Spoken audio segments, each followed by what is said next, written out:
This is SENZ Test Cricket. The Black Caps against Australia. The first test, live from the Basin Reserve.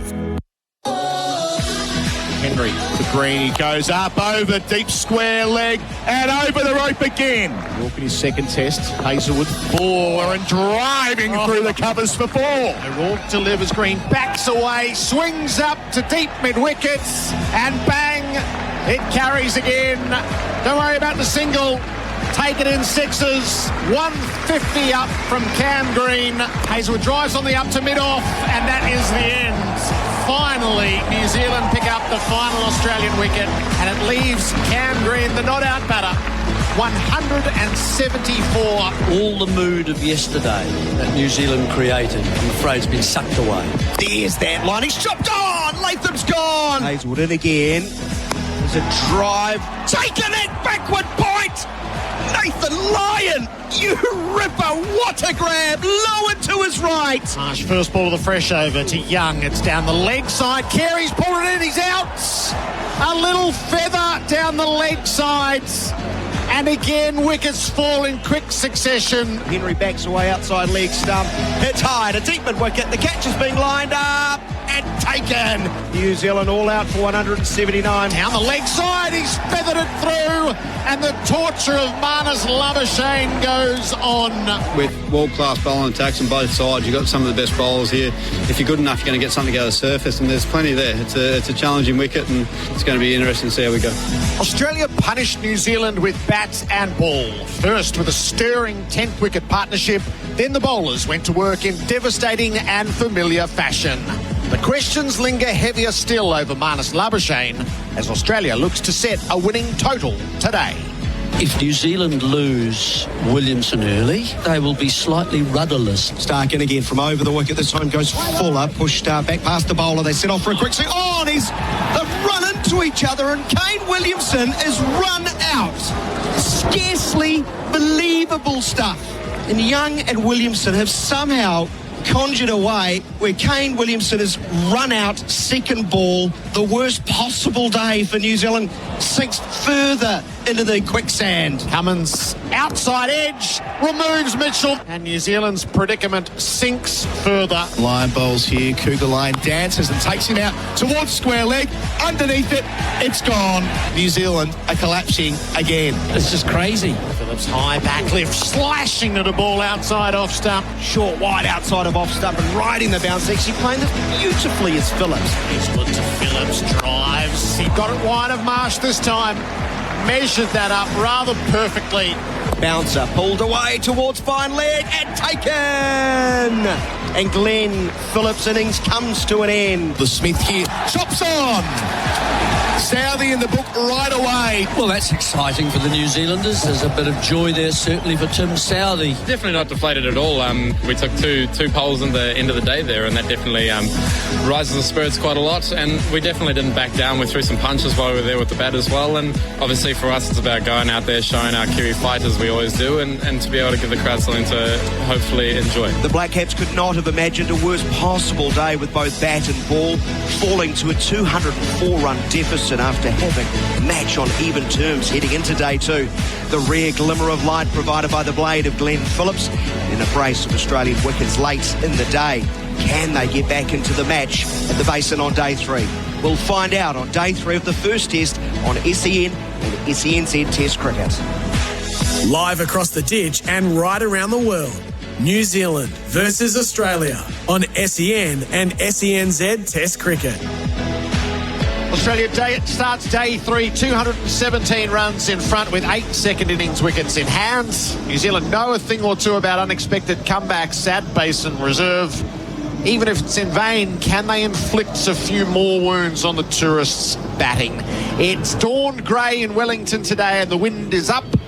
We'll see if the Kiwis can put the wind up Australia in this first session of play. Gerard Whateley with you from Australia alongside Ian Smith, great New Zealander. Hello there, Smithy. Good morning to you, Gerard. Yes, it's almost, I don't know what he's saying about the weather. It's almost a beach day here in Wellington.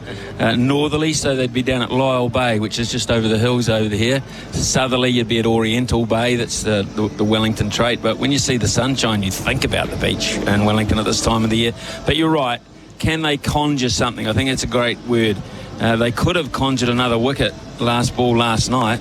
That would have been something special, wouldn't it? So Australia would have been 3 down, but still very much in the box seat, a lead of 217. So much batting to come, so much time to come, and a bowling attack which has put the skids under New Zealand once already. So, look, very much Australia at this stage, and it will take a minor miracle for New Zealand to get out of this, but they have produced them in the past, and you're right, they have produced them at this very ground.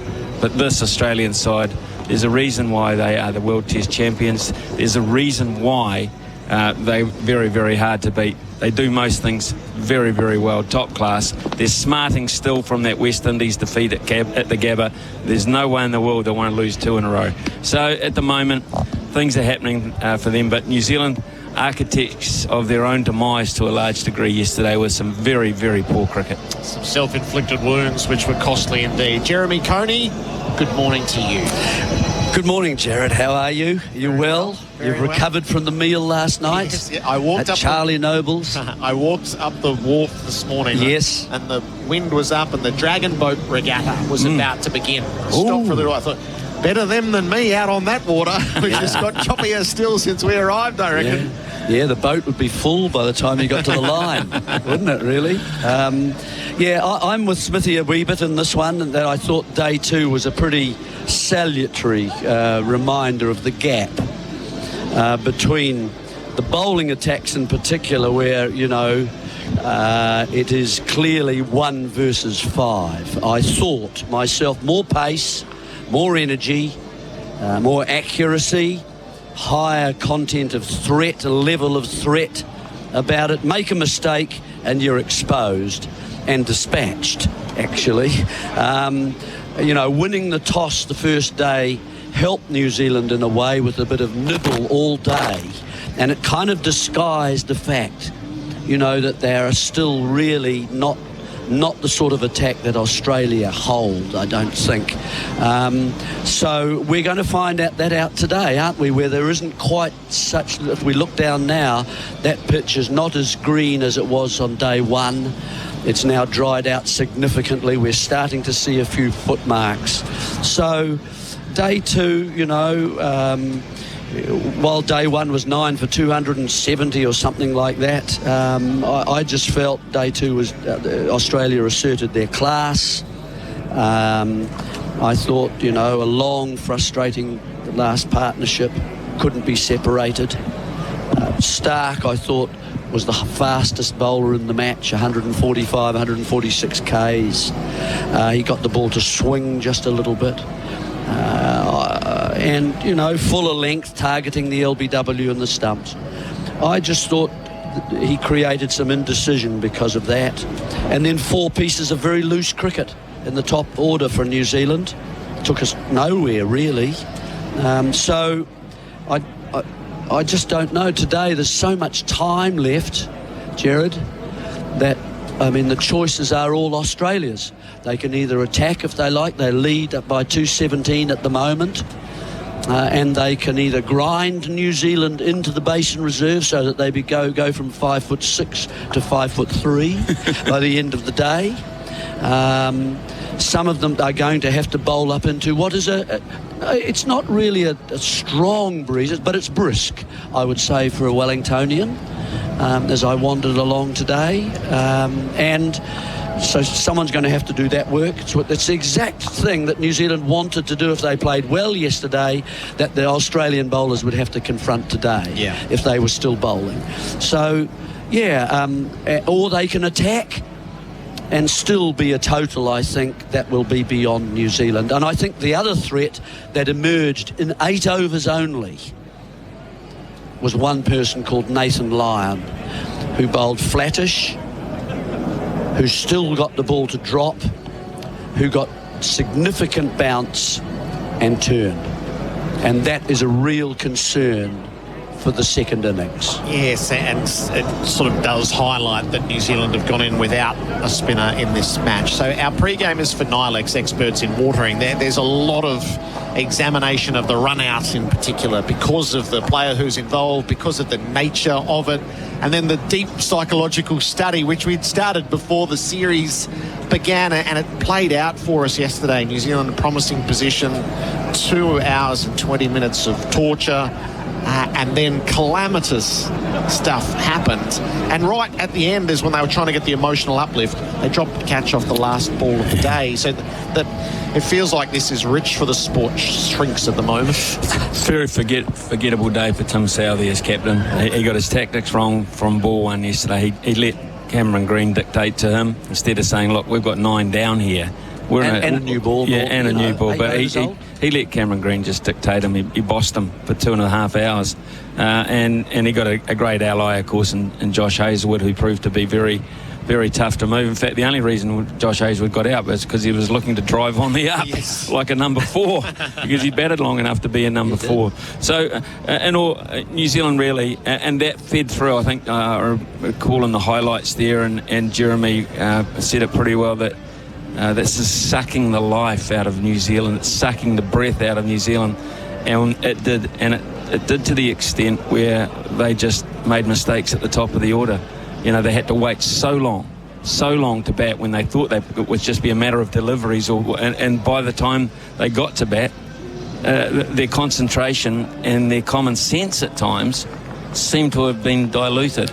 And we will talk, and people will talk. It was one of the talking points last night, and I heard 2 guys talking about it at breakfast this morning because there's a headline in the paper, 2 strangers talking about the Williamson run out. And, basically I got the gist that they were blaming Will Young. I was going to turn around to them and say, how often have you seen it? Was it a good run in the first place? And I thought better of it. I didn't want to make enemies that early in the day. No, and it tends to curdle your breakfast too. It does, doesn't it? You know, indigestion is something to be avoided. Correct. Do you like the new room that we're in, Smithy? I'm pretty happy with it. You had a good sleep? Very peaceful. There Jeremy. you are. You would have enjoyed it as well. It was very nice, Jeremy.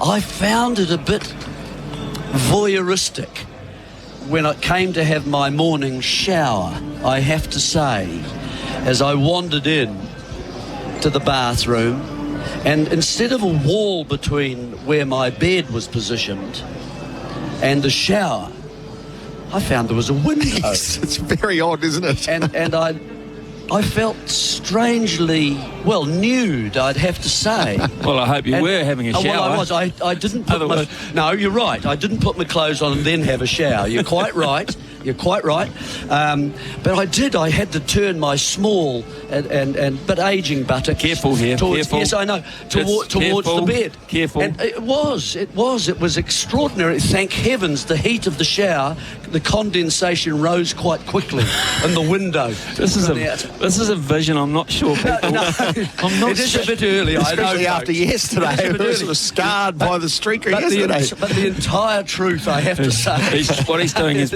being a patriot here, and he's trying to deflect from the match situation. I can't talk about it any longer. Our pre-game is for Nilex. We'll turn the hose on Jeremy a little later on. Experts in watering.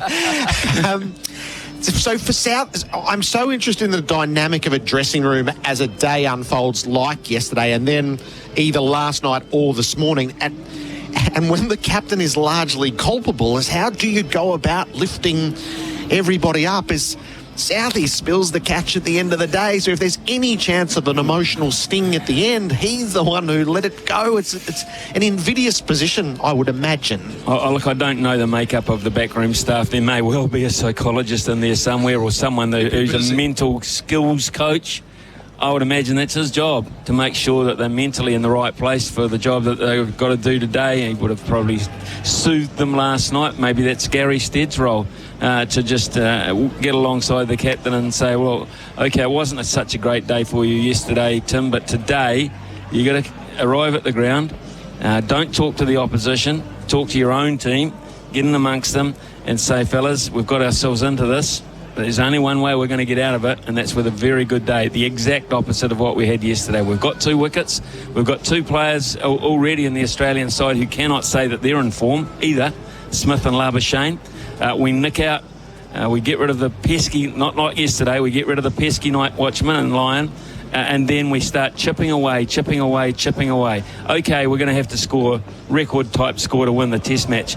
But as a bowling group, as a fielding group, we can at least show some mettle, some guts, and point ourselves in the right direction and put a full stop on a very, very poor day too. And don't look backwards. No. You know, don't look saying 30 overs in the future. I can't possibly be not tired, you know, under those sort of levels of overs and that kind of loadings they talk about today. No, they have to be able to look forward. There's something to be gained, even though the position of the game that they are in. There is always something to be gained that we can improve on and do better. And that's the opportunity that lies for New Zealand at the moment. My slight concern is that this whole time in preparation for work, I don't know what you think, Ian, but the New Zealanders come out and they have a chat. The New Zealanders come out and they kick a ball. The Australians go to the nets. We saw Cameron Green in full kit after 174. He was striding purposefully off to the nets on naught and knew it, and was going to be ready for today and doing exactly the same to the New Zealanders again. Well, he's next man in, isn't he? Yes, he is. He could be in second ball, you know, and he's still there, Jeremy. He's still over there. Yep. And, you know, Travis Header's down there, full regalia, about to head to the nets, helmet on. We've seen Nathan Lyon bowling and getting his balance at the crease, bowling into the breeze, feeling the breeze, what it's like.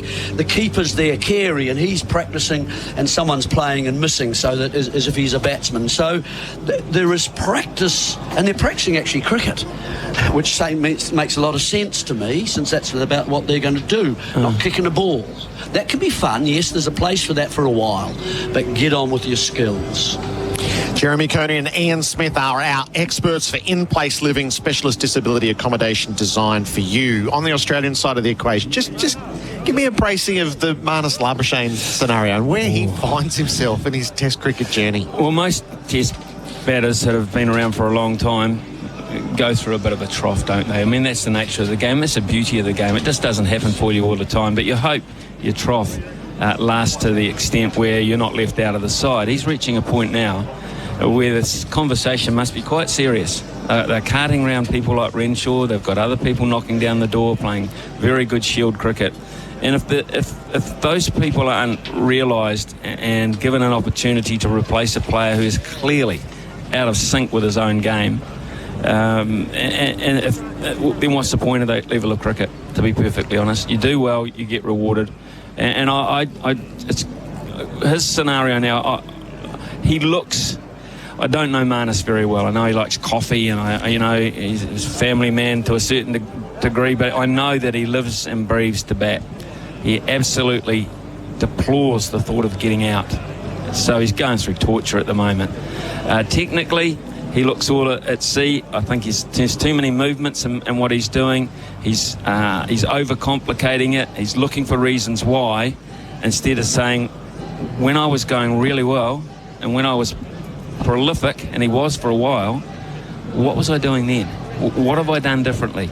You know, some will say, I'm nicking good balls, but sometimes, you might miss them. But he is, to me, he's quite a complicated sort of a dude when it comes to batting, and sometimes that can be a real enemy for him.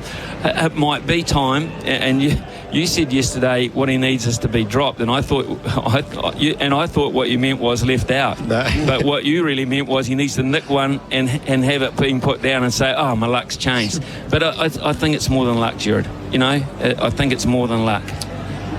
I just think he's obsessing about certain things, and they are just going round and round in his mind. And he must have that sort of personality. I don't know him personally.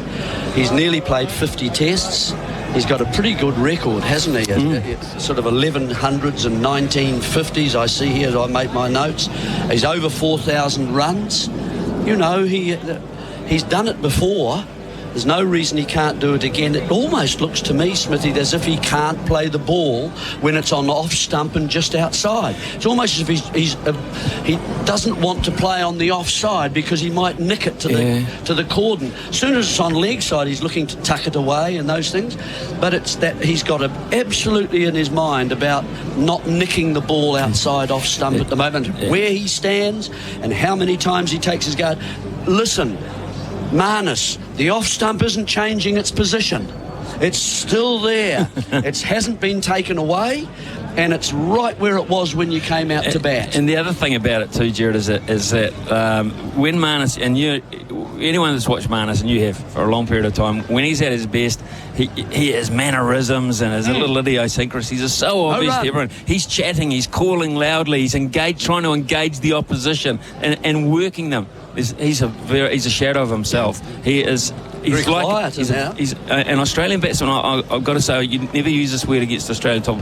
He's quite timid at the moment. He has quite a timid presence on the field. Yep, that's a perfect summary from the two of you. The players are going through their warm-ups for Ream, Australia's favourite hot water. That's steady, hot and strong. You were both very good at this game yesterday. Smithy, give me New Zealand's best-case scenario for day 3. And then we'll get the harbinger of doom to step in. I'm not going to do it this time because it was too close. Best case. Right, best-case scenario is New Zealand get early wickets this morning, slow Australia's progress down, and limit just chip away all day, and at the end of the day or later this afternoon, they are batting again, and they need to get around about 350, 360 to win this test match, which I think probably is a bridge too far, but it represents a hell of a good day. Worst case. Or they struggle in the park, catches go down, the bowlers feel the 30 overs and the overs that they've bowled in their legs already in the match. They feel tired, they lose pace, they lose threat. The wind gets to them and plucks at their clothes all day. They can't get more than a couple of wickets in the first, in the first session, 1 wicket, and it happens to be the night watchman only. Green is in and looking very comfortable.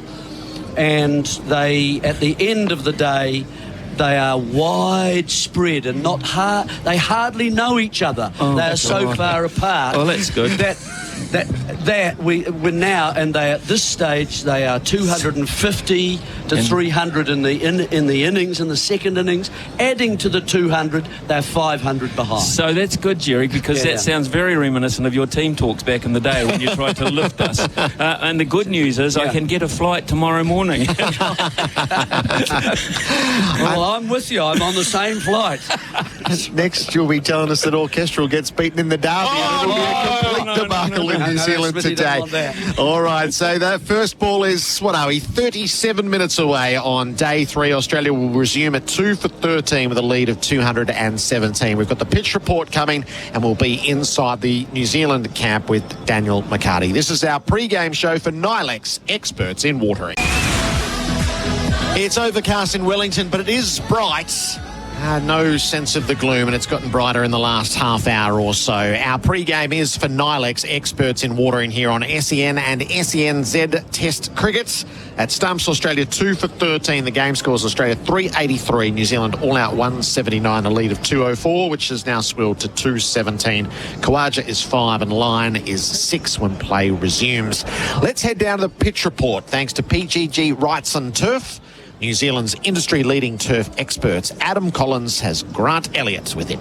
Got Grant Elliott with me for the pitch report in the middle. Wellington has a reputation for being windy. You played a lot of cricket here. You got the coat on this morning. The wind's blowing from the Ewan Chatfield Pavilion over our shoulder, past the scoreboard, down Adelaide Road.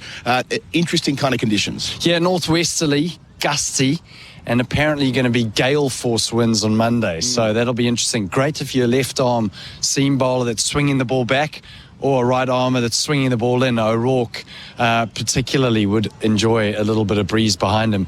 Not so much for the bowlers that are looking to swing the ball away, Southey and Henry. Nathan Lyon spoke about the breeze here 8 years ago. He said he didn't bowl as well as he would like yesterday, but still picked up 4 wickets, did get it to rag. New Zealand didn't use much of Ravindra the first time around, but they might be tempted into it today. Yeah, possibly. I think there's still a lot in this wicket. I think it's still green. We saw that from the start of the Australian second innings. There was a little bit of nibble there. I expect that the New Zealand bowlers will come in and bowl just outside the off stump, throw the point out, try to limit the runs, but wait for that stroke. As soon as a batter gets on that back foot, looks to punch it, if it does bounce and just a little bit of nip, brings the slips into play. Lyon's a quality bowler. He just showed that he can spin it on any surface. And the likes of Harbhajan Singh that's come to the Basin Reserve, they've enjoyed bowling here. Not so much for the spin, but for the bounce. In terms of the look of the pitch, those ball marks that Jeremy went into yesterday, there's more of them. They don't look like they're a concern as yet, but the pitch is darker too. Yeah, I think that's still, it's going to play well. And because of the overheads, I think that this pitch will probably stay pretty consistent throughout the day. I don't think it's going to become, a pitch that'll deteriorate and rag square. Spinners will play a part, a holding role, and if they get their fields right, and with Lyon, the way that he just threw the ball up there, he got that drift and bounce. He had a great field, 7-2 leg side field, and it just played in the hands of Australia. And New Zealand batters didn't really have an answer to it. All right, a chilly morning, a windy morning, and a surface at New Zealand. They need to make it work for them this morning as well.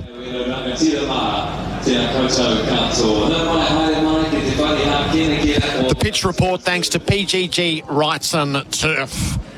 So 2 for 13.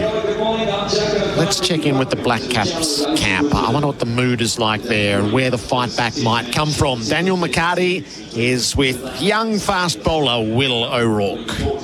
Got the New Zealand fast bowler Will O'Rourke, or as I like to call him, William O'Rourke, ahead of day number 3. That was a stern examination, and I guess welcome to Test cricket yesterday. Did you learn a lot?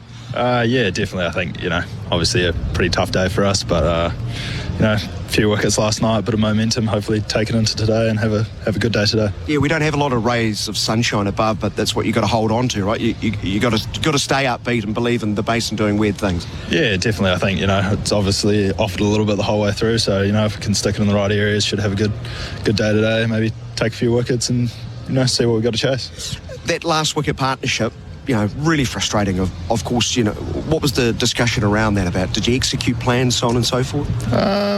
Yeah, I think obviously you got to give credit to them. They batted bloody well, and maybe not as tight as what we would have liked to be. And Cam got away from us, and Josh played a pretty good knock. So yeah, maybe not as tight as we should have been, but credit to them as well. They batted well. Thought you bowled well in the first innings, just 2 wickets, probably without a bit of luck, but big Bolshy northerly behind you today. Does it feel like a good bowling day for you? Yeah, but overheads this morning. Hopefully it's swinging around a little bit, and yeah, it's supposed to get up the wind today, so hopefully I'm not running into it too much. Hopefully get the tail up and running hard. As far as the conditions out there, start's quite green. It looks substantially drier, but still offering something? Yeah, I think it's still offering a bit. I think it's nibbling around a wee bit, and obviously the bounce is very good out here at the best of times. So yeah, I think it's just running hard, putting in good areas, hopefully creating some pressure, and hopefully we get a few breakthroughs. To wrap this up, the team's still pretty buoyant despite a tough day today? Yeah, definitely. We obviously talked about it last night, tough day, got to put it behind us and, fire some shots today and, see what we can do today. Well, good luck, fire those shots. Appreciate your time. Cheers, thank you very much. Will O'Rourke, who took 2 for 87 in the first innings down there with Daniel McHardy, who will very shortly be in our SEN and SENZ Test cricket box. On an Australian side of things, Josh Hazlewood, who was splendid with the bat and then did his bit as part of the familiar and formidable Australian pace attack.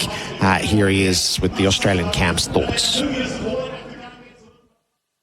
I think any time a tailender hangs around with a batsman in that sort of situation, it can drag on. We've been in that position many a times as in the fielding side of things. So we know as a bowling group and even a batting group, they're sort of ready to go, but it just keeps dragging and dragging. So I think it's no different for any team in that position. Something different for me, I guess. A little bit surprising, but we had a nice plan out there, Greenie and I, and just chatted our way through it the whole time. And obviously Greenie did the bulk of the work, and it was good to be at the other end and watch that sort of innings. I think in particular on that wicket, it's quite tough. I think he just went through those gears nicely. I think when Marshy came in, he sort of not freed him up, but sort of had an impact on Greenie's batting as well. And they sort of went together as a pair and sort of kick-start his innings. And then for his career, it can be huge, I think. He's second 100 for Australia. And as I said, against an attack on that sort of wicket, outstanding. We're just thinking basically about the game, really, where we're at. And working out the 4 or 5 balls and over that Greeny was taking, and then he could target down breeze and a certain bowler. So all those little things you just talk through, and then all of a sudden we're 50 partnership and then 100 and. We're up near 400, so it's things just tick along out there when you're batting, and Greeny's nice to have a hit with. Is there any talk in the Australian dressing room looking into a hold you have over New Zealand? Like, it's been years since they even had a good game against Australia. No, I haven't heard anything. Similar to our hold at the Gabba, which got broken a few years back. Our hold over the West Indies got broken again a few weeks back. So I think none of that talk really creeps into our change room at all. We know the Kiwis are a gun side. They're on the top of the World Test Championship for a reason, and in particular at home, they're a very tough opponent. So there's none of that sort of chat in our change room at all. That's Josh Hazlewood. Thanks to Red Energy. Switch to 100% Aussie-owned Red Energy, redenergy.com.au. So he made 22 from 62 balls, which was one of the longer innings of his career, and certainly the longest in the best part of a decade. And he aided Cam Green to an unbeaten 174. And then with the ball, Hazlewood took a couple. Lyon 4 for 43 had the figures, with 1 each to Stark, Cummins and Marsh. So when play resumes in 25 minutes time, Australia is 2 for 13. That top order is under examination again. The night watchman Lyon is on 6 and Usman Khawaja is on 5. Daniel McHardy, Grant Elliott and Bharat Sundaresan to share their thoughts coming up next in our pre-game for Nilex, experts in watering. There's Daniel McHardy alongside former Black Cap Grant Elliott, true blue Wellingtonian, an honorary Wellingtonian, Bharat Sundaresan, as we build up to day number 3 with Australia in a very firm position, leading by 217 runs. Grant, I know you did the pitch report out there. I'd like to build on that to start, using the recently invented Jeremy Coney player comfort level meter, which he came up with yesterday, 7.5. On a day that was, bright sunshine and a reasonably moderate northerly breeze. What's it like out there? That's a fairly bolshy Wellington breeze, is it not? Yeah, good morning, everyone. Good morning, Bharat, Daniel. It was a comfort scale that he just made up, and he had to clarify it was 7.5 out of 10. Yeah, of course. Not 100, because that can be the case here at the Basin I think it Reserve should be out of sometime. 100 It should in Wellington. be, really. I think you need full range. I'd say it's 6.5 now, because the sun has just sort of come out, and I was feeling quite confident until you showed me a rain radar on your laptop. It's meant to get worse over the days, but that can change. I mean, the weather here in Wellington, I don't know if it's to try and drive traffic to the site, but it seems to change every hour. Yeah, they updated it. So you almost can't really rely on it. Again. But it's all right there at the moment. It is the wind. The wind is the factor, because then as a captain, what you're having to rely on is you're relying on bowlers. Who's going to be the one that's going to run in and bowl into the wind? Now, for Australia, that's an easy option. They can put Lyon, Cameron Green or Mitch Marsh. They could use overs from almost replacement bowlers, and then the quicks can go from the one end. You want the quicks to have the wind behind their back so that their legs are fresh throughout the day. If you're bowling someone like Matt Henry or Tim Southey into the wind, I don't think Will O'Rourke will bowl into it. Then suddenly, bowlers that you want to come in with it later will be a little bit tighter, because you battle against that wind. It is a real battle to find rhythm. And it's not consistent wind, it's a little bit blustery. But there's still something in the wicket. There's something in the wicket, and with that wind comes assistance through the air, especially for bowlers that swing the ball away. So it'll be fascinating to see how Tim Southey rotates his bowlers as that wind does increase. Yeah.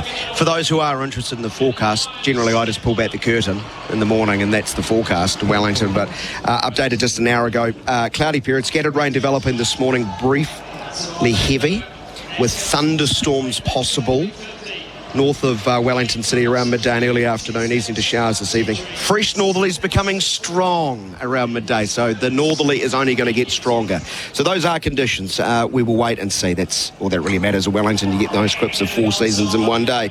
Right, let's talk the nitty-gritty. But from your perspective, from a pure batting perspective, where and why did the Black Caps fall so short? Identity crisis. I said this in the pre-match show as well. They were so confident, coming into this test. Kane Williamson, the form of his life, Rachin Ravindra, fresh of a double 100. Daryl Mitchell, third-ranked batter in the world. So yeah, I mean, you had Tom Latham and maybe Tom Blundell who was short on runs. But then they face Australia, they panic. And I think we've spoken a lot about the Kane Williamson run out and the misunderstanding between him and Will Young. But for an experienced batter like Kane Williamson, who's played a lot of test cricket against Australia, he's played 3 tests against Marnus before, to just push the ball straight to Marnus, and he was so close in at mid-off, and then call for a run. It just tells you about the mindset, the nerves within that camp. And I think the morale was just, I mean, it was stabbed by the first 2.5 hours of being out there on the field, unable to take that one final wicket. And a day that had started with both teams on even keel, maybe New Zealand slightly ahead, 279 for 9 Australia, to that just be taken away from them, I think completely messed up with their morale. And then obviously the history of never having done too well against Australia played into it. Yeah, I think that psychology plays a big part in it, and I can't really comment on that, really. I mean, I know that they've got a psychologist working with the team, but I always feel that when New Zealand play Australia, and having come from South Africa, it's always been a different mindset against Australia. It's almost like we were brought up to look down on Australia and try and dominate them, whereas I feel growing up in New Zealand, always look up to Australia as the big brother, and there's this aura around the team. And I felt that in the change room when we used to play Australia. And it did change with Brendan McCullum, because we had a captain who was leading from the front. He was all-out aggression. He was take risks, don't die wondering, type stuff. So we tended to do quite well against Australia in the white ball stuff, but never quite nailed it in Test cricket. In Test cricket, it's about doing the basics consistently well and applying that pressure for long periods of time, which is why weaker teams, when they do play against the strength of Australia, there's a period of play where they'll just dominate you, and suddenly you lose 4 or 5 wickets, or like we saw, a clump of wickets, and the game is gone. You can lose it in a session. You even look back at day number 1 where honours did end even. Australia did a lot of good things at that opening. I think the openers faced around 200 balls, didn't they? And you saw the New Zealanders tire after tea. As that wind does suck the sort of life out of any bowling attack at the ground. And yesterday. I think we poured over that enough. So is it today a day for risks for Tim Southey? He's copped a fair bit of criticism in the last 24 hours. I think what we've seen from Southey last night was maybe, he had a point to prove. There's been a lot of doubters out there, including our listeners who are texting in saying he's done, he's looking tired, he's not delivering with the pace and zip that he normally did. But I think he was out there to prove a point. I think that if I was New Zealand now, I wouldn't go pole hunting, so I wouldn't actually look to hit the wickets. I'd actually bowl just outside off stump, because I think the most difficult area here, when you think about a lot of batters off their legs and full, they've actually played it quite easily through mid-wicket. Seen some beautiful shots from Green. Young played one to get off the mark as well. But I think where they've struggled is that 4th, 5th stump. You keep it there, it nibbles both ways. There'll still be bounce there, which bring the slips into play. Throw your point out, because they need to save runs, New Zealand. And that's fine. Anyone playing a square drive or a cut through that area, there's still the risk factor of if there's that bounce and nibble and nick off. New Zealand, I'm going to bring the positive vibes and say if New Zealand get 3 wickets this session, including line, so not 4, just 3 including line, I think that then you look at that scoreboard and you go, right, at 3 runs and over, they'll be 100 for 5. And you go, right. I mean, they're still looking to chase an unbelievable target, but there's time in the game for it. And with weather looming, who knows? But New Zealand have got the opportunity of doing that. When you watched last night, there was opportunities. I think the highest fourth innings total at this venue is only 311, although we have seen some, reasonably comfortable run chases over the last decade or so, around, between 200, 250 odd. The calculus, that risk reward, like they need wickets, but 217 is already significant. Yeah, the problem is when you're in this kind of position, you're so far behind the game. And even if Australia lose a couple of wickets, they still have a lot of runs to play with. You don't know whether you want to attack or defend, right? And if New Zealand approach their bowling performance the same way they approach their batting performance, then they're just cooked, right? Or then you start waiting for the weather and hoping that Australia bat long, and that's not the language that needs to be used right now within that dressing room. the way they need to look at it is like, make sure they just roll Australia over, not just like, and like you said, I wouldn't even like, I would go all out attack, like, because you already are chasing a big total, whatever happens from here. So put 3-4 slips and tell Australia that we are still in the game. I mean, Glenn Phillips said all the right things. He said, this pitch can flatten out, and if it does, we back ourselves to chase down 350, 400.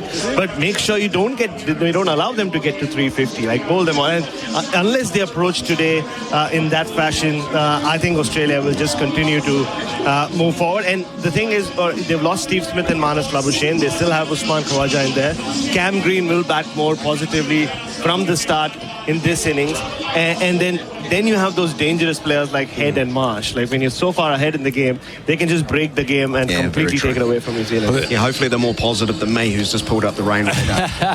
Well, that's the storm coming, and that's the storm that Bharat's talking about in the middle order, because it takes yellow one in colour. Yeah, it takes one batter. One decent batter who's having a Glenn Phillips day to be aggressive, and it takes the game totally away from New Zealand, which is why runs do count, the areas that they bowl, and it'll be fascinating to see the strategy that they implement. Do they go, like Bharat says, all-out attack? Do they go straight wicket to wicket, bring in the LBW bowled? I feel like I would be more comfortable outside that off stump, starve them of runs, try and create some discipline and some pressure through starving them of runs and boundaries, and then try and get a couple of quick ones in succession, just like Australia did with them. And I know Nathan Lyon's just there as a night watcher or night hawk or whatever you want to call him. But I think his wicket is very important, just for the morale of New Zealand. If he hangs around for half an hour, I think whatever little confidence they have left of being in this game will be gone. I think they've seen enough of Taling just hanging that is in, correct, haven't exactly. they? Yeah. Who takes the ball? For me, Henry and O'Rourke. O'Rourke with it, Henry into it, and then I'd swap Henry around with it. So a short spell from Henry and then into Southey. it, and then Southey. So just get a little bit of rhythm, get him warm, and then bring him back after O'Rourke. Do you see him deferring after picking up 2 wickets last night? Balls, how many overs old? 8? Yeah. I mean, he bowled well. Coffee? We'll put a coffee on it? Well, say Southey will. He's captain, so I say Southey will start. Yeah. But I'm saying that's what I would do. I'd start. I think Henry's been the pick of the bowlers, and I think O'Rourke always looks likely. Yeah, I can't wait for the Khawaja Henry matchup to continue. It's been an amazing little battle throughout. And I saw Khawaja and the Nets doing exactly what he was doing yesterday, walking at the bowler and trying to combat it that way. So lots to look forward to today. Nicking off, I hope. Not just once. You will continue to hear the dulcet tones of these 2 fine gentlemen alongside me as our coverage continues.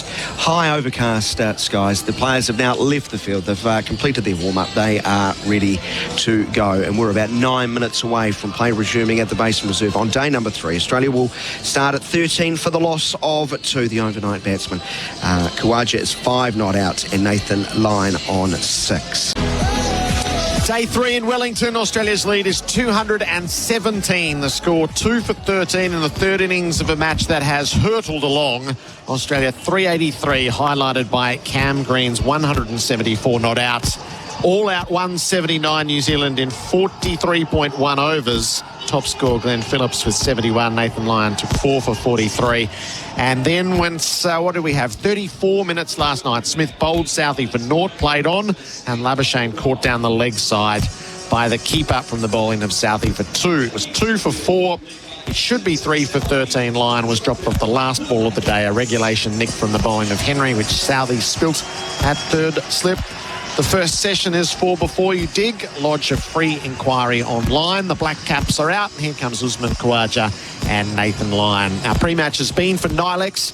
Water your garden with Nilex, available at Bunnings Warehouse.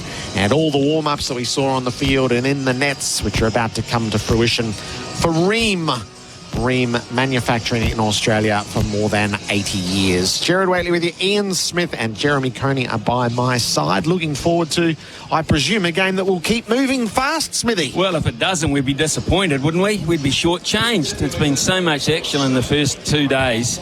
And right to the very last ball last night, where New Zealand's captain Tim Southey put down a regulation third slip catch. So It could be 3 for it isn't. Could be one of the great phrases in cricket, like if and maybe. But the fact of the matter is, Australia are so far ahead in this game, they would have to have a day akin to what New Zealand had yesterday in terms of its quality for New Zealand to sneak their way back into it. That is the overall picture. New Zealand will think about it entirely differently, and they should do it as a team. For what I'm saying, they should be thinking, we chip a couple out now in the first half hour. Australia, all of a sudden, 4 down. And if we particularly pick up Cameron Green early, and we've got Travis Head under pressure, Mitchell Marsh could take us away out of the game very quickly, or he could nick one. I mean, you've got to keep thinking that way as a cricketer. You cannot, even though you're so far behind, have negative thoughts about the way things are going to go. So for me, it's business as usual. Australia, it's really up to them. They might look at the forecast and say there's a possibility. They're saying on the 5th day there might not be too much cricket. Tim Southey with ball in hand. We welcome our Australian audience to day 3 here at the Basin Reserve in Wellington. Heavily overcast skies. It feels like a good day to bowl. Australia's advantage is significant. 216 in front in the game, but 2 for 13 with the wickets of Smith and Labuschagne, which I know back home has prompted so much discussion. This Australian top order has been a curiosity all summer. Usman Khawaja to see the first ball of the day. He's 5. Tim Southey over the wicket to him, and Khawaja bunts the ball to square and takes a single. So 2 for 14. Gerard Whateley with you. Ian Smith and Jeremy Coney are in place for the start of the day's play. To Australia, Jeremy, say hello. Hello, Australia. How are you today? Well, you must be feeling pretty confident about this match. You've got your side's got ahead quite quickly. 3 days, a long time. There's a wee bit of rain around, I've got to say. Not today, but throughout the next couple of days. That's been forecast. Whether it arrives or not, we'll wait and see. But still, despite all that, plenty of time. Nathan Lyon, the night watchman, faces up and leaves outside the off stump. And for Australian viewers, I'd like to say good morning as well. My friends over there, be kind on the text machine today. Yeah. I'm sorry to say I've lost no weight overnight. I weighed myself this morning. Yeah, there was Gerard, I've no skinnier, or no trimmer. So I don't want any of those. It's going to take you 5 years to streak type texts coming along, you know. And you know, I just want you to be nice. It's a delusional. That always comes through too, doesn't it? Out that joker. Southey bowls to Lyon in behind defending. So please, Australia, please be kind. That's what our former Prime Minister. Yes, you're sounding like Jacinda Ardern. Yeah, please be kind. Be gentle. Please be kind. Yeah. Don't be political, Jeremy. This is a sports. No, hang on. You brought it up. I'm sorry. I'm sorry. Right, 3 slips and a go. Let's get focused, shall we? No, it's dress-up day. I want to do a scan of the crowd before we focus. Oh, okay. It's clothes on day, so a novelty here in Wellington. And we're going to have a scan of the dress-ups and see what they've come as. Southey with 3 slips and a gully in place. Lyon pushes forward and he'll get runs through backward points. Phillips hurtles out of the gullies in the race. And he'll be tossed the ball a bit untidy. Didn't quite pan out the way that it might have. They take 2. And Australia goes to 2 for 16. So starting at the far end, at the Adelaide Road end, there's Bananas. Yep. There's a SWAT team in their flak jackets. 1, 2, 3, 4. There's about 8 of them in line. And one is in orange. He's the prisoner. We could do with them. So the orange prisoner in the middle of the SWAT team. They're all a bit conservative there. There's some sailors, all in white and with their yachting caps. Lyon edging the ball out to point, no run. Those caps, can I just interrupt for a second while you scan? Those caps will be Kane Williamson caps. They're steady the ship caps. Yes. Okay? Yeah, they are. They are, actually. Yeah, right. They designed them for Kane Williamson. Okay, Kane, steady the ship. Lovely. Okay. There's some basketball uniforms and New Zealand flags cut up as shirts. There's the old Australian World Series shirt. There's a group of monks who are dressed in brown robes with their crucifixes around their necks. Are they ghosts over there? Yeah, the white sheets look like ghosts with their sunnies on over the front. Lyon forward and defending to the offside and the loud call of no. The first over without event. 2 for 16 on the Kubota scoreboard, shaping New Zealand and Australia. There's the obligatory Where's Wallies. Oh, yeah. There's some chooks. Chooks? Yeah, there's a few chooks down on the embankment there. They're the stewards. The feather boas. Feather boas. Yeah, just in the front row down on the terrace. And that's... there's some red and white aprons with white hats. Who would they be? Not nurses? No. More like cooks than nurses. Okay. Anyway, the best of them will be paraded out pitch side, I think at lunch, in the way that it's been put together. Okay. The other side of the ground, there's beige jackets. I presume they're dress-ups, or they could be uniform. And I think that's about the sum total of it at the start of play. There's a lot of people dressed up in red and yellow masquerading as security guards as well. I think one of them will probably win. Matt Henry is going to open up from the Vance stand end, where we look down on the ground. So the lead is 220. It's 2 for 16. SEN and SENZ Test cricket for Resina, the paint professionals use. Khawaja gently taps away and readies himself for Henry, whose right arm over the wicket. And Khawaja tucks off his pad straight to mid-wicket, no run. Well, I like the over the wicket. I think that angle across Khawaja is the one to try and use. Obviously, you try and get Lyon out first if you can. As a New Zealander, you want to get him on strike if you can as early as possible, and just bounce the ball at him. And let's have a repeat of what we saw the last ball yesterday, but just complete the action. And the end bit of the dismissal, really, that's what needs to happen, I think, there as far as he's concerned. He pushes out away from himself a lot. Henry bowls, Khawaja leaves. Should we give Australian viewers an update on Nathan Lyon's fitness? I haven't spoken to him, but I noticed when he did hit that ball through the gully, he ran very naturally and freely for his 2 runs. And he bowled for about 45 minutes in the warm-up.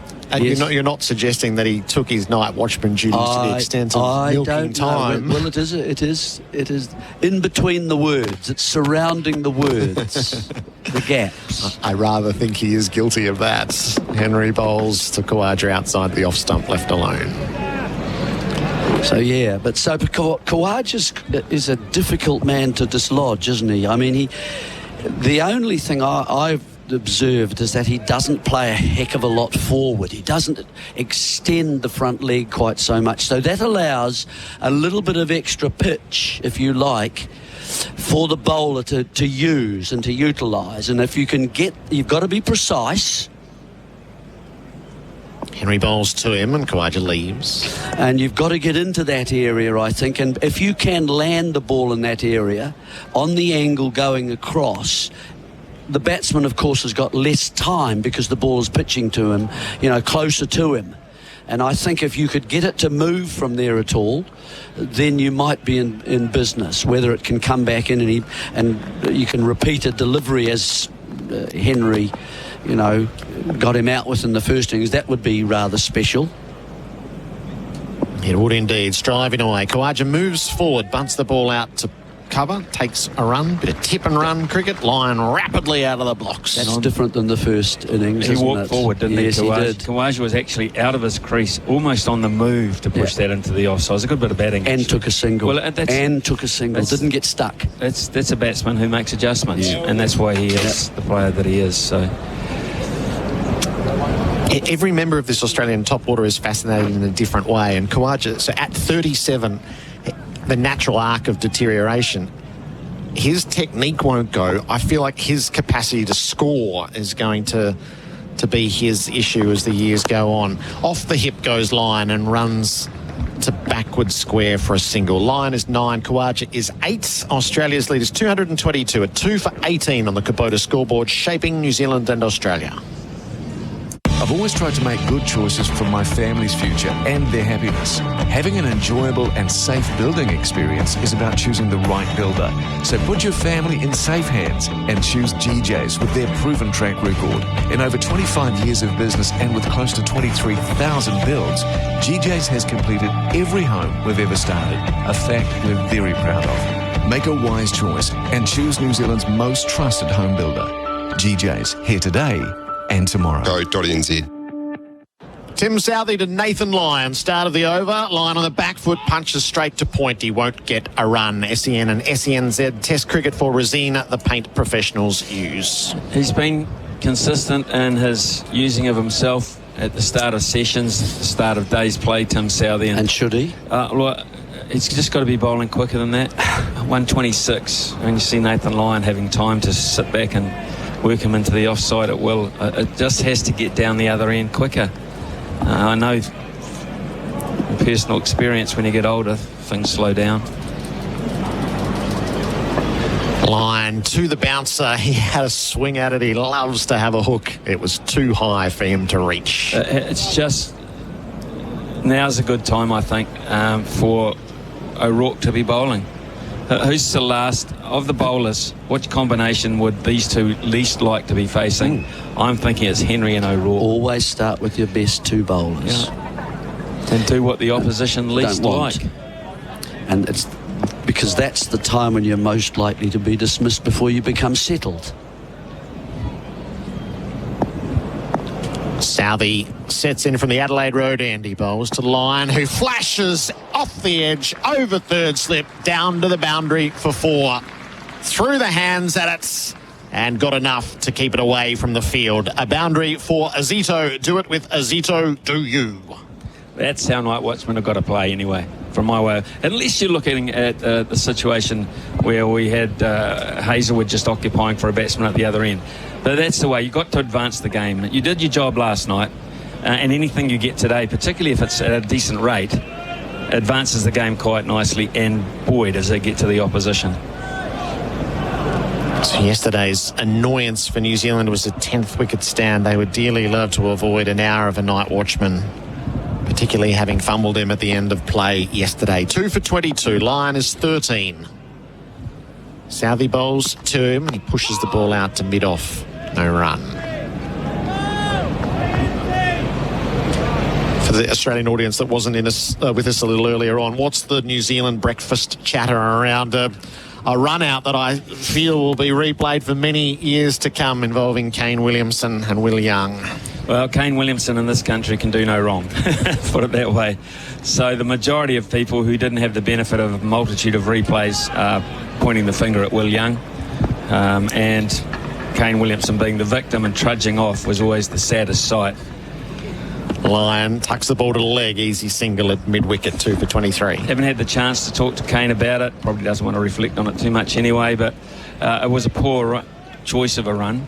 Whether it had been completed, I don't know. Poor for a number of reasons. One, he had it straight back at Will Young, who had to take evasive action from the ball before anything else.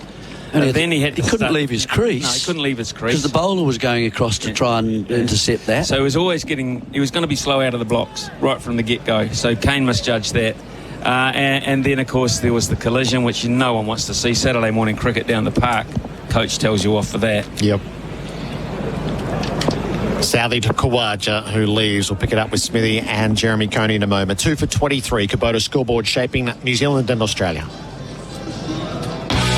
Sports fans rejoice. The voice of sport in New Zealand has his own show. Brilliant. Absolutely brilliant performance. That's right. You can catch Ian Smith every weekday on SENZ from 9 a.m. For God's sake, how many hints do you want? That's right. Cricket, rugby, even rugby league. You better believe he's on the WAS train. Tune in, all right. We'll be tuning in. Look, Kevin. Mornings with Ian Smith. 9 till 12, weekday mornings on SENZ. This opening session on day 3 for Before You Dig Australia. It's 2 for 23. And a short leg coming in, so equipment is being delivered to Ian Smith and Jeremy Coney the day after the Kane Williamson run out. Yeah. And, of course, everyone came with the expectation as well, a sell-out crowd to watch Kane Williamson do well and perhaps score yet another 100, this time against Australia. And it was the exact opposite. It was so deflating. Someone had to be to blame, didn't they? They did. It was Will Young. Lyon faces up. He nearly tucks the ball to the short leg. I imagine that's Young who's gone in under the helmet. It fell short of him. So in the end, I really don't think that Will Young should be blamed or get the amount of blame that most people are debiting him with as opposed to crediting him with. Smithy, I thought it was quite a tight run anyway. Well, because it was struck it wasn't really a firm stroke, was it? It was just the angle of it. He felt he could take a run. Henry to the line, defending to the leg side. And it was Marnus. And it was Marnus Labuschagne. Pick your fielders. He is quick and he's deadly accurate with hitting the stumps, which he did, of course. And he was there. It was to his right hand anyway. So everything kind of wasn't right about the run. Less steady the ship and more all at sea yesterday.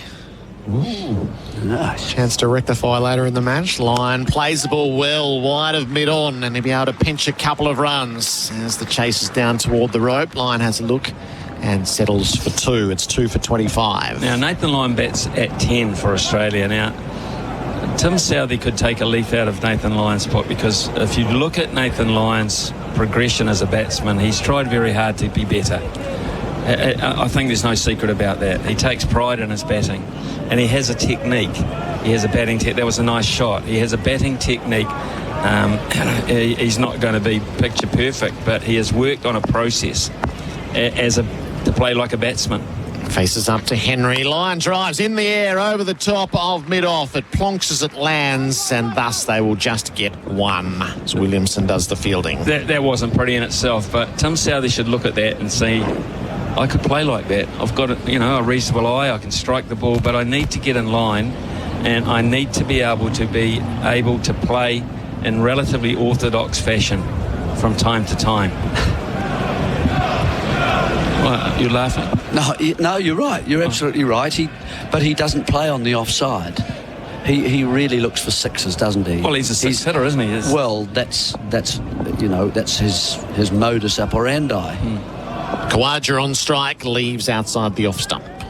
Just wants a 6. Do you ever think about getting putting that on tape, and so you can just press a button rather than have to say it? I interrupt your conversation with as few words as possible. Khawaja on strike, he leaves through to the wicket. Press the button instead of having to say it. We'll let you know when he plays your shot. I like saying hello in the morning too. Hello. How are you? Good morning. How are you? Khawaja plays to mid-wicket. He won't get a run. 2 for 26 at the end of the over. Kubota scoreboard shaping New Zealand and Australia. It's tax time at Bunnings Trade. There's amazing value on our wide range of power tools, workwear and much more. Where you find a competitor's lower price on the same stocked item, we'll beat it by 15%. Conditions apply. See website for details. No time for dinner because the big game's on. Get your Macca's favourites delivered with Mick Delivery. Dinner sorted. And you won't miss a thing. That's a real win-win. Mick Delivery. Delivering your Macca's favourites straight to your door. Ba-da-ba-ba-ba. 4. Ian Smith and Jeremy Coney in place living, specialist disability accommodation designed for you.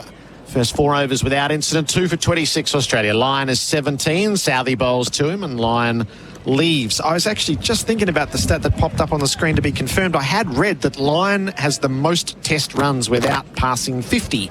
He's at 1,477 runs with the highest score of 47, and that's just been put up by the broadcaster here. Waqar Younis, 1,174. Kemar Roach, 1,174. Waqar Younis, 1,010 are the only other batters to have scored more than 1,000 runs without getting past 50. Can I make a prediction here? Mm-hmm. I think you'll get it 50 today. There you go. Well, that'll be a moment. Lyon pulls. He went after the short ball and he struck it well. He loves it right in front of the grill. Swats it away through backward square for 4. And Lyon's on his way. He's 21. You better join my horrible scenario, the negative club. Yes, that's it. The pessimistic club. That's right. The club of pessimism. Yeah. I'd like to be in that club, but I just prefer my glass half full. You like the optimism. Hey, you like all that. Yes, I do. Yeah. Only half full, Smithy. I saw you last time. Oh, here we go. Hey, pot kettle. Pot kettle. Mr. Whateley, pot kettle. 2 in the deep on the leg side now for Lyon.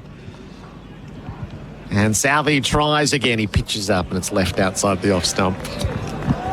0433 98 11 16 in Australia and 8833 in New Zealand to correspond direct to the box. And we know that at least if Australia dominate at the Basin Reserve today that there's one great Kiwi going to dominate in Australia today.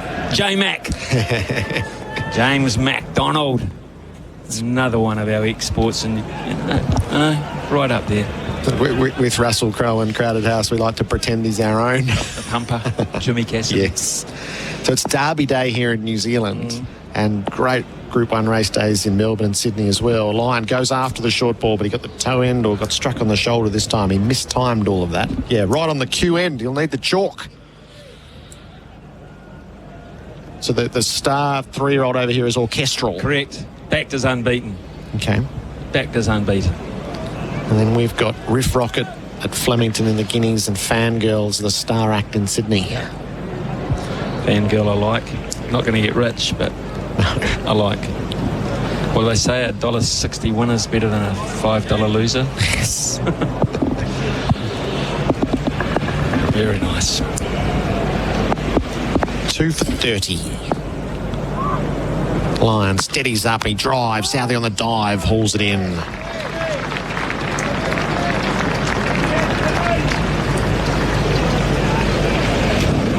Good intent around Lion. It's a busy day of sport, so I dropped into the night and day on the way here, and the lady said, so there's a national hockey tournament being played. There's the Dragon Boat Regatta out on the wharf, and the Test cricket. So a lot happening this Saturday in Wellington.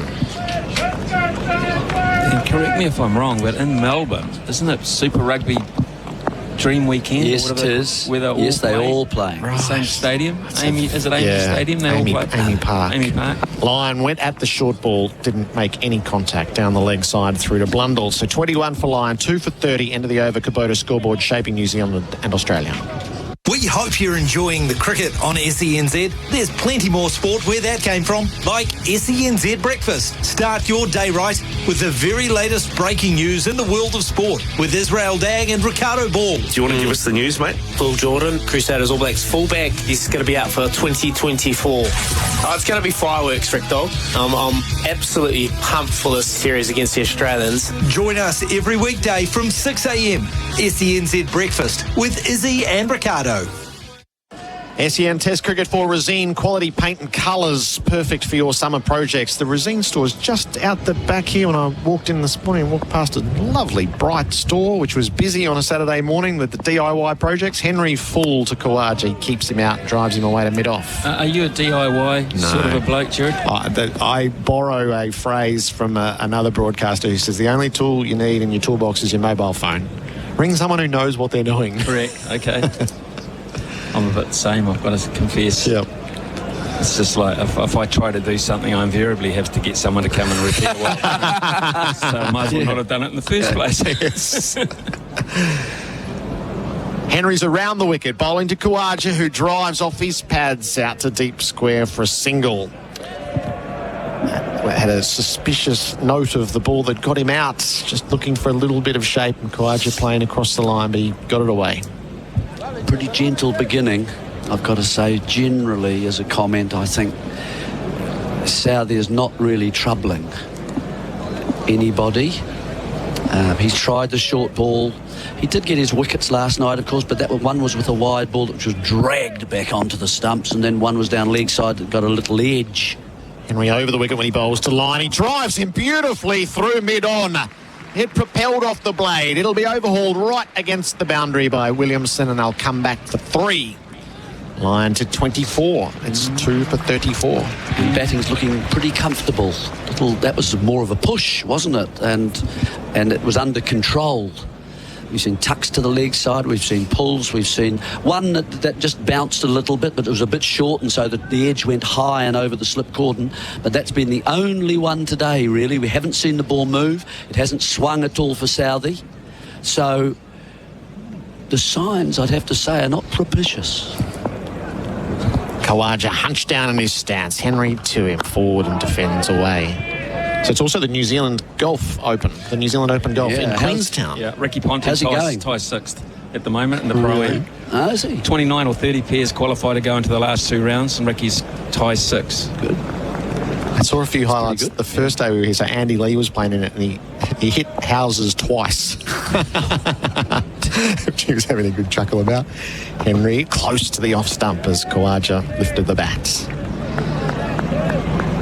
Azuri and Botham was the patron for it. Missed the cut.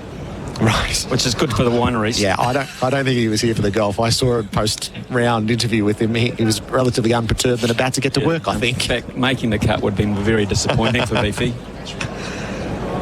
The only player, I'm told, who's allowed to play in the Open with a cart and use a cart. Really? Even amongst the amateurs. Israel Dagg made the cut. Former All Black. Right. Stephen Fleming, I think, is there as well. Is he in? Did he make the cut? I think so. Right. Khawaja doesn't offer to the last ball of the over. 2 for 34, the Kubota scoreboard, shaping New Zealand and Australia. Get so much more with the great garage door from Garage Auckland. 10 years warranty, real security. Garage Auckland. Quality, real durability, servicing you since 62. Get so much more with the great garage door from Garage Auckland.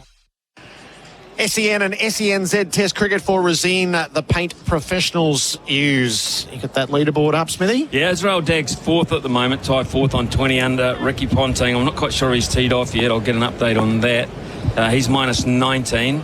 Southey to Lyon, edges wide of third slip and down to the boundary for 4.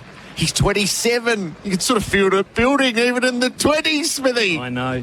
No, Ricky hasn't teed off yet. He's, what is he now, 28? He could easily get out of that record book that you're just talking about. What a shame, because it's not a bad one to be in. But I'm just going through more. Ash Barty missed the cut. Okay. Down the bottom there, so not a successful, happy time for her. Other people, both of them in Strange missed. Right down, tie for 113. Safely not having to play Beefy. 2 for 38. Southey to Lyon. He plays away from his body. He'll get 4 more. He's punched it wide of gully, and it touches the rope now. Back-to-back boundaries for Nathan Lyon. That more convincing than the previous. For a Zito, do it with a Zito, do you. That's 32. Bharat, Sundaresan, you're up for a Nathan Lyon half-century here? Well, I think I'm feeling it, for sure. You're dressed up for it. Surely. No, I mean, this is the last thing New Zealand wanted today. Nathan Lyon hanging in there. I mean, his wicket would not have made that much of a difference to the context of in the context of the overall match, but what this is doing to their morale is greater than that. Southey tries. Lyon defies. He lifted that one beautifully over backward point. That's 3 fours in a row. That the most convincing of them. He's got the appetite for it, Nathan Lyon. He's 36 from 39 balls. He is running hot for Ream. You feel bad for Tim Southey, don't you? He's been under heavy fire in terms of criticism over his captaincy, his bowling. Yes, he took the 2 wickets yesterday with a new ball. But this is the last thing he needs. It's kind of embarrassing, isn't it? And Nathan Lyon just whispering a little word in his ear as he ran past him there as well. He's having a field day, Nathan Lyon. And he's going to have a field day when he bowls as well. No wonder he's cock a hoop. I mean, these conditions now are absolutely right in his wheelhouse, as they say. Lyon under edge as he tried to play it again through the offside, so his streak comes to an end at 3. Scott Hend leading, Australian. Marcus Fraser tie second, with 2 Kiwis actually, Dan Hillier and Josh Geary. So nice little Anzac contest going. Moving day, isn't it? Yes, they say about the third day. That's it. Saturday, moving day. So sports of all sorts around New Zealand and Australia today. The Don Neely scoreboard's just gone to snow for the moment. It's gone to pot. It's depressed. Can't bear to televise any more of this. Lyon off his pads. Didn't get it away. A shout for LBW. It fell across the popping crease and they scrambled through for a leg bye. Bharat, your piece in the Australian this morning, such a good paragraph. If only the Black Caps batting lineup could have found a way to save their blushes or found someone in their top order to at least protect their modesty. for what transpired during the first hour and a half of New Zealand's first innings was quite the expose of the trepidation and uncertainty that they seem to be overcome with every time they are faced with this Australian bowling attack. Such a strong theme coming into the series, and then it materialised yesterday.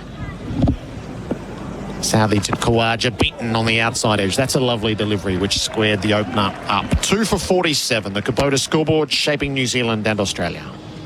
Stay in the fence, she says. Stay in the fence, and it would look so much better. But you have to admit, you're not sure where to start. Are you putting off your painting or staining project because you're not sure how to do it? Ask at your local Resene colour shop for all the help you need on the best stain, paints, prep and painting techniques so you can get your DIY to-do list done. It's time to get decorating this summer with Resene.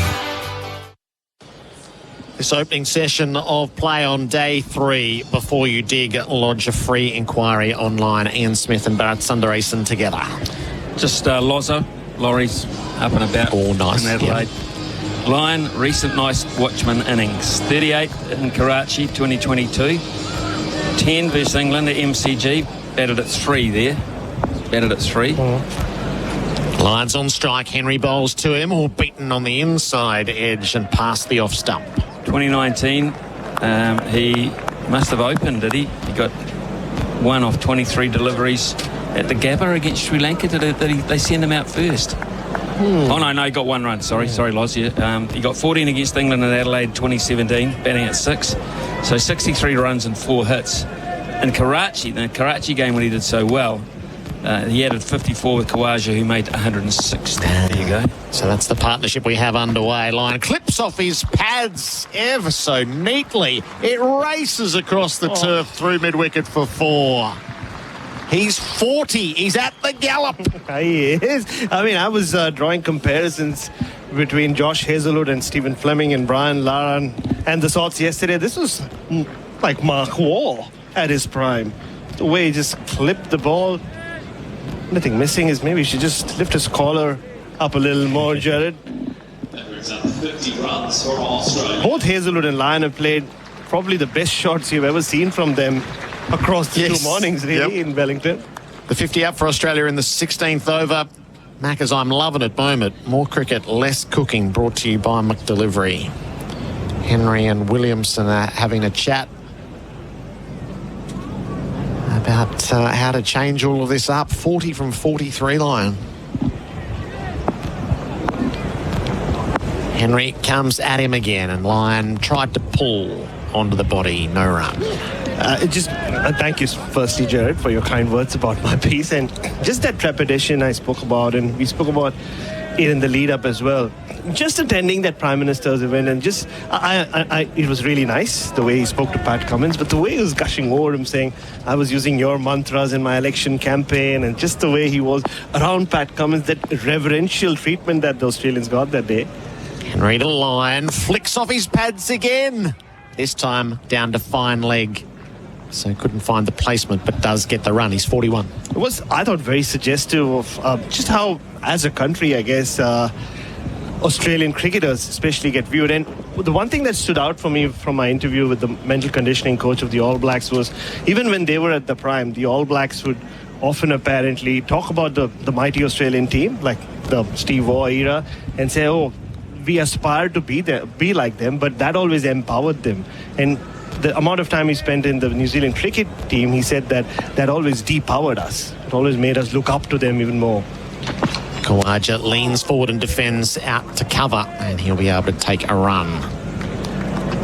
And I guess the lack of success, it's different when Ian Smith was an integral part of the New Zealand team in the 80s. When New Zealand were winning, they've won series, the one-off test here. It can't just be a myth, right? This whole psychological edge that Australia have over New Zealand and the mental scars that this team seems to have when they faced up. Last ball of Henry's over. He'll deliver it to Lyon, who's clipping in the air, and he's caught at mid-wicket. A pretty spectacular catch at that. Lyon goes for 41, so it's not the day. But it has been an enterprising start. Half an hour of night Watch it, cricket. Australia is 3 for 53 as Lyon departs for 41. Ian Smith and Bharat Sundaresan will analyse it all for you as Adam Collins comes in on SEN Test Cricket for Resine, the paint professionals use. Nicely judged by William. The Grand Tour Racing Festival is bigger, brighter, bolder and louder than ever. LoveRacing.nz together with TAB brings you New Zealand's top 20 thoroughbred racing events, celebrating all the action and entertainment both on and off the track at the biggest and best race days across the country, featuring headline acts Sir Dave Dobbin, Peking Duck, the Black Seeds, Zed and more. Eat, drink and get racy at New Zealand's ultimate thoroughbred racing festival. It's one hot ticket. Book today at thegrandtour.nz. Nathan, never will he get a better opportunity. No one's had to wait longer in Test cricket than him to get a 50. No one's made more runs in Test cricket without a 50. Today was the day, out for the second time in his Test career in the 40s. First wicket to fall on this third day, Australia 3 for 53. Our coverage for Resine, the paint professionals use. I'm Adam Collins, our experts for in-place living specialist disability accommodation designed for you, Ian Smith, Bharat Sundaresan. I'm flat. I wanted that. Deflated. Absolutely deflated. You wanted the call-out moment, didn't you? I really did. That's a milestone. I really did. And the waiting for, 100 zillion Test matches? I was on air when he got out for 47 in Cape Town, the day before. You might remember what happened the next day at Cape Town. We don't talk about that anymore. He got out, he skied one in the air. He skied one in the air off Morné Morkel. Since you brought it up. Yes, and we interviewed him afterwards on the coverage, and Nathan's a fairly modest guy. He doesn't like talking about himself, but even he offered that he was mortified that he'd gotten that close and reached the 40s. Another time, 40 not out, back when he was a youngster in Barbados in 2012. And batted for a long time with Ryan Harris that day. And a slew of 30s, but not to be. Kugelin in the attack for the first time in the second innings. Bowls to Khawaja, helps it off his hip for one. One of two men set back on the leg side. Deep square, deep fine leg. Three slips in the gully behind the wicket. 3 for 54. Khawaja up to 11. And so that brings Cameron Green to the crease again on the back of 174 not out in the first innings. And it was very, very obvious to us who got to the ground early enough to see their preparations this morning. He put his full regalia on and headed to the nets. Yep. He's back on naught. Yeah, very much so. He did that yesterday as well when he was 103 not out overnight. Yeah, he's feeling it. He's loving it here. Bit of shadow batting before taking guard. Now sets himself. Kugelin, unorthodox start to his run. 2 slips to gully. 6-3 field. Bowls here. Green off the back foot, punching beautifully. First ball out towards the rope.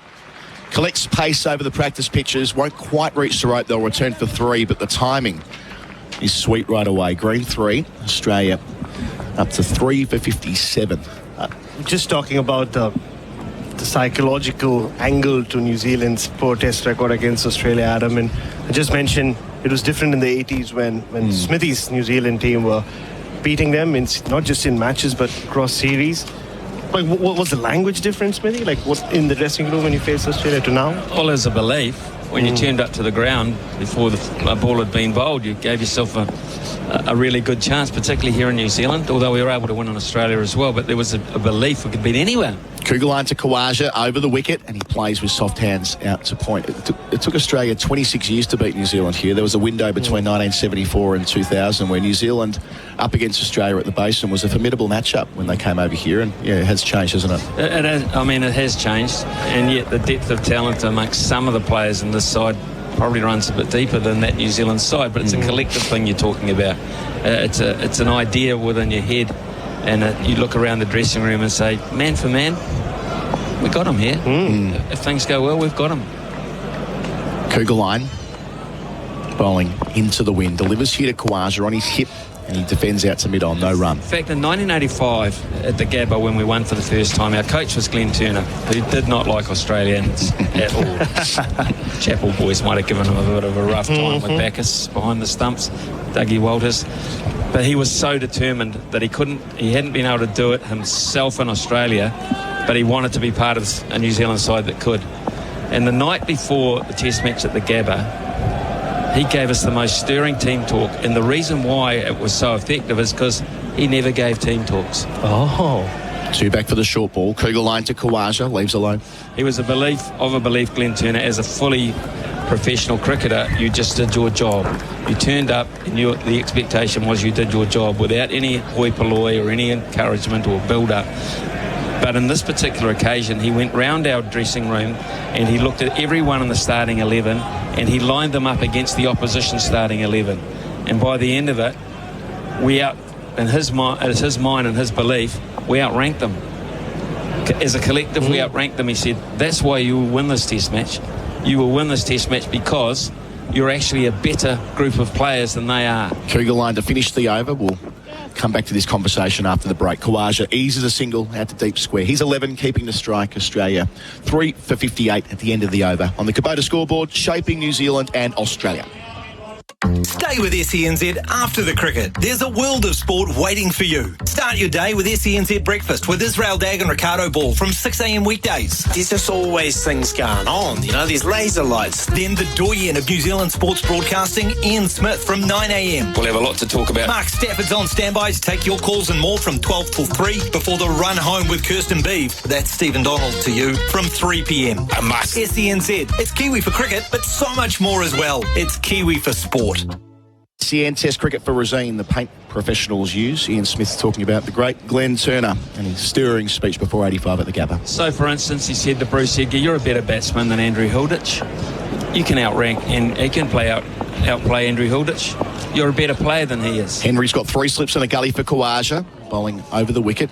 Does rise on Kawaja. He just holds his pose and gets it out behind square for one awkwardly. He's 12, 3 for 59. John Wright. You're a better and more accomplished player than Kepler Wessels. Sure, he's a fighter, he's a tough fighter, but so are you. You can outfight Kepler Wessels. Round the room, John Reid, J.F. Reid. Reedy, you're a very good player. I mean, you've got to be the equal of Greg Ritchie. I believe you're a better player than Greg Ritchie. Ian Smith, you've had a much better career to this point than Wayne Phillips. I think Flipper was the keeper. Flipper's in and out of the side. You're a fixture in the side. I believe in you. Right round the room. Everyone. This is Glenn Turner talking to us. Henry bowls to green, shimmies, then leaves. We're all sitting there in amazement, and he's building us, pumping up our tyres like you wouldn't believe. Didn't even bother to talk about Hadley, really, because he didn't have to, did he? Yeah. Richard. Move on. Let's move on. So by the end of it, and Jeremy was captain of this. Jeremy, our colleague here, was captain. By the end of it, we thought,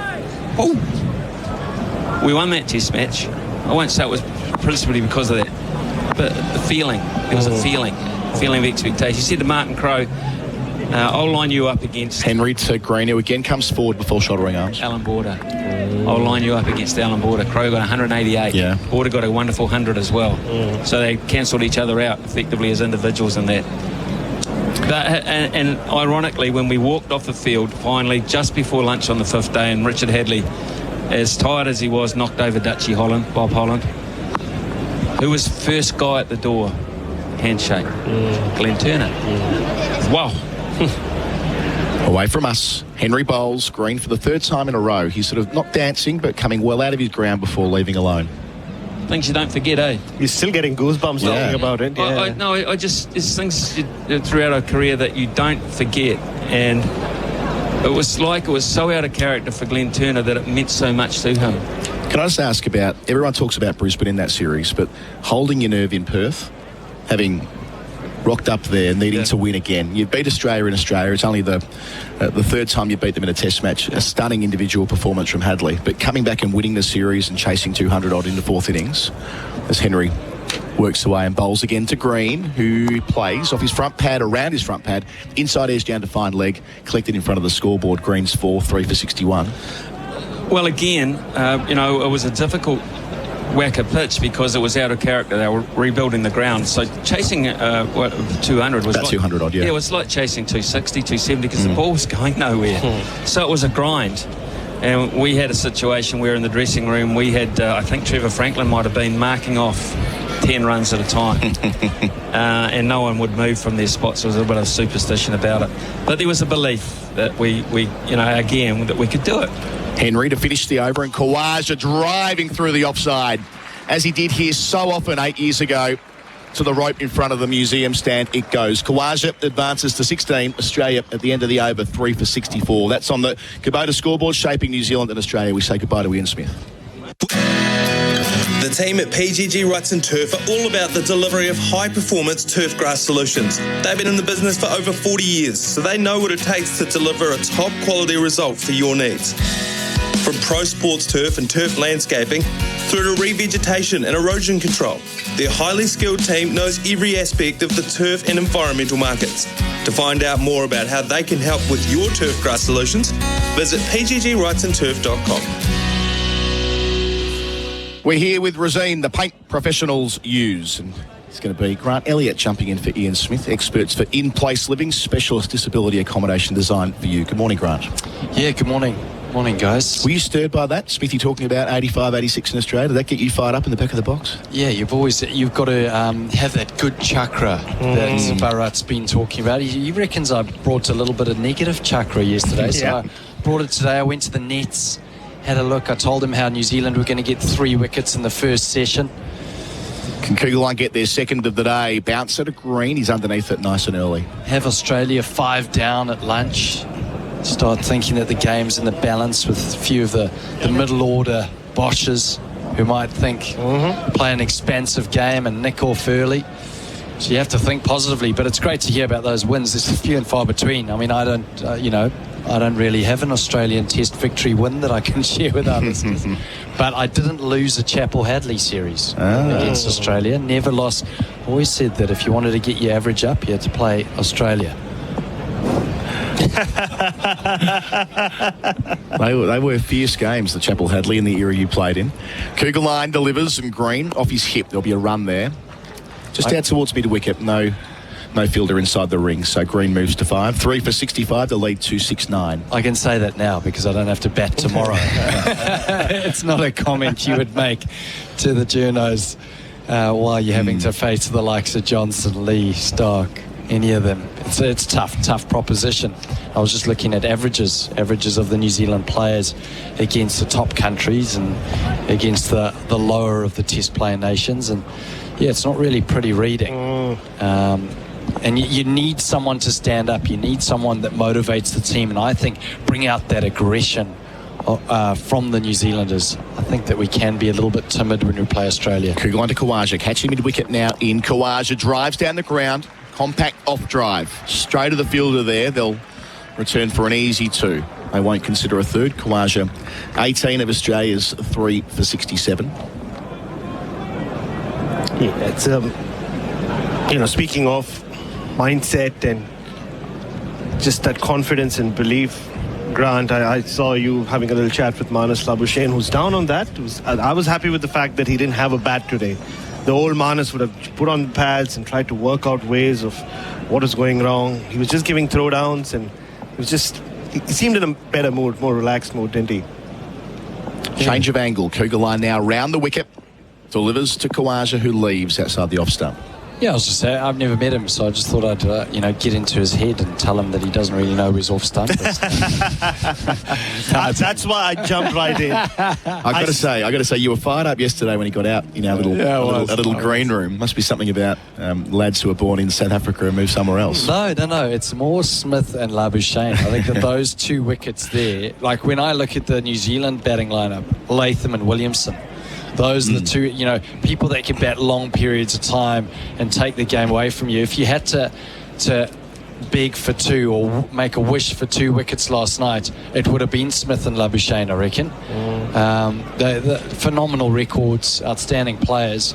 And you're right, though, Bharat, about as the drinks. Yeah, so Michael Neese is on his way out with a little kit bag for Usman Khawaja. I think it's for his bat. Not entirely sure for another bat. He's just been pointing at some part of his bat. So a little bit of a delay here, which will give me the chance to say that the New Zealand Minister for Sport, Chris Bishop, will pop in on commentary with Smithy and Daniel McHardy at the back end of this session. Baz, you were writing about and talking about the New Zealand government and their relationship with Pat Cummins before the Test match. This was your greatest party of all time, you said. You said greatest event of your life, potentially. Well, on a Monday. I mean, my wedding was pretty good, Oh, yeah, let's talk more about that. Chris Bishop, lovely guy, yeah. I met him at at the same reception. Big cricket fan. Also said he's a big fan of me. That always helps. Nah, it's... But speaking of niceness in this country, must say, I just walked into the TV studio earlier and I said, because I thought they might have like a makeup person, a hair person, and I just said, I need some dry shampoo. And before you know it, the great Katie Martin went and got me some dry shampoo. It's a flirty floral. Well, that's my style, as we all know, but it's just something about this country. Not you so much, Grant, but like the Kiwis born here more so. I've got a bit of a rough edge to me. Pretty much, which I enjoy, and which is why when I saw you walk down towards the nets with Manas Labuschagne, I had to protect my brother. I jumped right in, if you noticed. No, it was a pleasant chat. I was just asking him when he left South Africa and came to Australia. Khawaja has a new bat. Sorry, Grant. Kugelheim bowls to him. 2 balls left in the over. Worked off the hip, just in front of square on this occasion. Khawaja doing it easy. Up to 19, 3 for 68. The lead 272. Yeah, so he came to Australia when he was 10, and I came to New Zealand when I was 23. So quite a difference, I think. There, being brought up in a schooling system in Australia, and one of the biggest things for a South African that's immigrated, I think, is whether or not you support the Springbok rugby team. And whether you've renounced that support, and I had. I think Kevin Peterson still supports the Springbok, doesn't he? Yeah, I'm pretty sure. Yeah. Certainly our colleague on SEN Test Cricket, Stuart Mika, who played for England, definitely supports South Africa in the rugby. Kugelheim to finish the over to Green, who pushes into the offside. No run there. 19 overs gone in Australia's second innings. So 3 for 68 on the Kubota scoreboard, shaping New Zealand and Australia. Khawaja 19, Green on 5. Hi, Paul here from Waterforce, keeping your lawns, gardens, parks, subdivisions, sports fields and golf courses looking green and lush is what we do best. We're also experts at improving water quality so it's safe to drink and use. We help a wide variety of residential and commercial clients around New Zealand to use their water as efficiently and effectively as possible. Waterforce offers custom design solutions for your individual needs and supplies the best quality products and equipment for the job. Download our home irrigation planning guide to get started at waterforce.co.nz. Our first session for Before You Dig in our coverage for Rosine, the paint professionals use. Will O'Rourke's going to get a second crack. My apologies, first crack. I saw him bowling before play. That wasn't in the game, was it? First crack today, gets a bowl in the second innings. Doesn't count when you're bowling in the nets. Well, he won't be warm after that bowl this morning. No. Just to loosen up. I was looking forward to him. I actually said at the build-up to the game, I said I would have started with Henry and O'Rourke. You couldn't start with Henry. It'd have to be a one-over spell from the Adelaide end. Bowling with the breeze. O'Rourke's first ball rises on Khawaja. One hand off the bat defensively. Good start. That's where he needs to be, kind of making them jump around a bit. We saw him hit the radar at 143 kilometres an hour in the first innings. And he's been the only New Zealand bowler to make the most of the up and down nature of this pitch. Used his height really well. He's got the least expressive faces going around in cricket, doesn't he? Can't make out at all what's going on in Will O'Rourke's head. He's a straight face. Perfect fast bowler. Here's O'Rourke. Second ball, 2 men back. That rise on Khawaja as well. Similar to the first delivery, but with a bit more elevation. So Khawaja played it awkwardly into the onside, but safely. Get a short leg in. Give him a chance. 2 dot balls to start, but both balls would have been in the frame of short leg had there been a fielder there, instead of having one out at deep square and one at deep fine on that side of the ground. Yeah, no, O'Rourke, he's definitely a bowler that if you had to look to try and dominate him, it's with the horizontal bat shots. You're looking to cut, looking to pull, work it off the hip. If he is looking to work off the hip, you're right, Adam, that short leg could be useful.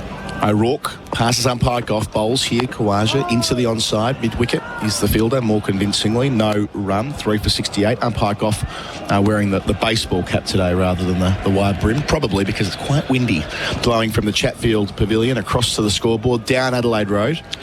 Speaking of umpires, I bumped into good old Maria. I said, long overdue pitcher. I covered his first ever test match in Chittagong in 2010, and here we are for the last test. But more importantly than that, He knows all about the Taylor Swift. Yeah. He was loving it. Oh, we probably should explain what this is, by the way. O'Rourke bowls here to Khawaja, who plays it to the onside, wants one, doesn't take it out to mid-wicket. The throw comes in from Henry, nearly hits the stumps, nearly overthrows as well, but well backed up. So during the Taylor Swift concert a couple of weeks ago at the G, Grant, Abby Slade, who's a prolific cricket tweeter, I think she wouldn't mind me calling her, big Somerset fan as well. She referred to the fact that Taylor Swift went on stage and spoke about her friends around the world who had supported her all the way or something, and put on there a Photoshop picture of Taylor Swift and Mariah Erasmus. No. And a lot of news organisations believed it to be true, and it got picked up. Over the wicket, O'Rourke bowls full and wide of the off stump and shouldering arms is Khawaja. She said something like friends who've been at the MCG before, like including my great friend Mariah. And nice little bit of Photoshop work. And yes, it took off. It's taken off. Big time viral. and Abby's thrilled with this result. Oh, she is. She was all over it last night. Yeah, so Maria does know about it. He said that he has Taylor Swift on his playlist. Oh. But that's not who he listens to get motivated for a test match. He's more classic rock. Okay. Got a bit of news coming through. We'll come to it next over. O'Rourke's last ball, and Khawaja goes back and defends with both feet off the ground. 3 for 68 at the end of the over. 272 is the lead. Green 5, Khawaja 19 on the Kubota scoreboard, shaping New Zealand and Australia. Breaking news after the break. I've always tried to make good choices for my family's future and their happiness. Having an enjoyable and safe building experience is about choosing the right builder. So put your family in safe hands and choose GJ's with their proven track record. In over 25 years of business and with close to 23,000 builds, GJ's has completed every home we've ever started, a fact we're very proud of. Make a wise choice and choose New Zealand's most trusted home builder. GJ's, here today and tomorrow. Here at Basin Reserve for Rosine, the paint professionals use. Glenn Phillips is going to get a twist for the first time in the test match with his right arm off spin. Usman Khawaja a couple of overs ago went off towards the boundary, and I thought he was replacing his bat just by the nature of the body language. He wasn't. Dan Bredig has on Twitter here, Usman Khawaja has a crack.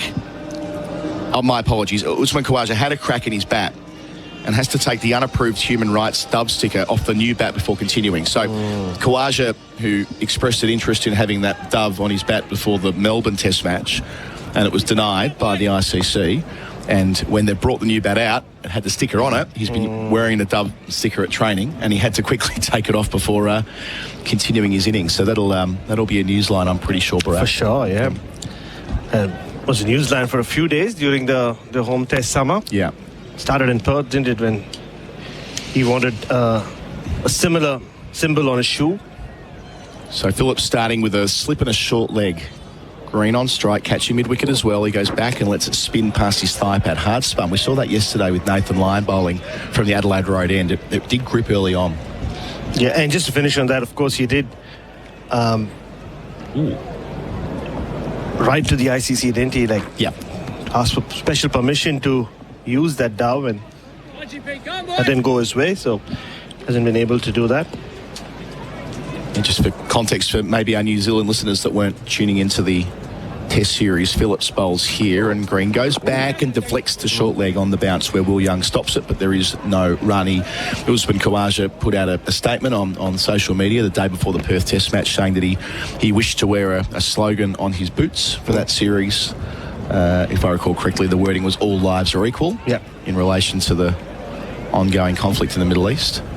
And that was knocked on the head. And before the second test, he wanted to wear that dove that we saw before on the bat that he's been using at training. Phillips now got a leg slip due to that extra spin, and that has spun past Green's thigh pad and really gone. We've seen this, Grant, haven't we, with Phillips? He gives it a massive rip. Yeah, I'm surprised he's bowling now, I must admit, but I didn't see this coming. I would have thought maybe Ravindra before Phillips, but maybe given the success that Lyon had, he's almost looking to just sort of deploy the same kind of field. 6 on the leg side, 3 on the offside. Lyon was a 7-2 leg side field. Phillips bowls and Green plays through the onside, a little bit upish. There is a catchy mid-wicket there for that, but but square of him. They get a single. Green 6 to lead to 73 at 3 for 69. But he's learning his craft at Test cricket. He's learning his craft for the longer form. Now, he went to Bangladesh, and Bangladesh, I mean, you know, it's a spinner's paradise there. You have to land the ball in the right area and it will do something.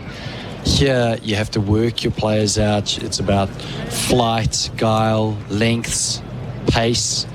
Jeetan Patel, who I played with for 10 years, played at the Basin Reserve, and you know, he was regarded as one of Wisden's cricketers of the decade, I think, amongst some serious players. To the left-handed Khawaja for the first time. Round the wicket, 2 catching men, and Khawaja threads the needle out past the catching cover to extra cover it goes. Ravindra does the fielding. Khawaja moves to 20 with a single, 3 for 70 the score. And Jeetan almost resorted to bowling really quick, over 90 k's an hour, and just, you know, holding up an end in New Zealand. And I think his strike rate was probably in the 60s, but going to England, he bowled with a Duke ball. It turned a lot more, took a lot of wickets in England. And Glenn Phillips is learning his art now. He's a white ball bowler, essentially, trying to learn that art of taking wickets. Last ball of his first over. 2 Green, played to mid-wicket again, but not far away from short leg, albeit on the bounce. So 3 singles there. The lead, 275 Australia, 3 for 71. As drinks are starting to make their way out onto the field, we'll take a break with Australia having moved to 3 for 71. Green and Khawaja doing the business on the Kubota scoreboard, shaping New Zealand and Australia. PGG Wrightson Turf has been breeding turfgrass seeds suitable for New Zealand racecourses for over 40 years. They focus on the delivery of high-performance turfgrass solutions. From seed and turf maintenance products to nutrition plans and agronomic advice, their driven team is equipped with the technical knowledge and market-leading products to help you achieve the best possible solution. To find out more about how they can help with your racecourse turfgrass requirements, visit pggwrightsonturf.com.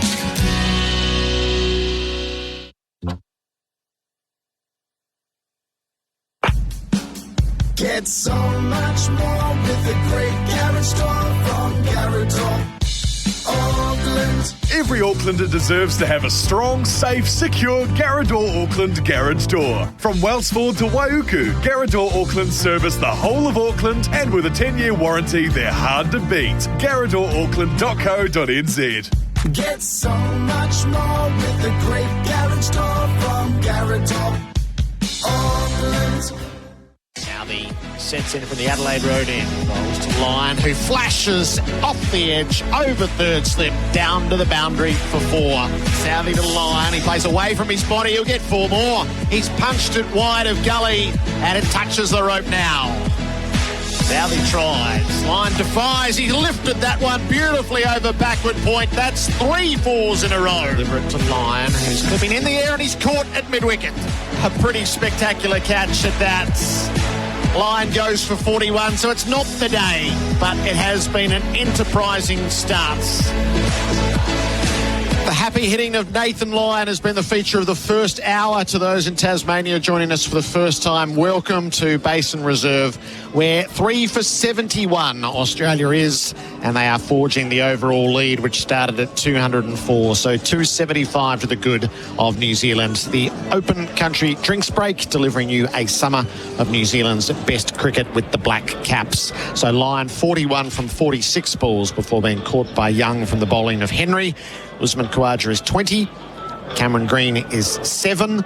So they've gone at a run of ball, really, since the start of play. Gerard Whateley sliding in alongside Grant Elliott as the drinks break is coming to its close, thanks to Open Country. A tone of a day again set by Australia. Yeah, definitely. Well, at least Nathan Lyon is gone. That's what I will say. That's a positive. Getting him early-ish. I think that was always going to be a tough proposition if we watched him. I saw it flash on the screen saying lower order batters that have scored a lot of runs without scoring 50, and he's top of the list. Yep. 1,400 runs, I think it was, odd. And when I saw that flash on the TV screen, I was like, all right, that means he's due for a 50. But I didn't want to give those negative chakras. We got him out for 41. So first job, tick.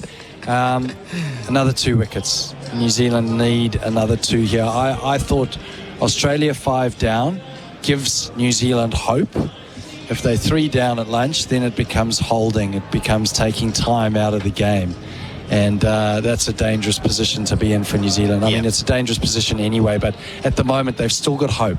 You heard Glenn Phillips say, we could chase 350, 400. So that it feels like the most imaginative number's about 360. So Australia's job is to drive it beyond that, and the next 2 wickets could play a role. It would be... this partnership is busy, and then you've got Head and Marsh, the 2 heavy hitters of the order. So... they either expire or it happens in a real hurry. O'Rourke is in from the Vance stand end. He's bowling to Green, who leaves with the high bat up over the shoulder. And I think that's why you need 5 wickets, because you've got the explosive nature of Head, Marsh, Carey that will play an expansive game and can take the game away from you in a session. But, the more risk you play with in Test cricket, the more chance of you getting out. So New Zealand have to try and break into that middle order and then have that hope of trying to look at a total of, as you say, probably under 360 gives them maybe a glimmer of hope. O'Rourke bowls to Green, plonks forward and leaves. They've bowled well though, New Zealand. I do think that they've bowled, decent lines, lengths. Southey had a bit of swing in the morning. Henry, he's just consistent, isn't he? I love the matchup between Khawaja and Henry. I was hoping that would be one where Henry would sort of reign victorious, but it didn't happen. Khawaja's been watchful, extremely watchful outside that off stump. He's left well. And now we're getting a look at O'Rourke into his second over, and I thought that if there's anyone that could create something spectacular, it would be him. Green has the strike and he's leaving the ball angling in at the off stump. This first session of players for Dale before you dig, lodge a free inquiry online. Jeremy Coney is coming alongside Grant Elliott. Jeremy, welcome back. Thank you, Gerard. Yeah, well, it's perhaps we see the hour gone by slightly differently. 61, it's been a run a minute in the first hour, and since the dismissal of the night watchman, that's the wicket that we've got, the night watchman, which you would expect to get with a newish ball. O'Rourke is over the wicket, bowling to Green, ducks the bouncer. I think as soon as we've seen Green come to the wicket, that he has looked comfortable. He is using the method and trusting it that he used in the first innings, which was successful. He's shimmying down the wicket at someone like Henry, and if it's short of him, he's still just letting that go and it's going over the stumps. It's a good method. It worked for him, and it's working again so far in the second innings. He's not doing it, obviously, to O'Rourke. He's bowling to him and Green leaves. But his foot is getting out there. That's a good move. That's a good, solid getting forward. The leave is still like a forward defence. It's just that you don't bring the bat down. You get your foot forward and it covers the off stump and you let it go. And he's doing all the basic things, I think, well at the moment. And he's obviously seeing it reasonably well. It was only yesterday he was batting again quite nicely. So he's in that kind of bubble, I think. Cam Green again shoulders arms. So a tied over. 3 for 71. The Kubota scoreboard shaping New Zealand and Australia. No time for dinner because the big game's on. Get your Macca's favourites delivered with McDelivery. Dinner sorted. And you won't miss a thing. That's a real win-win. McDelivery, delivering your Macca's favourites straight to your door. Ba-da-ba-ba-ba. Racing season starts now. Charge out the gates with $50 in bonus bets on us. Join TAB, deposit $10 and get $50 in bonus bets. Sign up at tab.co.nz. New customers only. T's and C's apply. R18, bet responsibly. SEN Test Cricket for Resine, SENZ Test Cricket for Resine as well. Quality paint and colours, perfect for your summer projects. Jeremy Coney and Grant Elliott alongside Gerard Whateley. Glenn Phillips is bowling from the Adelaide Road end, and Australia is 3 for 71 with Khawaja on 20 and Green on 7. I reckon this is an important little spell here for Glenn Phillips. He hasn't been used so far in the Test match. He's the preferred part-time spinner has been Ravindra by New Zealand generally. slip bat pad and a catching extra cover. Phillips around the wicket bowls, and Khawaja came forward with an intention to drive and changed his mind. And as a part-time spinner, he is getting just a little bit of purchase from this pitch, and that's why we know that Nathan Lyon is going to be really a big threat in the second innings against New Zealand. Phillips is into the wind as he bowls, and Khawaja does follow through with a drive this time. Clouts it wide of mid-off and gets around to do the fielding and keeps it to a single. Khawaja's 21. That's 3 for 72. But against this this northerly that's coming down the ground, you can see it ruffling the players' trousers and their shirts at the moment, particularly say of the bowler. And we need to have a spinner, and I say we, that's not a very objective thing to say, is it? But New Zealand need to have a spinner operating down there. They can't use the likes of Southey and Kugelheim that we've already seen ad nauseum bowling up into this northerly, especially if it freshens. Phillips comes over the wicket when he's bowling to the tall figure of Cam Green, who plays back, tickles him around the corner, but that is protected, no run. Jerry, we both played a lot of cricket at the Basin, and I haven't seen the ball spin like this on a Basin wicket for, this is my whole career. There's only once, and it was because it was a little bit damp on the top. Jeetan Patel and Nathan McCullum took wickets on day one and then didn't take a wicket after that because it flattened out. Green on the drive, clips it away to Kugelheim down at long on and helps himself to a run, 3 for 73. But you always see bounce here, and spinners always talk about the bounce and also using the wind. Someone like Harbhajan Singh said loves bowling at the Basin because he had the wind. He could use that drift and obviously try drop it on the batters to get them out with bounce more than turn. But we've seen some outstanding spin from Nathan Lyon, and quite prodigious in Basin Reserve sort of terms, because I've never actually seen it before like this. Khawaja plays back and he's beaten by Phillips. It spins past the outside edge. So I don't quite know what to expect on day 4, day 5, whether it's going to get flatter or whether it's going to turn more. And it's not going to get flatter. Well, this is the thing with, I don't know why it's turning like this. I need to ask the curator, is it because it's very dry underneath, but there's still a layer of grass on top? Khawaja dances down the pitch, jams down on a ball out to cover. He can't find a run. We'll pick this up in a moment. Into the over, 3 for 73, the Kubota scoreboard shaping New Zealand and Australia. Sports fans rejoice. The voice of sport in New Zealand has his own show. Brilliant. Absolutely brilliant performance. That's right. You can catch Ian Smith every weekday on SENZ from 9 a.m. For God's sake, how many hints do you want? That's right. Cricket, rugby, even rugby league. You better believe he's on the WAS train. Tune in, all right. We'll be tuning in. Look, Kevin. Mornings with Ian Smith. 9 till 12, weekday mornings on SENZ. This opening session on day 3 is for the Kubota, before you dig, lodge a free inquiry online. The record 4th innings chase at this ground is 277, so we've moved into record territory at 3 for 73. O'Rourke bowls to Green past the off stump and left alone, Jeremy and Grant. Yeah, we're just discussing the spin bowling in particular, and we know it's going to play a big part in the 4th innings. The thing about Lyon, of course, is that it's what he does before it actually pitches that is the issue for the New Zealanders, that he'll get it up high and it'll, because there's so many revs on the ball, it actually drops quite steeply, steeper than you think as a batsman, so the judgment of length becomes very difficult as a batsman.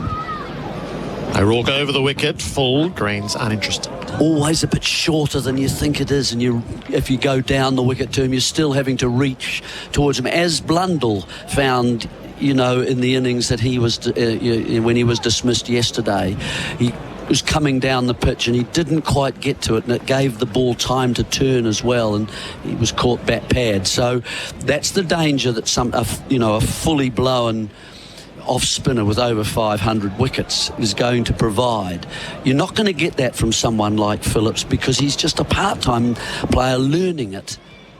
O'Rourke is yet to concede a run. Green is back and correcting that now as he plays into cover and goes with the stroke for a single. He's 9, Australia's 3 for 74. Yeah, learning the skills, and it's usually, again, in the white ball game, isn't it, that he's learned to bowl his off spinners. So it's been more of a protection element, and it's been flatter for that reason. And so we're not going to see that drop that I've just talked about from Lyon when we are going to be watching Phillips bowling. It's going to be more into the pitch. It might still work. It might still work if he gets it right. O'Rourke to Khawaja now, jumping in defence. Yeah, you always talk about getting the ball above the batter's eyes, and that's what Nathan Lyon does so well. He's found a pace where he can drop the ball, he gets drift, and he's got revolutions which allow him to get that extra bounce and bring in those players, especially if you're looking defensively. We saw Southey get that inside edge off the thigh pad, and the short infield is waiting, whereas Phillips is short. He's quick through the air. He doesn't use that guile and that change of pace. It's one pace. Khawaja leaves outside the off stump. It can still work. It can. As I say, look, I mean, if we're talking about England and New Zealand, you get spinners who go up and down. We talk about a spinner going up and down, and that's getting it above, the up part is getting it above the batsman's eyes, and then dropping it. And sometimes if you're spinning it hard enough, the rotations, it'll also drift away from a right-hander as well. And then as you reach out, you've created a gap between bat and pad. And that's the classical dismissal, isn't it? Coming back in as you reach out in between bat and pad. Khawaja, from the last ball of the over, tucks it away to deep square, and he'll take a run. He's 22. Australia's 3 for 75 on the Kubota scoreboard, shaping New Zealand and Australia. Looking for a big tractor to get the job done? Then you can't go past Kubota's M72. Available from 130 to 170 horsepower, there's a M72 that's right for you. And every new machine includes a big 5-year warranty, making the Kubota M72 the tractor of choice. Speak with your local Kubota dealer or visit kubota.co.nz to learn more. Kubota, shaping New Zealand. Can Glenn Phillips conjure the delivery of the day? Get your Macca's favourites delivered with McDelivery. He's in his third over, none for 5. Khawaja's 22 on strike, and Australia 3 for 75 with a lead of 279.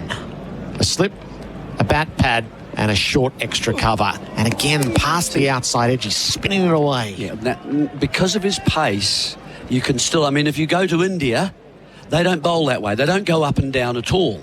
They go flat. So that's, you know, where you see the Jadejas of the world. You see Aksa Patel. They go flat, fast into the pitch and get the turn and the variety from the surface itself.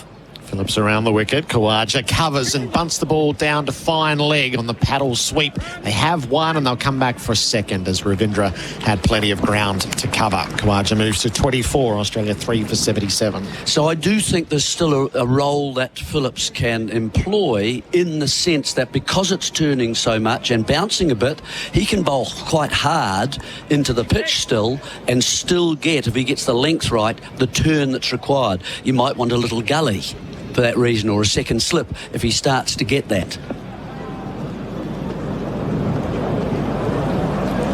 Phillips in, bowls. Khawaja dances down the pitch, knocks the ball past the short extra cover. He was momentarily in the air. It races to the boundary where it's just fielded by Kugelheim, who crashes into the fence in his endeavours over the rope. Throw comes in at the striker's end. Green beats it back. 3 for Khawaja. I imagine that's part of what they're setting him up for. Khawaja's 27. It's 3 for 80. Yeah, 2 dismissals or methods of dismissal. One is that short cover. The other one is slip, coming forward, maybe looking to defend at just the perfect line length. Here he plays an offensive stroke, and you're right, Gerard, just in the air momentarily there. Southey diving to his left. Thought there was an opportunity. Created an opportunity. Southey stays now at short mid-wicket for the right-hander. Green gets a look at Phillips. He clips him into the short leg. Hit his ankle. Ouch. But I think, Jerry, what you're talking about with Glenn Phillips is, you know, his methods of dismissal now. We know Southey, you know, he's got the outswinger and he's got the off-cutter.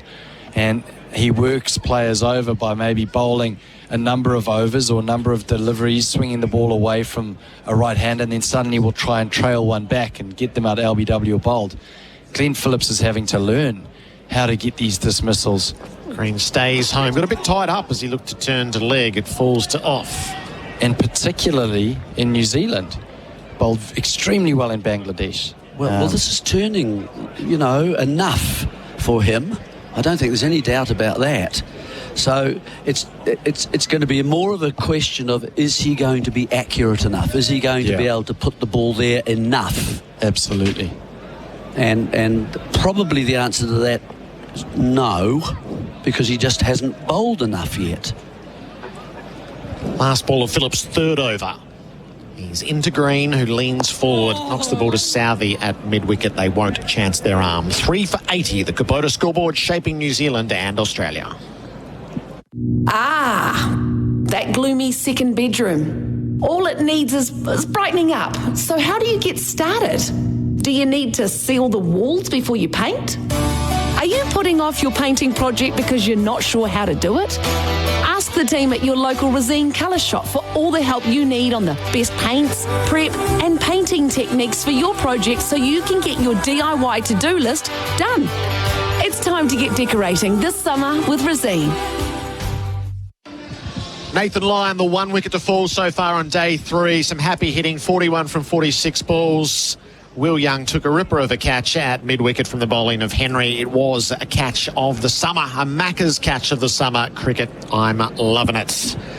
So 3 for 80. Green is 9, Khawaja is 27. Will O'Rourke is bowling from our broadcast end. We sit in the R.A. Vance stands. The next two in Travis Head and Mitch Marsh are awaiting their turn. O'Rourke trying to expose one of them. He bowls to Khawaja, a bouncer quickly down underneath. Paul from Brighton East in Melbourne has sent this to you, Jeremy and Grant. I like the possibilities of Phillips as a test cricketer. He's only 27. He's an attacking bat. He's an accomplished white ball bowler. Just needs to improve his red ball bowling. I'm surprised he wasn't used in the first innings, particularly during the 10th wicket partnership. But at 27, he has some decent possibilities. Well, you can't disagree with any of that. I mean, they had Hazelwood there as a left-hander, and he would have been turning away from and threatening the outside edge. I agree with it. It's a good comment. Khawaja, that ball reared at him. He just managed to get it away to the offside safely. He's wringing his hands in the aftermath. Yeah, well, one thing I will say to Paul is that I know, having spoken to Luke Ronke, the assistant coach of the Black Caps, he's out there all the time. The first thing Glenn Phillips does is he grabs a ball and he bowls. He's just bowling all the time. So he has to play catch-up. He was a wicket-keeper at the start of his career. So wicket-keeper batter. Now he's come into play where he can be an all-rounder, which is obviously very useful in the white ball game to have that utility bowler. O'Rourke's enlivened the crowd. Khawaja dead bats him to the leg side. There is a leg gully in place, but he was able to put it to the right of that fielder and take a run. He's 28. It's 3 for 81. I agree with that. I think every morning you see a little tight knot of players kicking a ball and so on, and whatever the game they play. But Phillips is not part of that usually. He's up there bowling. And he wants to learn, and that's a very good thing, I think. He's quick across the ground. He's sorting out gully as his area because he's a diver as well, and he's taken a couple of good catches against the South Africans, either side, left hand and right hand. O'Rourke into Green, leaves. I think, he's a busy player. He'll be working on his batting as well. We saw him in as a counter punching kind of innings yesterday when he got to 70.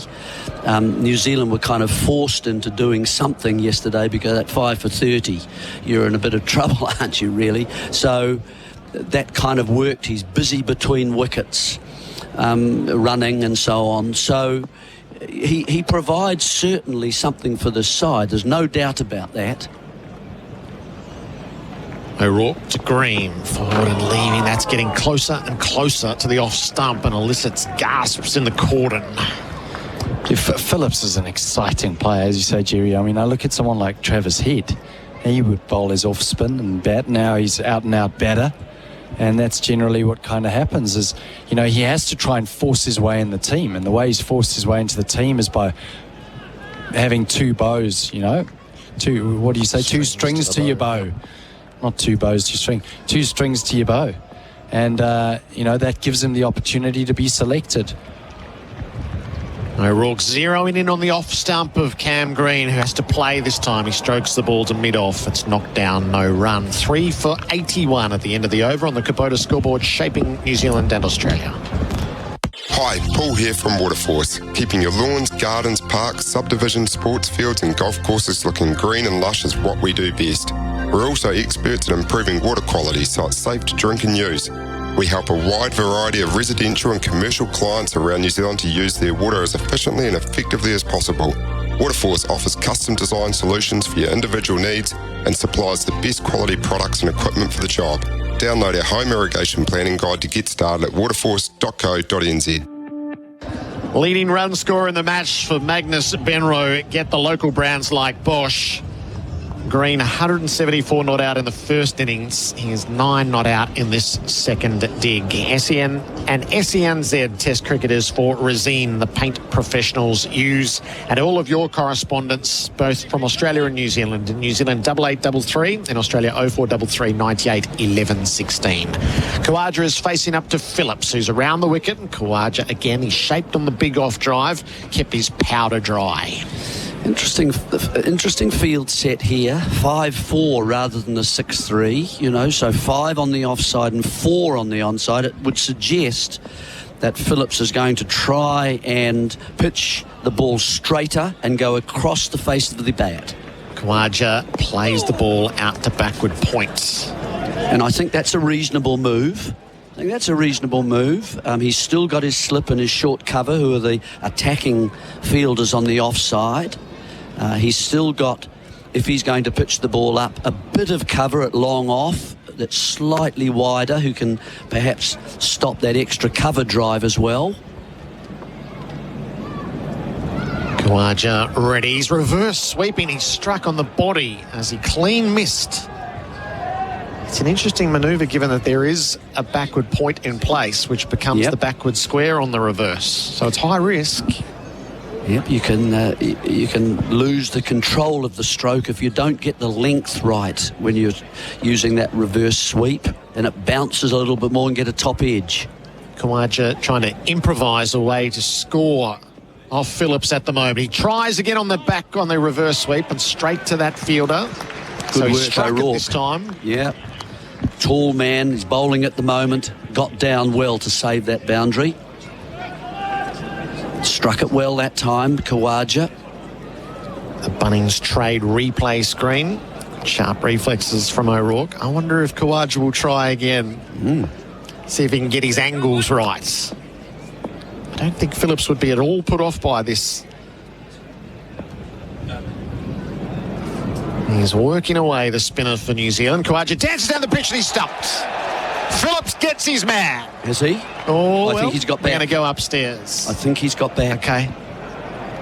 They're having a look. It's a good sharp turnaround if Khawaja's beaten it back, because it's a clean take for Blundell. Bails off. For stumping. I have checked the feed. It's a fair delivery. Side on replay, please. This is for IMAR Insurance. Tradies Trust IMAR for insurance. Call 13 IMAR. I think it turned enough that Blundell had to reach wide and bring it. Into the gloves. Okay, here we go. Stumps. Bat in the air, bounce. Yes, keep it going, please. Keep it going, keep it going. Keep it going. Bat is in the air. In the air, in the air. Khawaja's out. Bails Bails are completely off. Bails are up. Bat is in the air. Thank you. I am ready with my decision for the big screen. Bails up. Yep. Good work, Blundell. Well done. He brought it a long way back. And Khawaja, he initially got the bat down short of the crease and it bounced up. Yes. And that's what's done him in the end. Phillips, that's excellent. He has built that wicket like an accomplished test bowler. It's a good reward for him. Very good. Very good. And as I say, he is doing the job in terms of creating the possibility of wickets. The bounce is quite right. You've called it absolutely correctly, Gerard. He's bounced it short of the crease and then had to go a second time. It was before he got it down the second time that Blundell was able to complete and remove the first bail. So Usman Khawaja goes for 28. He's been stumped off the bowling of Phillips. Well done, Phillips. He's a good player Khawaja and went after him. It was flat enough that it beat him. Went past the outside edge as he went to drive. Another left-hander coming out now. Travis Head. This is interesting for Phillips as well. It keeps him in the game. Yeah, and Head's just got no sort of form at the moment through the T20s and through the first knock in this test. So Khawaja goes into the book. Stumped Blundell, bowled Phillips for 28 from 69 balls. It's 4 for 81. And I'm loving it moment for the locals here for Macca's. More cricket, less cooking, brought to you by McDelivery. It does... The Cougar line selection was, it felt odd in the morning that it happened. They've left Santner out, and for whatever reason, this is a spinning pitch. That is a very fair point. If you can go back, if only we knew that this... And I think it's a fair point that Grant made, is that this is not known as a spinning pitch at all. They misread the last pitch that we played on in Hamilton against South Africa. They didn't include Santner either, and Dane Pete, the off spinner for South Africa, got 6 wickets and got some turn. Here again, they've gone for the 4 seamers, and they've left Santner out, and he could have been a very useful option as it's happened. And they'll be regretting it now, of course. You know that Lyon's going to be such a big part of this in the second innings. He's already taken 4. Oh, yeah. So the Bunnings trade replay screen did Khawaja in, and now Travis Head is in the middle facing up to Phillips, and he's leaning forward and defending the ball to Southey at the short extra cover. A successful over. Phillips 1 for 10. Australia 4 for 81 on the Kubota scoreboard, shaping New Zealand and Australia. The team at PGG Wrightson Turf are all about the delivery of high-performance turf grass solutions. They've been in the business for over 40 years, so they know what it takes to deliver a top-quality result for your needs. From pro sports turf and turf landscaping through to revegetation and erosion control, their highly skilled team knows every aspect of the turf and environmental markets. To find out more about how they can help with your turf grass solutions, visit pggwrightsonturf.com. SEN and SENZ Test Cricket for Resine. Quality paint and colours, perfect for your summer projects. Lyon caught young bowled Henry for 41. Khawaja stumped Blundell, bowled Phillips for 28. O'Rourke is in from our broadcast end. He's bowling to Green, who's leaving again. That's been a familiar pattern. Green 9 from 30 balls.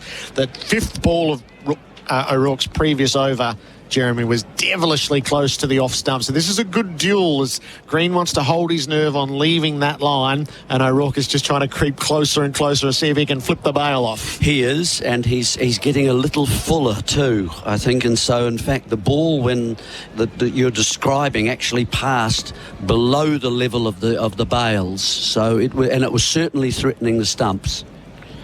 O'Rourke into Green, ducks the bouncer. That's good. Push him back. It was a wee bit high. It's something that O'Rourke, I think, has to work on. You know, get the bouncer the right length for such a tall man. He can actually pitch it closer to the batsman, I think, and get it up around shoulder and chin height. And so he has to play that. And then you bring other fielders and other options in the field into play. Corden is still fully stacked. 3 in a gully. O'Rourke bowls to Green, who's leaving the ball well outside the off stump. Now, some curious news that we're hearing, Jeremy, is that it is dress-up day. We've mentioned a couple of times that catwalk style, the entrants are paraded out on the ground at lunch, which I'm very much looking forward to see. Okay.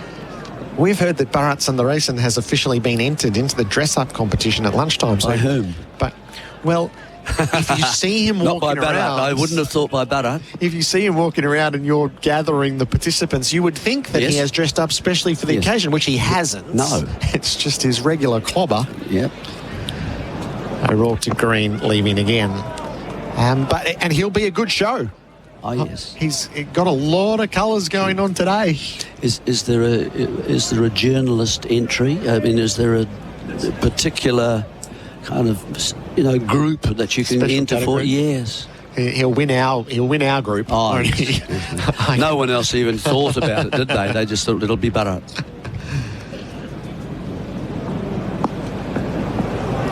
I gave you a little picture a little earlier on. There's a couple of people dressed as hot dogs, which is an interesting choice. Green drives the full ball. He got it back past the bowler, but he couldn't beat mid-off. No run.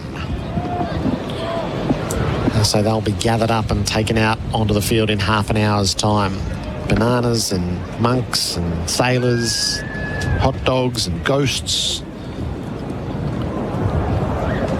So into the spirit of Saturday here at Basin Reserve.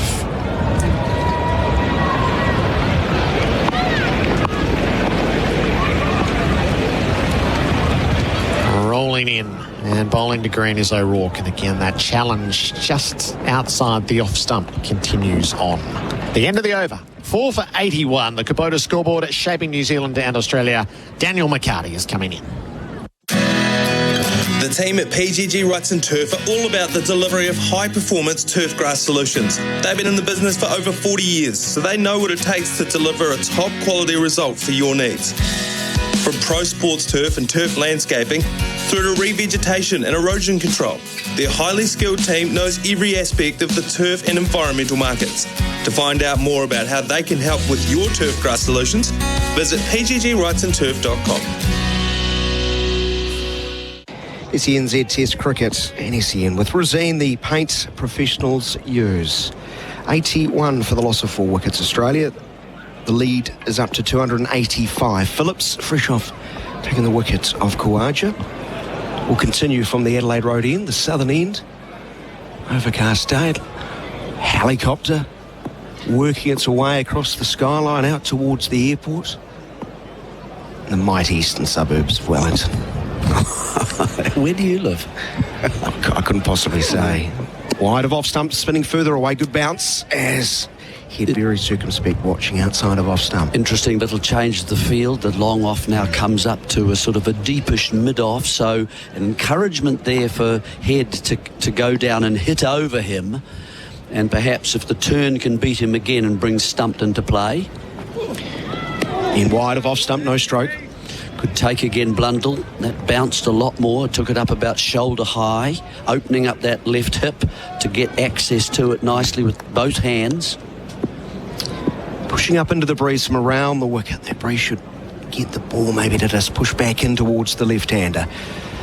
Seems to be bowling with good confidence. He's a very sweet, very fine, quite full of length, more of an under edge. Trickles away. Ravindra's around to prevent any more than just a single taken. But that nearly slipped under the bat and into the front pad. 82 for the loss of 4. Head matches his total from the first innings is 1. Now, what sort of line here for Phillips? He's gone back to a 6-3 onside field. Might need to call braces. Yeah. Here's Phillips. Just a little bit too short and comfortably from the crease line, rolling the wrist with the spin, but hitting up from high, keeping it straight down is green. It's a leg slip. Well, I think he's certainly got to be pitching outside the off stump, doesn't he? Top with of the off. amount of turn he's getting. You don't want to get it too straight, because it is turning from straight, which is uncommon here. Over a long period of time. Too short once more. Green goes back and just pushes to mid-wicket. I wonder whether bowling around would bring the LBW into play a little bit more as well. If you get a full ball so that you take the bounce out of play a little bit. You don't want Green to be able to just comfortably stay on the crease line. Challenge that knee roll perhaps, if you can bring him forward. So mid-on coming up. It's a cougar line, and deep forward square is going to go around to his left by 5 or so metres in front of the rowdy part of the bank. Here's Phillips from over the wicket. Once more, just a little bit short, and he's frustrated. He sort of jumps to his left as the over is completed. 1 run off it. Australia 82 for the loss of 4 at the Basin. I've always tried to make good choices for my family's future and their happiness. Having an enjoyable and safe building experience is about choosing the right builder. So put your family in safe hands and choose GJ's with their proven track record. In over 25 years of business and with close to 23,000 builds, GJ's has completed every home we've ever started. A fact we're very proud of. Make a wise choice and choose New Zealand's most trusted home builder. GJ's, here today, and tomorrow. Easy. SENZ and SEN Live from the Basin Reserve with Resine quality paint and colours, perfect for your summer projects. New Zealand have got rid of Nathan Lyon, but he added plenty, way too much as they're concerned. 35 runs he added. He moved to 41 before he was caught well by Young on the onside, trying to clip the ball over square leg. Hitting it forward of Young, two hands above his head off the bowling of Henry Gone for 41. And we've seen Usman Khawaja stump for 28. His head's beaten outside of off stump by Willow Rourke, who's charging in with the northerly behind him and getting the ball to move quite a bit from the hand too. Not just off the surface, Jeremy, as that one beats the outside edge of head. You know, it's been a good, you know, I've been a bit critical of New Zealand. There's no doubt about that and the way that they've played. But this is a very good little session of play that we're observing at the moment. We've got an off spinner that's, you know, part-time, but he's doing a good job. And at the other end, O'Rourke, 5 overs, 3 maidens. Angling in towards leg stump, hopping head as he defends. And he's building up pressure, a lot of pressure. And Cam Green, the 174 man in the first innings, hasn't found it easy at the southern end of the ground facing Willow Rourke, only in his second test. And he's running and he looks a bit more in control here. He likes bowling with the breeze behind him. He's got the ball, as you say, just moving away from the left-hander or into the right-hander.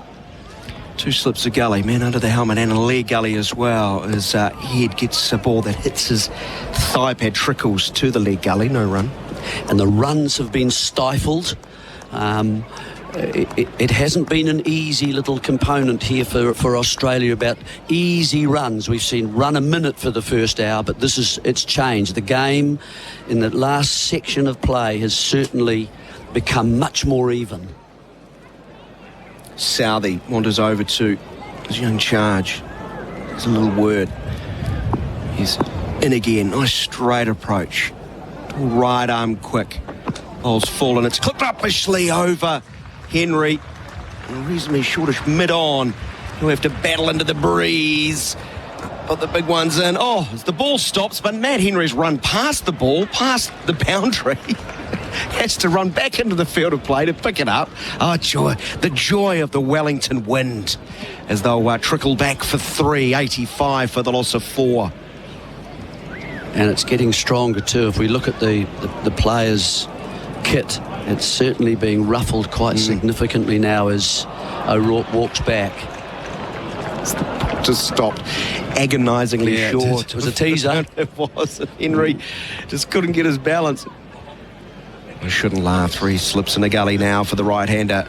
Green has to play this one. Angling in towards Midland leg, flipped away comfortably to deep square where Rachin Ravindra is playing. So Green is 10, 86 for the loss of 4. Green now has 5 more runs than New Zealand combined over this test match. Here we go. Just reading this little message here. Bucketing down here. I was just about to say. 15 minutes north of the city. Might see play halt soon. That big rain band that I think we've got a guest coming. I've been flashing around. Has made land on the western side, coming from the northwest. But it is Wellington. Probably end up being bright sunshine and 20 degrees here in a couple of minutes. Short wide of off stump and left alone. Our lunch break guest, we've got David Dome from the Wellington Phoenix, but a very special guest after this break. The end of the over 86 for 4. Busy making a crease in the sofa as you watch batsmen at the crease? Well, you won't want to risk leaving the couch because you might miss this ball, the next ball, or the delivery after that. Best get your dinner delivered instead. Macca's, we deliver. Save with PowerPass this tax time at Bunnings Trade. PowerPass members have saved thousands of hours skipping the registers using self-checkout on the PowerPass app. And they've saved more money on a huge range of products with exclusive PowerPass pricing. Apply for PowerPass today at Bunnings Trade. SENZ Test Cricket with Resine, the paint professionals use. A good period of play for New Zealand, demanding from both ends. O'Rourke with good pace, bounce, a little bit of movement, bowling downwind. Well, Glenn Phillips, unused in the first innings, has 1 for 11 off 5 overs and getting the ball to turn back in to the right-handers and away from the left. That's how we got rid of Usman Khawaja. He's bowling over the wickets to Green, who defends into the onside. Afternoon, Mr. Ian Smith, who rejoins us. Good afternoon. And we've got a very special guest wedged in between us. Yes, we have. Absolutely. His Eminence, the Overlord of Sport. It's the Sports Minister, Chris Bishop. Wonderful to see you. Oh, it's great to be here. Resplendent in the turquoise black caps. Looking great. Indeed. Green gets an inside edge. It goes to short, fine leg, and there's no run. So what era does that represent? What do you think? I got this at the MCG Boxing Day test. About 3 years ago? Yeah, 4 years ago, yeah. Okay, cool. Yeah. I associate that with the Champions Trophy win. That colour. Teal. It's like a teal. Yeah. 2000. 2000? Gee, that's going back a bit. 24 years. Yeah. Chris Keynes-esque era. Phillips from over the wicket. Fuller this time, Green nicely just works it past Southie mid-wicket for a single to mid-on. 87 for the loss of 4. Great view. Look out the basin from here and look at a full crowd, eh? Oh, this is a dream come true. I grew up going to the basin, thinking I'd be a commentator one day or play for New Zealand or both. Here we are. I'm not going to do the New Zealand bit. I can do the commentating bit. If we don't bat well in the second innings, you might get the call. Oh, there was a bit of that yesterday. I was on the ground. People saying, "Going to put the pads on, Bish.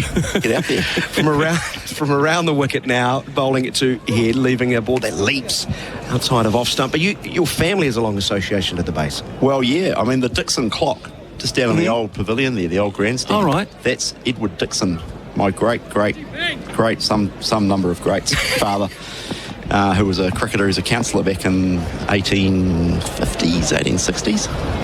Phillips has he had driving but can't beat south the field, no run. Yeah, he loved cricket, and so they named a clock after him. So every summer when the Basin Test comes around, me and my dad go and sit below the Dixon clock. That must be so special. Oh, it's amazing, yeah. And I've been able to play a couple of games out here for the parliamentary cricket team. We played a couple of games out here. Are you captain? I've just given it up. Have you? Yeah, well, I can't. Sports minister, it's busy. It's busy. I've got a few other jobs as well, so, yeah. Portfolio is quite full. Short wide of off stump, cut away, but hitting front of the wicket straight to Southie. He's missed out there. He should put that away. Absolutely. Straight into the swing of things. 87 for the loss of 4. Head is 4. Green is 11. So your first memory of the Basin as a young'un, what would it be? Playing, we had a family reunion back in 1991, I reckon. I would have been 7 or 8, and we played out here. And I got to bowl on the Basin. That was a few years ago. But I think my first actual match was the Crowe-Jones partnership. Wow. 4-6-7, 91 against Sri Lanka. Yeah. I was there when Martin, for whatever reason, tried to run Arjuna down through the vacant slip reach and hit it straight to... Who was the keeper? Was it Hush until Bharat? It was. What a great memory, yeah. Absolutely it was. You were playing that game? I was one of those waiting to bat for like 2 days. 2 days, yeah, Fantastic. exactly. Couple of naps. Here's O'Rourke starting a new over from the Varn stand in, full wide of off stump, no stroke once more from Green. Very happy memories of here, that game. And then I was saying we had the Aussies and the Kiwi team up at Premier House on Monday with the PM, and I was saying, Chris Keynes against SK Warne here in 2000. Remember he put about 5-6s down out towards the Mount Vic tunnel. That's right, he did too, yeah. Yeah, it's still the same as it was 24 years ago, that tunnel. Hasn't changed. Did he hit Brett Lee over the scoreboard too, didn't he? He did. He hit him straight back over it from, I think it was, Lee was coming in from the Adelaide Road, Yes, he was. And he smashed it straight. I think went straight over mid-off, really. Over a wide mid-off, yeah. Power v power. It's a powerful right arm quick bowling to a very impressive right hand batsman as Green defends once more to O'Rourke. Brett Lee back in those days was 150 clicks. Yeah, probably a little bit quicker than the attack in the parliamentary 11. Yeah, I think Chris, I bowl in a way that makes Chris Harris look like a fast bowler. Really? Yeah, well, you were talking up your ability at the aforementioned Premier. That's genuine in-swing. That's overstating it, yeah. Well, no, in fairness, you were deriding yourself at the same time, saying you can't bowl a bouncer, but you can swing the ball. With a two-piece ball, with the humidity, yeah. 3 slips and a gully. Green onto the front foot, can't beat mid-off, tumbling stop by Henry. It remains 87 for 4 on the Kubota scoreboard. It's a good spell from O'Rourke here. It is a good spell, and he's been a bit of a find, hasn't he? He has. We need pace, bounce and youth. Well, he's just a bit sharper than the other 3. So he's coming in at he's bowling about 137, 138, 139. He's knocked over 140 a couple of times, and we need that. We do. In this country at the moment. Did they see him as a light for Jamieson, do you think? I think they did, in terms of height and bounce. Yeah. possibility to play both of them, maybe. Well, a fit Jamieson and a green, bouncy, fresh O'Rourke is quite the thought.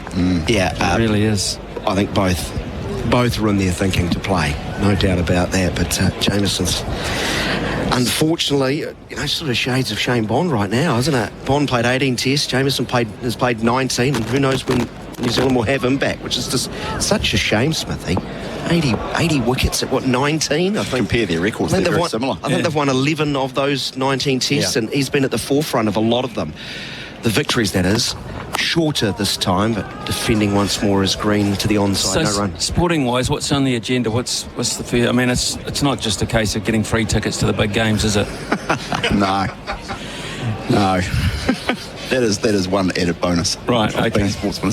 PM asked me to do it. I hadn't even thought about it because I've been so busy with everything else, trying to win an election and all that. And he said, I want you to be a sportsman. So I said, okay. I'm going to turn that one down.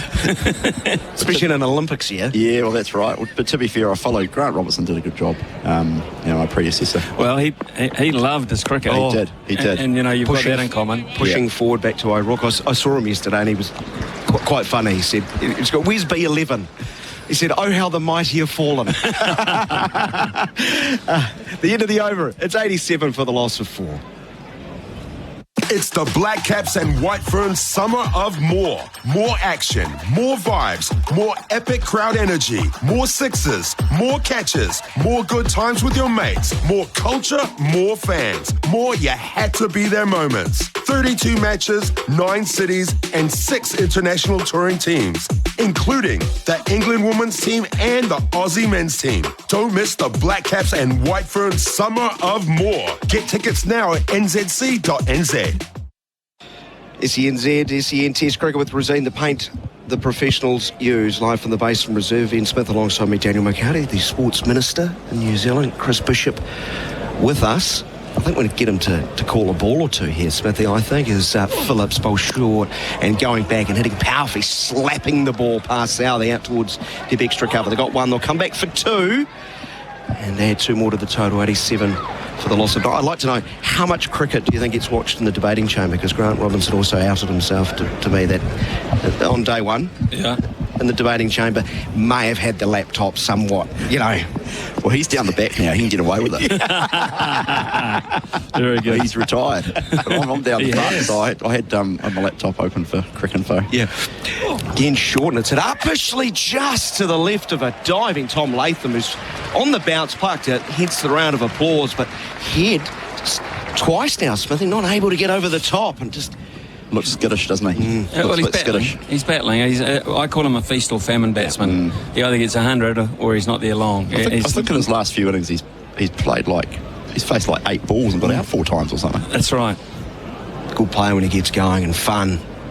Around the wicket, bowls into the pads, and it's swept powerfully, but hitting young, deflecting into the mid-wicket region, a single to be taken. It's 90 for the loss of 4. The question is, do you want to call the off-spinner, or would you like to call Will O'Rourke charging in downwind? I think it's O'Rourke. Yeah, I think it's O'Rourke. If it's not O'Rourke, it might be Kugelheim, but it'll be someone Kugelheim right down the far end is stretching, so it might be Kugelheim over. So, but yeah, look, Sports Minister. I actually had visions of thinking I could do Sports Minister, but you got to do other stuff as well. You just don't get the Sports Minister. The problem is every sporting event would be in Hawke's Bay, wouldn't it? Spinning into the pads of green, turning to square leg, no run. Reasonably big fan of an away trip. Yeah, that is true.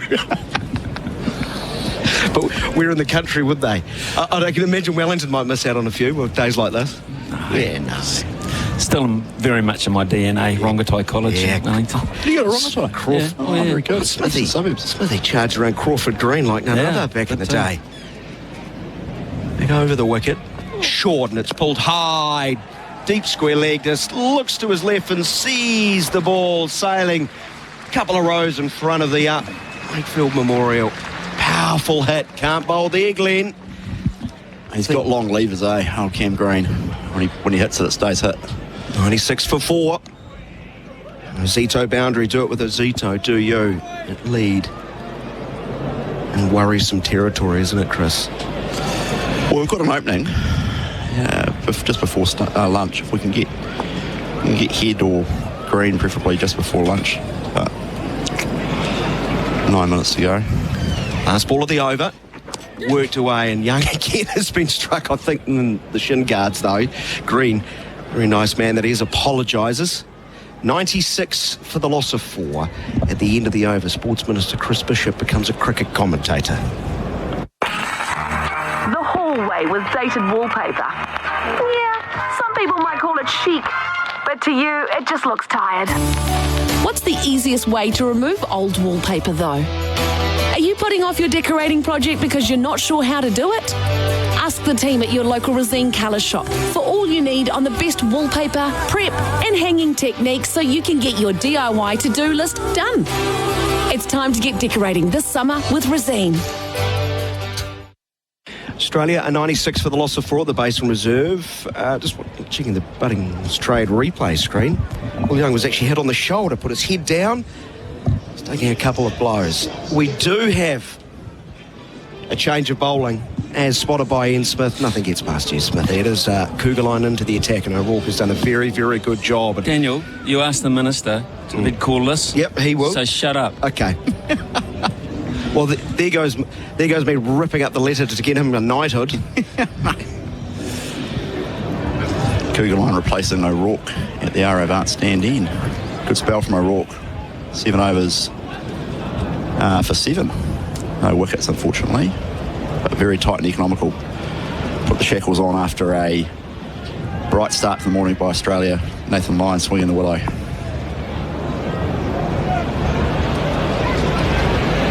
Here's Kugelheim to head from the Vance stand end. Very full and wide outside off stump, straight through to the keeper. He says, no, I'm not touching that. Thank you very much. What are you thinking of this field? Describe that to us. Kugelheim's bowling to 2 slips, gully, point. Tim Southey's just come across to, who's that down at cover? Williamson.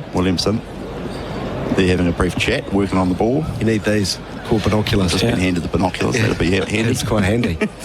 Insider trading. What are they talking about? You're a lip reader? It happens in Parliament, doesn't it? Oh. Tim's saying we need a wicket here. And don't run yourself out in the second innings, please. Please, whatever you do. Here comes Kugelheim for the second ball of the over to head. Short on the leg side, and he's just worked it just behind square for a very nice boundary. 4 runs to Travis Head. I'll do the credit. That's an Azito boundary. Do it with Azito, do you? 100 is up for Australia. 100 for the loss of 4. Yeah, that's a good shot, actually. He is strong off his hip. He tends to stay leg side of the ball, Travis Head. His preferred option is to thrash it through the offside. But he is pretty strong off his hip. Having said that, he does get nicked out down the leg side every now and then because his weight is heading leg side-ish, and he finds it hard to play with conviction there. But if you bowl it into his hip, he's fine. Here comes Kugelheim again from the Vance stand end. Short on the leg side as well, and Head rocks back and tries to whip it away behind square and misses out, and it dribbles to Williamson at cover coming in. Sort of summarises Kugelheim in this test, doesn't it, really? Short and wide, short outside off stump and full, and then short twice in a row. Yeah, licorice all sorts. Very much so. Just feeding Head there, who loves that stuff. Pretty important spell this for him, I would have thought, Smithy. Well, you've got to get wickets, otherwise you won't be in Christchurch. Exactly. I don't think, anyway. Unless he scores 150 not out and wins us the test in the second innings. Kugelheim in again. And Head just... What would you call that sort of shot? He's just worked it through in the gap between gully and point, and it's gone to the boundary for 4. Well, that's the area we just mentioned that it's his preferred area. It's his hunting area, and if you give him anything like width, and it doesn't have to be a heck of a lot, it can be just wide of off stump, and that was. That is very close. It's a tough shot to play, but when it's the one you feel comfortable with, it isn't that tough for you. It's his go-to, isn't it? It is his go-to area. That's the preferred option. So you've got to be so precise with Travis Head. I mean, and when he gets in, that margin for error becomes even slimmer. And Kugelheim's immediately going around the wicket now for the final 2 balls of the over. He's cut that away from under his left elbow. Yeah, I don't know how you do that. Yeah. Good shot. 104 for 4 now. Kugelheim in again, 2 balls to go on the over. And it's short, and he just rocks back and works it down to long leg. Who's down there at long leg? Will O'Rourke. Having a spell on the boundary. See, for me, that can't be part of the plan. He's just nervous and he's just not really confident about his release, Scott Kugelheim. And the field is not set for that. So it's not what Southey wants him to bowl, to be perfectly honest. And he's just down on confidence and it's very, very hard to get yourself out of that situation too as a young bowler when you only play once every now and then. He looks a bit lost, doesn't he? He does. It's a good word. He looks a little bit lost in this environment at the moment. Final ball of the over, first ball of the over 4. Big Cameron Green, Kugelheim in again, final ball of the over. A bouncer. And Green just says, no thanks very much, I'll leave that alone, straight through to Blundell. Well done, Chris. Living the dream. 9 from the over. Yeah. Oh, sorry, haven't finished, yeah. 9 from the over. Yeah.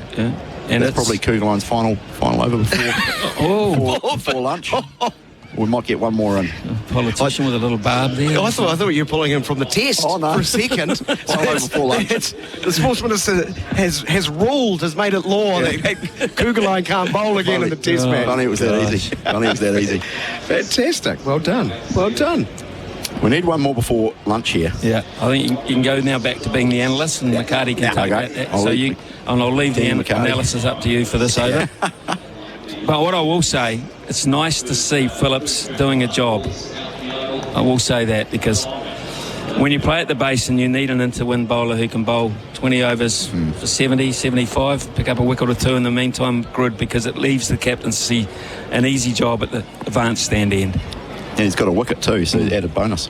That of Usman Khawaja, who was stumped for 28, one of 2 wickets to fall in the session. Phillips bowling around the wickets ahead, who sedately pushes to the offside, and there's going to be no run. Wellington Phoenix CEO David Dome joining us at lunch. Wow, okay. They're going all right. Aren't they just? The power you attract, McHardy. Well, I've just been notified I'm doing the interview. It would have been good to know this. I'll do that. Excellent. Tongue-in-cheek, Mitch. Relax. Here's Head again, pushing to the offside, no run. That great facility they use, haven't they, in the hut? Yeah. Tell us, NZCIS. Yeah, I have. Campus of Innovation and Sport. Fantastic facility out up in Upper Hut. Yeah, brilliant. Taking the old CIT site, the old Polytech there, right, when it closed, and they've renovated it, and it's just superb. People say it's as good as anything in the world. Brilliant.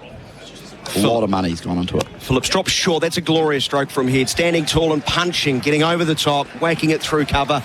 Again out to the boundary for 4. Head starting to get into a bit of a rhythm and flow. He's up to 20 of just 23 balls. And the score now ticks up to 109 for the loss of 4. The lead is 313. Too short. That's what you're going to get from Ben Phillips, right? You are. You're going to get a 4 ball and over. You are. He is learning. But you're also going to get a... he's ripped a few. Some of them have taken a bit of turn. Well, he and Michael Bracewell are quite similar, aren't they? Learning on the job at the test level. There's another short one, punched away, more with a cross bat, again through that cover region. Tom Latham diving away. It's a better shot, actually. We'll get better timing.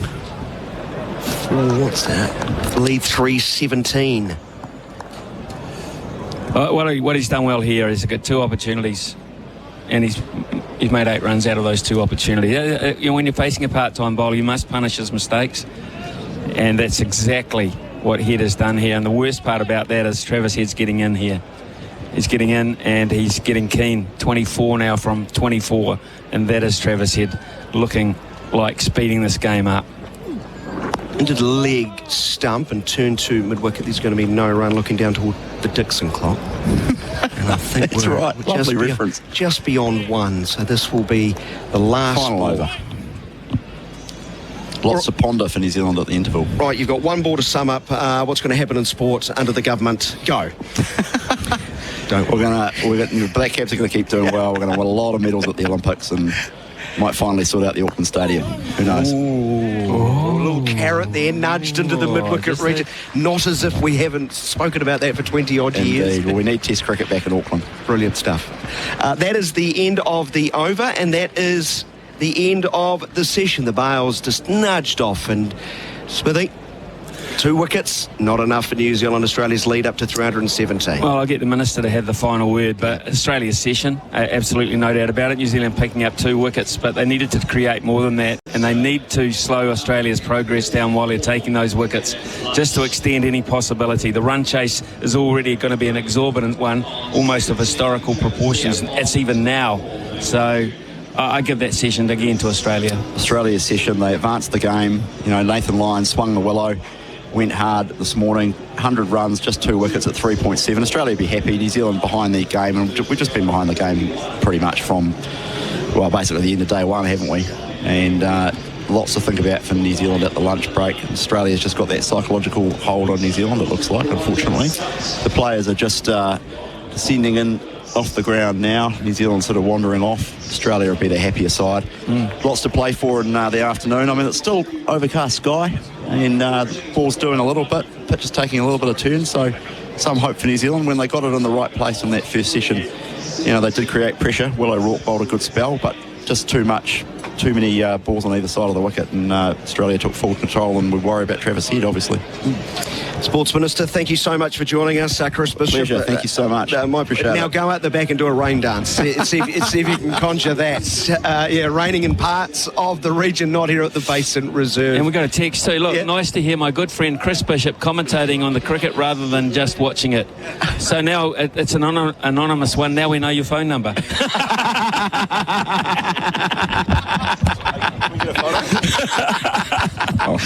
Oh, bless. And we look forward to the role reversal when Smithy becomes a politician. Oh, absolutely. Yeah. Brilliant. That'd be great. Right, it is the lunch break. Our coverage, of course, with Rosine. At lunch, Green is 17.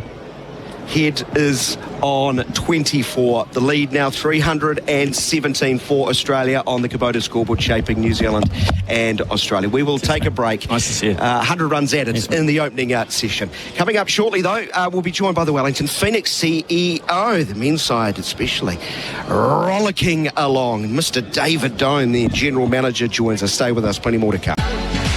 1:28 local time, theoretically 12 minutes away from play resuming on day number 3 after lunch. SENZ and SEN Test Cricket, full Rosine, quality paint and colours, perfect for your summer projects. Right now, as I look across the glorious Basin Reserve and the Riviera of the South Pacific that is Wellington, the light SEN cover is on. A little bit of drizzle. It's not substantial. You can hardly really see it, actually, but there's more rain in the forecast as there's fumbling of headsets going on as the hero jab. Mr. Grant Elliott has rejoined me in the commentary position. So the grounds crew have the big tractor out there with the heavier covers are ready to go. I think the umpires are going to make a cursory look in about 7 minutes' time to assess. As your phone's probably going off, everyone that you know from around the region likes to give you messages. Raining out in the west. Apparently raining in Kapiti. I'm being told, because that's really helpful. 45 minutes north of Wellington to Nor'wester, so quite a big band, but we should get plenty of play this afternoon. You might have a short break here or there. I'm not sure if anything's substantial enough to rescue New Zealand. To the game, Grant Elliott, 113 for 4. Australia losing Lyon, the night watchman, who added 35 runs, I think. A lot of them a little bit lucky, really teased and frustrated Tim Southey, didn't they? A lot of edges through the gullies, over the slips, but maybe he'll never get a half century. Gone for 41, and then Usman Khawaja stumped sharply by Blundell after Phillips got one past his bat. But Green 17 not out. Heads played a little cameo so far, 24 of 26, and the lead is now getting to very worrisome levels, especially with 6 wickets still available. Yeah, no, definitely. But I mean, first and foremost, you've got to be swift here with the weather. We had a coach, Vaughan Johnson, who went out there and looked at helping with the covers, was thrown 7 metres in the air and landed on his ribs because of the broken rib, because of the wind that picked up. So it's quite strange to see the ground staff out there, but I think it'll be fine. I think it's just patchy. Worrying lead it is, and I think Nathan Lyon, as you said, he contributed nicely to that. New Zealand just haven't scripted anything in a way that they'd want it to go, the game. When they try and predict, this is how we want the game to go, they would have liked to have got Nathan Lyon early this morning. They didn't. He got 41. It was flashed on the screen that he was the batter. in world cricket that had scored the most runs without a 50. And I thought 1,500 runs. Yeah, and I was like, oh no, the writing's on the wall. Is he going to get 50 today? Fortunately, he didn't. He was out for 41. But since then, they've been fighting. New Zealand have been fighting. I think that Glenn Phillips, despite me and Jerry saying that we didn't know if he'd have much impact, he did. Got Khawaja out, feel like he's learning his trade at Test cricket, the red ball, but has bowled excellently, found a way. And it'll be interesting to see how Southey does start the session. I thought Will O'Rourke, outstanding. I mean, a spell from a young fast bowler, 7 overs, just 7 runs, but it was fast. Everything's over 140. He asks questions and he puts batters under pressure. From the Australian perspective, Khawaja has done so much hard work in this test, but finishes up with 33 and 28. Gone to a beauty headery first innings. Got one that really spun past the outside edge. Green continues his golden patch in this test match. And Head, if he bats another 45 minutes, that declaration could come very soon. Well, that's the thing. I looked at Head, Marsh, Carey, and I go, well, there's an opportunity for New Zealand because they play an aggressive brand, but it's also a way for Australia to just get such a big lead as they start peeling the Hessian back from this naughty pitch. Yeah, that's the wrap of the Australian team for Red Energy. Switch to 100% Aussie-owned Red Energy. 2 things. The rain radar tells us that the heaviest rain is to the north of Wellington, and we're on the outskirts of it, light rain. So, sorry, New Zealand fans. Sorry, as the light cover is being removed. We're also hearing there's been some, is it commentary or controversy? Some controversy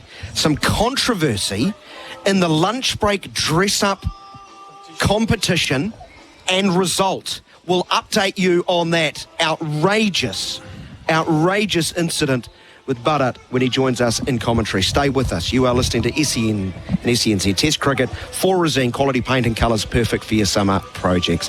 This is SENZ Test Cricket. The Black Caps against Australia. The first test, live from the Basin Reserve. The second session. The lunch break on day 3 has been used to honour Neil Wagner. The video package of his test career and an interview played for the crowd, and there's a few muttering into their beards that he should be playing in this test match. Australia 4 for 113 at the resumption. Travis Head is 24 and Cam Green is 17. The lead is 317. Gerard Whateley with you on SEN and SENZ Test Cricket for Resene, the Paint Kiwis Trust. Grant Elliott is alongside me. Hello to you, Grant. Yeah, g'day, Gerard. Jeremy's about to sit down here after our lunch. Decent lunch. Chicken and some rice and veg. So we were getting chicken? Yeah, it was nice, wasn't it? Yeah, it was all right. It was good. Hopefully it filled the players' stomachs because the Hessian came on and the Hessian came off. Maybe they thought, we might get an extended lunch break, so not too much lunch for them. But it looks like Tim Southey will start up from the Oro Van stand end, and this is a massive first hour this after lunch for New Zealand. Southey gets first crack at Green, who readies himself. The big West Australian is leaving outside the off stump. So, 2 wickets in that first session, plenty of runs, extends the lead to 317. It's now the highest 4th innings chase here is 277 successfully, so we're in record territory. And if Australia bats this session, it will push it well beyond what's possible. Yeah, I was hoping for 5, as I said at the start of the day, at 5, and throw Cameron Green or Travis Head into that group of wickets that they've already got, just to give them a glimmer of hope. Southey to Green, who's back and playing the ball through backward points. He's timed that sweetly and run it to the boundary for 4. Just use the extra width on offer and guides the first boundary after lunch for Azito. Do it with Azito, do you. He's a batter that's so tough to find your length to as a bowler because he jumps forward, and sometimes he's been using his feet to bowlers like Southey and Henry, not so much to O'Rourke. So you tend to bring your length back a little bit. What he's done so well there is then transferred his weight on the back foot and just waited for it on the right hip and punched the ball behind backward point. He's been a class act here at the Basin Reserve, Cameron Green. Just looks in total control, leaving with intent. Point stayed back after chasing it to the rope and left alone by Green in the follow-up. So they've got fine leg, deep square and deep point, as well as 2 slips and a gully. Jeremy Coney, welcome back. Thanks, Gerard. Yes, good to be back. Yeah, it's when the difference between, say, O'Rourke bowling at 135 maybe, something like that, and then Southey bowling at 125, is that you have to be so much more accurate. You've got to be right, pinpoint and placing the ball on a position on the pitch every time. Southey over the wicket bowls. Green drives on the up. Southey couldn't grab it. Second time in the test match that the ball has burst through Southey's hands off the bat of Green. He survives and takes a single to move to 22. That's how he got his 50 in the first innings. Yeah, it's always a tough chance coming back at the bowler, but watching it on the replay, I think he thought it was coming a lot quicker than it actually was. Just got the fingertips. He ducked down, and if you've ever seen The Matrix where Keanu Reeves is dodging bullets, that's what it looked like. Yeah, it is because he ducked down. He knew he actually got the hands up in time for that, but it was the ducking down as well that meant that it went through the tip of the hands and the fingers. Tip of the fingers burst through. I don't mean to ride Southey, but that's his third dropped catch of the test match. He's bowling to head as a result, defends back down the pitch and fielded in his follow-through. It's a game that, when you're in a purple patch, it's an absolutely beautiful game. And when you're not, like Tim Southey, you'll feel that things are going against him. I think Carl Mills was documented or quoted as saying that luck has eluded Southey. Sometimes you do feel, especially as a batter, you feel like you're at the non-striker's end and you're watching someone get dished up a full toss or a half volley and you go, why do I not get those? Last ball of Southey's over. Head plays it away from the stumps, out through point, and he'll keep the strike with the single, his 25th run. 4 for 118 on the Tyre Power scoreboard. Big Easter sail. Yeah, they'll just rotate the strike here with point back, especially at that pace. If you get it slightly wrong your length and you're not full enough, you still have to get the batters coming forward. If you get them coming back or transferring their weight back like Cameron Green did in that over and punched it to backward point, Travis Head last ball of the over, just have to present the full face of the bat and there'll be a single there every ball. New Zealand trying to obviously restrict Australia with runs. It's a difficult period for Southey. Is it all-out attack, or do I, implement both game plans of trying to get wickets and stop those runs? And Glenn Phillips now will continue from the Adelaide Road end with a short leg and a slip in place. So there still are attacking players out there. To the left-hander, they'll feel like they've got more chance against Head than they do with Green. And the short cover, he comes into play as well. 8 overs, 1 maiden, 1 for 29 in that opening session from Phillips. He's around the wicket and bowling to Head, who went the big swat at a ball that spins past the outside of the bats. I like this. I love seeing it when a batter's going to take it on like Travis Head, showing his intent. First ball. Yeah, slip, short cover, backward point and cover on the rope as well as long off. Head's more circumspect as he comes forward and defends to the short cover of Southey. He's someone that can push the game on really quickly. Oh, he's a danger. Dangerous. Yes. Boundary hitter. Is. Head upright in his stance. Phillips lets fly. Head watches it pass. Spins away. Little tempter out there, just wide enough to stem the shot from Head. I wonder if also Phillips, if he wants to bowl a bit slower, instead of bowling slower through the air, he could just take half a pace back and bowl from deeper in the crease. Phillips around the wickets. Head stays in his ground. Back cuts, slices the ball through backward point. The race is on. It'll be touch and go. Latham gets there and saves a run. They will come back for a third. Head goes to 28. It's 4 for 122. It was edgy. It was an outside edge. He flashed it hard, but in retrospect, it was quite a safe shot. If anywhere, it was going to go to slip, but it would have gone at a lot of pace considering the hand speed he put through the swing of that stroke. Just a little bit wide. He's got to start a tad straighter if he can, Phillips, to the left-hander. Just manoeuvred the field, so Daryl Mitchell's now gone for the right-hander. It's a backwards square, so on the 45. Green faces up. Phillips over the wickets. And Green leans forward and smothers it to the leg side. So there's probably a bit... It's free hitting for Head and then Marsh to drive the game. I'm sure Australia would love a pop at New Zealand tonight for about an hour. Drive the numbers up beyond 450 to make it utterly impractical and see if they could pick out a couple before the Sunday assault. Green, inside edge, past short leg. Phillips thought he was in the game there. He goes whirring away. Unrequited. 22 for Green. End of the over. 4 for 122. The Tyre Power scoreboard, Big Easter sale.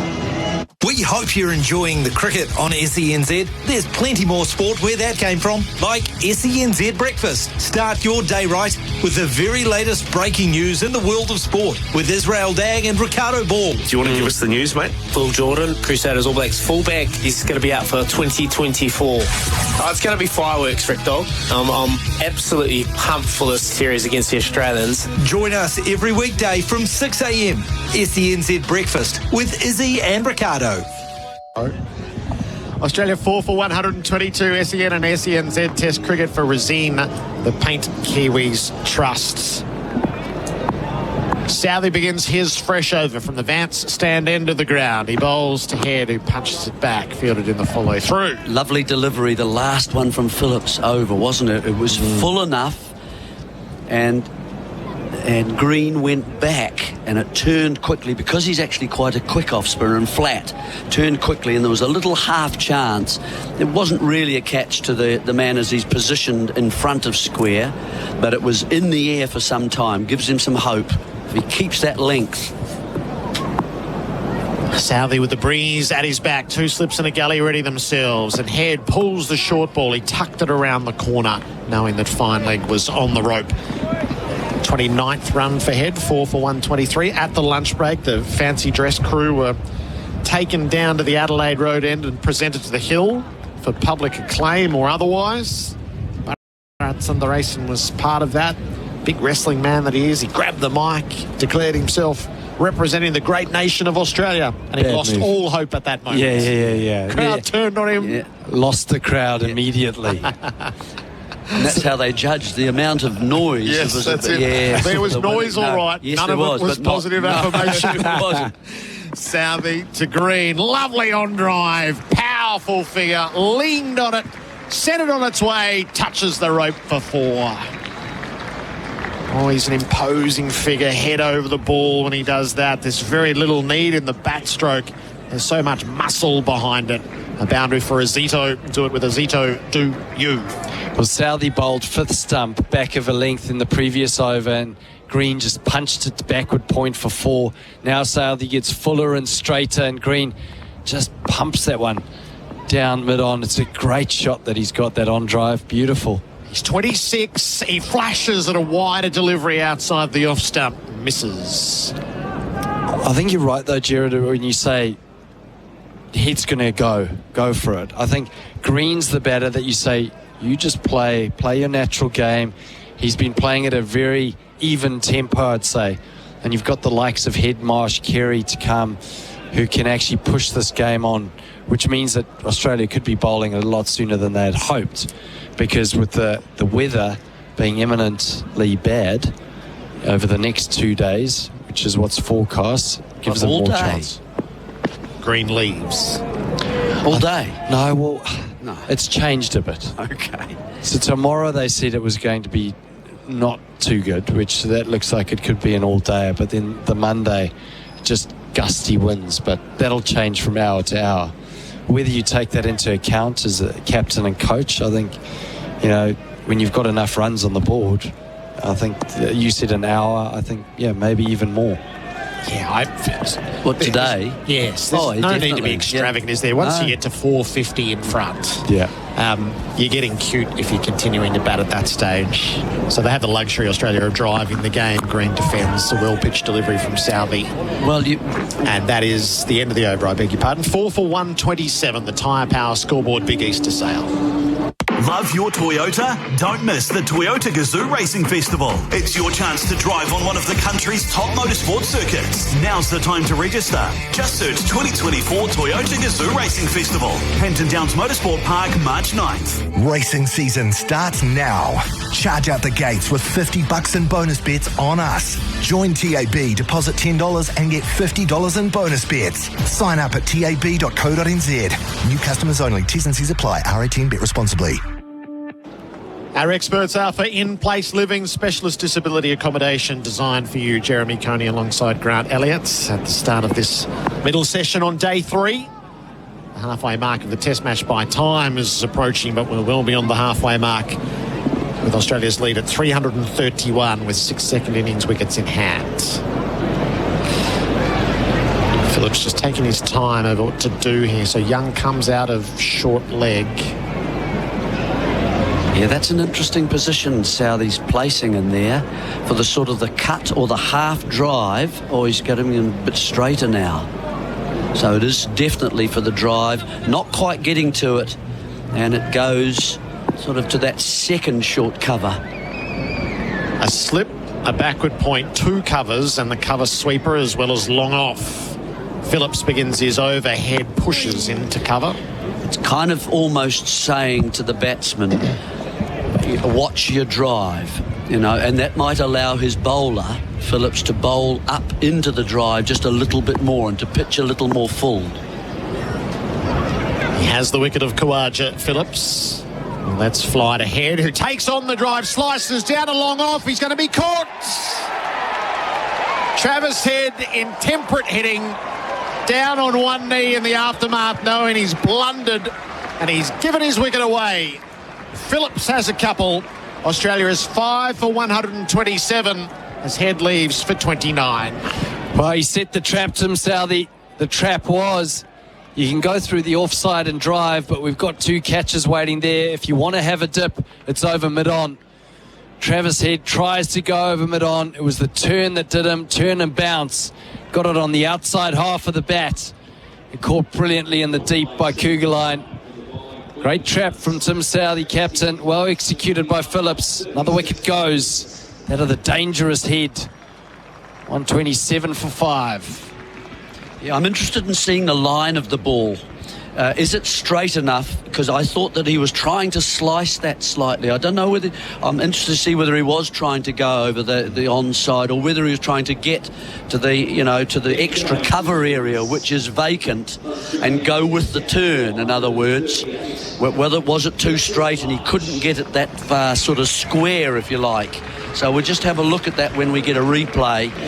But it brings out, it removes the first third of the danger 3, if you like, being Head and then Marsh and then Carey. You can really open a game up. Now, is it?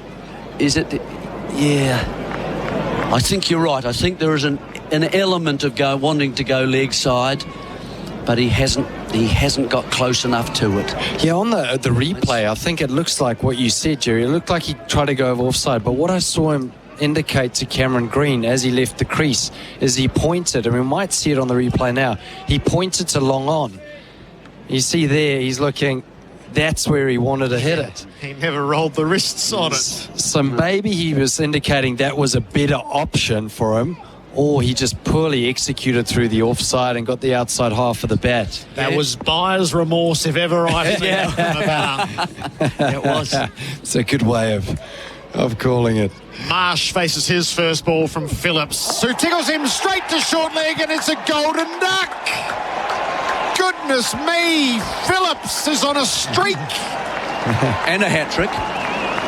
Mitch Marsh, first ball, just bunts it to Young in close. He's on a streak, he's not streaking. He's on a streak of wickets. Glenn Phillips, and it's dangerous Marsh. Firstly, the dangerous head, now dangerous marsh. 2/3 gone. Yeah, 2/3 gone, and he's got something about him, this Glenn Phillips. He really does. He's got a bit of spark. We're talking about what he's like. He's dynamite in the field, aggressive with the bat, and he's showing what he can do with the ball now. Mitch Marsh, first baller, departs the field. Yep. Well, New Zealand's still 331 runs behind, and that's going to be a very hard 331. I mean, you can start to cling to things like they chased 440 or something like that against England at one stage, but this is a very different situation with when you're against people like Lyon. But never mind, they'll be lifting their spirits slightly anyway out there, and Phillips has really become the crux of things here, doing it. He has. Yeah, it's interesting. This is a great test match for him, isn't it? Yeah. 71 yesterday, and he's bowling like an accomplished test spinner. Young just got it, didn't he, at short leg? He was going up a little bit and then suddenly dipped again to go down for it. Took it in two hands. Luckily it came quite gently, sort of gentle parabola coming down to him. Macca's catch of the summer cricket. I'm loving it. And this is a moment for the Saturday crowds to get involved in. And Glenn the left-hander. Phillips on a hat-trick. Left-hander. So all in around. It's a brilliant setup. It's a little parachute to the left of Carey. 2 slips, a silly point, 2 silly points really, and a bat pad. And now cover comes up and mid-off comes up. Crowd the batter. Give him a chance. Hat-trick ball. Glenn Phillips. The Basin Reserve is with him. He's around the wicket. He bowls to Carey, who lets it pass, spinning away from the off stump. That was almost as disappointing as Bharat's dress of the day performance. Well, I was going to say there was enough applause that even Phillips could have won it in whites. The only difference was they were cheering and not booing like they were when Bharat said he was from Australia. As he enters the commentary box.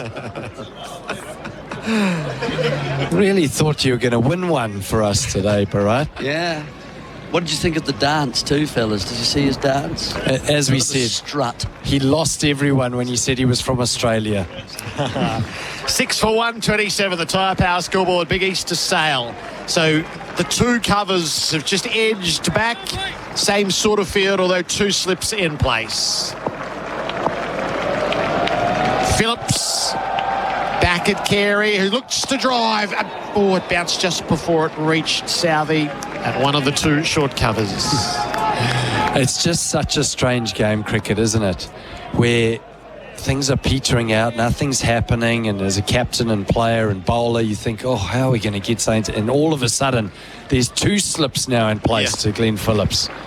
A mile behind, but it feels like momentum is absolutely with them. Phillips to Carey, stands up, thought about cutting, lets it pass into the gloves of Blundell. 2 in the over for Glenn Phillips. He's got 3 for 32, 6 for 127. The Tyre Power scoreboard, Big East to sail.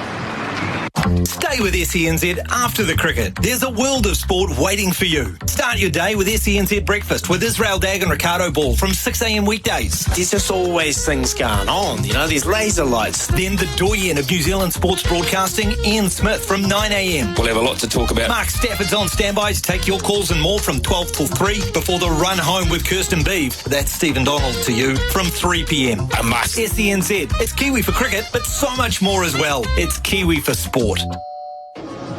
SEN and SENZ Test Cricket for Resine. Quality paint and colours, perfect for your summer projects. Head and Marsh, both gone after lunch. Southey tries to remove Green, who's back and cutting over the top of Gully and down to third for 4. Phillips took a big leap at it. It was never within his grasp, but he's right in the game. Green to 30, 6 for 131. The lead is 335. Well, the crowd is lifted. The body language is lifted. There's things happening there. Glenn Phillips diving full stretch, even though it's going 2 metres over his head. There's a little bit of belief out there from the New Zealanders. 131 for 6. You look at that on the scoreboard, it really does look good. And they know if they can add another wicket, that of Green here. Southey bowls to him. Green slaps the ball into the popping crease, out to point. The dive around the boundary to save is successfully accomplished, and they'll take 2. 6 for 133. Green's the one. Green is the wicket, and honestly, the way he's played in this test match, I don't know, besides Matt Henry bowling just back of a length. Well, Henry or O'Rourke. Yeah, I think they've got to replace Southey now.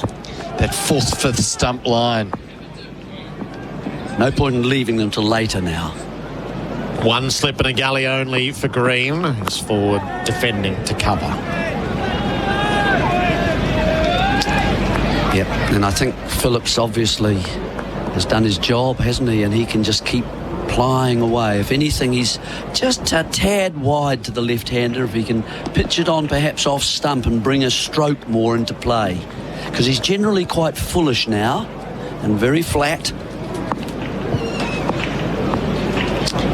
Only one slip and a gully to Green. I'd like to see a second slip in there. I'd hate one to go through that area at the moment, Jerry, especially as a captain. Green readies himself. He pushes with hard hands into the covers. No run as Williamson scurries around.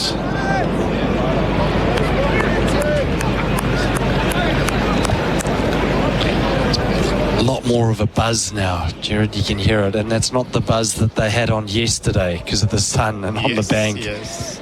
It's more of a buzz of anticipation and hope. Every day has been action-packed, one way or another, for a very enthusiastic crowd here in Wellington to enjoy. Green is leaving outside the off stump. So what's Green at? 174 and 32, so he's beyond 200 without being dismissed in this test match. Decent for the average. Yes. Very good for the average. Really come in with an average of 32.5. So there's a good bounty on the red figure here as well. And what's good, it gets him up to that average of a number 4. You don't want to be batting at number 4 and have a sort of average of mid-30, would you? No. The Sharks would be circling in Australia. Need to be over that 40 mark.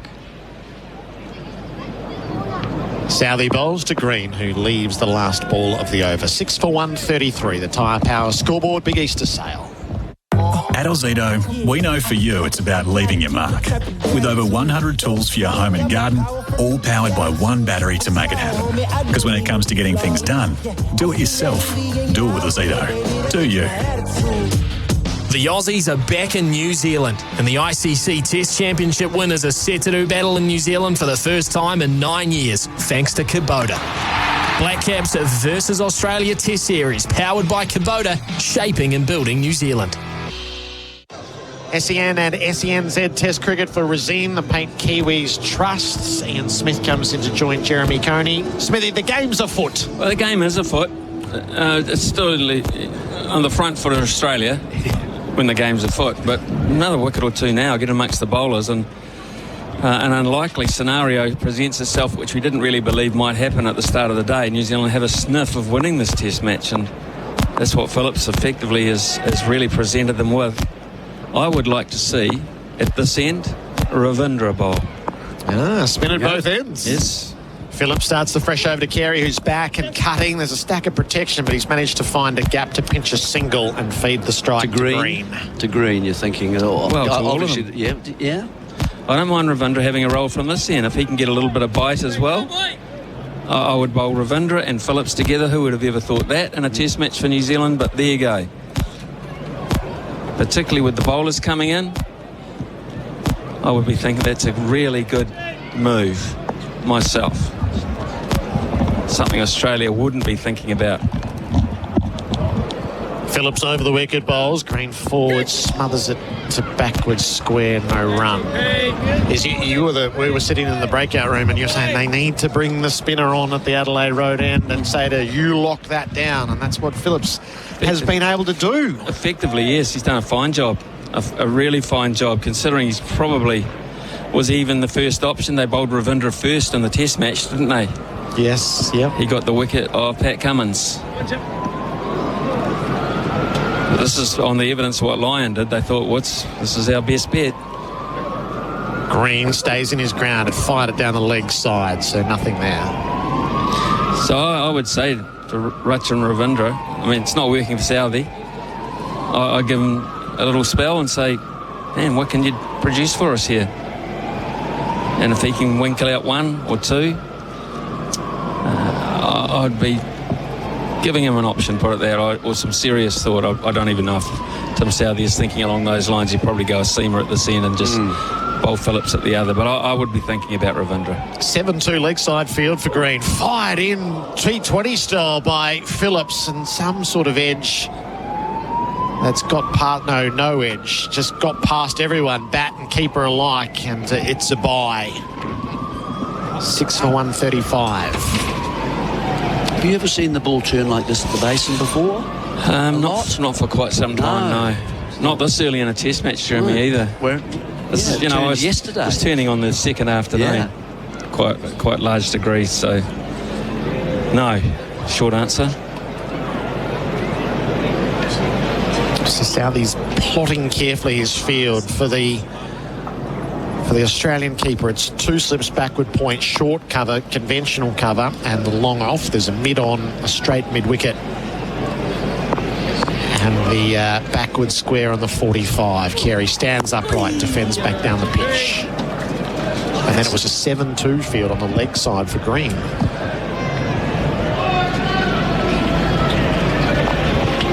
So a lot of thought being put into this by Southey.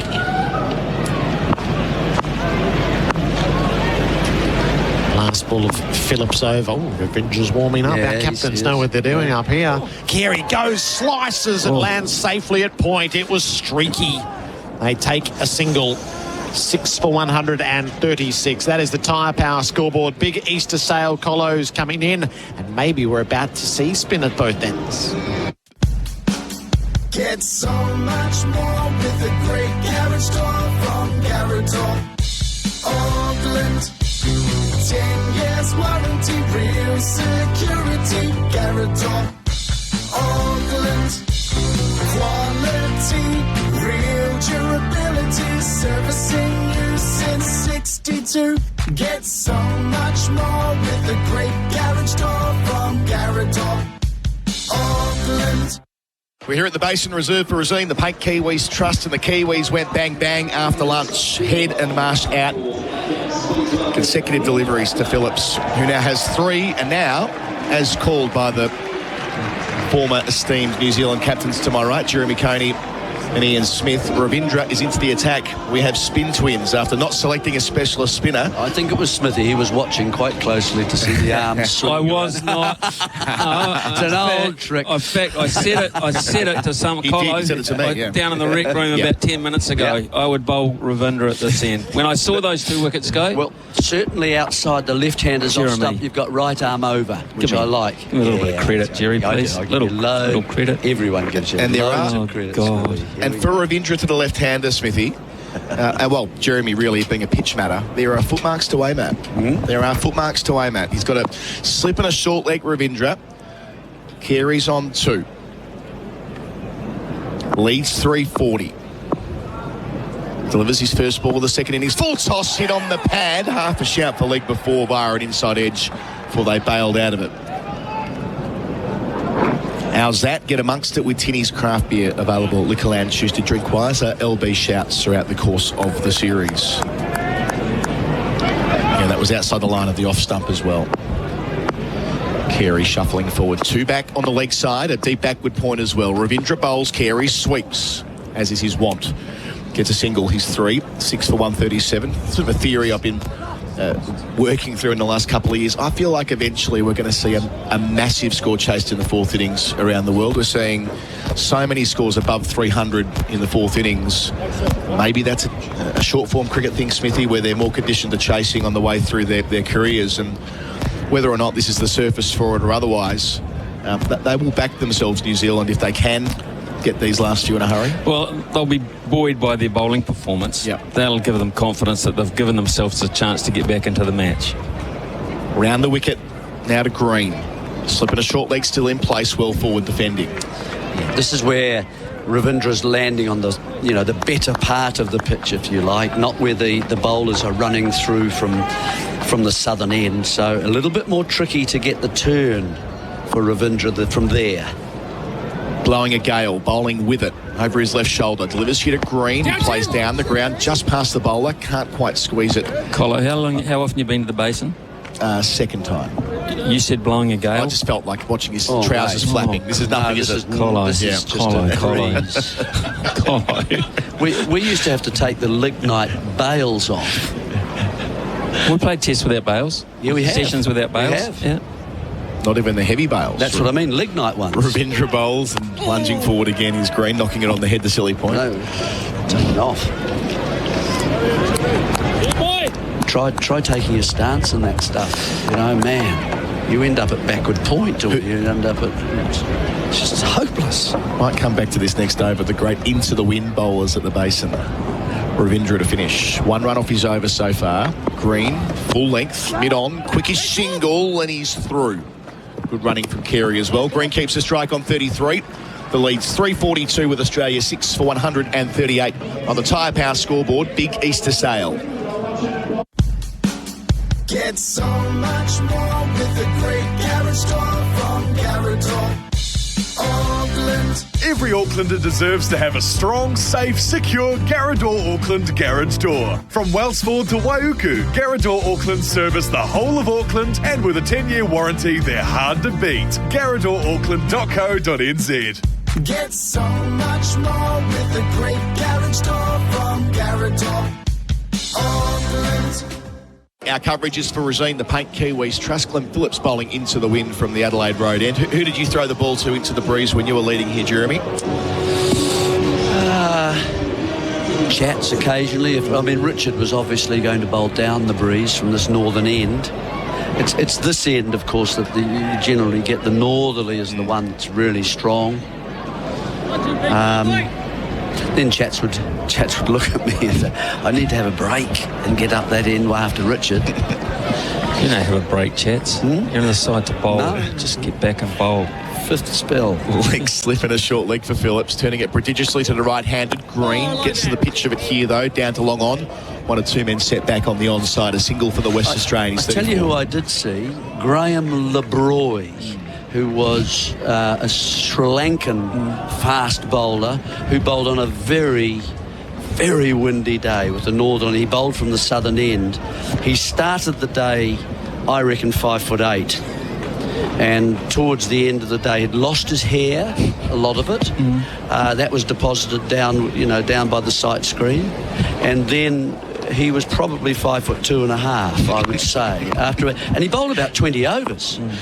Phillips to Carey, slipping a catching cover in close bowls here. Carey straight to the man at cover. It's the captain Southey who makes no mistake on this occasion.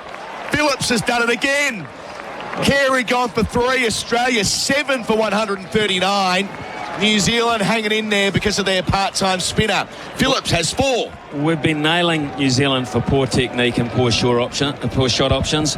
Well, Australia, it's your turn to be vilified, because Travis Head and Alex Carey, you have been sucked in here to try and play shots which New Zealand are predicting that you're going to play, and you've handed 2 wickets to them on a plate. Good catch from Southey, good reactionary catch, but that is not good batting from Alex Carey, as it was not good batting from Travis Head. And Phillips is now literally turning this game on its head. 7 for 139. In the first innings, they were 7 for 217. I mean, that's the plus New Zealand can take out of this. There is a vulnerability about this Australian batting lineup, without doubt. Yeah, they'll have to get them out, I reckon, in the next 30 or 40 runs. I mean, to even have a vague sense of chance. I mean, let's not fool ourselves. New Zealand are going to have to confront a really top spinner who's got over 520 wickets. So that's the thing they're going to have to really work hard about. And they've also got 3 top seamers, so it's not going to be easy chasing a target in excess of 300. But it's an outside chance. I don't see, with this ball turning this much, I don't see Stark, Cummins, Lyon and Hazelwood, or Lyon's gone, and Hazelwood having the right technique. Oh, I see what you mean, the batting. I really think New Zealand have got a real option to do what you just wanted them to do, Jeremy. It's not very often they play against the ball that's turning this prodigiously. No. They have the best spinner in their side, not against them. So this is interesting for me, and Mitchell Starc will have a plan here, but I don't think he can fiddle around. I really don't. I'd be very tempted to have someone even in close on the offside. At the moment, they've just reverted to the 2 covers, which was effective for Carey. Don't know about Starc here. We'll see. 2 slips, 2 catching covers. Phillips has 4 for 35. Round the wicket. Stark's first ball forward, outside part of the bat to backward point. The responses on our Bunnings Trade replay screen to the previous dismissal told the story. Carey threw his head back, could not believe he'd fallen into the trap. And Glenn Phillips, meanwhile, celebrating like he'd won an Olympic gold medal. Well, it is for him. Yeah. He's on the dais, put it that way. He is. Called him a part-timer then. He's better than that. I keep feeling that he's got a career as more than just a guy who bats 7 and bowls some useful overs. On surfaces like this, yeah. Halfway through, another successful over. Delivers to Starc. For catching man, Starc lunges forward, defends to backward point. That's right, I have my man. It's 2 in a row, gone just in front of point. I'd have him in there. How deep do you reckon? About with that rough patches. Yeah. Thing about part-time spinners, you can't trust them for accuracy as much as other ones, but that's where I'd go. Finding the man to go in there. Yeah. You can trust him to give it a rip. That's what Phillips is doing here. Adelaide Road end, bowls wide of the crease. Starc leg stump line, turns it nicely. Well placed and well timed. In front of square for at least 2, and it's dragged in front of the rope. They'll return for 3. Ravindra, tidy bit of work out there. 7 for 142. The lead 346. Just going through, they scores 350 or above or around this mark in Test cricket. There have been a lot of them. There have been 10 in the last 10 years, and that is a lot more than in previous decades. So sides do back themselves to chase at this level in ways they didn't before, and of course the draw's off the table unless rain intervenes. So long to go in this Test match. Do we know what the maximum run chase against this Australian bowling attack is? It'll be Brisbane 361 a couple of years ago, 2021. Bowling again here, Phillips driving Green out to mid-off. No run. Bharat Sundaresan wrote a book about it. He'll be in soon. End of the over. On our Tyre Power scoreboard, Big Easter sale. Phillips has done it again. 7 for 142. Sports fans rejoice. The voice of sport in New Zealand has his own show. Brilliant. Absolutely brilliant performance. That's right. You can catch Ian Smith every weekday on SENZ from 9 a.m. For God's sake, how many hints do you want? That's right. Cricket, rugby, even rugby league. You better believe he's on the WAS train. Tune in, all right? We'll be tuning in. Look, Kevin. Mornings with Ian Smith. 9 till 12, weekday mornings on SENZ. SEN Test cricket for Rosine. The Paint Kiwis trust SENZ as well. O'Rourke into the attack, Smithy. 1 over. 1 over for Ravindra. Spin both ends. They've pulled the pin on the plan. I don't get it. Honestly, don't get it. Spinners always effective spinners against the tail. I'd just have gone with Ravindra a little bit longer. I'm not quite sure. Okay. He's given it to O'Rourke. At least we're going to see some gas and some bounce and a bit of flair. It hasn't gone back to just a line and length type operator. This guy's a little unpredictable, but I would have just kept going. Just get through the overs, bowl a bit of spin, get a combo going. Phillips and Ravindra, nice little combo for the future, but we'll see. Might have pulled the right rein, we'll see. Short leg for O'Rourke, extra pace. First ball here to Starc. He swings hard over mid-wicket. Gets plenty of it. Has it gone all the way? Waiting for the signal from the up. They're going to check upstairs. It landed just before or just over the rope. We'll find out in a moment. Either way, Stark's first boundary for Azito. Do it with Azito, do you? And well, there's a sign of intent from Starc. They're going to try and score their runs when the seamers are on. Clearly. Yeah, I just don't get it, really. Why we do that. Finding it very, very hard against spin. Very hard against spin. All the batters are finding it hard. I mean, you wouldn't say Green's dominating Phillips. You wouldn't say that. It's a boundary, so it didn't quite carry, but... and, of course, what happens now is you start dispersing your field, which means after one ball, you've gone... Instead of being on the front foot, inventing things, you're now reacting. It's never a good sign when short leg is... sent to the deep backward square, like boundary. I get the Willow Rook move. A lot of opposition attacks have gone short to the Australian tail in recent times, but not a great start from him. Yeah, the plan lasted one ball. O'Rourke delivers to Stark, middle stump line, placed out to cover competently. No run. When I saw him start with the short leg, I thought, okay, this is just what teams tend to do against Stark Cummins these days, go short. But then he just bowled right where Mitchell Stark likes it. This pitch, like you said, Smithy, Nathan Lyon spoke to us yesterday and he said he was desperate to bowl on this second time around. No wonder why. Wrap it up and take it home. Nathan Lyon, put it in his cricket bag and take it home. O'Rourke away from us. Getting dark here as well. Bowls to Stark on his hip. Gets it down into the onside where there won't be a run. So the lead's an even 350 now. That's the sort of number we're talking about. So the two noteworthy chasers against Australia. Headingley, 2019 with Ben Stokes. Effectively a miracle the way he played in that innings, and India at Brisbane in 2021 where it was more or less the same attack as this. They had, well, in fact at Brisbane it was this attack, wasn't it? It was the same attack, yeah. I mean, they did not have Mitchell Marsh, but they had all the other five. Yeah. So O'Rourke charging in, bowls here to Stark, middle stump, defends. Feels like we're just waiting for the real quiz to start again with Phillips up the other end, Smithy. Looks a little bit like rain, actually. Just looking out the window, I haven't had the benefit of being outside and seeing if there's any coming in from the north, but it's a rainy sort of a light, put it that way. And they did have the Hessian cover on during the lunch break on the word that there might have been a bit of rain around to the north of Wellington. O'Rourke's got two balls left, bowling with the wind, bounce, so it was always coming. But Stark knows it's coming as well, lets it fly over his shoulder, barely had to move. Yeah, the drizzle was pretty heavy during the lunch break. Did you get wet?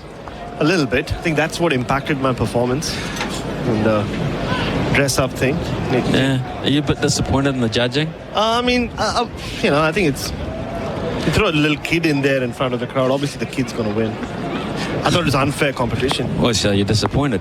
You're not over it. Not yet. I also thought they left it too late to come to you in the...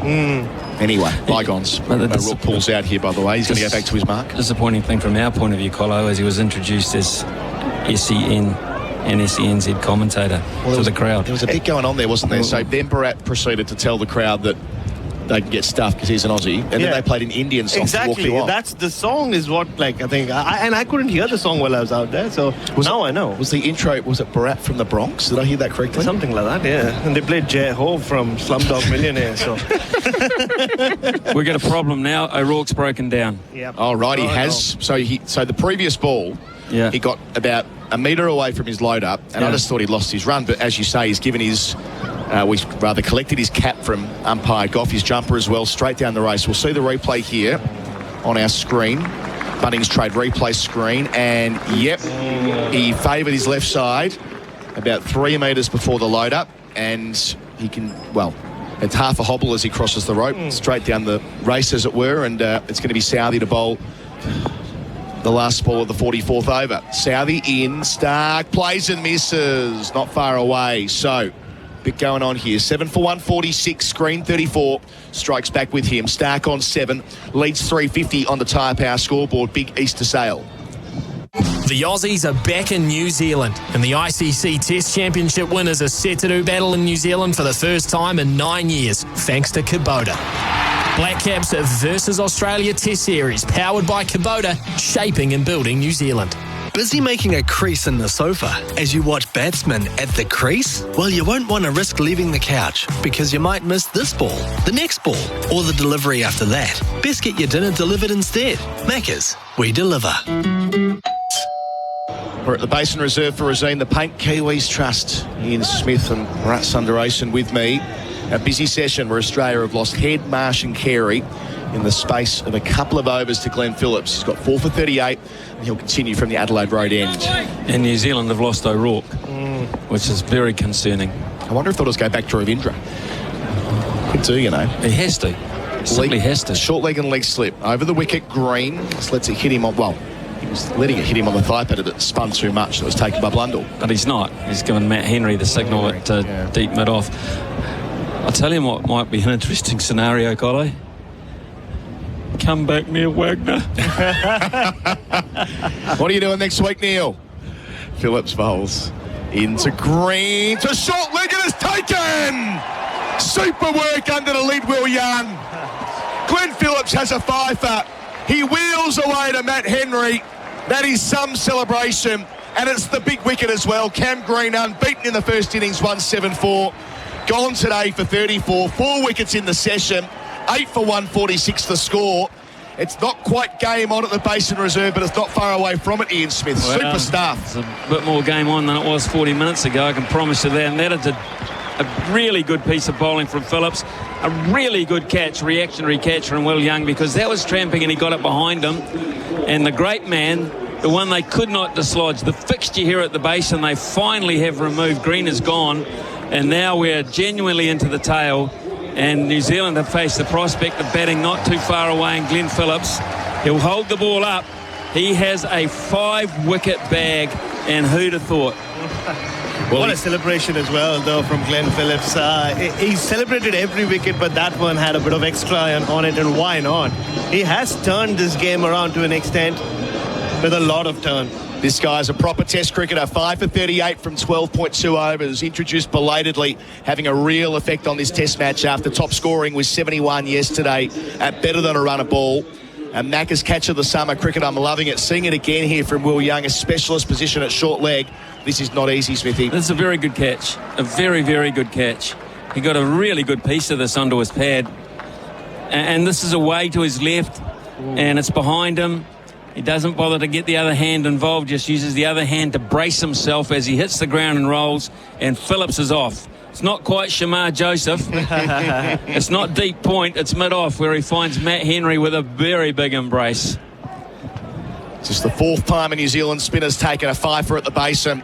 Still work to do as the captain, Pat Cummins, prepares to face the music. Phillips on a roll. Field remains the same. Leg slip, short leg, catching mid-wicket. Crowd behind the spinner. First ball to Cummins. Goes back. Short leg again, but off the thigh pad. The crowd are up appealing. The bowler staying down. Now you go to Ravindra. Ravindra got Cummins out in the first innings. You go to Ravindra. Makes that O'Rourke over look all the more odd, doesn't it? Well, yeah, exactly. I mean, Ravindra should have bowled that over. O'Rourke wouldn't have broken down. Just spun a mile from Phillips into the thigh pad of Cummins. Can he get it right here? Cummins swings up, high, down towards long on. Could be an opportunity to go underneath it. And it's dropped. And it's dropped in the outfield by Kugelheim. Oh, no. Oh, dear. Running around, he had to take it. It would have been 2 in 3 balls again. Oh, in no. the end, he made it into an easy chance on account of how quickly he got into position. Underneath it, Cummins accepted his fate, got to the contest. Miney roared, Smithy. And he just made a meal of it. He made a meal of it in front of his face. He looked twice at the other fielder running in. Mine, he shouted, and this overran it, didn't he? The other fielder, I think, is Henry Nichols, the sub fielder out there. And he established it was his catch in time. Stark waits for Phillips round the wicket. He plays with the straight blade off the outside portion of it to backward point, no single. Got to catch those. Absolutely. Moments. He did the hard work. He got there. He made the ground. He just didn't quite get the base with his feet. The feet went out almost from under him. Oh, and Glenn Phillips, 6 for? Oh, 6 for. 6 for, and the chance to be chasing about 350. Lead now 3-5-1. Of course, taking the single when the ball was mid-air. 1 ball left. 2 slips. Phillips to Stark. Men out at long off and deep point.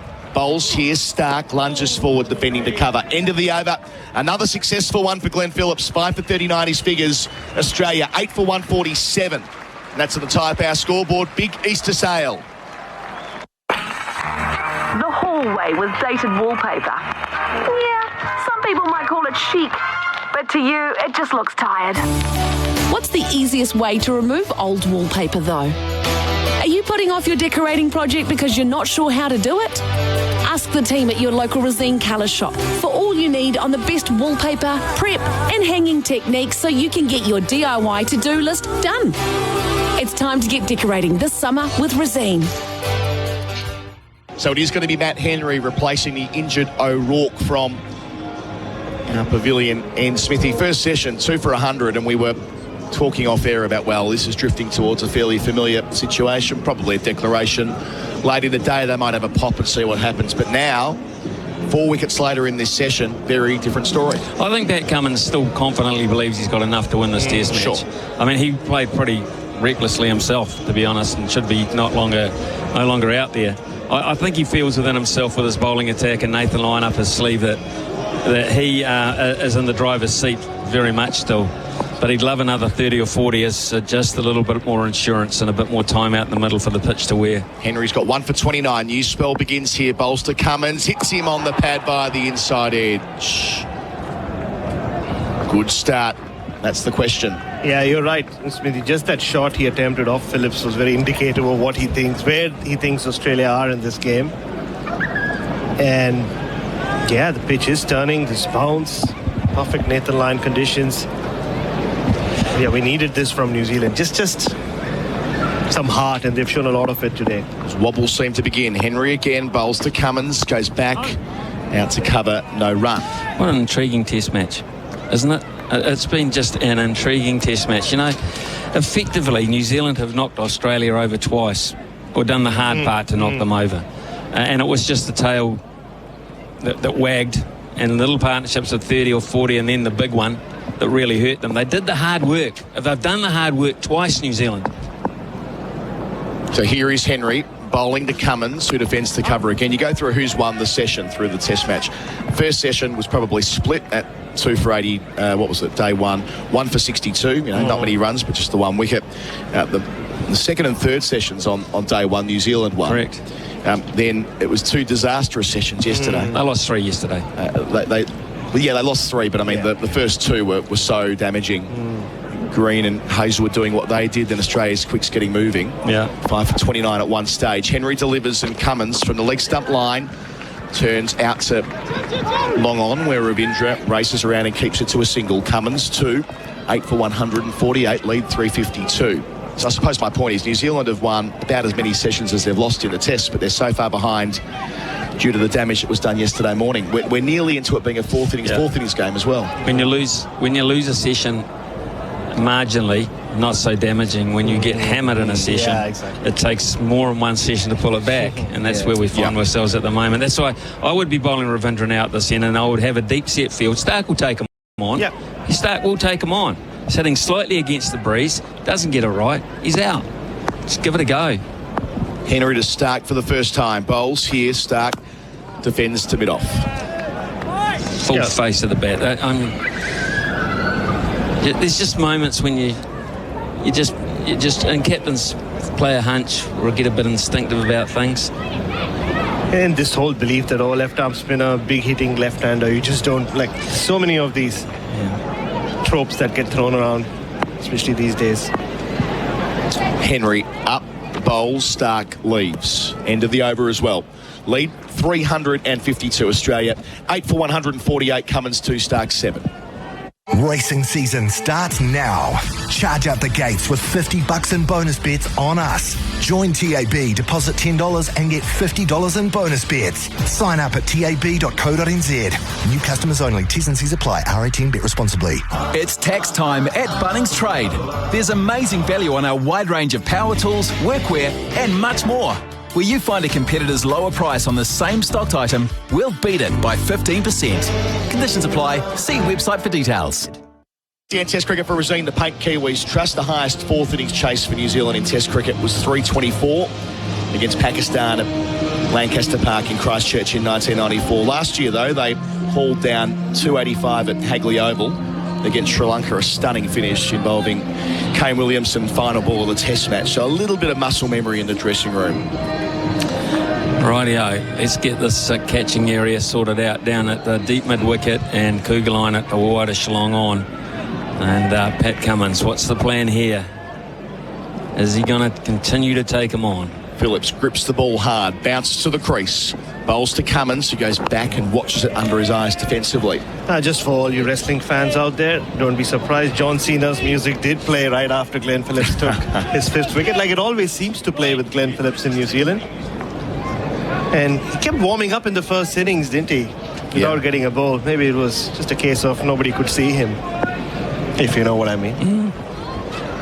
Phillips spins it from hand to hand, then grips it and gets in and bowls, and Cummins goes back and steers where slip isn't. They've got the leg slip and the short leg. So there's a gap for 2. Cummins to 4. He should have been out on naught. Australia bring up their 150 for the loss of 8 wickets. That leaves 354. I know Australia are really, really in command even now, despite this collapse, Adam, but this is, since the start of the West Indies series, this is 5 out of 5 proper innings that they've been 5 for 150 or worse. It's quite interesting how it's played out. Haven't quite gelled yet. There's a new top 6 Australia. Cummins waits, lets it spin into the gloves of Blundell down the leg side. Didn't quite get the radar right there, Phillips. And like Smithy said, it took a special innings from Cam Green really to bail them out in first innings here. I mean, look where they were at one stage. They were 6 for 176 on afternoon number 1. Yep. Phillips over the wicket to Cummins. He swings across the line, out to deep mid-wicket. A second opportunity on the rope. And this tide's dropped again. You're kidding me. No. Nichols the sub. Oh, my goodness. You've got to be kidding me. He watched it all the way into his hands. The definition of straight down his throat. The degree of difficulty even easier than Kugelein's last over in the same part of the ground, and the crowd cannot believe it. 4 runs for Australia. I can't believe that either, and I'm sorry for the groaning sound effects in the background, but this is just dreadful from New Zealand's point of view, and for Glenn Phillips, who's bowled a treat for them. Bowled them into some optimism. No one can quite believe that. Henry Nichols is generally a very, very good fielder in any position. No.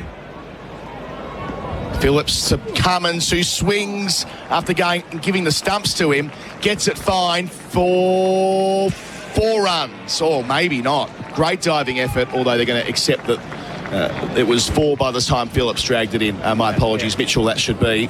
So 8 for 158. It's given us buys as well. So he went across his stumps and tried to flick it over the top of leg slip. All happening here at the Basin Reserve. I still can't believe the drop catch. He knocked his glasses over as well. They just spun over his stumps. Pat Cummins getting in a very awkward position.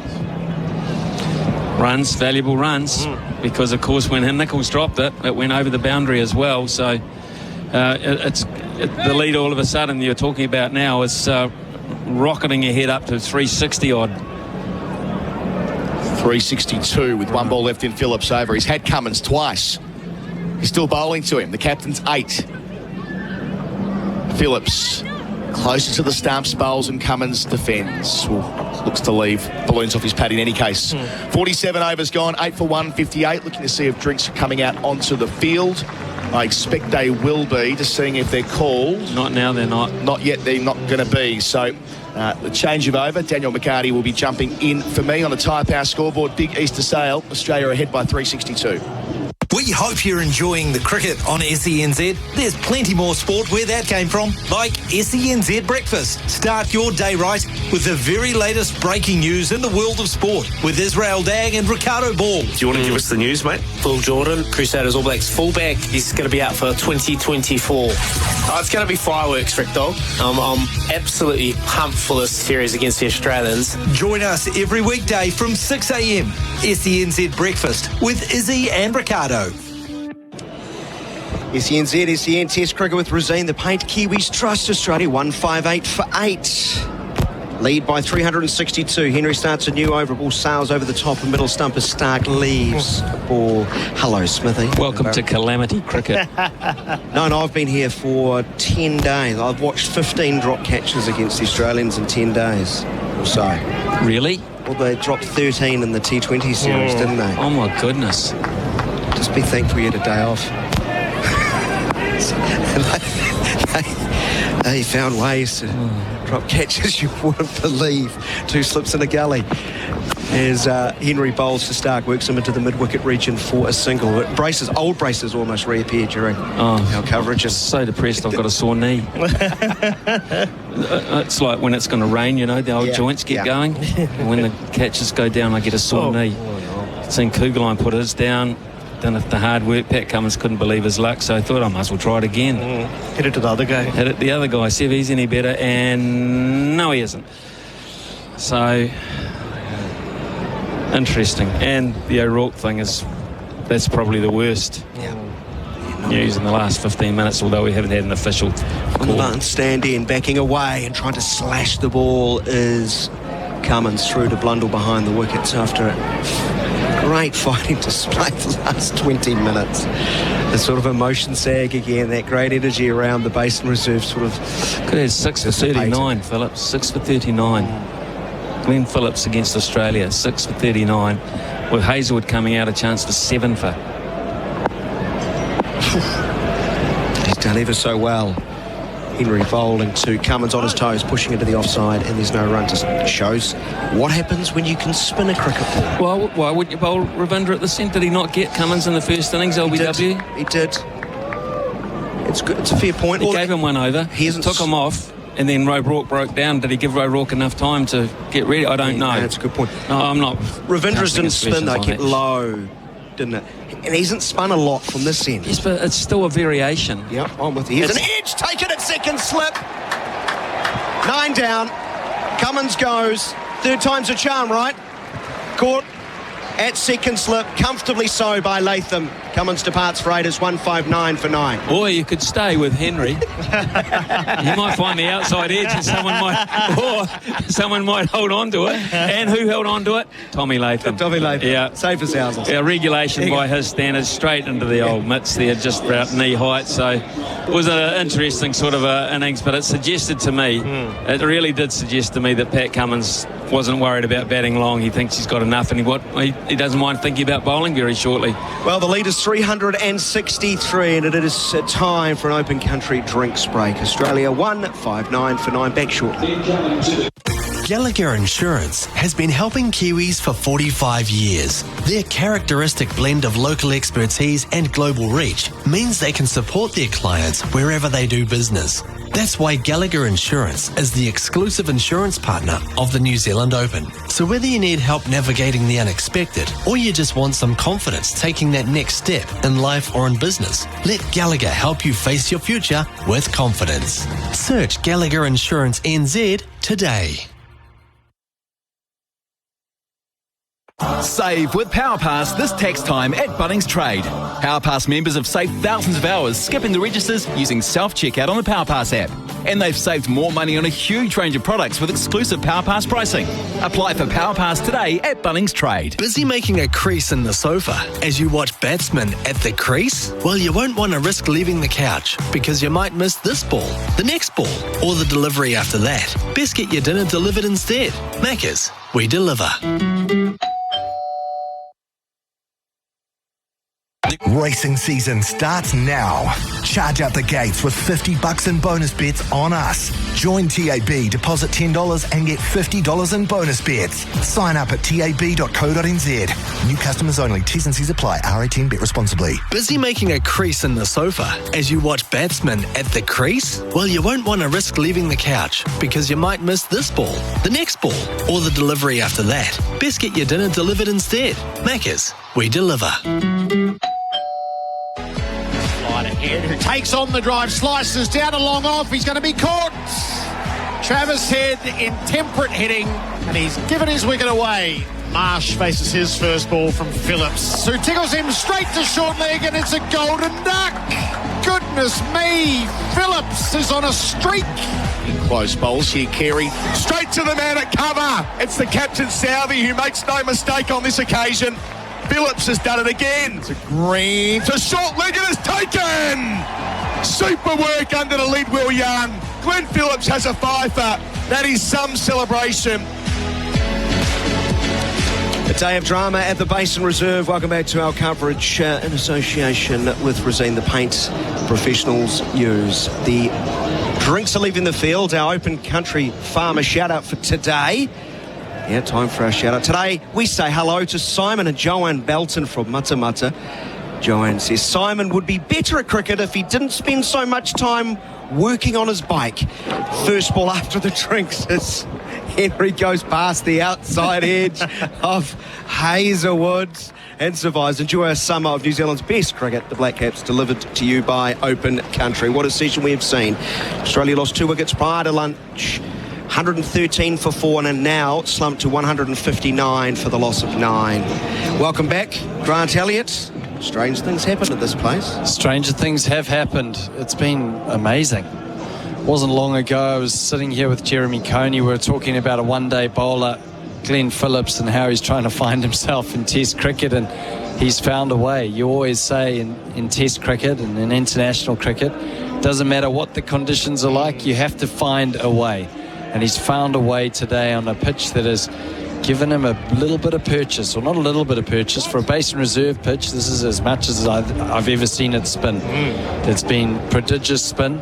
And when I look down the order, if you said, we want you to get all the left-handers out, he's got Khawaja, he's got Head, he's got Carey. Still Stark to go, and Hazelwood are the other left-handers. So, you know, as a right-arm off spinner, you want them to get the left-handers. He's done a great job, and he's got 5 for 45. Well, he can't get them all. He can't get them all. One will do. 159 for 9. The lead is 363. He starts around the wicket, bowling to Stark, who leans forward, deflects to backward point. There's no run. Will O'Rourke is off the field after feeling tightness in his left hamstring while bowling. This is an update from New Zealand Cricket. A further update will be provided once more is known. That's the details from the changing rooms. Phillips. Crowd loving his work today. 5 for 45, leaving alone outside of off stump. So who would have had the list of New Zealand is taking 5 wickets at the Basin Reserve, spinners being Daniel Vittori, John Bracewell, Stephen Bock and Glenn Phillips on their bingo card heading into summer. I was told by Ryan, manager of Cricket Wellington, he said that Matt Henry's fifer was the first fifer. Phillips it again, well flighted, driven straight to Southey, no run in the cover. I've got to get this right, it can't be at the Basin. You're famous for fact-checking. Since Danny Morrison, he said to me. Oh, what? Yeah. First fifer? So I'm trying to work that out, yeah. And he's normally spot on. So I will be checking that, because you would have thought that someone would have had a fifer. Pushed away to backward point. Because he's got the honours board. No. Could it be since against Australia? Well, Daniel Vittori took 7 for here in 2006 against Australia. Against Australia. Yeah.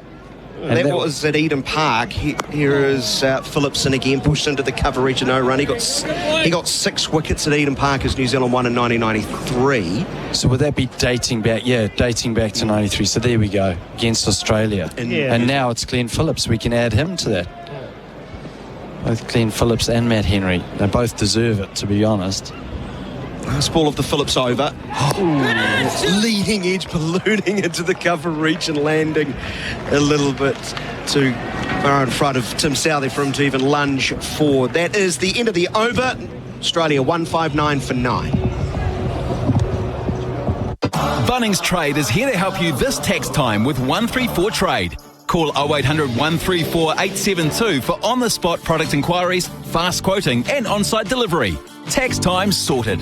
Bunnings Trade. Helping business is our trade. Busy making a crease in the sofa as you watch batsmen at the crease? Well, you won't want to risk leaving the couch, because you might miss this ball, the next ball, or the delivery after that. Best get your dinner delivered instead. Macca's, we deliver.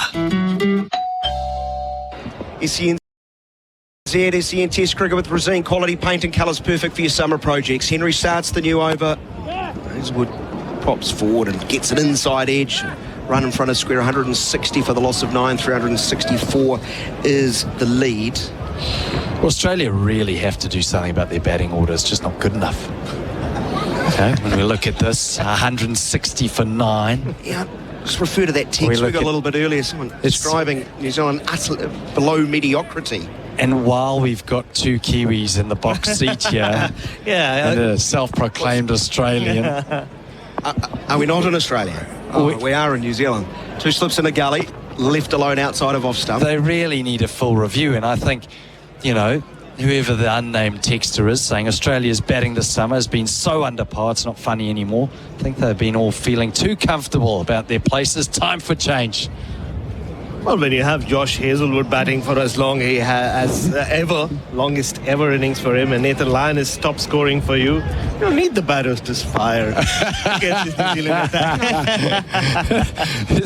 Henry and again bowls short, sagging at the knee is Stark, and it's through to the keeper. Well, you've talked for months and months and months about finding a 4.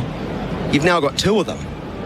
Nathan Lyon coming in at number 4, getting 41, the second top score by an Australian in this test. Yeah, they're just giving the others a chance. Cam Green getting 174 not out. But to be fair, Bharat, this is the first time we've actually had the opportunity to have a semi-pop. It's a powerful drive that nearly collects Henry. Lucky for him, his fingers didn't get down in time. It's gone between the legs and thrashed into the boundary for a powerful strike from a powerful hitter. Stark to 12, 164 for the loss of 9. We were crowing, though, on day number 1 a little bit when Australia were 211 for the loss of 7. I just can't help that 116-run partnership for the 10th wicket is not just a thorn in the backside. It's full gorse bush, isn't it? It is. Absolutely. Game changer. Yeah, but I think, but that's also one of the reasons Australia have been a little loose today with their batting. They were so far ahead even when they started this innings. Henry, back of a length, turned into the onside. Well, you're a true blue Australian. Even when New Zealand plays well, it's Australia's fault. Yeah, pretty much. Yeah. They've got me well. Get him his citizenship now. Today. I want results now. And while you guys have been, crowing around about Glenn Phillips' performance, all I've been thinking is if he can do that on this pitch, imagine what Nathan Lyon's going to do. So exactly. Yeah, long been thought of that. Absolutely. We were thinking about that before the series started. He got wickets last time he was here.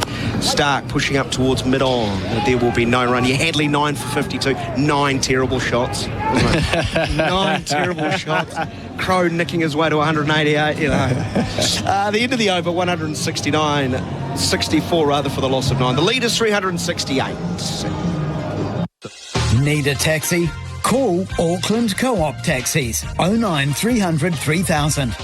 Catching up with friends. Entertaining with colleagues and clients. Need a safe ride home after the party? Do it all with one call. 09 300 3000. Auckland Co-op Taxis, part of Blue Bubble nationwide. Safe and reliable, so book your Blue Bubble. Auckland Co-op Taxis, 09 300 3000.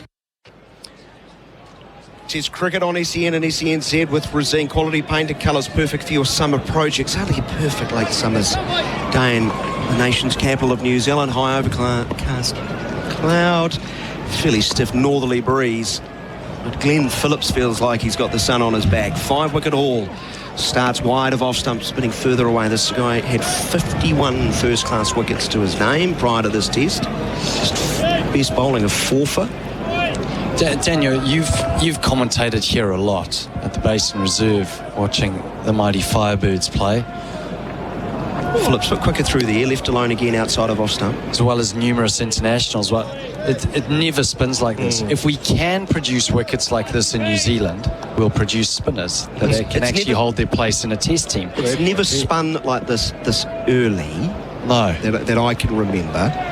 Phillips bowls again from around the wicket, going back and playing a nice looking stroke for no run is Stark. But I tried to tell people that it's spun against England, and it's been an incredibly dry summer. Jack Leach took Wellington.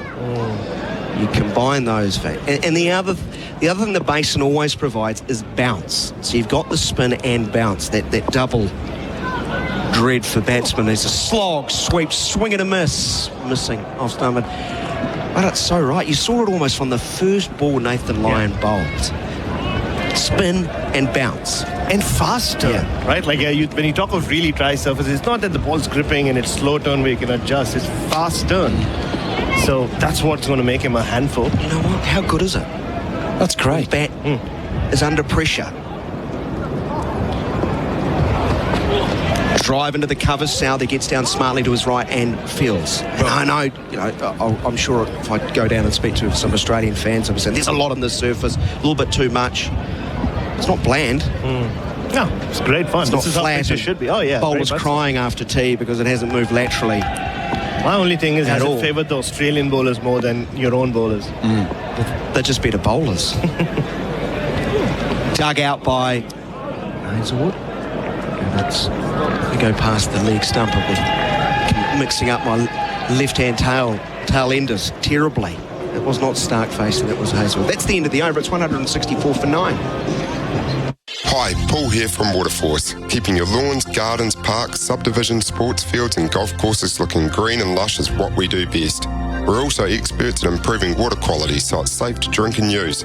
We help a wide variety of residential and commercial clients around New Zealand to use their water as efficiently and effectively as possible. Waterforce offers custom design solutions for your individual needs and supplies the best quality products and equipment for the job. Download our home irrigation planning guide to get started at waterforce.co.nz. 2 slips in a gully as Matt Henry is having a chat to Tim Southey at the top of his mark. He's into his action again. From over the wicket from the Vance stand in. And bowl, top of middle stump. Matt Henry cleans up the tail. Australia bowled out for 164.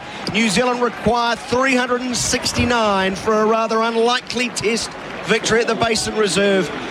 But post-lunch, they have shown some true grit and determination. Australia are a little bit loose. And all out 164. Henry wraps it up, but it was Glenn Phillips who really is the talk of the town. Yeah, I think as a New Zealand fan, all you wanted to see was a bit of fight out there from New Zealand. And the fans have got it. They've got exactly what they wanted after that first innings. It was disappointing from New Zealand.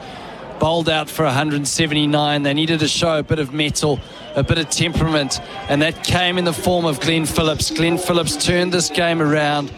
He's always positive. He's a dynamic player. Dynamic in the field. Dynamic with bat. And now with ball in hand, he showed that if you bring something to this Australian lineup, potentially you can break through. And that's exactly what this New Zealand team has done as he walks the players off the Basin Reserve. Yeah, this will be a great ovation here for Phillips. He now holds the ball aloft. Start the last to go for 12. Let's soak it in. Glenn Phillips not used in the first innings, a fifer. His first in Test cricket.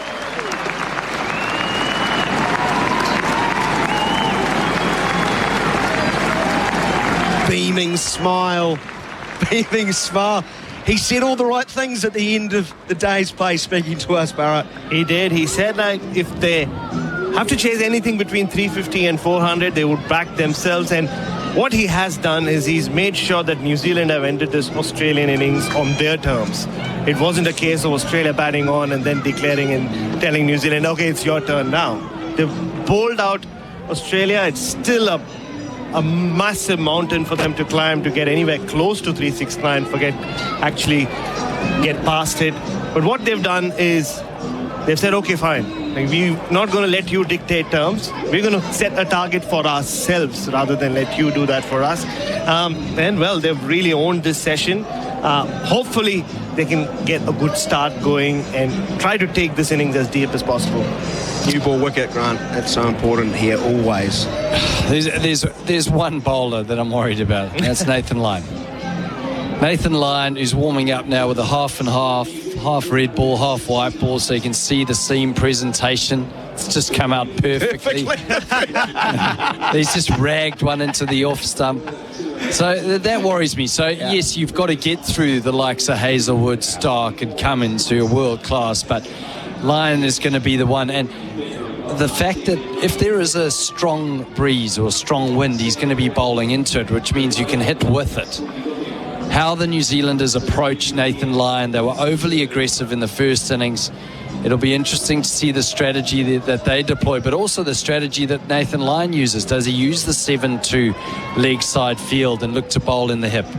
Well, think about where they were 24 hours ago. I think 29 for 5, chasing 3 after conceding 116 for the last start wicket. So at least they'll feel much better about themselves. Quick look at the scorecard as we get to a break. Smith without scoring and Labuschagne 2. late last night. Kawaja made 28, Lyon 41, 34 to Green, 29 to Head. Marsh gone first ball. Henry made 3. Start the last to go for 12. Cummins gone for 8. Hazelwood 1 not out, 6 extras, 164 all out.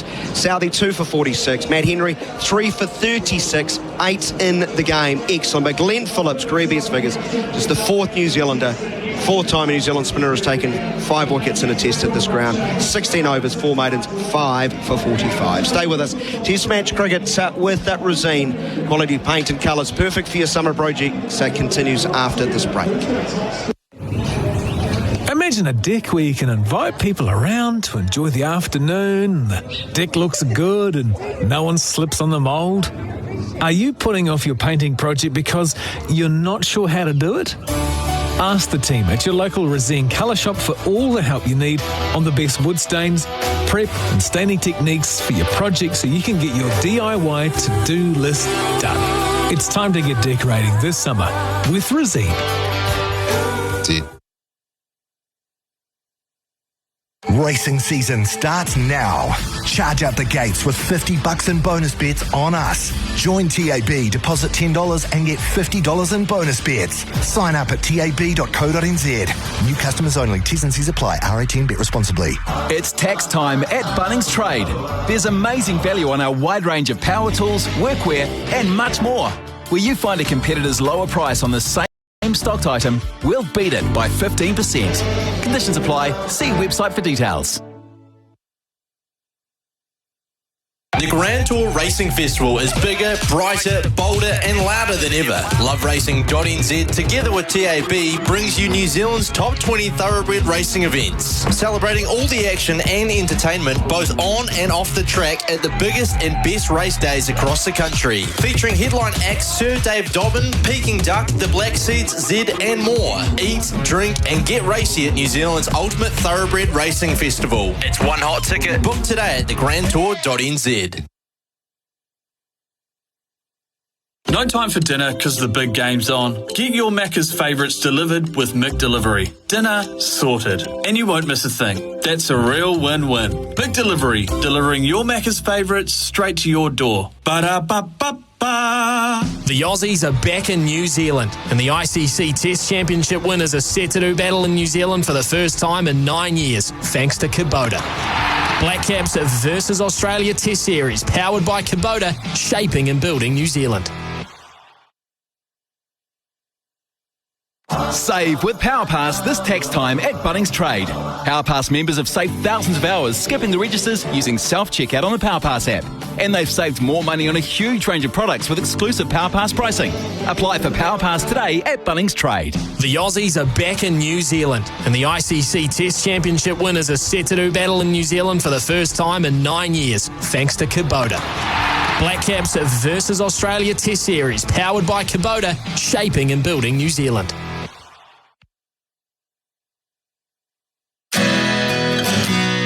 PGG Wrightson Turf has been breeding turfgrass seeds suitable for New Zealand racecourses for over 40 years. They focus on the delivery of high-performance turfgrass solutions.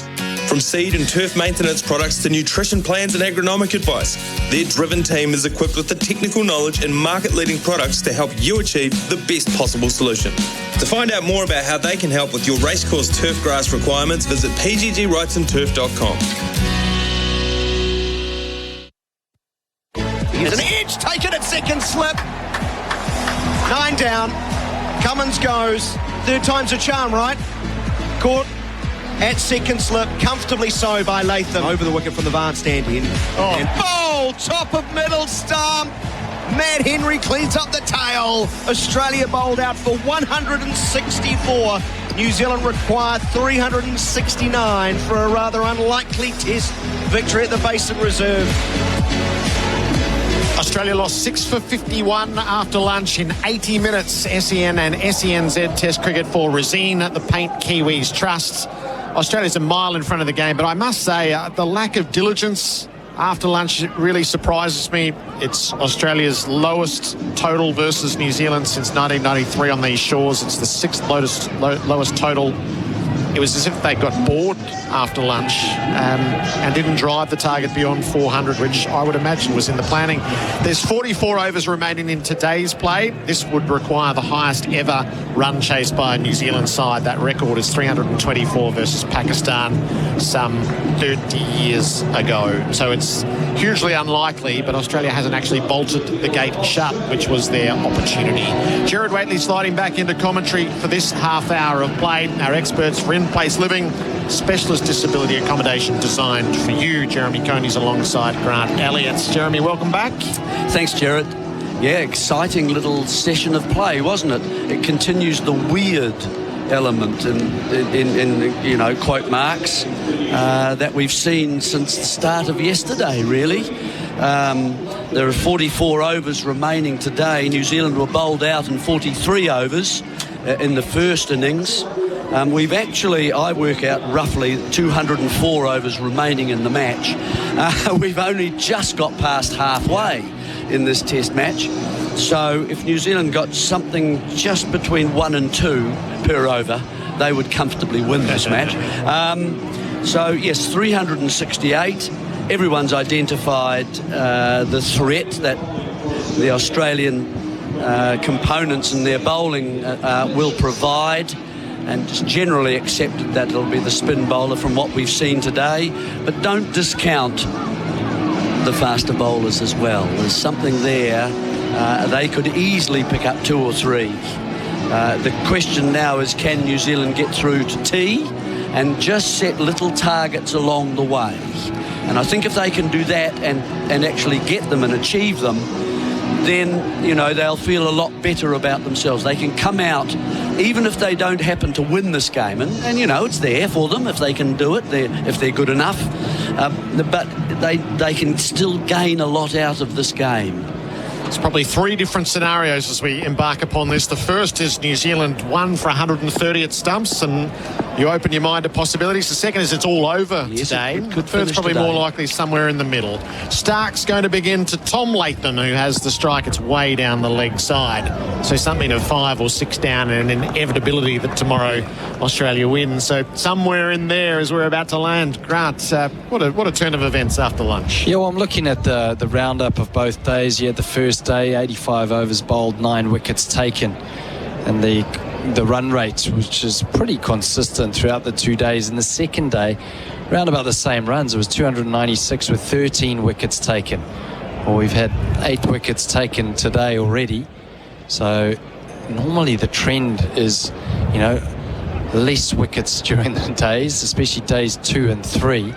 Compared to day 1. Stark bounds in, bowls full, taken away by Latham, out through mid-wicket. The first run's to be posted, heads off in pursuit, checks over his shoulder as he reaches the ball. They're going to come for a third. He throws it into the non-strikers. It was all well judged. And the Saturday crowd, they were right up and about as Phillips did his work. I was down there for it. They're roaring for every ball. They're still roaring at none for 3. The bananas are peeling themselves. You're speaking about the different scenarios. When I look at this, I think, okay, 369, someone needs to stand up. There's only one innings that's really separated these two teams, and that's Cameron Green. It sticks out like a sore thumb on that scoreboard. 174. The next best score was Glenn Phillips, 71. And Nathan Lyon, top scoring for Australia. Yes. It's incredible. I think that's only happened once before in the catastrophe in South Africa when they made 30-odd or 40-odd.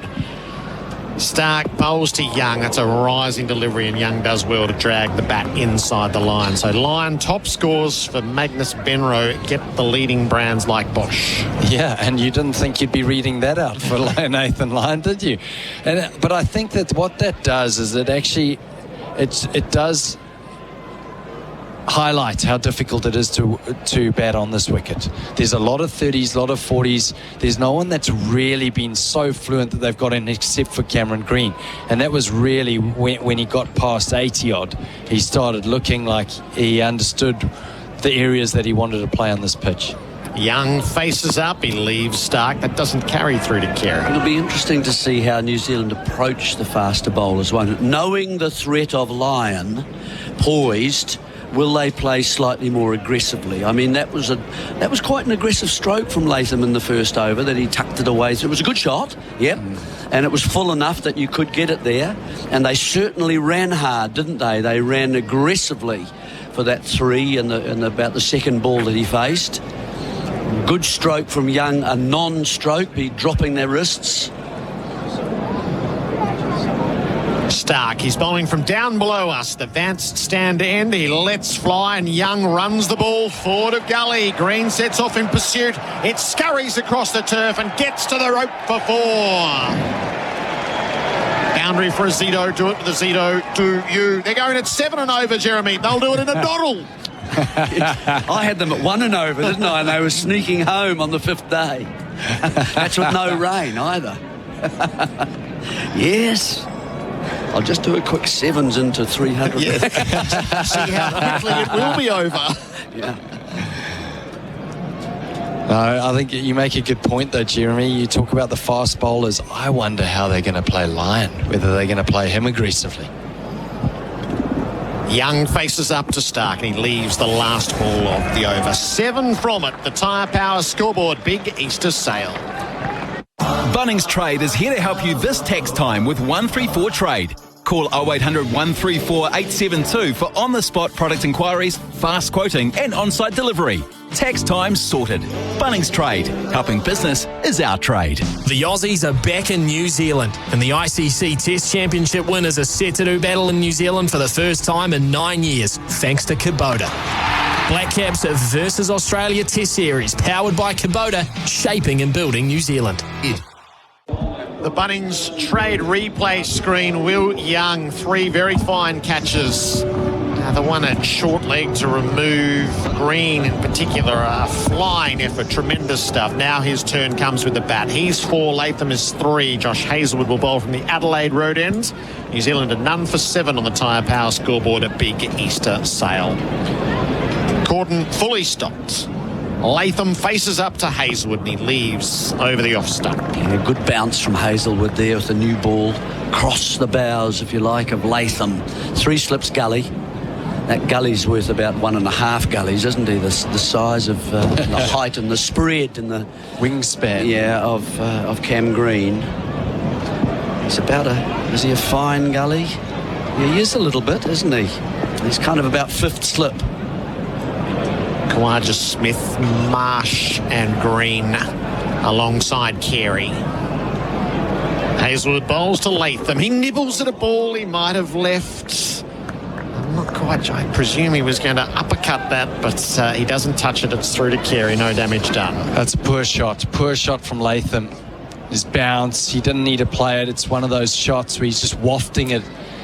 You either have to have a horizontal bat shot or a vertical bat shot. That's in between, and it's dangerous at the Basin Reserve. It's just inviting the outside edge into the slip cordon. Hazelwood knows it. Big grin on his face. The big fast bowler in bowls. Latham leaves. Much better. We were talking about spin previously with Glenn Phillips, and this wicket here, I think, is a great cricket wicket. Provides spin, provides pace, provides seam. Just a bit early. Yeah, but for me. But I don't mind it. No, I don't mind it either. I think if we had wickets like this in New Zealand, we'd be able to play an out-and-out spinner. And we try and find an out-and-out spinner. And I think that's a huge difference between this Australian team and the New Zealand team. Well, a lot of teams in the world. Hazelwood to Latham, leaves outside the off stump. New Zealand tends to play the all-rounder, the Satners, and even Phillips would be considered an all-rounder. You're not going to pick him on his bowling alone as a spinner. Neither would you pick Rachin Ravindra with his bowling alone. We just, ever since Vittori, we haven't been able to settle in with a spin bowler that can play in any conditions, irrespective of where you're playing in the world. And that's the benefit that Australia have with Nathan Lyon. So Lyon took 7 8 years ago at this venue. He's got 4, and you'd back him for more than 7 in the test match from here. Latham plays and misses. Rising delivery from Hazelwood. Or did he pull the bat inside of the last, Jeremy? You have a look at the replay screen for Bunnings. Yeah, I think he's deliberately just pulled inside the line there. Well, sometimes you can pretend that you do that as well, just to look like you're in control. He's obviously practiced it then, because it looked very effective to me. It did. It's a good tight line there from Hazelwood. He's getting near the money. Last ball of his first over to Latham off the pads, and he bunts it away to mid-on, goes through with the single. 8 from 2 overs on the Tyre Power scoreboard. Big Easter sale. It's Canterbury Biltong. Bowling to Jerky. Coming in from the northern end. Pitches this one just outside off. There's a loud appeal for caught behind, and they're taking it upstairs. Let's look at Snacko. There's certainly a faint edge. Jerky's nicked it, and it's another wicket for Canterbury Biltong. No denying Snacko. A beaut of a delivery from Canterbury Biltong. Canterbury Biltong. Air-dried beef and venison snacks. Available nationwide or at canterburybiltong.co.nz. Explore your limits. It was Glenn Phillips who ran hot for Ream after lunch. The spinner 5 for 45, the all-rounder who top scored for New Zealand in their first innings. It leaves the victory target of 369, none for 8 after 2. Both Latham and Young are 4 each. And we'll keep an eye as to when Nathan Lyon starts to warm up for Ream. I reckon they'll give him an over or two before tea. Yeah, yes. Stark, 2 slips, 2 gullies, as he's in and bowling to Latham, who's defending out to the leg side, no run. Unless, of course, the seamers are doing quite a lot of damage. That's the other possibility. Yep. But if nothing is happening, you might find he just replaces Hazelwood at the southern end. Maybe after 3 or 4 overs. How many overs have we got to a tea? Do we know? We still have roughly 22 minutes. So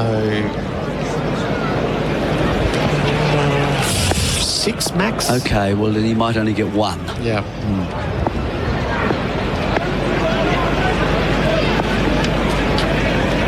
The left-handed Latham readies himself. The left armour Stark, and he leaves the ball, which leaves the line of the off stump. What are the chances of head bowling a few overs of offies as well? That's a very distinct possibility if it stretches later on, perhaps. Yeah. Yes. Yep. He has such a happy knack of taking a wicket, and it's just so unexpected that the pitch would be like this. Labuschagne. A few leggies. Yeah. Or So then you get Labuschagne would like to bowl. Labuschagne. Yeah. I think on this pitch, my guess would be head would be first in line as the extra. It'll limit the work of Marsh and Green, that's for sure. I reckon they'll go for the second spinner before those. Stark bowls full outside the off stump, quite wide. There's a listener who's crying out for if New Zealand were to win this match. He's asking if Smith and Coney would do a synchronised streak. I know we don't want to promote streaking, but is that a possibility? I think that is about as far away a possibility. Is there more chance of New Zealand winning it than the synchronised streak? Me bowling Australia out with leg spinners. Your mediums maybe, but not leg spinners. Not them either. Tyre Power scoreboard, Big Easter sale, none for 8. Stark bowls to Latham, way outside the off stump. He's getting further and further away, and he's lucky to get away with that. He's looking at the foot marks here, and he'll start scratching them up as fast bowlers do. And, even looking at the foot marks this morning, I looked at how dusty it would be, and Dan Vittori and Andrew McDonald asked me, they said, do you think it'll break up? Will it get dusty? Will it turn more? And I said, I don't think so, because there's still a good covering of grass on this wicket. And it doesn't look extremely dry around those footholes or massive indentations from the bowlers. The big striding Mitch Stark bowls to Latham outside the off stump, untempted. But you look at all of that and you'd say, okay, well, should it turn viciously? And there's nothing that indicates that it would turn. Like you say, Gerard, very strange wicket. Or didn't Tom Blundell call it a naughty wicket? Someone called it a naughty wicket. It's made for a good test match. Oh, it has. Great it has. It's interesting looking through the binoculars that how close the pitch looks. No, but it's kind of looked like it's measles. It's measles. Yeah, pockmarks. Yes. It was an extraordinary outbreak. Latham faces up. He runs the ball to Gully. There's no run to be had. A maiden from Stark. None for 8 on the Tyre Power scoreboard. Big Easter sale. It's tax time at Bunnings Trade. There's amazing value on our wide range of power tools, workwear and much more. Where you find a competitor's lower price on the same stocked item, we'll beat it by 15%. Conditions apply. See website for details. No time for dinner because the big game's on. Get your Macca's favourites delivered with McDelivery. Dinner sorted. And you won't miss a thing. That's a real win-win. McDelivery, delivering your Macca's favourites straight to your door. Ba-da-ba-ba-ba. The delivery of the day was Henry to knock over Stark, the last wicket falling for Australia at 164. More deliveries thanks to McDelivery. On our way to tea, we've had a change in the experts chair. In place living, specialist disability accommodation designed for you. Ian Smith and Bharat Sundaresan have come in. Smithy, welcome back. Thank you, Gerard. Intriguing, isn't it? It is. Unbelievable. I mean, going back to lunch, when Bharat was parading around the outfield, we didn't think we'd be looking at this now, did we? Surely. Hazelwood to Young. Watches it go by. Lack of diligence in the Australian batting? Oh, poor. As critical as we were of New Zealand yesterday, I think we've got to be honest, and to be fair and balanced, we've got to say Australia were awful too.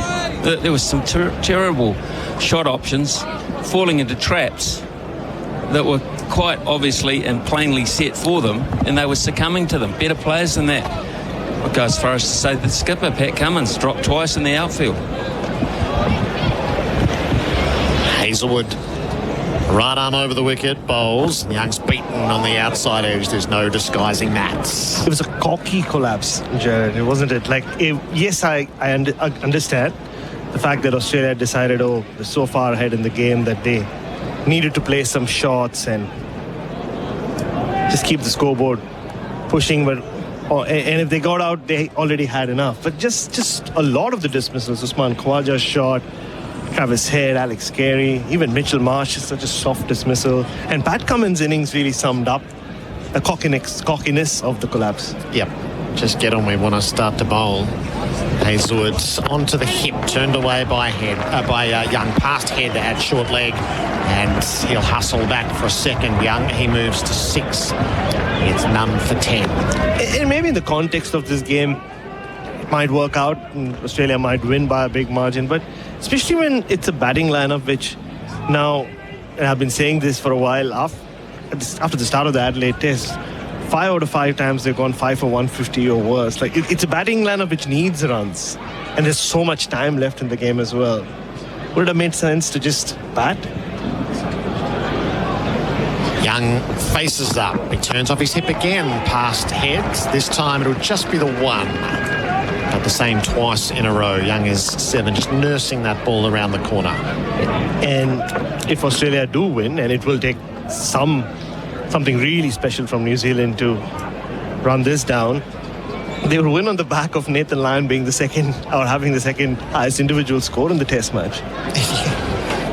Which is a bit weird in its own right. Basically the 2 number 4s, really, Cam Green and Nathan Lyon. There's only one partnership between the sides at the moment. 10th wicket for Australia, first innings. Bizarre. Hazelwood has Latham to aim up down the leg side and turn fine for 4. A lovely glance. And down the boundary. It looks sweet on the Bunnings Trade replay screen. None for 15. It's what New Zealand need to do. Basically be the first team really in this match to just bat normally. And bat. We have so much time to chase this down.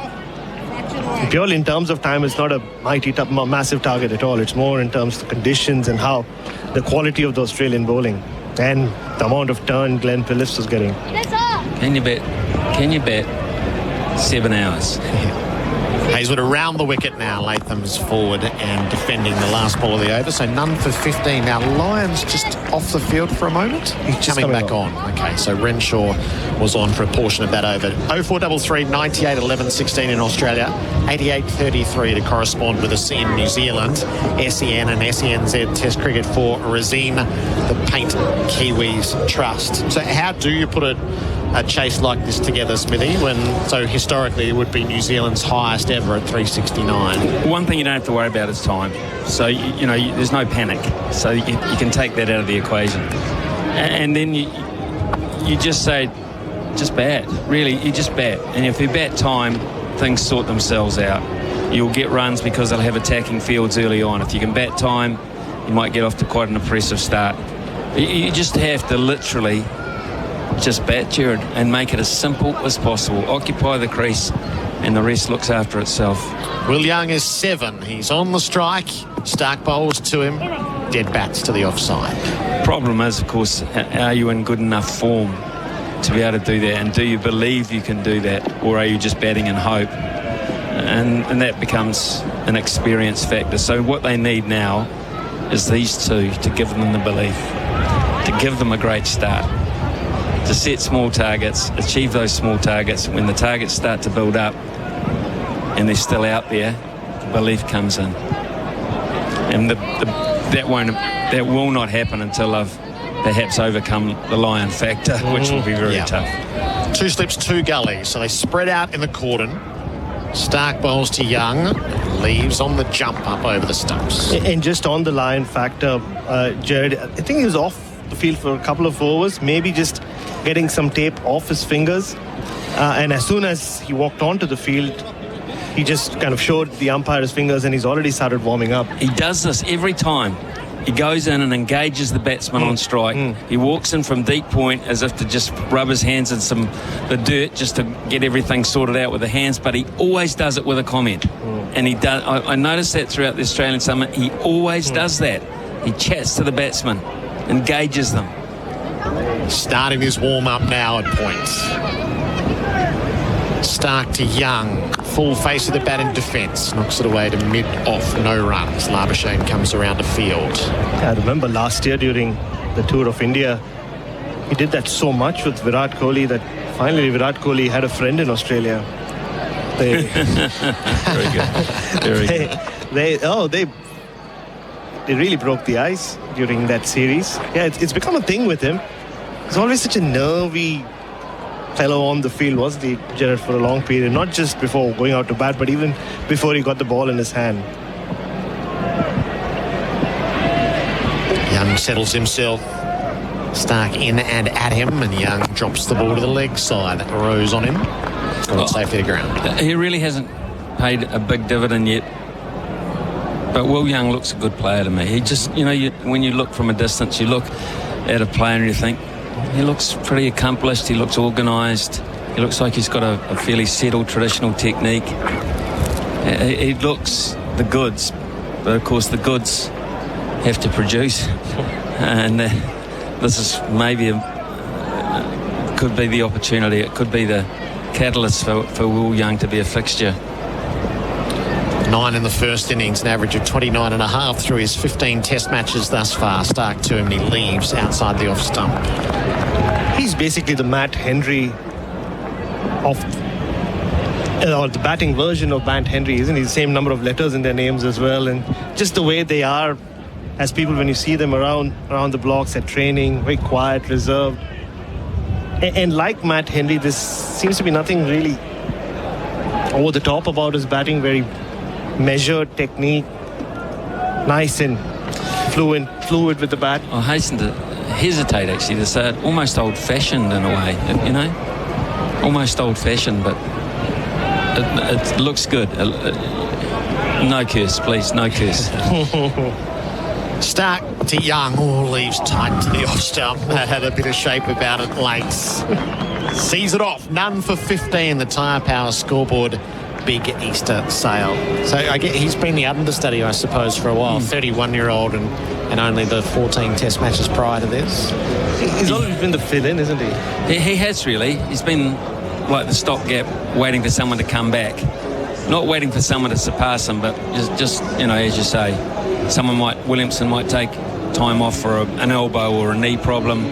Will Young will fill that spot. It doesn't matter how many got, Williamson's coming back. Yeah. So, and there was a slight surprise that when they chose to drop Henry Nicholls, they went to Will Young. So they went to Rach and Ravindra before they went to Will Young, because Will Young was almost the incumbent and waiting in that respect. But they went straight past him to Ravindra. A lot of Will Young fans were thinking, well, hold it. If you're finally giving a guy an opportunity to make his place in the side and pick him of right, why isn't it Young? And now it is Nathan Lyon. Yeah, so Australia has been impatient since lunch. I wonder if Lyon was going to bowl the 6th over. He's going to bowl the 4th over. He's right into it at the Adelaide Road end. So none for 15. Oh, no, sorry, the 6th over. Doing my maths all wrong.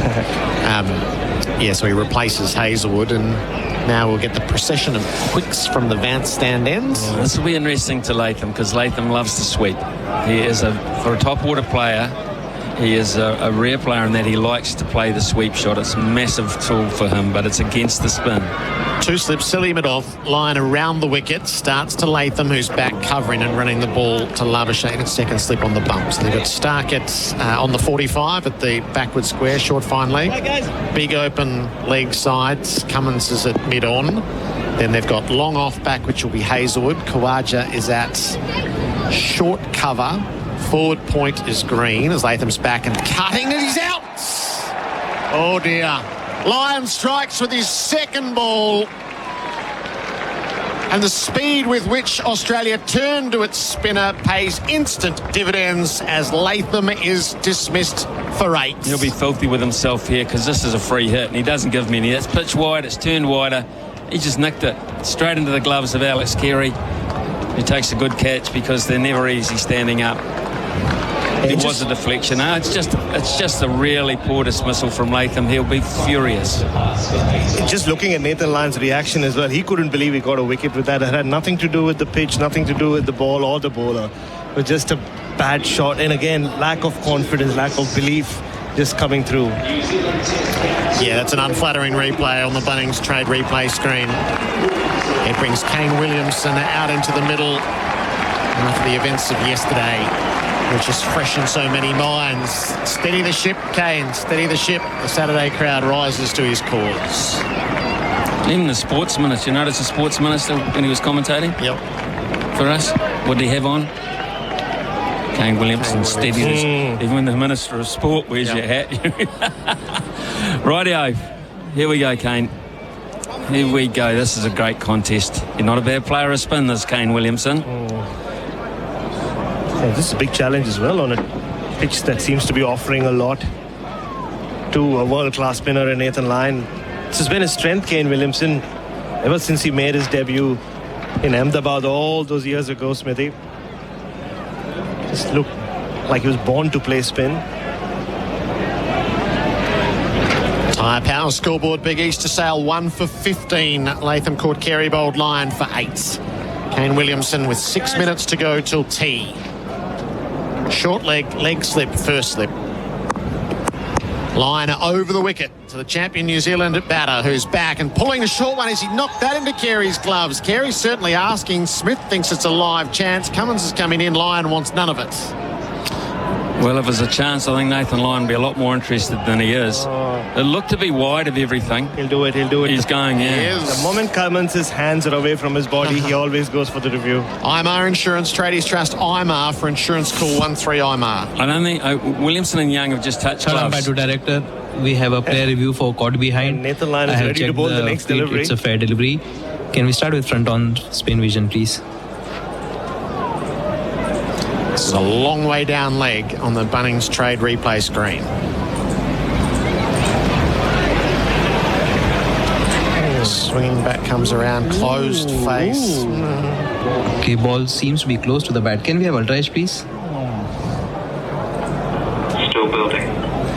Missed it the first time. We are waiting for ultra edge. Did it get it the second time? Swish, swish. Yeah, the ball. It's really weird. It's so wide. So wide.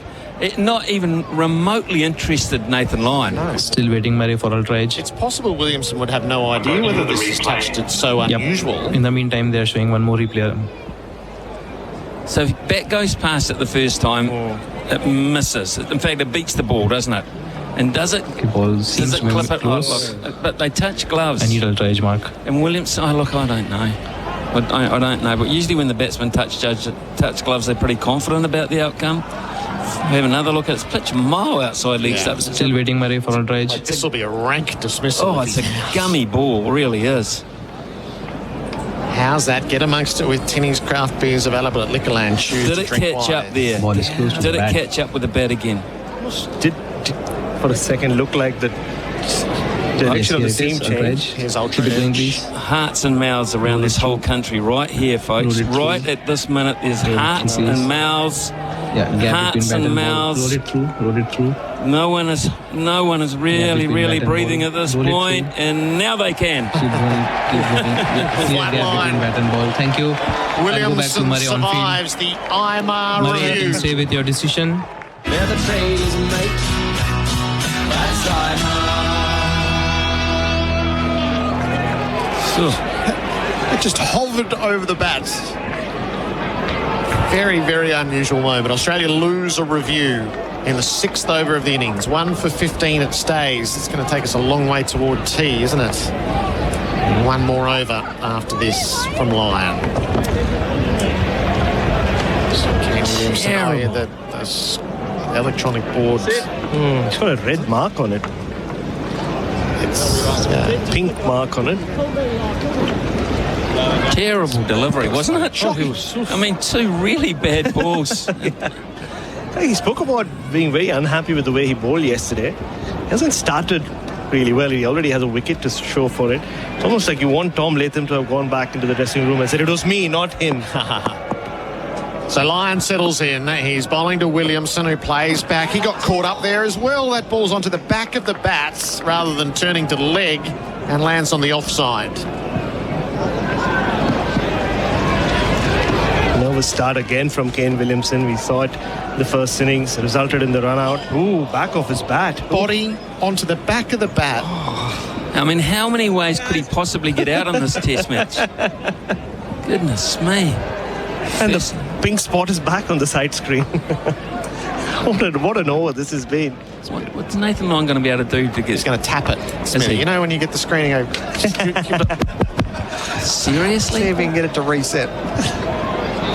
Yes, there's nothing you can do, Nathan. It's digital. It's not a mark on the screen. It's not confetti. Now, this has happened in Hamilton.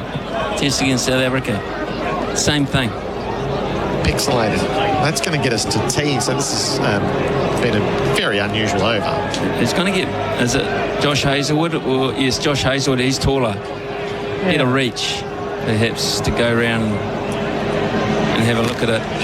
Lyon's just see if he can find a tech. Is there a tech here anywhere? Medic! Now it's gone. Yeah, See? it's gone. It'll return. When it's least expected. Well, it's back. It's back. It's back. Oh, that's bad. I think... we'll take tea here, you watch. Umpires will take tea. Yeah, I mean, it just keeps coming back. And the way... Mid-over, they'll take tea. This continues. I was half expecting it to come back just as Nathan Lyon's delivering the ball to Kane Williamson, the kind of test Williamson's had. So what will they do? That's weird. Oh, they'll put the white cloth over the top of it.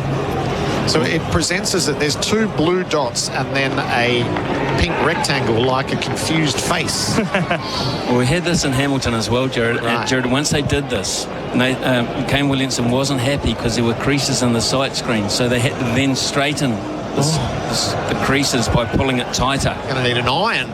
And this is why you should just take tea now. Yeah, now it's too windy. You just take tea. Yeah. And sort it out in the 20 minutes you've got off. It's a common sense thing to do to the two umpires. Just take tea. No. You're not going to sort this in less than 5 minutes or so. So just take tea, let them sort it out, and let's get on with the game afterwards. Yeah, it's 3:40 anyway. Yeah. Test cricket can get in its own way. It certainly can, Gerard. I mean, think back to one of those test matches during our home summer where a little piece of duct tape distracted Steve Smith, wasn't it? The player was held up for a long time. You're going to have to straighten this for Kane Williamson. Make it perfectly like it's been ironed. Tight. I need the hotel staff. That looks like sheets in tight. That's how I fold my clothes, Gerard, if you ever wondered. Yeah, that's a shoddy job. But it's enough to get play back underway. Lyon to Williamson, who leans forward, smothers the spin to the leg side. One to come.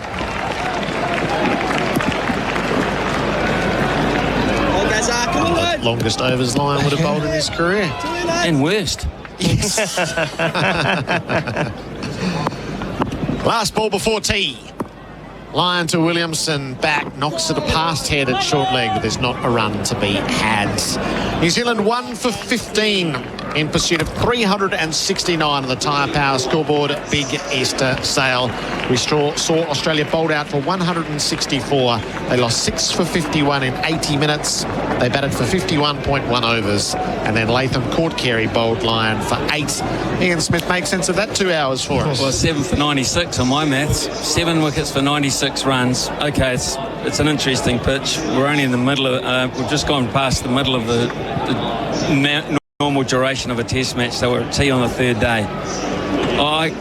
It baffles me, actually. Two sides who have not batted very well, aside from the big man, Cameron Green, and of course Glenn Phillips to a certain extent yesterday. He was the only one who was prepared to occupy and really take his chances and bat through the difficult stages. Cameron Green, he's the sole difference in these teams at the moment.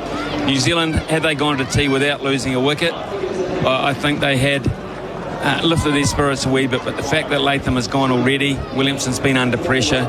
Interesting to see Pat Cummins has stayed out on the field to do some bowling. It's interesting. The skipper didn't leave them off. So Australia clearly in front. 9 good pieces of cricket away from winning this test match. New Zealand a marathon away. 0433 98 11 16 in Australia, 88 33 in New Zealand to have your say. This is on the Australian text. I never ever thought I would say this, but there's never a dull moment in New Zealand. There's so many Australians here. Their bucket list, one of their bucket list items was to come and see Test cricket in New Zealand. They're all thrilled that they did. They are thoroughly enjoying Wellington and are absorbed in this Test match. SEN and SENZ Test cricket for Resine, the Paint Kiwis Trust. The one dismissal. Latham caught Carey, bowled Lyon for 8. Short ball. Latham back to cut. The Bunnings trade replay screen shows the slightest of edges into the gloves of Carey, and that makes the Tyre Power scoreboard a big Easter sail at tea. New Zealand 1 for 15 with Adam Collins and Jeremy Coney in next. For Resine, quality paint and colours perfect for your summer projects. And GJ Gardner Homes, New Zealand's most trusted home builder. This is SENZ Test Cricket, the Black Caps against Australia. The first test, live from the Basin Reserve. Need a taxi? Call Auckland Co-op Taxis 09 300 3000. Catching up with friends. Entertaining with colleagues and clients. Need a safe ride home after the party? Do it all with one call. 09 300 3000. Auckland Co-op Taxis, part of Blue Bubble nationwide. Safe and reliable, so book your Blue Bubble. Auckland Co-op Taxis, 09 300 3000. Watching the big game? 6-4. Liquorland has your summer sorted. Gordon's London Dry Gin or Finlandia Vodka 1 litre, only $44.99 each. Woodford's Reserve Bourbon, Jameson, Jack Daniels or Mount Gay Rum 1 litre, $64.99 each. Bell's Blended Scotch Whisky 1 litre, $46.99. And if you don't want to miss a moment of the action, save time, shop online and collect in store. Liquorland has your summer sorted. R18, drink responsibly. I've always tried to make good choices for my family's future and their happiness. Having an enjoyable and safe building experience is about choosing the right builder.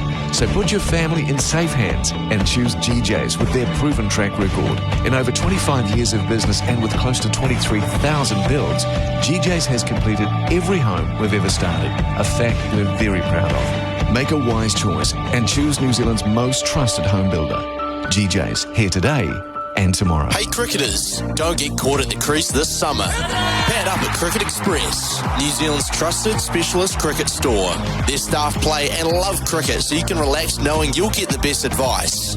Visit any Cricket Express store and their experts can help fill your kit bag with the right gear for you. Whether you're a batter, bowler or a keeper at any level, Now that's worth some runs. Visit Cricket Express's 6 pitches around New Zealand or cricketexpress.co.nz. Stay in the fence, she says. Stay in the fence and it would look so much better. But you have to admit, you're not sure where to start. Are you putting off your painting or staining project because you're not sure how to do it? Ask at your local Resene colour shop for all the help you need on the best stain, paint, prep and painting techniques so you can get your DIY to-do list done. It's time to get decorating this summer with Resene.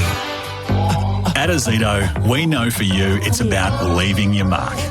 It's a statement, making every task uniquely yours. Ozito doesn't just have your back, we're right there with you, powering your DIY journey. With over 100 tools for your home and garden, all powered by one battery to make it happen. Because when it comes to getting things done, this is your moment. Do it yourself. Do it with Ozito. Do you? PGG Wrights and Turf has been breeding turfgrass seeds suitable for New Zealand racecourses for over 40 years. They focus on the delivery of high-performance turfgrass solutions. From seed and turf maintenance products to nutrition plans and agronomic advice, their driven team is equipped with the technical knowledge and market-leading products to help you achieve the best possible solution. To find out more about how they can help with your racecourse turfgrass requirements, visit pggwrightsandturf.com. Harness Life, it's more than racing, like the Chivalry Championship where the lads race to help the lovely ladies at the bar. And they're off. Pretty Boy and Smooth Talker fly out, leaving Mr. Nice Guy well behind. Will he finish last again? It's neck and neck with Smooth Talker picking up the pace on the outside. Pretty Boy snatches the lead, but watch this! Mr. Nice Guy comes out of nowhere to steal the win. Be part of the action at the next race day. Details at harnesslife.nz. For Resene, quality paint and colours perfect for your summer projects. And GJ Gardner Homes, New Zealand's most trusted home builder. This is SENZ Test Cricket. The Black Caps against Australia. The first test, live from the Basin Reserve. Stark, he's bowling from down below us. Then lets fly and Young runs the ball forward of Gully. Green sets off in pursuit. It scurries across the turf and gets to the rope for 4. Makes it as Latham to aim up at down the leg side and turn fine for 4. A lovely glance. Forward point is Green as Latham's back and cutting and he's out. Oh dear. Lyon strikes with his second ball. And the speed with which Australia turned to its spinner pays instant dividends as Latham is dismissed for 8. The tea break. SEN Test Cricket for Resene, quality paint and colours, perfect for your summer projects. What a funny old session that was. Australia resumed at 4 for 113 after lunch, a lead of 317, with Green and Head ticking along pretty nicely. But from there, they lost 6 for 51, 5 of them from the arm of Glenn Phillips, who finished with 5 for 45. They were bowled out for 164, which meant New Zealand was set 369. And in the 6 overs before the short break, they've lost the first wicket. 1 for 15. Latham caught behind from Nathan Lyon. Short and wide delivery cut into the gloves of the wicketkeeper for 8.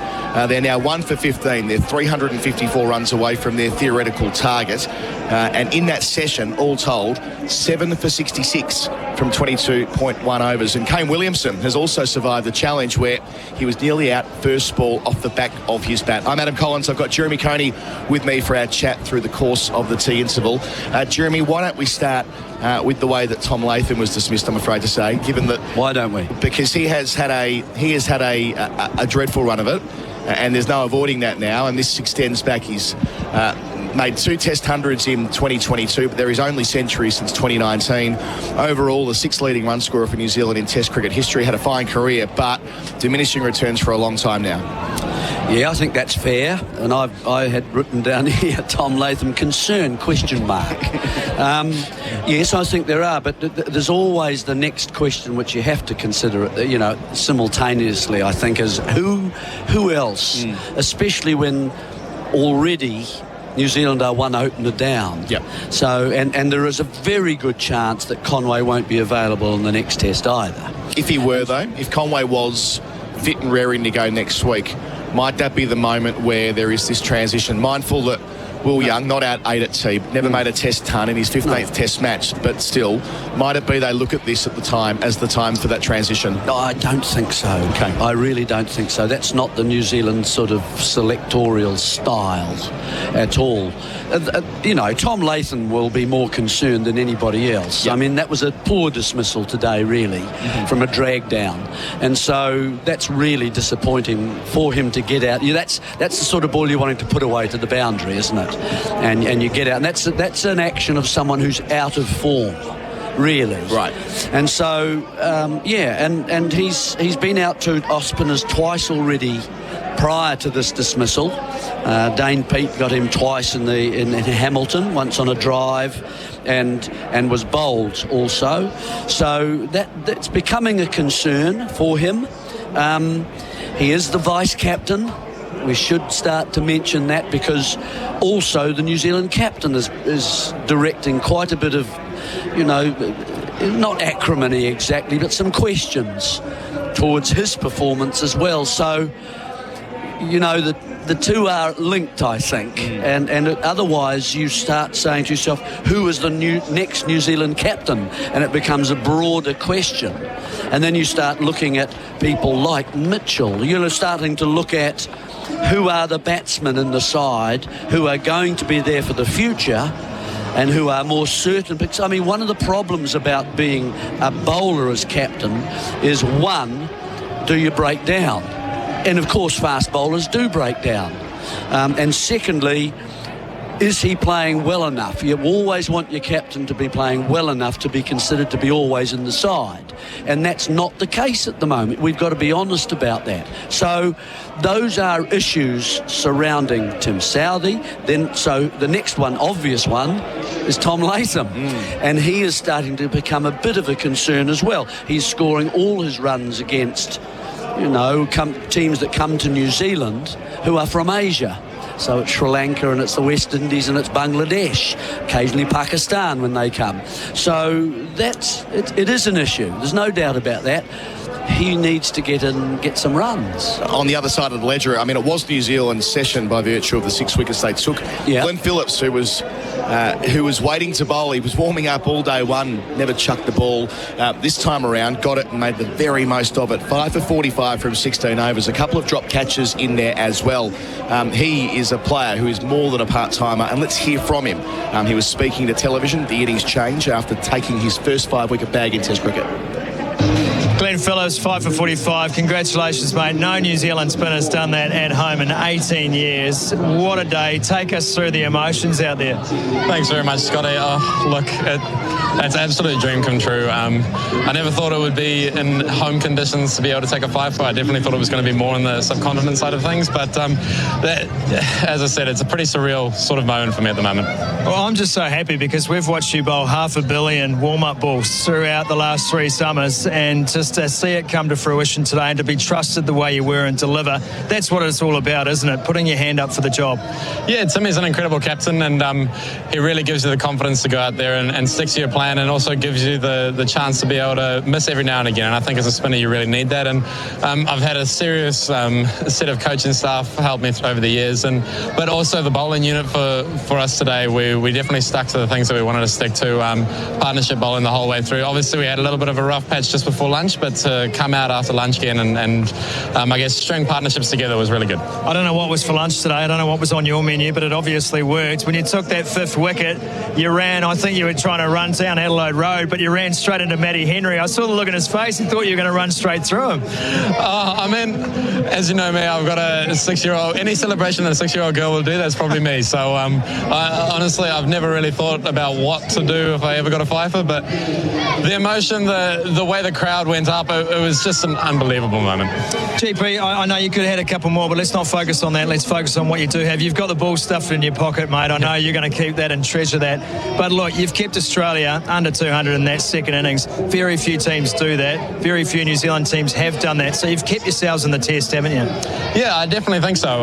Obviously, we've got to combat the situations that are out there now, and obviously there's a bit of turn. So how we go about facing line and the way the big fast bowlers bowl as well is going to be a challenge. But if we can string a couple of partnerships together, I definitely think that we've got the time on the board to be able to pull this off, hopefully. Well, you did a couple of things, mate. You made a bit of history for yourself out there, but you brought this place to life as well, and I know you brought your team to life this afternoon. Congratulations on your 5 for GP. I know there'll be plenty more. Cheers, mate. Thank you very much, Scotty.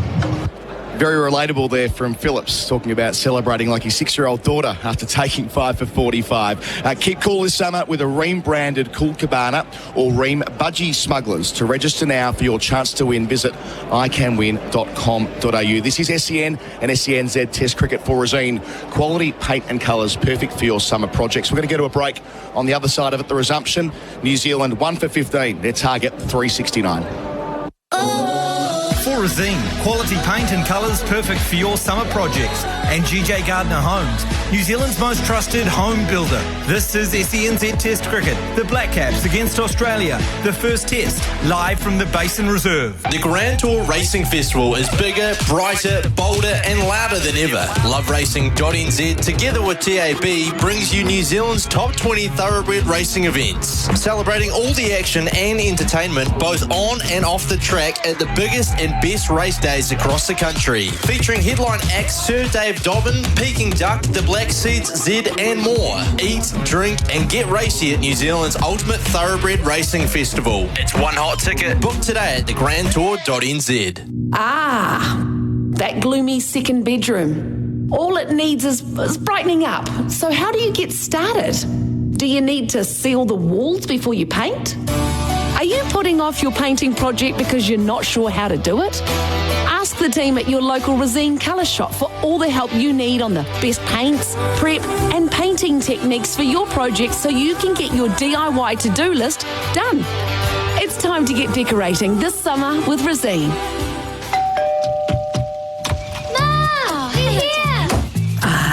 That's the sound of home. A house built with expert care and attention by Generation Homes isn't just a house, it's a home. A place that sets the stage for the rhythm of your life, whatever that may be. With agreed timeframes and fixed prices, building with Generation Homes is easier than you might think. Visit generation.co.nz to start today. Generation Homes, making building easy. Looking for a big tractor to get the job done? Then you can't go past Kubota's M72. Available from 130 to 170 horsepower, there's a M72 that's right for you. And every new machine includes a big 5-year warranty, making the Kubota M72 the tractor of choice. Speak with your local Kubota dealer or visit kubota.co.nz to learn more. Kubota, shaping New Zealand. Open Country offers dairy farmers flexibility and choice. Here's what dairy farmers Arjun and Anjana had to say. Partnering with Open Country does give us more flexibility and choice. Yeah, the environmental team is awesome. We've had Catherine out on farm to run us through our environment plan, and now having that at our fingertips is great.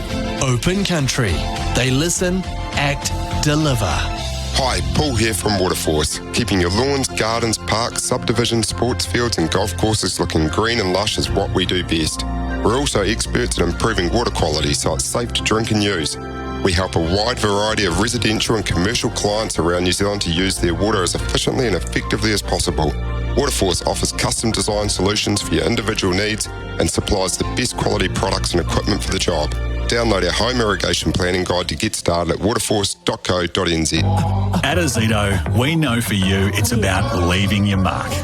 It's a statement, making every task uniquely yours. Azito doesn't just have your back, we're right there with you, powering your DIY journey. With over 100 tools for your home and garden, all powered by one battery to make it happen. Because when it comes to getting things done, this is your moment. Do it yourself. Do it with Azito. Do you? Padding up or standing at the top of your mark with a brand new Cherry? From beginners to NZ's elite players, there's something in the Kookaburra range for everyone at Cricket Express. Like the clean look of the Ghost, the iconic nature of the Kahuna, the aggression of the Beast, or the lightweight performance of the Empower. Whether you're a batsman, bowler, or wicketkeeper, Kookaburra gear will help you dominate the game. Visit Cricket Express's 6 pitches around NZ or cricketexpress.co.nz. Forazine, quality paint and colours perfect for your summer projects. And GJ Gardner Homes, New Zealand's most trusted home builder. This is SENZ Test Cricket. The Black Caps against Australia. The first test, live from the Basin Reserve. The third session for Liquorland. To the cricket. Cheers. Liquorland. Choose to drink wise. Back live at the Basin Reserve for Resine. The paint professionals use our experts to begin the final session. Grant Elliott, former New Zealand batsman, all-rounder indeed, and the Pride of South Australia, Bharat Sundaresan, to my right as well. They're with us for In-Place Living, specialist disability accommodation designed for you. The target for New Zealand is 369. They lost a wicket just before tea. Tom Latham caught behind from the bowling of line for 8. Will Young still there on 7. Kane Williamson, 4 sketchy balls yet to score. It'll be Young on strike facing Patrick Cummins from our end up in the RA Van stand, just waiting for umpire Goff to call the players to attention. He does now, and we are off. 3 slips in a gully, short leg as well. Cummins bowls and Young leaves alone wide of the off stump. Grant Elliott, we spoke briefly with Jeremy at tea around where Tom Latham's at the moment. Senior member of the side, has captained New Zealand on a dozen occasions, has been in the team for such a long stretch of time, but maybe we've reached that tipping point. Is that your impression? We're reaching that stage now where he could get squeezed out, which would have been inconceivable a year ago. Yeah, I look at a number of players. I look at Southey, I look at Devon Conway, I look at Tom Latham. All 3 of them have been playing almost 3 formats of the game. And I think that I believe... Cummins up, bowls, and he beats the bat of Young. He's in that trench that Cummins digs. 4th stump line, adjusting the length. Very good start. Yeah, I believe you've got a reserve of decision-making as a player, and decision-making, especially as a batter. And you saw what sort of form that Conway was in, and also, Latham has been quite consistent, maybe not against the top-tier nations like everyone has alluded to. I think I worked out his numbers. India, Australia and England, he averages 29. Yeah. He's got a career average of 40. Cummins, number 30 on his back to the crease and bowls, and Young drives full face to the bat, but Cummins sticks out his left hand and cuts it off. No run.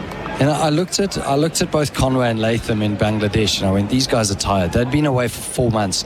Latham had flown back to New Zealand from the World Cup to spend, I think it was 2 days with the family, and then fly back to Bangladesh. Yeah. And you're just like, wow, just to get time with the family and the rigours of touring. There's been a lot of documented well-being and, in the press, people like Stokes taking a break, a number of players taking a break from international cricket. Especially when they're 3 format players. Cummins bowls to Young and hits him on the pad, balloons into the cord, and that jag back violently. Cummins on the mark right away after tea. Yeah, I think if there's one format you want to be fresh for, it's Test cricket, especially with your decision-making. How crisp it needs to be, and to bat for long periods of time, the ability to turn off and turn on with your focus and your concentration. And I just think we're seeing, 3 players. Conway's lucky he's injured. I guess he gets a break. But I think that some of those guys, like Latham is one, where I think he just needs a break from cricket. Just needs a little bit of a timeout. He's a good player. Head jumps out a short leg, moves to mid-wicket. Cummins bowls and squares up Young, but he plays it with soft hands out to gully where Green does the fielding. Similar conversation in the other camp as well, isn't it, Adam and Grant, about someone like Amanis Labuschagne, who's not a 3-format player. At the moment, he's a 2-format player. But just the amount of cricket he's played and the tours he's been on.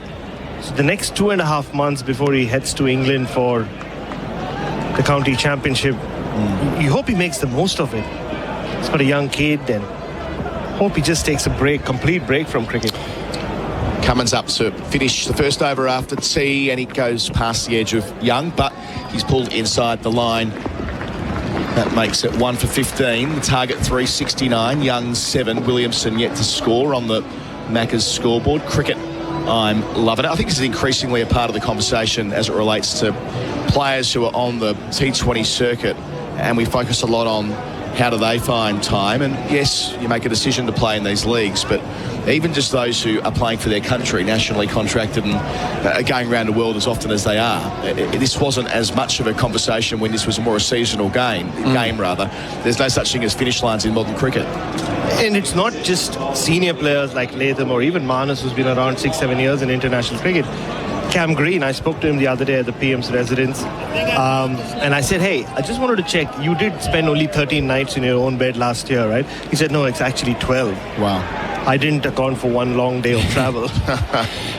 but also you must remember Marnus went to the World Cup, didn't he? Yeah. Went to the World Cup. Did he play in that series against India before the World Cup? Yes, he did. Nathan Lyon, wicket maiden before tea, bowls to Williamson, yet to get off the mark, doesn't hear either. A push out to cover, Lyon fields off his own bowling. And South Africa, so he played after being an outsider.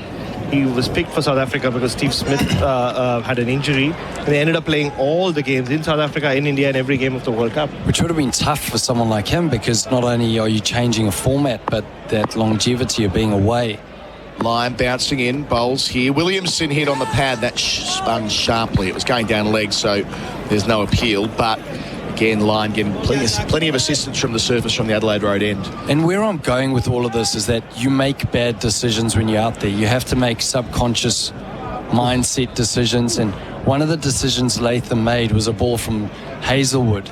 Just seemed away, but it was on sixth stump, and he had a little waft at it, and it was very uncharacteristic. Lyon found the inside edge with the previous ball as well, not far away. Delivers to Williamson, smothering the spin. Out to leg slip. No run. And that you saw in his dismissal as well, right? Tom Latham, the one shot you think about when you think Tom Latham is the cut shot, whether it's of spin or of pace, but the way he just didn't go into the shot, which is what resulted in him edging that ball of Nathan Lyon. Halfway through his over. Bowls again. Williamson pulls, but there's a man at backward square. Cut off, otherwise would have been a boundary. First loose delivery from Lyon since tea. Khawaja as the fielding stays at 1 for 15. And I'll never forget seeing a quote from Ricky Ponting. He said when he wasn't in form, he didn't go into the nets. When he was in form, he went into the nets because he wanted to make sure that he was reinforcing good habits. I like that idea, because how many times do you see a batter who's not in good form just go into the nets continually? Lyon delivers, and Williamson gets a chance to repeat the dose from earlier in the over. A pull shot out to deep square, gets the angle right, gets one, gets off the mark, and the crowd applaud, for he is off the dreaded pair. Williamson 1 for 16, 1 ball left. Nathan Lyon just reminding him of that as well. As he wouldn't do so, which is why I was so happy to see Marnus just giving throwdowns and not batting this morning, like I said earlier. Yeah. Really positive sign. Yeah, and you have to have the ability to get away from the game. Enjoy things outside of the game, because a place like India, you turn on the TV and there'll be 7 different channels of cricket. Young facing line to finish. On the front foot, balloons out to leg slip, where Labuschagne dives with the left mitt. Can't drag it in. If there was an inside edge, it would have been in strife, but it wasn't, I don't believe, based on the body language. 1 for 16 at the end of the over. Williamson 1, Young 7. That's on the Macca's scoreboard. Cricket, I'm loving it. Save with PowerPass this tax time at Bunnings Trade. PowerPass members have saved thousands of hours skipping the registers using self-checkout on the PowerPass app. And they've saved more money on a huge range of products with exclusive PowerPass pricing. Apply for PowerPass today at Bunnings Trade. No time for dinner because the big game's on. Get your Macca's favourites delivered with Mick Delivery. Dinner sorted. And you won't miss a thing. That's a real win-win. Big Delivery, delivering your Macca's favourites straight to your door. Ba-da-ba-ba-ba. Our final session on day 3 is for Liquorland. Cheers, choose to drink wise. My connection's a bit loose here. We'll get that going back in a sec. Pat Cummins away from us. His first over was a maiden. In here to the former captain Williamson, who defends out to mid-on. There will not be a run, and it's unusual for a number of players to be out of nick at the same time in the Australian top 7. I mean, you would say objectively, Carey, notwithstanding the half-century he made at Melbourne, has had a lean patch since the stumping in St Lord's, for what it's worth. Yep. Correlation, causation, you can make your own mind up on that at home. Marnus Labuschagne, since that Old Trafford 100, the crucial Old Trafford 100, which is often overlooked because it happened in the middle of the night, Australian time, but that did save the match. Possibly even saved the series. Cummins delivers here to Williamson, who leaves late. Watch it all the way into the gloves of Carey. And, of course, Travis Head has only had one score of note since the end of the Ashes as well. That's Hunt in Adelaide in that West Indies series. So 3 batters who are all still a bit off kilter at the same time. And Steve Smith in his new role, still finding his feet, you'd think. Batted well in the first innings, but yeah. If you were a selector, or an Australian selector, because I think it's different everywhere else in the world, how long would you give Smith at opening?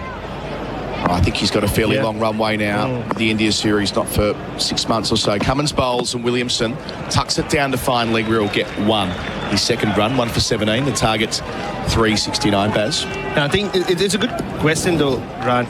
The only difference is if we were here last year at this time, with the amount of Test cricket still left for Australia, the WTC final was ahead of them, the Ashes. You could have wondered, would they give him an X number of tests? But because Australia don't play any test matches after Christchurch till they take on India, I think that kind of nullifies that whole talk of, do they need to give him a long rope or not? I think he's there to stay. It's kind of what they did with Warner. They gave him a 2-test leeway, if you like. Cummins bowls to Young, bumper, gets underneath it. So on that occasion, Warner indicated he wanted to play until Sydney unless dropped. That was lost, I think, in the conversation a bit last year. Warner said he wants to play till then. How dare he have a 10 match farewell to it? It was more nuanced than that, but nevertheless. And it was pretty much made clear to us in the media, if he has 2 bad test matches in a row, they'll punt him. And he never did. He'd have a bad test and a good test in sequence, and he did get to have his preferred farewell. As you say, Baz, no Test cricket until what will probably be the 3rd week of November after Christchurch. A chance for Smith to recharge the batteries as well. Will he be in that World Cup squad? Not yet clear. Cummins bowls and clipping through the onside. Lovely timing behind square by Young. Out towards square leg. There'll be a bit of work to do on the rope there for Hazelwood. Make that, yes, it is Hazelwood. Doesn't quite get it there in time. He can laugh at himself there. It was in his hand, then he dived, then he threw it up, then it hit his body, then it spilled into the rope. Comedy of errors. A boundary for New Zealand for Ozito. Do it with Ozito. Do you? Makes it 1 for 17. The funny thing is as soon as it started playing on the big screen, he looked away. Now he's looking at it. He walks back to fine leg. That's right in front of his eyes. It doesn't, Josh. Yeah, it doesn't look like there's too many Kiwi supporters down there either. So he's in a good space. First runs off Cummins. What of shape Pat Cummins is getting with that in-swinger. It's coming in a long way. But Young needs to be very assured. Delivers again to Young. Middle stump. Defends competently and confidently. Out to the offside. Young's 11. Williamson's 1. After 9 overs, New Zealand 1 for 21, chasing 369 on the Macca's scoreboard. Cricket, I'm loving it. At Open Country, their focus is on long-term partnerships and collaboration that benefits dairy farmers. Here's what dairy farmer Sam had to say. I feel relaxed and confident with my partnership with Open Country. Our Open Country milk supply manager is really accessible, even sometimes in the evenings. He's answered phone calls, whereas with the other companies, I didn't feel like I had that access. Open Country. It's a partnership by choice. Coverage for Razine, the paid professionals use. Your correspondence from Australia, 0433 98 11 16 to join the conversation, or 8833 in New Zealand. A correspondent without a name attached here doesn't like that we're talking selection. Do you expect Australia to win every game? Picture perfect. That's what he's trying to say. Yeah, I think you're right. There is a way of winning ugly, which Australia have been able to do of late, but it doesn't mean that the conversation ceases to exist. That's the nature of the game. Yeah, well, I mean, I like your answer about Steve Smith, okay? Well, his name is, in pen. Line with 3 catches round the bat, and it balloons up off Williamson's blade towards short leg. Doesn't quite make it there. Well bowled. So let's talk about Labuskaghni then. 37 innings without 100. Yep. For Australia, as a number 3. With 100, you mean?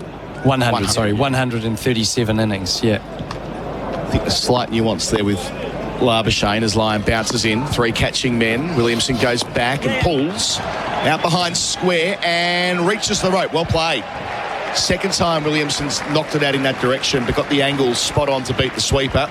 He advances to 5, 1 for 25. It's the most number of short deliveries I've seen Nathan Lyon bowl in a test match. Yeah. He rarely errs when he does err in length. He wasn't the best pleased with how he bowled yesterday when we spoke to him on our coverage stumps. Took 4 for, but said he thought he could have bowled better into the wind today. Just indicating as he walked back to the top of his mark again that it's not coming out right. Line in, bowls here close to the stumps, and Williamson leaves alone, not far away, just a little bit short. That's why he's able to get out the way of it. I think with Labuschagne, because his ceiling's so high, and we've seen over an extended period of time that he can reach world-beating heights, that he gets a longer runway than perhaps most might. Also earned it with those 3 years where he dominated the game in that sense. Line up halfway through the set. Bowls here, Williamson back and deflects again, and it goes down towards the rope for 4 more runs. What did it come off? Came off nothing. Up goes the arm of Bray Erasmus. So sharp spin from Lyon. Too good for the batter, too good for the keeper. We'll watch the replay back so we get a front on view here. Yeah, that's turned a really long way, and Carey just went beneath the ball. Replay screen for Bunnings. I'm not surprised Nathan Lyon's coming around the wicket. He's just not got his rhythm right. Just everything about his action is well from over the wicket. So it's immediately shifted. The leg slip Manas is also moved slightly squarer. Couple left in the over. Williamson facing Lyon. He defends to short leg, or make that leg slip rather. There's a short leg, a leg slip, and a conventional slip. Head, Labuschagne and Smith respectively. The 3 men we're talking about, coincidentally. Pretty much. But we will move off this because, there's other stuff to talk about. Lyon. He's got 1 wicket already. 5 in the match to Williamson. He gets a chance to pull again, and it just clears. The diving man, Khawaja, stuck up a mitt like he did at indoor last year to get rid of Cheteshwar Pujara. That's a boundary to finish. 1 for 9 for Lyon, 1 for 33 New Zealand. That's on the Macca's scoreboard. Cricket, I'm loving it. I've always tried to make good choices for my family's future and their happiness. Having an enjoyable and safe building experience is about choosing the right builder. So put your family in safe hands and choose GJ's with their proven track record. In over 25 years of business and with close to 23,000 builds, GJ's has completed every home we've ever started, a fact we're very proud of. Make a wise choice and choose New Zealand's most trusted home builder. GJ's, here today and tomorrow. This session for Liquorland, cheers, choose to drink wise. Getting another look at that final ball, and Khawaja, I tell you what, went up like a football goalkeeper across himself with his right hand. Had he dragged it in, it would have been an all-timer. Said took one at indoor last year as Cummins starts the new over to Young, who defends. And as I said, Pujara, Bharat, you stared at me like, oh, that's right, Shreyas Iyer. Pujara with Steve Smith round the corner at leg slip. That ridiculous afternoon that we had the privilege of being there for 12 months ago. Yeah, it's still, I think Usman Khawaja had been off the field as well for most periods of that Indian innings, and what a crucial catch at a crucial time as well. Shreyas Iyer just started to open up, turned the game around for Australia. He'd hit line for 6 a few balls before, hadn't he? And the game moved on. As is this game today. Cummins to Young on 11. Look good so far. That's a nice leave as well. Committed to it nice and early. Young's looking, I don't want to put a curse on him here, but the end of the over, the previous over, he came forward, full face of the bat face integrity, straight bat, looked in control, looked like he had time against Cummins. Then he played a back foot defence here, first ball, and then the leave there. He's looking good, he's moving well. 7 half centuries in Test cricket in his 15th match now. Never really been able to take it to the next level, Young. Has it the level below, though. Bowling here is Cummins, and Young well forward in defence towards where we are in the Vance stand. Beneath us, by the way, in the Vance stand, there's James from Mildura, who I saw this morning, as we've seen James a number of times over the years. Next week at Christchurch is the 200th Test match he's been to. Wow. Since he retired, he's been travelling with the Australian team. He used to go with his late twin brother. How old is James? I think he must be mid-80s now. Wow. Doesn't miss an Australian Test match away from home. We've travelled with him in Pakistan, Sri Lanka, India a few times. And he listens to SEN, so g'day to James beneath us. Well, we're talking about time off of tours. James, he hasn't taken any time off. And he also does not like missing a single ball. I was told off by James yesterday for standing when the ball was off. Cummins is up here. Bowls to Young, squared up, but keeps it down. Through backward point, work to do for Green. Towards the Wakefield Memorial. Gets it back. They take a couple. Young 13, 1 for 35 to score. Another patron that doesn't miss a test match is Michelle. Normally, Michelle, Pete Lawler writes a story about her pretty much every tour. Right behind the bowler's arm every single day, Grant. Couldn't get a ticket in the bandstand. Has been punted off to Long On. She's not happy about it. Not happy at all. So you have that sort of travelling community in addition to the test side, the fans who are to everything. The Australian cricket tours with Luke Sparrow waving the flag up behind the bowler's arm on the hill. Here is Young facing Cummins, wider on the crease. That takes off from just back of a good length, but Young sees fit to drop the gloves. Good approach there. It's a really good spell from Pat Cummins, this. Will Young is doing well to survive it as the square leg's been brought into or in from the boundary, Travis Head. I saw Young make the most delightful 150-odd for knots against Surrey last year, and he just looked world-class against Surrey's attack, which is effectively a test attack these days with international bowlers. I mean, he has got the ability, but can he grasp this opportunity in the absence of Devon Conway this week? Last ball here to him. Young from Cummins defends to mid-on. End of the over. 369 the target, New Zealand. 1 for 35. Williamson down the other end on 9. Young 13 on the Macca's scoreboard. Cricket, I'm loving it. I've always tried to make good choices for my family's future and their happiness. Having an enjoyable and safe building experience is about choosing the right builder. So put your family in safe hands and choose GJ's with their proven track record. In over 25 years of business and with close to 23,000 builds, GJ's has completed every home we've ever started, a fact we're very proud of. Make a wise choice and choose New Zealand's most trusted home builder. GJ's, here today and tomorrow. 9-4. I've got Bharat Sundaresan and Grant Elliott with me. Meant to have Jeremy Coney, but he's rarely on time for his stints. He'll make up for it later. Do you know that he gave me an apprenticeship job to do the other day? He went, if you are going down to get a coffee, I'd love one. And I was like, well, I'm not, but I'll get you one. So I went to the score box just next door and I got him a coffee. Here he is. Here we go. We'll pop you off here, Grant, with the new over starting. Jeremy Coney in a moment. Nathan Lyon to continue from the Adelaide Road end. Well, he's about to anyway. Williamson just taking a moment to compose himself, fiddling with his arm guard, his thigh pad as well. Lyons hit that a couple of times already. Round the wicket, Williamson plays straight to leg slip. Fantastic cricket, Australia. Steve Smith round the corner. We mentioned before the critical catch he took in that position a year ago. Well, there's no bigger wicket than Kane Williamson. A duck in the first innings, 9 in the second. New Zealand 2 for 35. Lyon has them both. Bharat Sundaresan. And is that the game for Australia? Kane Williamson spoke a lot about his run out in the first innings. And Nathan Lyon had gone round the wicket just a couple of deliveries ago. Immediately seemed to find his rhythm, his length right. Always so dangerous on a pitch with turn and bounce with that leg slip in place. A sharp catch from Steve Smith. And Kane Williamson couldn't believe it. He just stood his ground for a couple of seconds. And he has to walk off, disappointed again. Jeremy, welcoming you back to the coverage as Williamson departs. It's a huge, cruel blow for the home side. He averages 70 in this country, but for whatever reason in the last couple of tours against Australia, he's just never clicked. Yeah, that's right. That's a big wicket, isn't it? I mean, we all know that.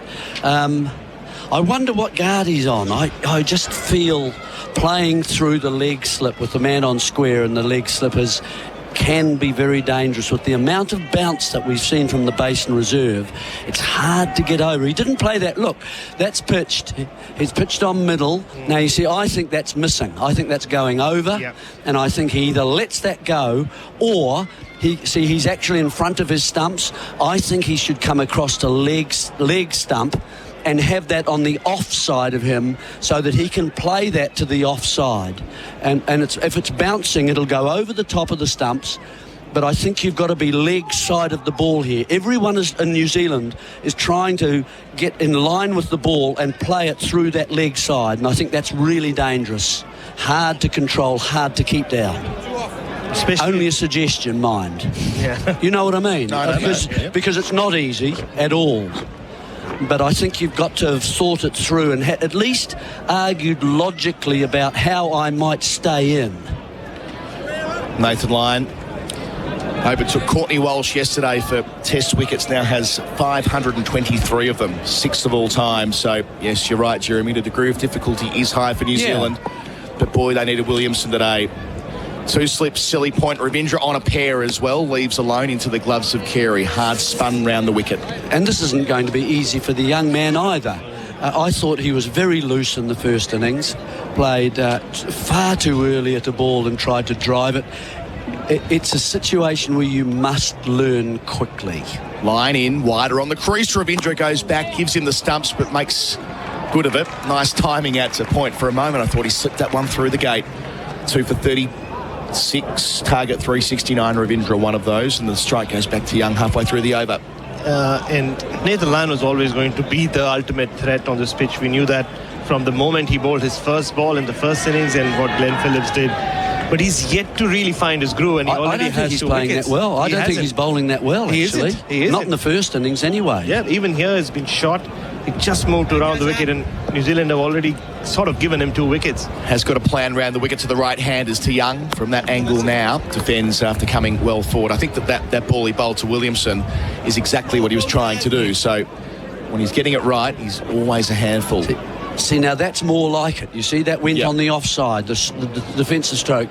I still don't think he's leg side enough. 8 wickets to get for Australia. How many might they have by stumps tonight?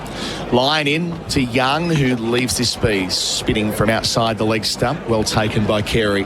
And a lot of right-handers do open themselves up when the off-spinner goes around the wicket, don't they, Jeremy? It looks like they're just closing themselves in the way Williamson played it. Yeah, well, that's another danger. Line up, passing umpire Erasmus. Delivers to Young, who leaves the ball outside the off stump. Your point again there, Jeremy Coney. Spot on from you. 2 for 36, New Zealand. Losing a wicket in that over. Williamson for 9. Young's 13. Ravindra is on 1. That's on the Macca scoreboard. Cricket, I'm loving it. Hi, Paul here from Waterforce, keeping your lawns, gardens, parks, subdivisions, sports fields and golf courses looking green and lush is what we do best. We're also experts at improving water quality so it's safe to drink and use. We help a wide variety of residential and commercial clients around New Zealand to use their water as efficiently and effectively as possible. Waterforce offers custom design solutions for your individual needs and supplies the best quality products and equipment for the job. Download our home irrigation planning guide to get started at waterforce.co.nz. SEN, SENZ Test cricket for Rosine. The paint the professionals use. A wicket either side of tee. Both of them from the arm of Nathan Lyon. Latham for 8. Williamson for 9. And Patrick Cummins, the Australian captain, to continue. Quick technical point. Mentioned James mid-80s. 86, I'm told here by correspondent John, in the same tour party as him. And he notes as well that England were in a similar position to this last week, and it all finished very quickly. So yes, Test cricket does have certain rhythms. The chase here is a massive one for New Zealand. It would break all of their records, improbable as it is from here. Cummins round the wicket away from us. Ravindra facing up and beating the edge on that angle. Straightened off the seam. Beautiful. Yeah. Interesting move, though, from Pat Cummins to go around the wicket to the left-hander. Spoke earlier in this spell. He's getting the inducker to the right-hander. Moves so much. Maybe he feels the angle would just... Well, it's going to be straight. If he starts it at leg stump, then it's going to still threaten the stumps. It's just a question of the length, so that it is still going to be, low enough to bring the stumps into play. As soon as he drags it down, it's going to go over the top.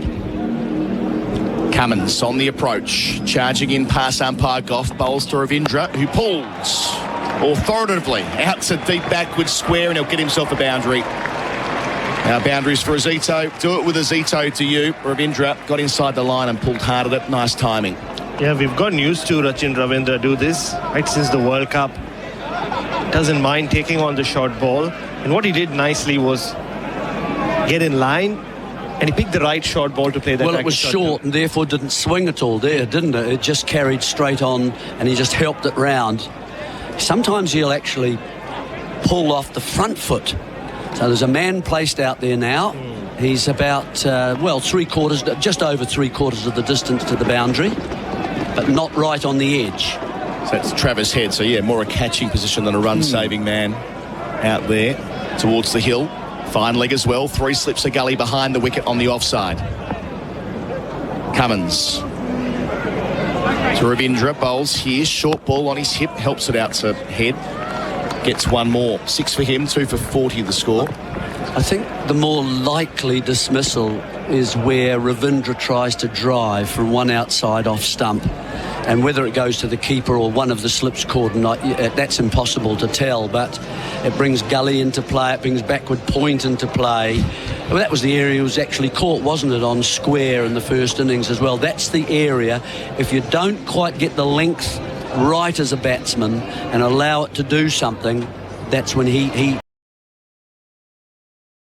just keeps on going in the drive. The cricket ground DJ's gone the early crow there. Halfway through the over, he's played the music. Hold on with that. Cummins bowls, full and straight, and on the front foot, Young's defending out to cover. And Will Young, not to put the bonkers on him, has looked very solid. I heard Ian Smith talk about how he's been the fill-in. Oh, he's a solid player. He is, yeah. He should be playing, and people won't like me saying this, I know, particularly after Phillips did so well, but I think against Australia you play your best 6 batsmen. Yep. And I think, personally, from me, I think he's in that top 6. But when Devon Conway comes back, Jeremy, do you leave Tom Latham out? He's not playing the next match.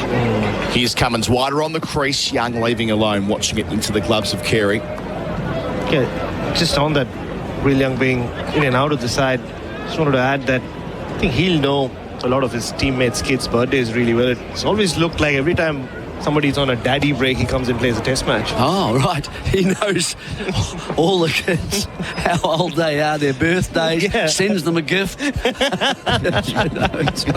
Because they always like tally up with his test matches. Well, you can get some specials. You see, you get 6 pairs of socks at the same time.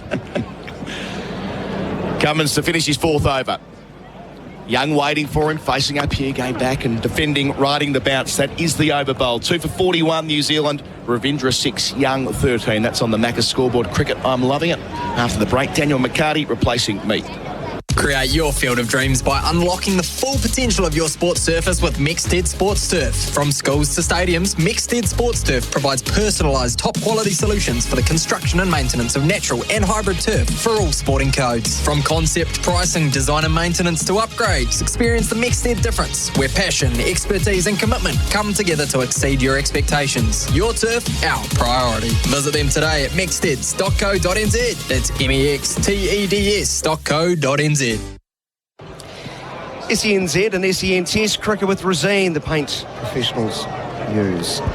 Daniel McHardy alongside Bharat and Jeremy Coney. 41 for the loss of 2 New Zealand. The target is 369 runs. 328 runs away. Quite a steep incline, Jeremy Coney. A Baldwin Street-esque climb from here. Is that the name of the one in Otago? In Dunedin. The steepest, yes. Sorry, yes, in Dunedin. How would you like to go down that? On a trolley? I have been down. On a trolley? No. Okay. Use my feet. Around the wickets.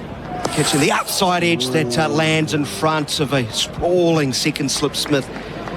Labuschagne, my apologies. Good reactions. Bite from around the wicket.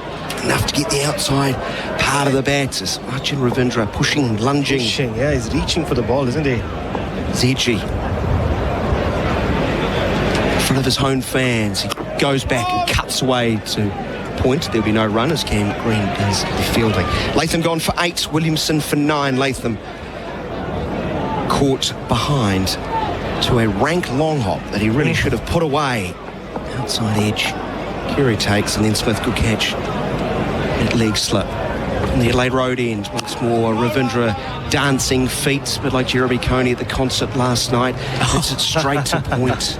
No, I had a seat last night. I was given a seat. Oh, really? Sent from the band. Well, yeah, well, I had a cousin who played the bass guitar in Pond.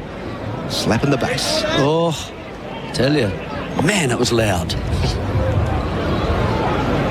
And again, probing forward. I think it's slide off the face and to backward point, no run. You guys know I'd heard of Pond because my other cousin told me about it, and they'd given me a bag with Pond on it, so that was fairly obvious. But the other band... Did you hang around for the main act? No, the Queens of the Stone Age. Well done. Right up Bharat's alley.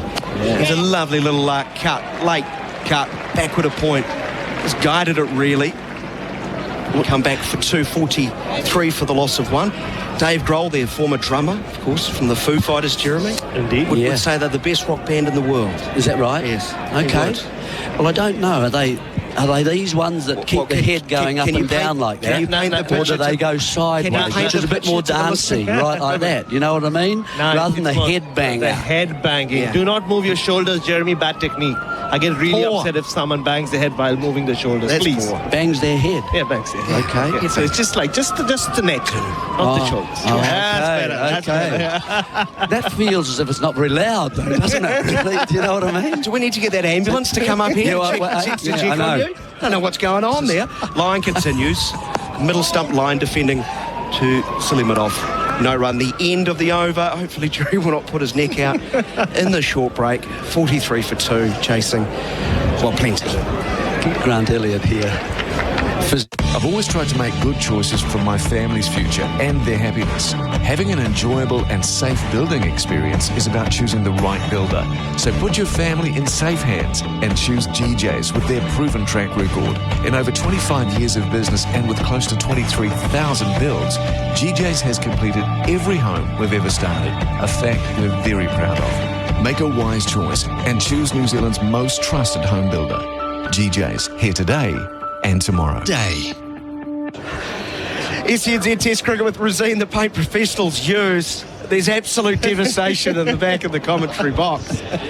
As Mitch, our executive producer and hardest working man at the Basin Reserve. He's lost. He's deflated, a bit like a New Zealand fan to seeing Kane Williamson lead the field. Because he's only just realised that Queens of the Stone Age played last night. Oh, okay. Oh. First time they Oh, is played he a headbanger? He is. Oh, he's nodding. No, that's banging. Here's Cummins, full wide of off stump. Young leaves alone. It's the first time they've been in Australasia in a long time, Jeremy. Isn't there a difference between indie rock and that hard kind of rock? Yeah. I thought indie rock was more head going from side to side, where you're dancey a bit more. Do you know what I mean? You can get away with the sort of, the shoulders swaying. Oh, you're happy with that, Mitch? Am I right there? Yeah. Oh, and he's nodding again. Excellent.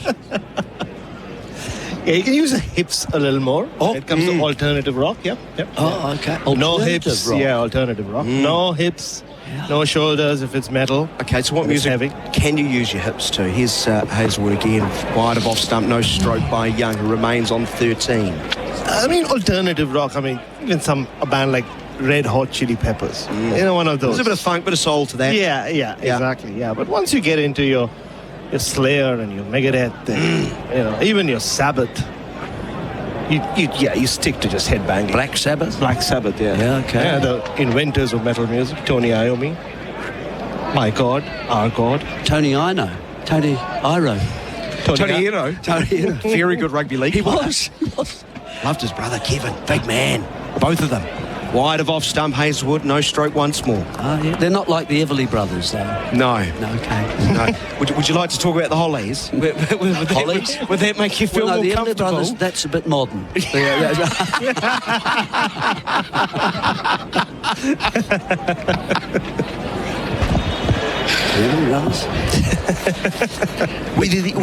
What about Big Bopper?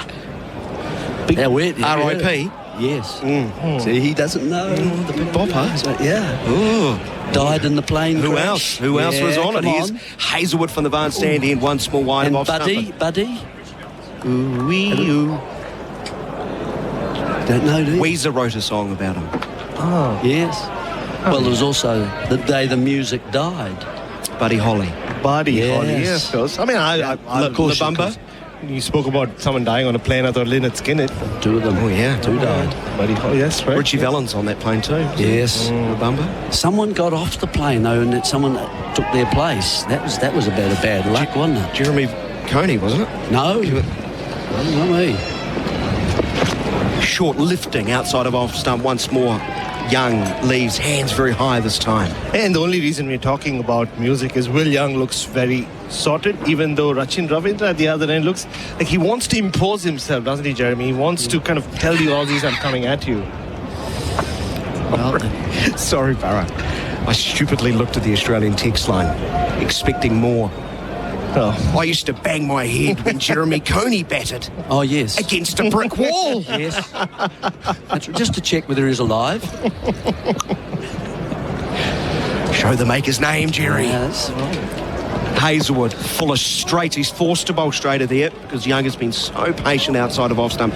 Turn to mid-wicket. That is a maiden over 43 for the loss of 2. Bharat will head off and headbang. We'll take a short break and be back with more after this. It's the Black Caps and White Ferns Summer of More. More action, more vibes, more epic crowd energy, more sixes, more catches, more good times with your mates, more culture, more fans, more you had to be there moments. 32 matches, 9 cities, and 6 international touring teams, including the England women's team and the Aussie men's team. Don't miss the Black Caps and White Ferns Summer of More. Get tickets now at nzc.nz. Test match cricket with Resine quality paint and colours, perfect for your summer project. Seems a long time ago. Australia at lunch for 113 for 4. They were bowled out for 164. Setting New Zealand 369. New Zealand lost Latham for 8, Williamson for 9, Young and Ravindra. Such a big job for their country. Ravindra's on 18, Young is 13. And it will be Ravindra to face up to Nathan Lyon from around the wicket. The Adelaide Road end, spinning past the outside edge, bouncing to, taken cleanly by Max Carey. So from the Australian wicketkeeper to our wicketkeeper, Ian Smith rejoins. G'day, Daniel. Hey, Rocker. Rocker Coney. Rocking chair by the sounds of it. Sat on a chair at a rock concert. Ravindra goes back and blasts to cover. Seat. Green is there to field. Interesting. Alan Richards here. Interesting to note, where am I? I'm lost. No, when you get beaten as a left-hander just outside off stump, you just don't worry about it to Nathan Lyon, because it's going to happen more often than not. So you don't follow it. No, you don't let it focus, be a major part of your focus.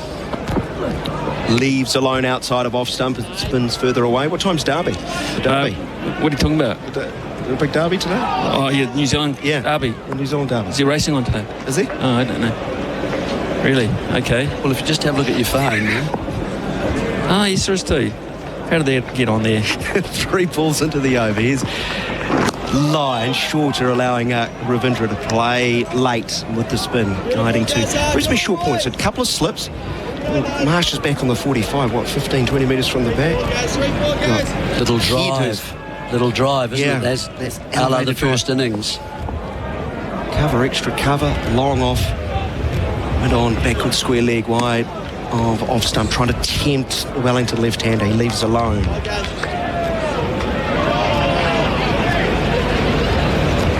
Has he got the patience? Has he got the patience? We saw South African, of course, not Dane Pete's not in the league of Nathan Lyon, but their quicks outside of off stump really tempted. This one leaps, and he has to take the bottom hand off the back, kills it, plays it quite nicely in the end. The end of the over. Another maiden. Lyon has 2 for 12 of 6 overs. Ravindra 8, Young 13. It's 43 for 2. The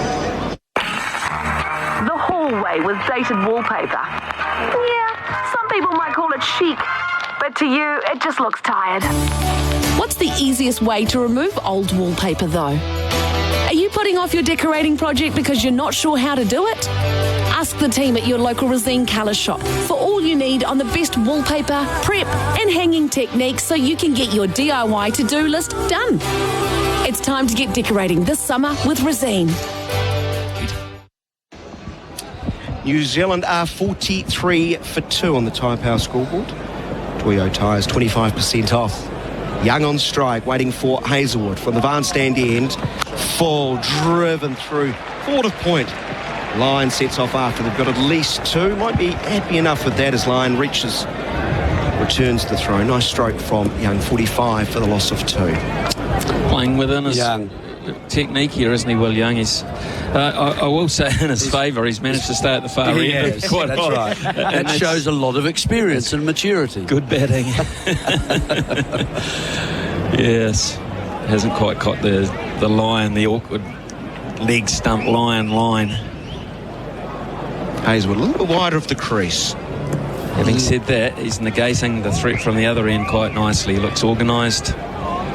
He looks patient. Looks like a test player.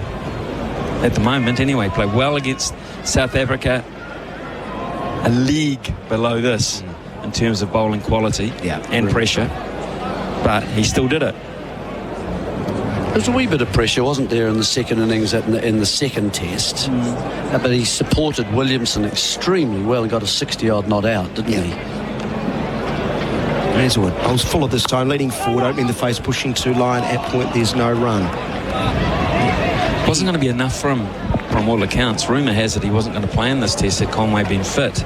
He wouldn't have fit into the mix that they wanted, Will Young. So that would have left Blundell at 6, which he's batting anyway. And Phillips at 7. So Young would not have made the cut. And if they went with Young, would have left Phillips out. Probably, and so, sliding doors. He's stuck in a long way to go. He's on 15. Very compact in defence once more, dropping the ball into the offside. Which I'm happy to say and admit the fact that I was going to, in my side, leave Phillips out. Yes. So I'd have got it wrong. I don't think you're alone, though. No, I said the same. I did not have him making that kind of inroad with the ball. I simply didn't.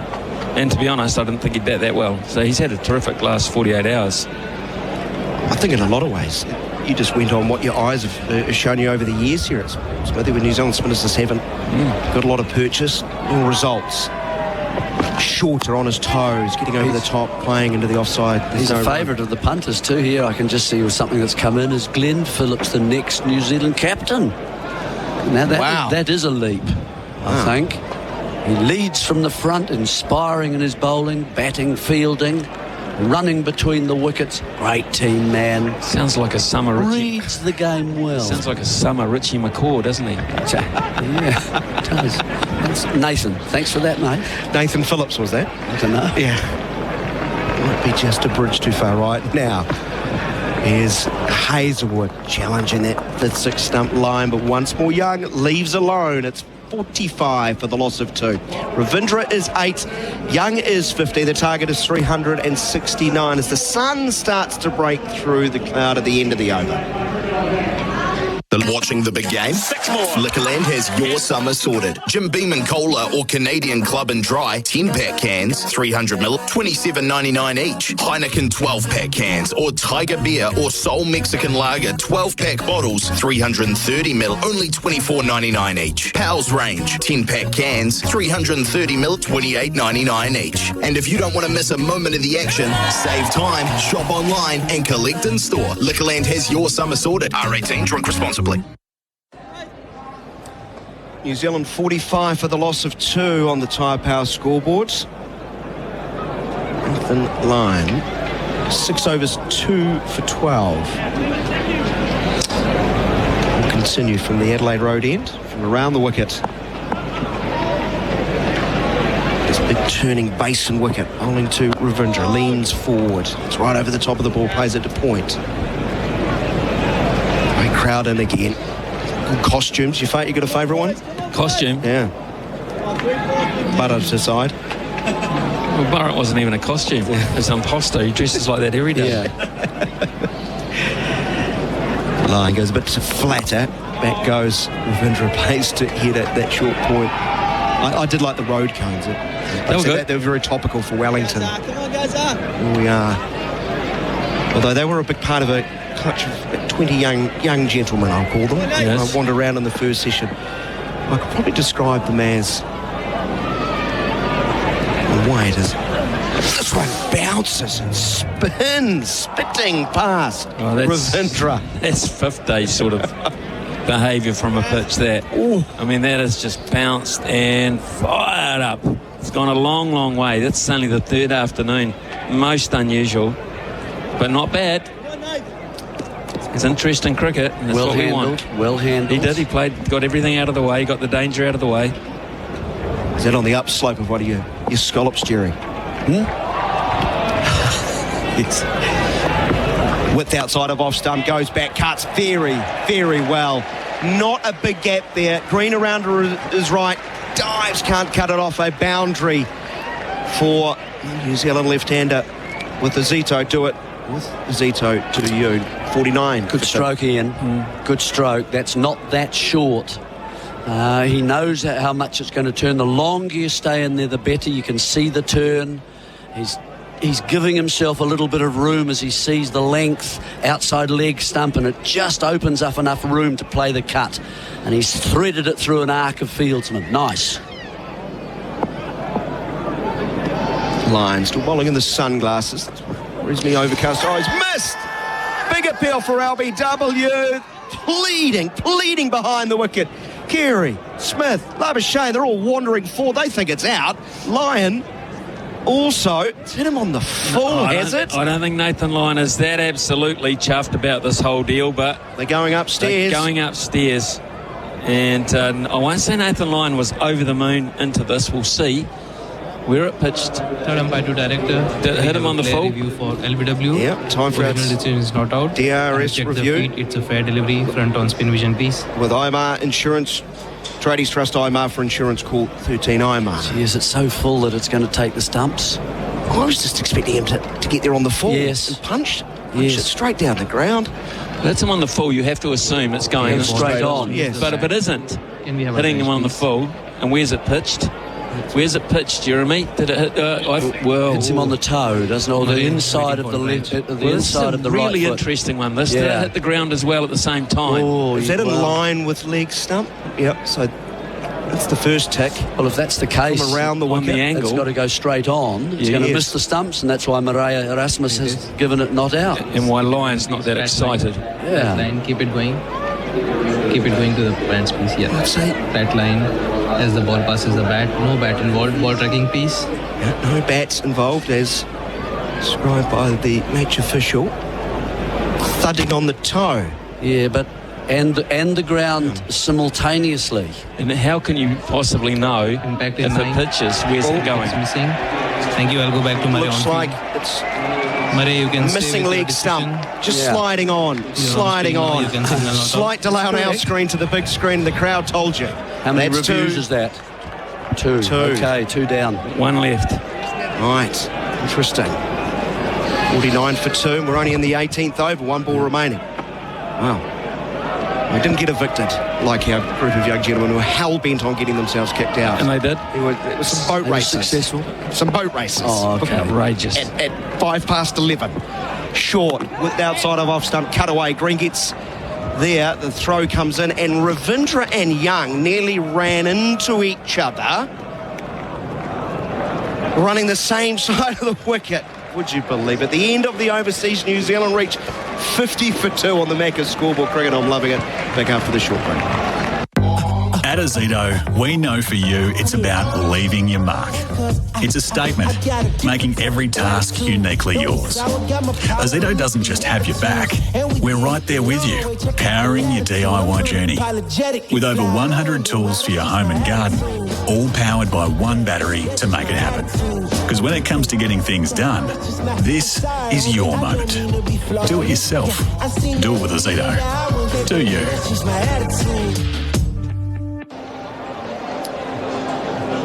So, very interesting. LBW shouts at turned down after Australia reviewed, hitting Ravindra on the toe.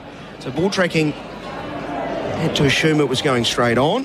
Which we know it probably wasn't, because none of them are.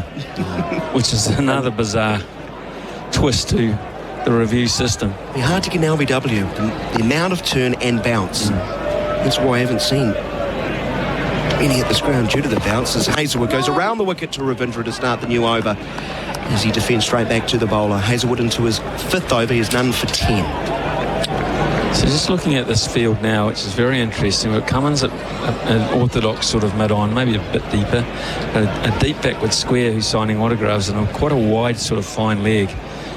But there's acres of space on the onside. I mean, he's going round the wicket, so he's enticing Ravindra to look on the onside here. 2 slips and 2 spread gullies. Hazelwood goes fuller, driving up towards Labuschagne at mid-off, no run. And that is also a bit of a sucker punch line for Ravindra, because they know he's going to drive at it. He used to play that very well. He played that within himself. He didn't give it a full flourish. As a rare sort of wide half volley, he played it well. That's what the South Africans did quite well. Yes, first-class attack, but They had a good plan to him, and they stuck to it for long periods. They did. And had joy in the second test. Got away with a few, even on his way to 240, heading through the gully. Gets a thick inside edge as he tries to drive. Ball shoots down to fine leg. Oh, and a misfield too, to boot. The crowd will tell you all you need to know right in front of the bank. Mitchell Stark, a good place to make an error. 54 for 2. Wild acclaim, about 2 yards behind him as it goes into the boundary. Lured into what he wanted him to do.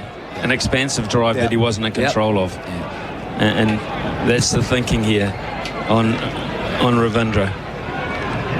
Hazelwood just sort of pitched his nose. Top of his nose, frustrated on the Bunnings Straight replay screen. He won't get too carried away. He'll see that as a mini victory. And just not happy with something around the sight screen. This is the second time. First with Cummins bowling, now Hazelwood. Not sure what's going on there. Hazelwood's ready to go. Towel out the back.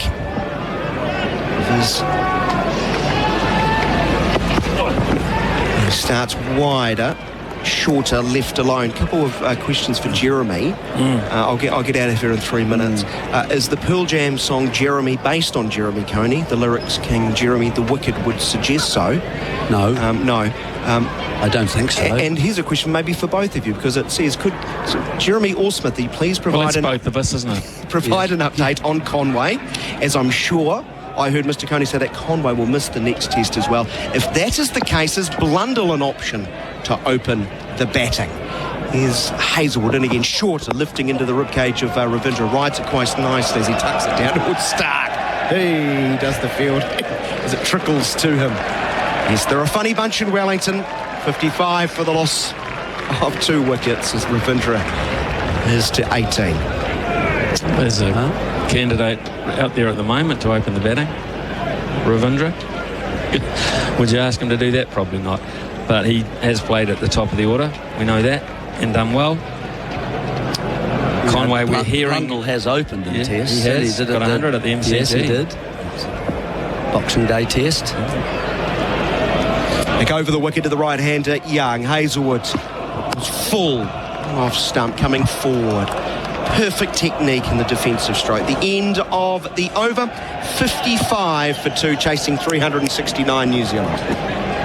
Bonjour, mon ami. Oh, what are you doing? I'm saying hello to the French stores on this new freestanding Fisher & Paykel fridge freezer. Ah, they're clever doors too, with a built-in water dispenser. Oh! What? That's French for water. It also has active smart technology to keep food fresher for longer. Its own internal ice maker. And a spacious lower freezer with full extension drawer. Only 3598 at 100% magnifique. Benro. Leave the French to me, madame. New Zealand 55 for the loss of 2, chasing 369. They need 314 more.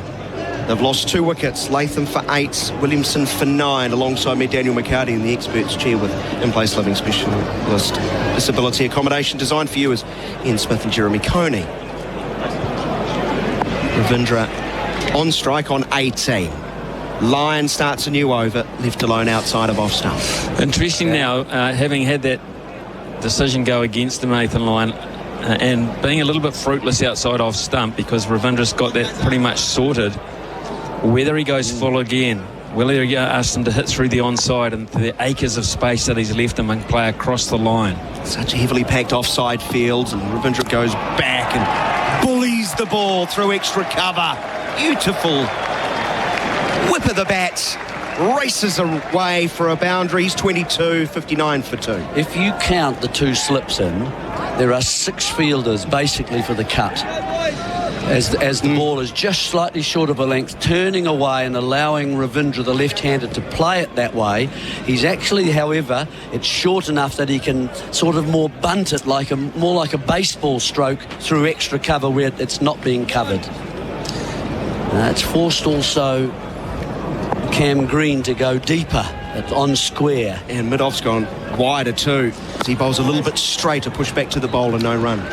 It is very interesting, Gerard. It's a good spot. And But how many of them were there initially for him to be playing it off the front foot? No, as opposed to the back absolutely, foot. yeah. As opposed to off the back. Off the back foot, it's not an issue for him. They want him to be playing off the front foot, as was the LBW shout, as does the danger of driving on the up.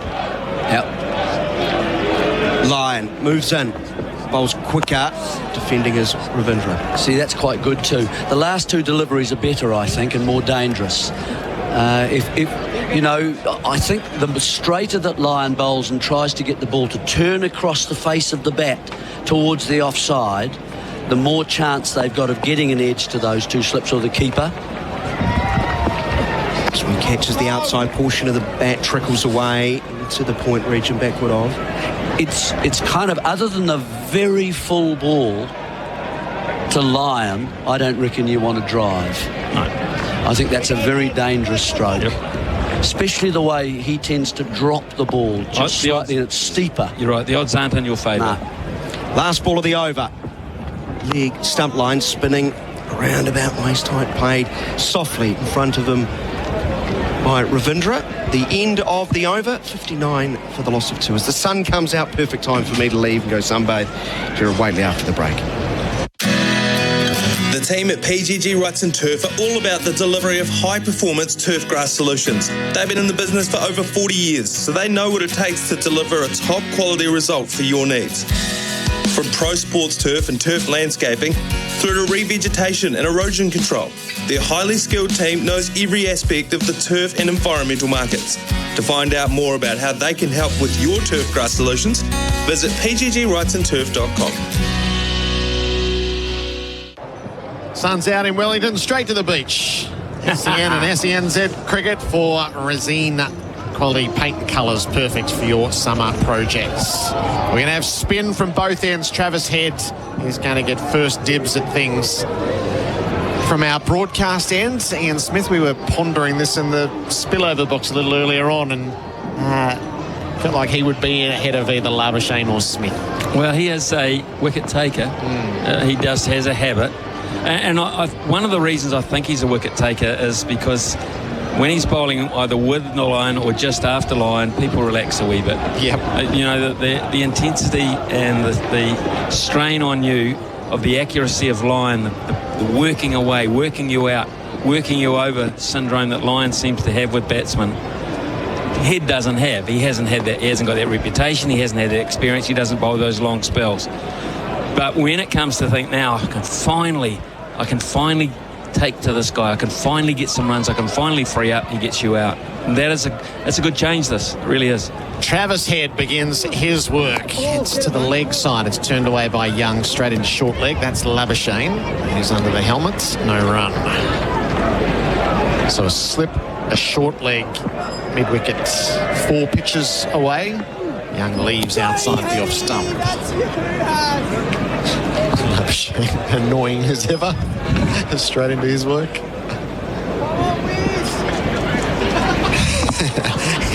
Bowls. Oh, Young edges and he's caught. Head, the golden arm, strikes with his third ball. Catch taken by Smith, sharp to his left at slip. And Young has been dismissed for 15. A masterstroke from Pat Cummins, 3 for 59. And this is a brilliant catch, folks. An absolute ripper of a catch. That is superb.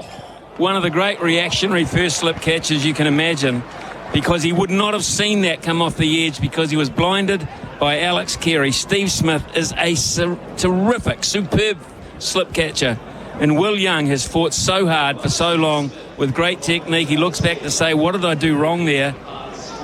Not a heck of a lot, Will Young.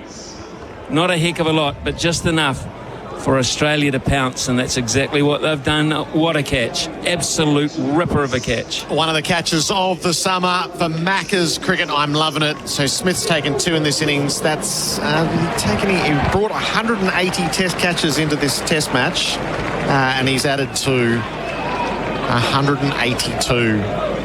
He's got a happy knack, Travis Head. Just a happy knack of striking. That's his 12th test wicket. And it brings Daryl Mitchell into the middle. The Macca's scoreboard. Cricket, I'm loving it. 3 for 59. This is the 21st over of the innings. The run chasers for 369. That's a forlorn hope. How close are we to the New Zealand derby? I just got a message from our great friend in Adelaide, Laurie Colliver, to say that takes him past Mark Waugh. Is that correct? Oh, right. Yeah, you would have been counting those on Fox right through the summer. Yeah. Takes him past Mark Waugh, I believe. See if Laurie will just shoot that list through to you. Head bowls. Mitchell reverse sweeps first up to Stark. It was a backward point, which becomes backward square. He fields no run. Joe Root. Goodness me. Element of danger there, but you're confident playing that shot, so be it. S. Smith, 182 catches, passes M. Waugh, 181. Brilliant. Head over the wicket, Mitchell back. So there's a lot of movement at the crease from Daryl Mitchell to play back and defend.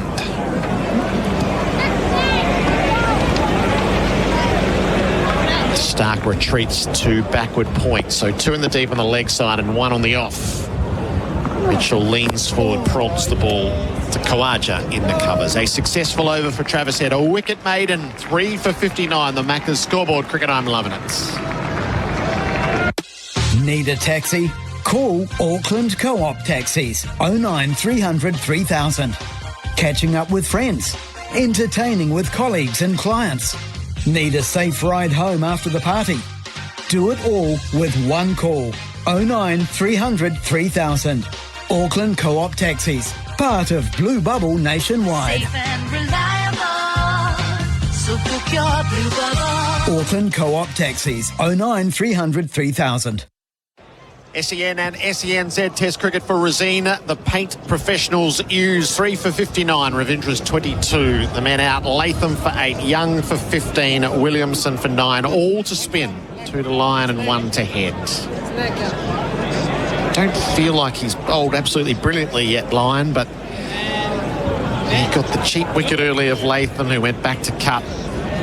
A short delivery, nicked it into the gloves of Carey, and then Williamson just turned the ball straight to Smith at leg slip as if he didn't know he was there.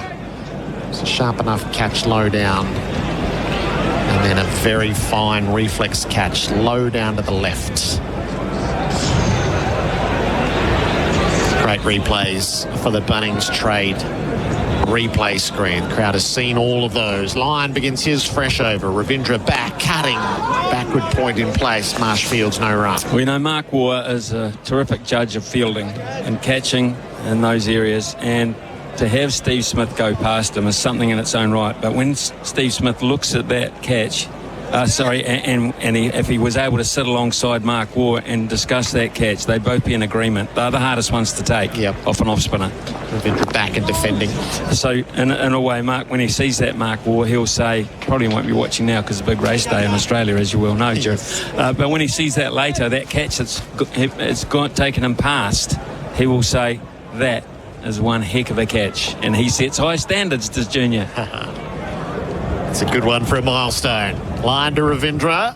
Lets the ball strike his pad. It trickled out the back and past the off stump. Look, we've got kindred spirits all over the place, Smithy. I just how long till the derby? 8 minutes to the derby. I've taken $1.80 for orchestral. Good on you, whoever you are. Thank you. $1.80 winner's better than a $3 loser. I think you've a pretty good effort, to be perfectly honest, to put your money on that. Special horse. Lyon skips in. He bowls to Ravindra, who plays back. Let's strike the front pads. Bob away. Our box was full, so I was just standing outside for the previous review. Is that a quirk in the laws, Smithy, the way the ball that brushed the toe on the full of Ravindra, who's leaning forward and defending to off, then continues on its original trajectory? We've had moments that law's been tinkered with. Sometimes it was straight on now. Well, it's impossible to predict the path of it. Yeah. Because you don't know what it's going to do after if it pitches. Now, on this pitch, you'd have to say 90% are turning, aren't they? 90% deliveries are turning? Yep. So in the odds, you'd have to say that ball's going to turn. Ravindra back, cuts safely out to deep extra cover. A single taken. So I guess... Sorry, I'll pick this up with you in a Okay, tick. 3 cool. for 60, end of the over. Macca's scoreboard cricket, I'm loving it. Get so much more with a great garage door from Garage Auckland. 10 years warranty, real security. Garage Auckland. Quality, real durability. Servicing you since 62. Get so much more with a great garage door from Garage Auckland. The session of play for Liquorland. Cheers, choose to drink wise. I don't want my question to have any opinion in it whatsoever. It's a legit question. The one thing that ball wasn't doing was continuing on and missing the leg stump. For whatever it was going to do, it wasn't doing that. So the rule of thumb is what they've established as a principle for that was once it hit on the toe or on the full, you must, for the intensive purposes of the machinery, you must assume the ball is going straight on in its trajectory. Yes. In its trajectory, not straight on to hit the stumps necessarily, which is a different thing to a texter we had come in and say, in the laws of cricket, if it hits on the full, it's assumed to go straight on. Well, yes, but straight on its trajectory doesn't mean it's going to hit the stumps. Head to Ravindra, clips off his toes to backward square. Stark will slide and field a single taken, 3 for 61. Nathan Lyon was, you know what Nathan Lyon's like, and he's bowled that many overs, that many deliveries, and had that many WW appeals. He wasn't confident, as he wasn't confident with the caught behind from Williamson down the leg side or whatever that messy thing was. He just wasn't confident at all. I think his reaction is accurate. Mitchell plays with an open blade out to the offside. They go for a sharp single. Throw comes in, well run. Ravindra gets home as Khawaja was closing from cover. There was a good conversation between overs between Lyon and umpire Erasmus. I reckon he's brushing up on the laws as they apply in that moment. Australia have used 2 unsuccessful reviews in the innings. Ravindra smothers the spin of head. Trenton's onto it from Queensland. Trenton, thank you very much. They say catches win matches. The back caps put far too many down. Ravindra drives, head pulls it, well, just got a hand to it, didn't quite pull it in, but knocked it down. No run. It's the 2 sodas at deep mid-wicket from Cummins that were dropped. Southey dropped the put off the last ball last night, which ended up costing a fair few runs from Lyon today. Back covering the stumps is Ravindra. It did. It cost probably 35 runs. I'm not sure that's going to make a heck of a difference at the end of the day. Last ball of heads, second over. Ravindra drives straight to mid-on. Marsh on the spot, no run. It's 3 for 62. The Macca's scoreboard cricket, I'm loving it. For the toughest jobs, at home or on the job site, you need the toughest gear. For almost 50 years, Sherlock Wheelbarrows have been hard at work for the weekend warrior and tradie alike. They make moving mulch, bricks, concrete and waste around the home or job site easier because Sherlock lasts longer. Lighten your load with Sherlock. Visit the full range at sherlocklastslonger.com.au. Available at Bunnings Warehouse. This session of players for Liquorland. Cheers, choose to drink wise. 3 for 62. Ravindra is 24. Mitchell is 1. The victory target is 369. And this will be the middle of this session. This over will delineate. We'll play through to 6:30 local time. The sun has broken through, so it's as bright as it's been at any stage today. Cummins just takes his time to set the field. He's going to have the bat pad and leg slip for Mitchell. And then he's got a backward square, a square leg, a deep mid-wicket and a conventional mid-wicket, as well as a long on. So it's a stacked leg side field. Lyon around the wicket, bowls to Mitchell, trying to reverse sweep, missed it. Carey whips the bails off. They appeal for everything. Nothing's really in play. Absolutely no way he's out stumped. That back foot was planted, but what an option that is to reverse sweep Nathan Lyon, turning it and bouncing it. That is an almost impossible shot to get right when it's bouncing that high and you're nowhere near the pitch of the ball. That is such a tough option for Daryl Mitchell to take on. Cummins has decided to manipulate the field and put Green in the hot spot there. So he's at backward point, but it becomes backward square on the reverse sweep. Lyon. In he comes. Mitchell stands upright, smothers the spin to the leg side. Daryl Mitchell loves to use his feet to spinners, and when he does, he likes to hit them pretty much dead straight. Problem he's got here is it's turning so much. It's a very hard option to hit it straight or even over the offside.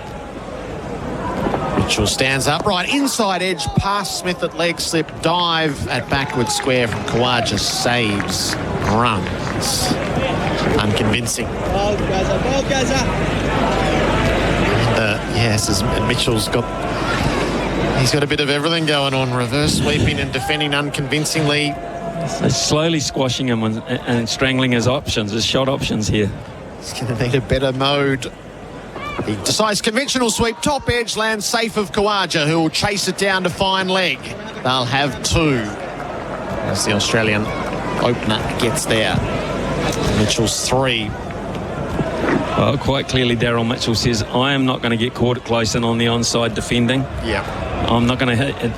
You bring short leg into play as such, or a leg slip, and if I do, it's because I've tried to hit the ball hard.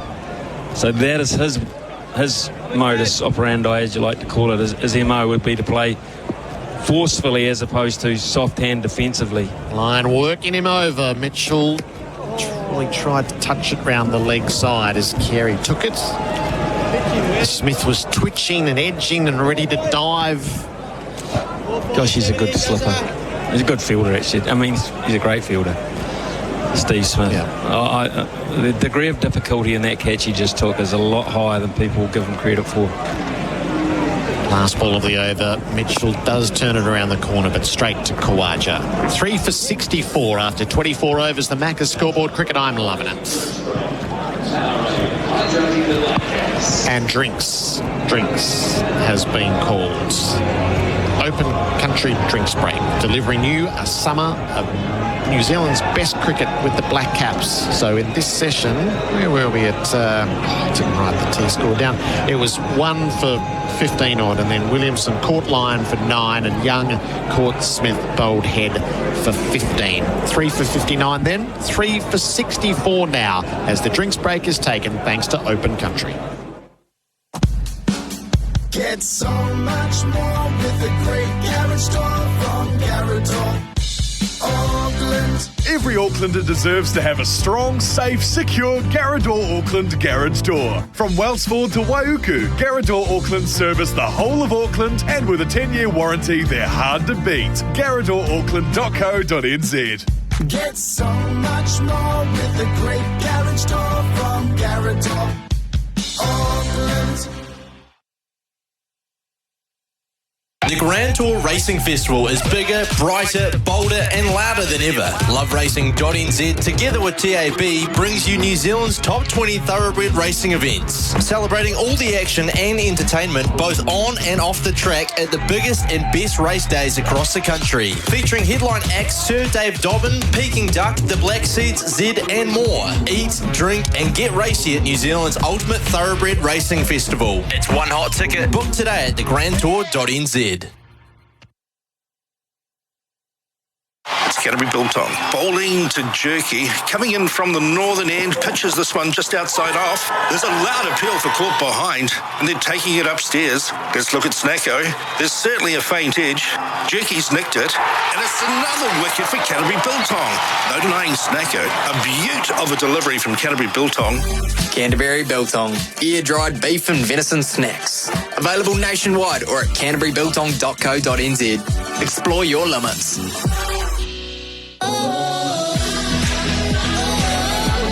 Highlights. Williamson goes back, pulls, out behind square and reaches the rope. Well played. Williamson gets a chance to pull again and it just clears. The diving man, Khawaja, stuck up a mid. Plays straight to leg slam. Fantastic cricket, Australia. Steve Smith round the corner. There's no bigger wicket than Kane Williamson. Outside of off stump, goes back, cuts very, very well. Not a big gap there. Green around to his right. Can't cut it off a boundary. The action from an hour and a quarter, which has seen New Zealand fall to 3 for 64 SEN Test crickets and SENZ Test cricket. It was for Resine, the paint professionals use. Enough of Travis Head. He got the wickets. He got the wicket of Young, and Pat Cummins is going to return to the attack here. Our experts, in-place living, specialist disability accommodation designed for you. Grant Elliott. Grant, welcome back. Yeah, good to be back. I'm just looking at the analytics on the text. Do we call it a text prompter? The text machine. Text machine, I reckon. Yeah, the text machine, and this is peak hour. We're in peak hour for all our listeners to text through. Hopefully they've seen Twitter and they've seen Bharat and his disappointing turnout at lunch where he went for outfit of the day. Where did you actually place? Did you make a podium finish? I don't want to talk about it. Look, I think they run out in the semis, Grant. Don't let him off the hook. Run out in the semis. They should never have called me a celebrity. Never was. Cummins around the wicket, bowls to Ravindra, who plays the ball out to point, goes for the stroke pick up from head, shy, missed. Would have been a photo finish as Mitchell was stretching to make his ground. You always know when the batter who's struggling runs through and just keeps going. It's because in his head he's thinking, oh, that was close. I don't need that happening. He knew it was close. Side on replay of the Bunnings trade replay screen. Now he would have made his ground. Yes. His throw was high. One of those ones like after drinks where you don't need it. You sort of like just getting your gloves on. You're like, Rachin, calm down. Let's get into the session. We don't need another Labuschagne run out. He's not looked calm at all, though, Rachin Ravindra. Ever since he's walked out to bat, yes, he's batted well. He's hit some lovely strokes, but he's just looked like he wants to impose himself. Looked a little edgy. He needs to calm down a little bit. Mitchell's on 3. Cummins over the wicket when he bowls to the right-hander, and he's full face of the bat in defence. Yeah, did use the 1-2 trick, didn't he, Pat Cummins to Mitchell in the first innings. Gave him the slightly short ball, which he pulled for 4 happily. And then just the wide one that just straightens and dragged him out. Yeah, just holds its line with the angle, draws you in with the angle. That's where he's so good. But I know what you mean about Ravindra. He just, body language of batters. You look at a batter and they look very calm. Like now he's twiddling his bat at the non-strikers and he's not just standing there looking into the crowd, still and calm. A leg gully in place. Mitchell drives and misses. Blimey. Yeah, New Zealand can't forget that there's still a long time to go in this test match. Yes, you need to look to score, but flashy drives on the up to Pat Cummins and a great idea so far outside off stump as well. The thing, your mindset though is not to worry too much about the scoreboard. That's going to take care of itself, but it's your strategy that you're going to implement. What are the strokes I'm going to play out there? How am I going to bat for a long period of time? Cummins bowls, Mitchell defends the ball straight at him. And you're right, Bharat, a flashy drive on the up would be one of those strokes that you'd say, that's a stroke I'm not going to play. I'm not going to play outside on 5th stump off the back foot because that'll bring the slips into play. Happy to play the pull stroke off the hip. We've seen a lot of strokes off the legs, leg glanced, and straight down the ground. Haven't been too many cover drives on this Basin pitch, which has been described as naughty. 2 in the deep on the leg side. Cummins hits the crease. Mitchell wrapped on the pads. They're up. They're asking. No. Pat doesn't have the luxury of terribly many reviews left. Just 1 in the pockets. No conversation to be had. How's that? Get amongst it with Tinny's craft beer available at Liquorland. Choose to drink wise. There hasn't been a single LBW in the match. Rachin Ravindra. Of Pat Cummins, yeah. Yes, right you are. It's the only one. Has been. Oh, yeah. It's the only one. Spinner doesn't count. Yes. point vaguely stands. It's a dirty wicket on a naughty pitch. That was. They've got a good system for the review going, Australia. Quick look at line at point. Cummins to Mitchell again, tucks him away to the leg side. It'll roll past the square leg umpire and head comes in from the deep. 3 for 66, and that is the end of the over on the Macca's scoreboard. Cricket, I'm loving it. Looking for a big tractor to get the job done? Then you can't go past Kubota's M72. Available from 130 to 170 horsepower, there's a M72 that's right for you. And every new machine includes a big 5-year warranty, making the Kubota M72 the tractor of choice. Speak with your local Kubota dealer or visit kubota.co.nz to learn more. Kubota, shaping New Zealand. SEN and SENZ Test cricket for Resine, the paint professionals use. Just that LBW shout there was the faintest inside edge. Having a look at the Bunnings Trade replay screen. So just as well. Pat Cummins knew. You could tell. Mitchell's on 4. Lion bowls to him. Plays to the leg side. Something just caught my eye on social media a while back, Gerard. It's funny. You talk about players prioritizing T20 cricket, league cricket, and not taking test contracts. And obviously Trent Boult is one of the first to do that. Mitchell dances down the pitch. Oh, it got away from Carey. He's missed the stumping.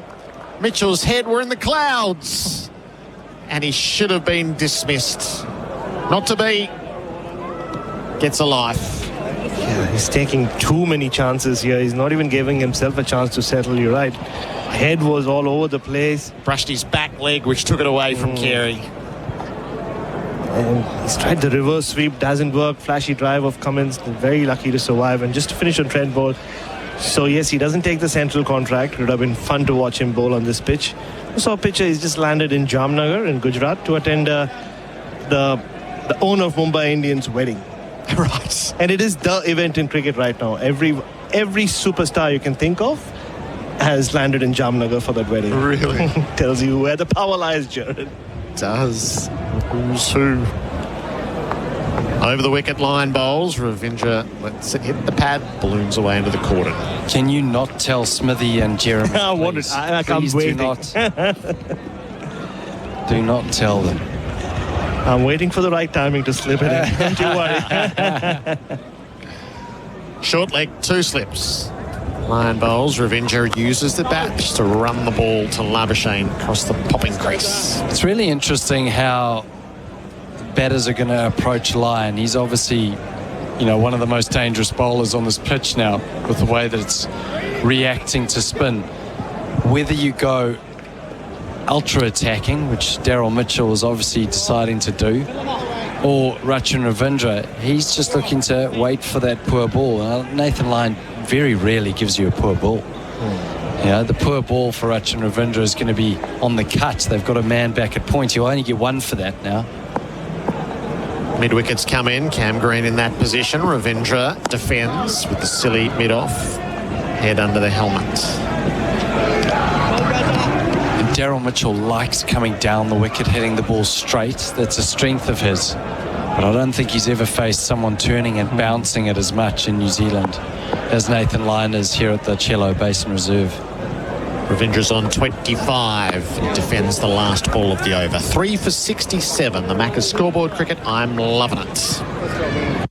Hi, Paul here from Waterforce. Keeping your lawns, gardens, parks, subdivisions, sports fields and golf courses looking green and lush is what we do best. We're also experts at improving water quality so it's safe to drink and use. We help a wide variety of residential and commercial clients around New Zealand to use their water as efficiently and effectively as possible. Waterforce offers custom design solutions for your individual needs and supplies the best quality products and equipment for the job. Download our home irrigation planning guide to get started at waterforce.co.nz. SEN and SENZ Test cricket for Resine. The paint professionals use 3 for 67. I got distracted by the cricket when I was supposed to be watching the races. Orchestral bolted in the New Zealand derby. So the champion local 3-year-old, the filly, absolutely romped home. Mitchell has the strike. Cummins bowls to him. He punches the ball to cover. Labuschagne gets around, fields one-handed, goes to shy. Smith's record of 182 catches, he goes past Mark Waugh.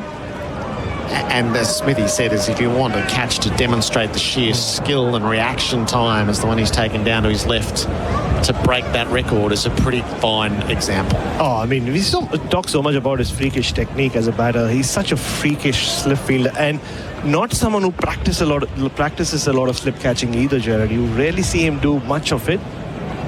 Cummins to Mitchell, wrapped on the pad again.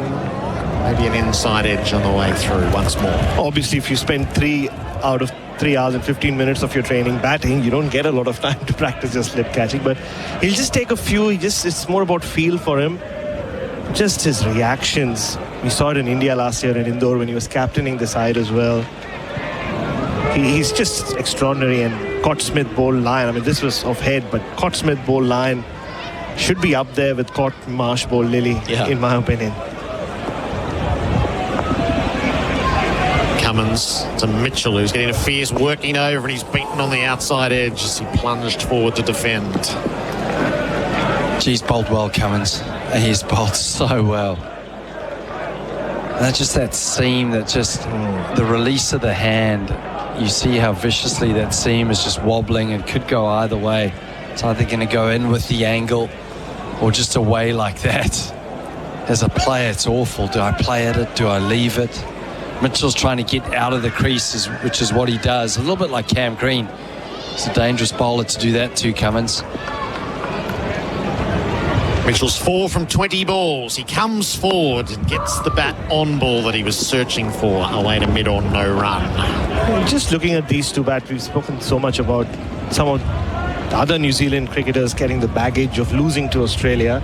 And you can see that in the way Tom Latham played, and even Kane Williamson, a bit too conservative. These two almost feels like they want to tell Australia that we don't fear you. And especially Daryl Mitchell, I know that's the way he likes to bat. But you can see in that quest, he's probably overdoing it. Even now, even when he's playing defensively, he's moving so far across, trying to go at the ball. He pulls out as Cummins was 4 strides away. It's all not as it should be. So this session is for Liquorland to the cricket. Choose to drink wines. Yeah, I think there is an element to that. Like players that have got a bit of scarring against Australia. I don't know if you remember Finn Allen opening in the T20 World Cup and suddenly never played. They dropped Guptill. Finn Allen comes in and he plundered them. And I think it can work sometimes for you, but there is an aura around the Australian team. There always has been ever since, that dominant era. Cummins in bright sunshine, bowls Mitchell on the move, shoulders, arms through to Carey. And I think we need to interview a psychologist around this whole thing, because suddenly the drop catches that New Zealand had, just when you think New Zealand are in the game, Australia always seem to wrestle it back into their favour. 279 for 9. Suddenly, another 60 to 80 runs on the board, and like you said, that'll be the game, set and match if they do. We spoke about that on morning number 2, and New Zealand just always seem to play second fiddle this whole test. Last ball of the Cummins over, he delivers, and Mitchell from his pads tips and runs wide of mid-on. So he'll take a single and keep the strike. He's 5. It's 3 for 68 on the Macca's scoreboard. Cricket, I'm loving it, with Colo coming back. At Open Country, their focus is on long-term partnerships and collaboration that benefits dairy farmers. Here's what dairy farmer Sam had to say. Our Open Country keeps us very well informed and supported, predominantly through the quarterly supplier meetings where the chairman and the CEO front up. I feel I'm treated very well by Open Country. It's a lot more personable. It's a smaller company. It feels like I'm not just a number on the gate. Open Country. It's a partnership by choice. SEN and SENZ Test cricket for Rosine that paint professionals use. There's an internet phenomenon called to root nats something. And what that effectively means is if you took out all of Joe Root's hundreds and did his average rather, it was quite a modest number. This is going back a few years now. It was an exercise in as Lion Bowl, start of a new over, round to leg slip, deflected off Mitchell, no concerns. So the point is when you try and fudge the numbers to make the outcome appear the way you want them to appear. I did a little bit of this with Kane Williamson before. So if you start the clock from when he scored his most recent 100 against Australia in 2015, Lion bowls here, Mitchell round the corner again, he tries to work it but doesn't, into the gloves of Carey. So he scored 200s against Australia, one at Brisbane, one at Perth to start the 2015 series. If you start the clock after that, He averages 19.9 against Australia in his next 12 innings, including today. So Williamson against Australia is not working. Lyon bowls and Mitchell pulls and round the corner. Little under edge. Too good for Marnus Labuschagne. He was sprinting around from leg slip or leg gully. 4 runs for New Zealand. And signalled as byes, so he got nothing on it. Looks like he might have got the under edge, but it'll be Sundaresan. So that makes it 3 for 72. Target 369. Once again, just look at the positions he's getting into, trying to hit the ball so hard. Lyon in his 12th over, got 2 of the 3 wickets to fall to Mitchell, who again is working into the onside, just wide of leg slip to the right of him. No run. So they've got a field that only has 2 men on the offside. So I wouldn't say that Mitchell is a touch player. He's not someone, he goes hard at a lot of, even in his defence, he's really defending hard hands, leaving with intent. Line in, and Mitchell watches this spin past his thigh pad from round the wicket. And Jerry made an interesting point. He said that against Lyon, he said, you've got to look to play him on the offside. Very difficult when he's coming around the wicket. Mitchell tried to do that exactly, now. Just try to give himself a little bit of room outside leg. Lyon delivers. Mitchell kicks his leg out before the ball's bowled just to put Lyon off. It doesn't. It's pitched in the right place and he gets in behind it defensively. Half a shout for leg before, but it's suppressed. Ended the over. 3 for 72. Ravindra 25. Mitchell 5 on the Macca's scoreboard. Cricket, I'm loving it. Hi, Paul here from Waterforce, keeping your lawns, gardens, parks, subdivisions, sports fields and golf courses looking green and lush is what we do best. We're also experts at improving water quality so it's safe to drink and use. We help a wide variety of residential and commercial clients around New Zealand to use their water as efficiently and effectively as possible. Waterforce offers custom design solutions for your individual needs and supplies the best quality products and equipment for the job. Download our home irrigation planning guide to get started at waterforce.co.nz. Final session for Liquorland. So the cricket cheers choose to drink wise. Here with Rosine, the paint professionals use Cummins ready to go again. So 2 back for the short ball, also a leg gully. Cummins round the wicket to Ravindra. Bowls here, Ravindra sways out the way of a short ball. Carey takes it, 1 arm in the air. He's bowling to Ravindra after a while. It feels like he had 2 or 3 straight overs at Darren Mitchell and he had him on the hop. They've got that really wide leg slip, almost a short fine leg in a catching position. Mitchell Marsh in there, so, and 2 fielders back. So that feels like it's the one for off the hip, Grant, the leg gully. Like ribs. Round the corner, tickle the ribs, throat ball. Will he take it on? Cummins bowls, back of a leg. Just a second slip and it's nearly dragged in. That would have been an absolute screamer. Smith, of course, he's got his mouth agape as if to say, I nearly pulled that off. That was going straight on my highlights reel. 4 runs instead, 3 for 76. Ravindra 29. He wants to see a replay. So do I, for that matter. Gee, this went quickly. He had a little nibble at it, just threw the hands at it, just to sort of defend it into cover point, and it raced off the edge with pace. Steve Smith at second slip, fully horizontal, top left corner of the goals. Couldn't get it. Gee, it's a great effort. Reminiscent of the dive in the World Test Championship final at the Oval last year on that final day. Smith there. Macca's I'm loving it moment. Get your Macca's favourites delivered with McDelivery. Ravindra still there. Long way from the target. Cummins bowls to him and Ravindra pulls one hand off the bat defensively. By the way, the point I was making with Williamson is that you can go through the players line by line and their troubles against Australia over time. There was a nice line in Alex Malcolm's piece for Cricinfo last night where he referred to, well, maybe if the All Blacks got the wood over the Wallabies to such an extent, if the Wallabies want to push back on their own psychological problem, maybe they should go out there wearing baggy greens when the next play a rugby test against the All Blacks, because it's something about this cricket team which just gets the better of New Zealand more often than not, at the key moments, that is, with the key players. We see it in World Cups as well, big games. It's different when they play each other in a league game, but then you get into a final. Sorry, Grant, I had to bring that up. Cummins up, delivers here, and off the hip, Ravindra gets one to the square of the sweepers. That deep square leg. He's now 30, 3 for 77. On that, I mean, we heard Ian Smith talk about that famous Gabba win, and Glenn Turner just lifting everyone in the dressing room. What was the talk like at the MCG before the final, considering you'd gotten over the line in that famous match early on in the tournament? Yeah, I think a lot of people forget that in that final we were actually in a good position. 150 for 3 after 35 overs, looking to probably score around 260, and then suddenly we collapse, at a crucial time. Cummins to Mitchell, yet to get going at this stage, pushes to mid-on defensively, knows the call.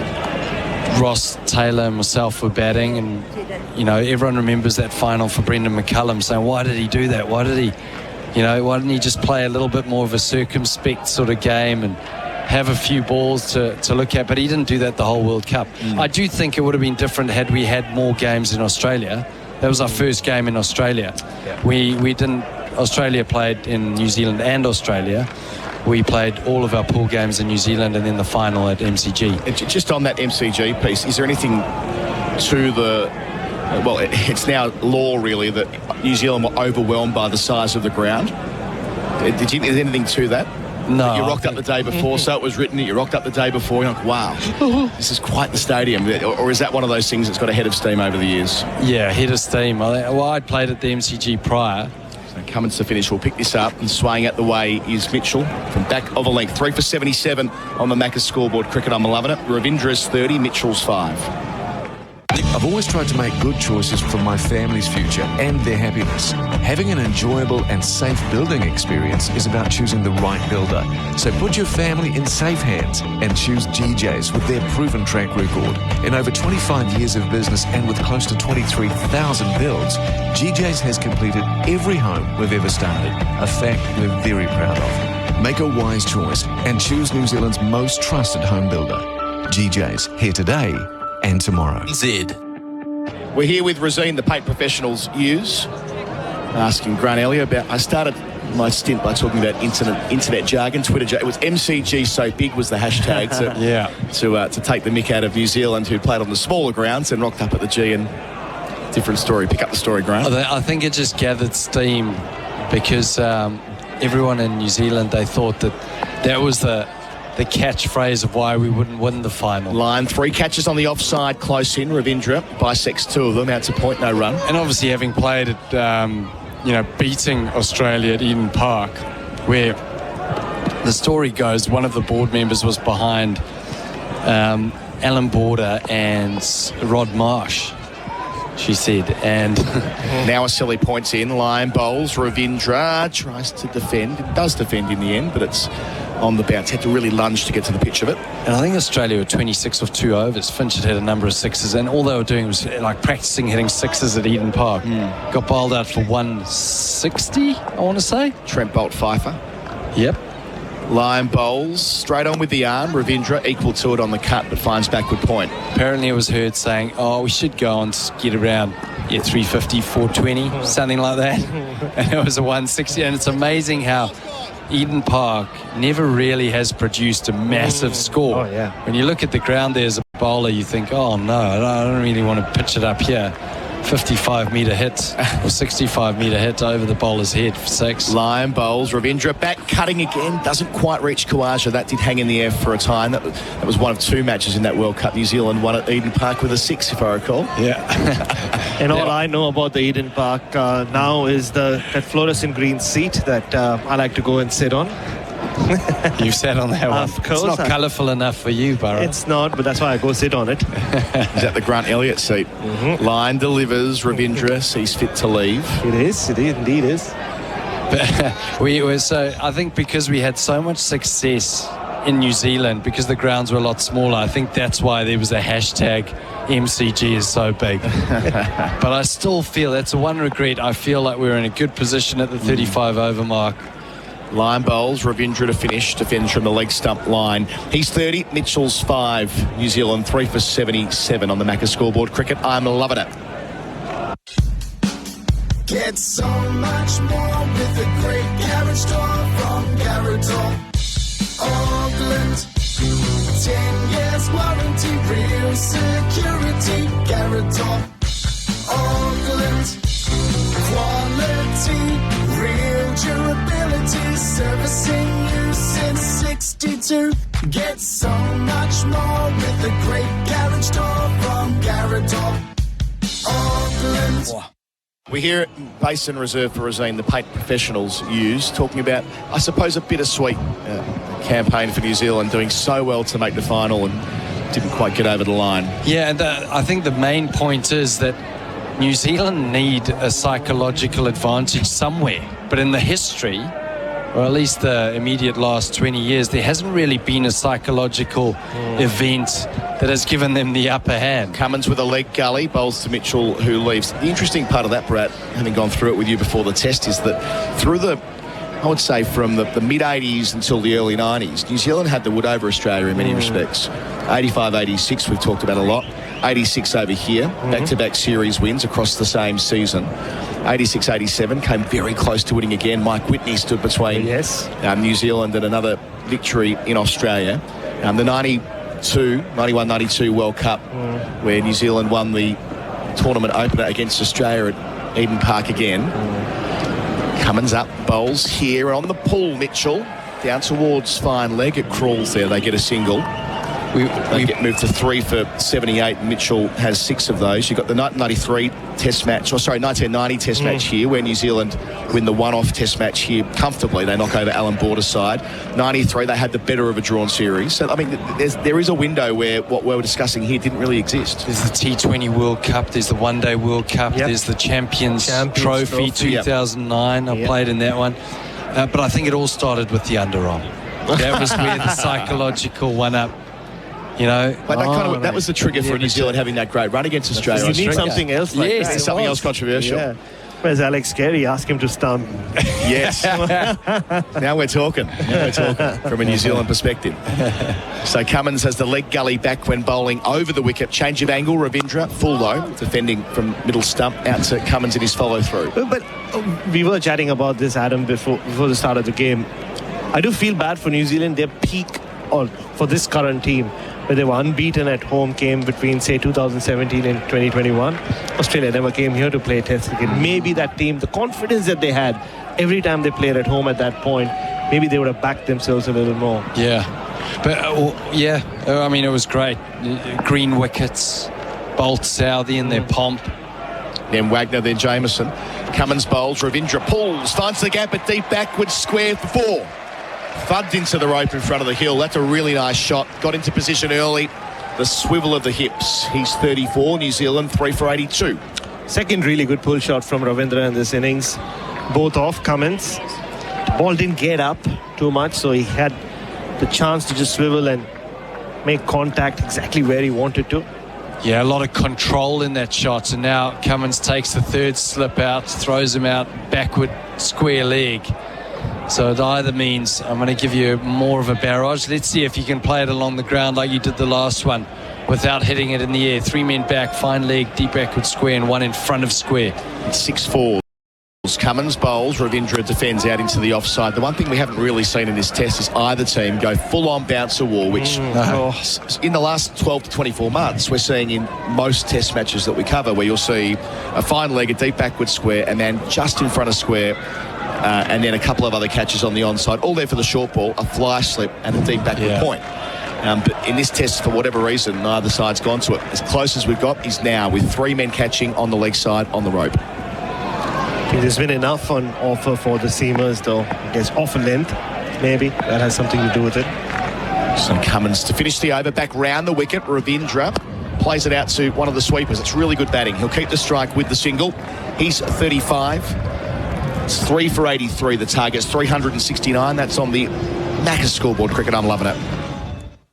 It's the Black Caps and White Ferns Summer of More. More action, more vibes, more epic crowd energy, more sixes, more catches, more good times with your mates, more culture, more fans, more you had to be there moments. 32 matches, 9 cities, and 6 international touring teams, including the England women's team and the Aussie men's team. Don't miss the Black Caps and White Ferns Summer of More. Get tickets now at nzc.nz. Time for the golden arm. Travis Head back into the attack. Already has a wicket this afternoon. Young taken absolute blinded by Smith for 15. Travis Head is now putting together quite an impressive list of wickets as well. 12 at test level. At just in the low 30s, so a good average. A couple of wickets at Lords last year when Nathan Lyon went down, which were crucial. 2 wickets in 2 balls in the World Cup semi-final against South Africa. So knows how to play his role, and another one here, they'll be well on their way to victory. And a good moustache. I mean, he's got a good covering there on the upper lip. You've got to say it is one of those classical 19 sort of 70s, 80s moustaches. 2 back on the offside. Head bowls. Ravindra goes back to cut out to one of those men. That's a deep point. Sweeping, 36 for him, 3 for 84 New Zealand. I'm glad you brought up the moustache. I have a lot to do with that moustache. Yeah. Because his wife just hates it. And I remember once Nagpur is when like Colo and I said because his record with the moustache is really good. Then I remember last year during the Ashes taking the train from London to Leeds, and him and his wife happened to be in the same train. And before I could say anything, he started telling Jess, he's the one who keeps telling me to keep the moustache, so you can speak to him. So the context was he was dropped for Nagpur, didn't play, and came back in a really good series in India. And he didn't have the moustache before he played, and when he popped it on, he got selected. Head over the wicket, his second ball, first to Mitchell, defended into the onside, back of the length. Yeah, and the first time he did grow a moustache was before the Ashes 21-22. He hit 2 of the best hundreds you'll ever see, so moustache power. The power of the mo. And now it's iconic. Can't get rid of it after that World Cup final. Head delivers to Mitchell. Not quite full enough. Mitchell knocks it on the head into the onside, no run. But we've been talking about the psychological one-up, and that's not for the whole of New Zealand team to grow a moustache. But this could be the game.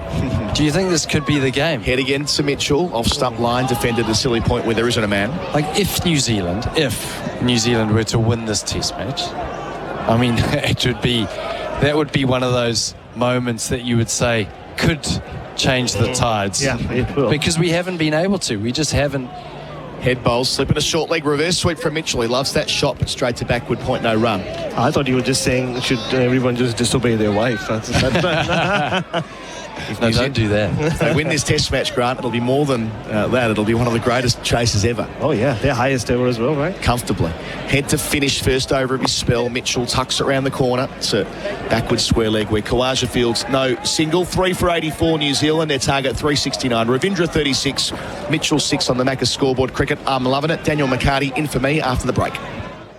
The land of the long white cloud, home of thoroughbred champions and the Karaka experience. New Zealand Bloodstock's iconic sales has for years unearthed the next generation of racing royalty. From blue blood thoroughbreds to other exceptional types, buyers converge on Karaka each summer seeking their next champion. Let NZB open the door to Karaka and experience the passion and expertise of New Zealand's top breeders. Your winning journey begins at Karaka, nzb.co.nz. SENZ's and SEN Test cricket with Resine. Paints professionals use. Basin Reserve, a heavy cloud as it has been for most of the day. A very eventful day to say the least. Australia well on top, you would say. Chasing 369 New Zealand to win. They find themselves 84 for the loss of 3. On the tyre power scoreboard, Toyo tyres 25% off. Jeremy Coney joins me, Daniel McHardy, Grant Elliott. 2 slips. And Green's at a 4th slip. Gully, a point, mid-off, mid-on. Deep square leg and long leg is Stark from the Van Stand end. Bowling to Rachin Ravindra, who's on 36. And a slashing cut stroke. Forward point on the up. To the fence for 4. Welcome back, Jerry. 88 for 3. Good stroke. Very good stroke. And on the move. And, of course, they're setting a field for that type of stroke. So he's got to keep controlling it and keep it down. He was dismissed from a drive that was much fuller than that in the first innings. But here he's been in for a while. And he's seeing it a little bit better. So far, Rachin Ravindra is working hard. I'm not going to say he's playing beautifully because I don't want to do anything. I'm not changing things. And now he's beaten outside of us. No! I told you not to say that. Jerry Coney ages 5 years next to me in 5 seconds. Well, he's 40. He's hit 7 Azito boundaries. Azito, do it with Azito, do you?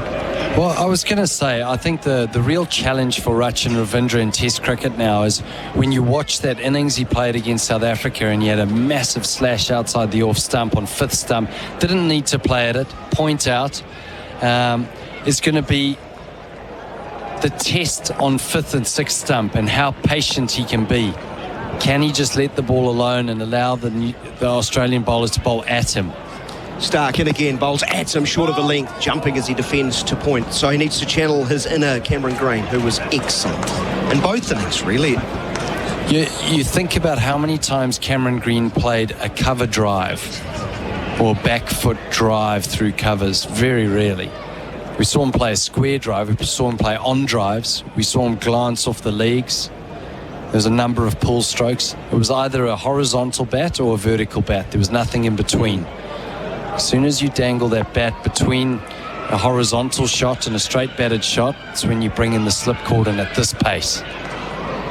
They went eagerly behind the wicket, spraying it down the leg side of Stark. Well, you get both edges of the bat available to the ball depending on the length and the height that it actually comes off the pitch. If it hits the bottom edge, sometimes you drag it back onto the stumps. If you get the top edge, yes, it brings the cordon into play sometimes. So it is a dangerous stroke. It's a fair weather pitch stroke. And I don't think I wouldn't describe this totally as a fair weather pitch. No, there's naughty. bounce. Naughty. Naughty, sorry. Naughty okay. little pitch. Thanks to Tom Blundell. Tom Blundell. That line has hung around, isn't it? Here's an edge that's landing in front of Steve Smith.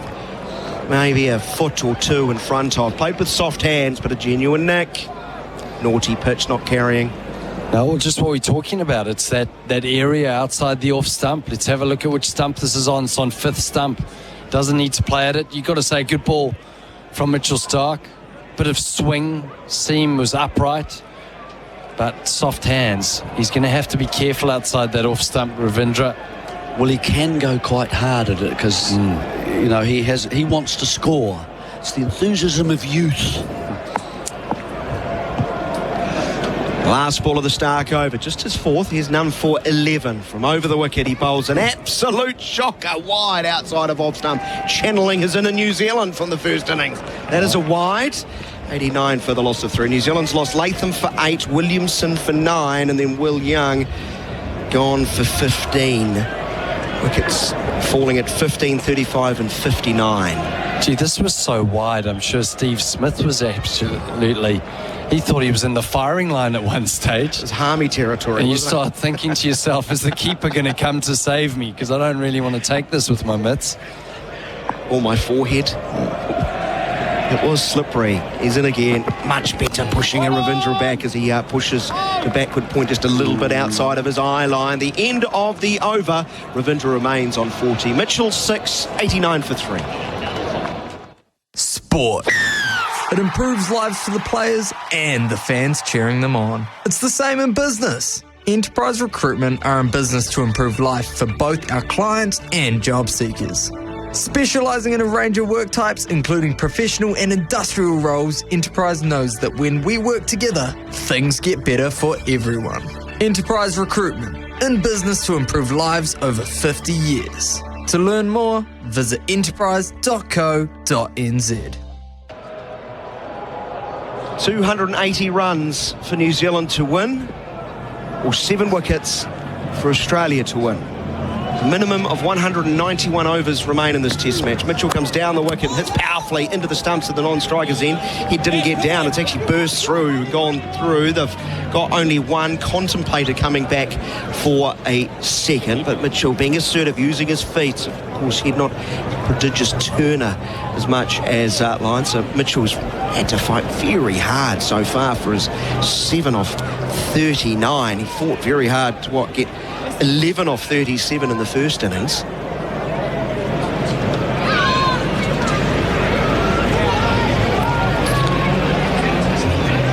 silly point going in. Minus, no, he's changing to short leg. Heads a lot quicker through the air compared to line. Bit more Glenn Phillips. I was a little bit more front on. Gets into the legs of Ravindra, defends the onside. No run. Excuse me if this has already been raised, but just a little shout out. Happy birthday, 5th birthday to Mia. 5th birthday to Mia. Turned to short leg, no run. I think a 5th birthday somewhere in Australia being celebrated right now. It's our Lovely. producer Mitch's daughter. Big milestone, 5. Happy birthday, Happy birthday. Into the pads once more of Ravindra, turning to short leg, no run. If it was the Saturday session, I'd sing Happy Birthday, but You would? I've been told by the listeners to not sing anymore. I've saved that. It's now my Good idea. ringtone. Here's a slog, sweep, towering blow. Hello, Adelaide Road. A cricket ball's coming to find you. Over the gates, down the road, jumping on the number 2, Basta Miramar. 6 runs. That should be more than 6 if you do that. Yeah, someone's running out to get it. He's gone across the street. And disappearing. Oh, there is a hairdresser in there. He might nip in. Short back and sides. And the ball's returned, comes through the gate. There we go. I love the Basin Reserve. There you go. Straight out into the traffic. That's the Reed Gates, J.R. Reed Gates. 96 for 3 is Ravindra. He's running hot for Reem, accepting nothing less than Australia's best. Yeah, and Big Slime, who's just texted. Oh, He says Slime's back. Slimy. He does love watching Ravindra go about his work. Okay. Is he in the spa pool with a Chardonnay today? I don't know, he's just woken up. Here's head again. Ravindra's going to neatly tuck into What did he say short the fine other day leg. when New Zealand had a bad day? I don't. Well, you ponder that, trying to remember. End of the over. 96 for the loss of 3. Ravindra's 46. Mitchell's 7. Open Country is a dairy business built on minimal bureaucracy, with greater freedom and flexibility for their farmer suppliers. Dairy farmer Matt Sandy from Pirongia. With Open Country, we get paid a lot earlier, so it helps within the cash flow. So, the 4 payments come at the right time. The timing of all the payments makes the freedom for us to make informed decisions. Open Country. It's a partnership by choice. 96 for the loss of 3. Mitchell Stark is sitting down next to the stumps at the van stand end. He's changing his boots. He's had them run out while one of Hagen Faith's grounds crew has run out with a hammer, furiously smashing. The big studs have come he's got out. the 12-inch. 12 inches the big on. studs have come out. Want to recycle some quick ball at the breakdown, Jerry. Get the studs working. What does that tell you, Jerry? Is that he wants to turn up the pitch a little bit on the follow-through? That he's sliding on delivery? I'm just saying the big studs are out. You read what you like into that. Was a former tear-away fast bowler yourself, Grant, in your youth? Yeah. I never had big studs. No. Fair to say, no one asked me. You're the big stud. Right, okay, we understand. Big Jim stud. Oh, dear. Well. Self-praise doesn't go down well here in the SENZ box, mate. We'll cut him down to size. Yeah, I tell you what, you go and get me a coffee. Another one. 96 for 3. Ravindra 46. Mitchell is 7 on the Tyre Power scoreboard. Toyo Tyres 25% off. So Mitchell Stark still. Now he's up. Oh, yeah. So that thing's dead that they were killing with the hammer. Very much I tell you, Whatever it was underneath there, that has really got a headache. That's I tell you. So play 2 resumed with Stark 4 overs 2 maidens, no wicket for 12. Now, Mitch, is she going to school? Next year, 6, is it 6? Australian schooling system, it's a bit confusing. Oh, that tells a lot. Yeah, I know.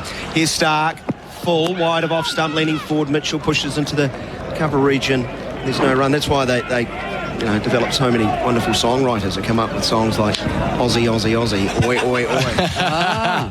They would have taken forever lyricists, to write. eh? They would have taken a long time to write. So Kiwis go to school at 5. Yes, Aussies they at do. 6. Yeah. Right. My boy started a couple of weeks ago. He's like... He's already had a prize. Oh, he did. What did he... My donation of school arrived. Oh, okay. No, 2 slips in a gully. Stark. It's long, beautiful approach. Such an easy run up, and then he explodes. Bowls fall into the pads of Mitchell, clipped away to mid-wicket. There's no run. Problem is, Jake likes it so much, he comes home and wants to play school. Like, actually act as his teacher, and makes me sort of go through the day. Like, he's very organised. It's laminated cards now. Starts with roll and calendar every day, and then maths. And he makes us sit down and play school. And I'm like, son, I didn't like school the first time. Son, I don't really want to have to go through it again. So my boy went to school for the first day, and the next day he woke up and I said, come on, we're going to school. He goes, do I have to go again? Yes, Mitchell defending on middle stump, straight back to Stark. He thought it was just a one-off day, and under my breath I went, for the next 12 years you're going to have to go. So, Dad, you played one shot, it was enough for you. Brendan McCallum might wind you up about. What is it in South Africa? 6, I think. Yeah, I think it's 6 as well. Okay. Yeah. Oh, well. That's why we lead the world in so many facets. We New Zealanders, the collective we.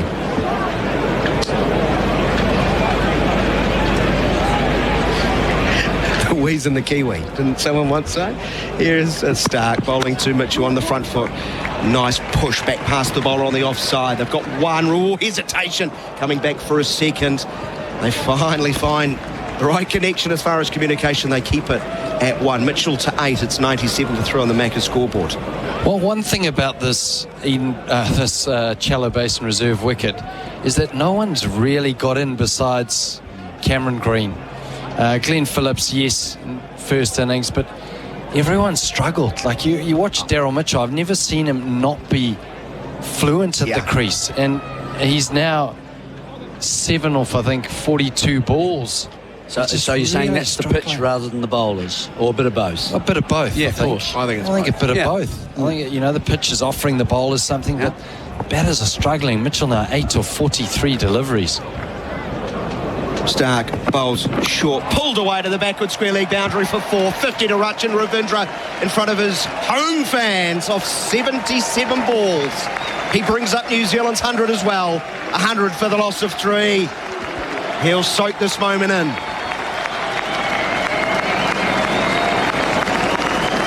They're all on the feet, all on their feet. They do love him here. Just the second time he's passed 50 in Test cricket.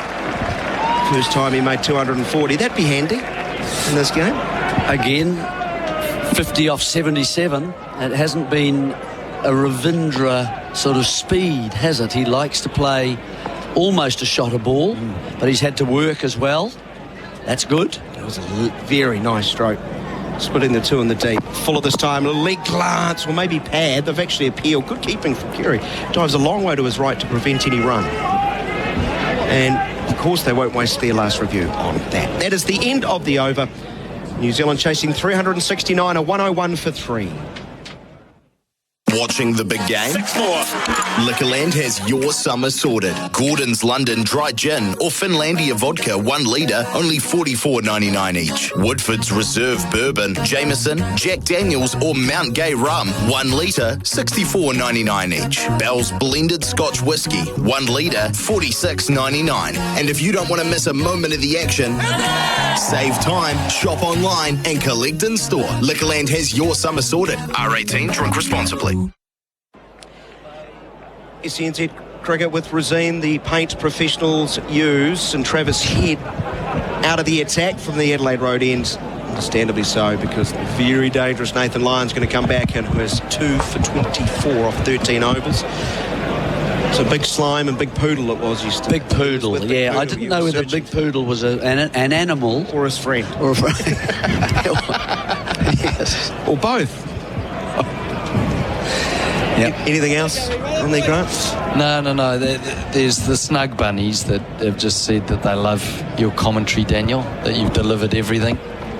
Lion starts around the wicket, spinning into the front pad. And goes to the onside. Well, that's nice of you to read that one out.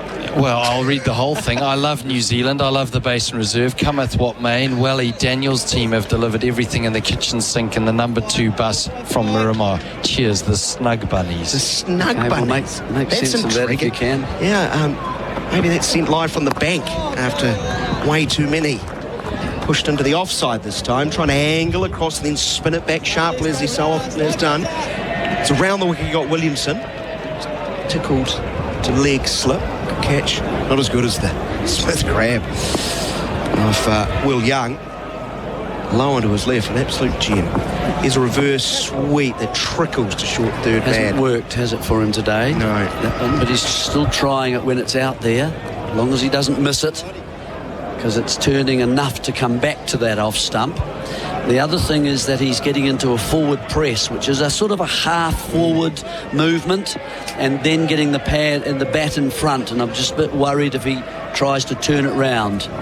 Line in again, bowling on off stump, long lunge forward, defending confidently is Mitchell.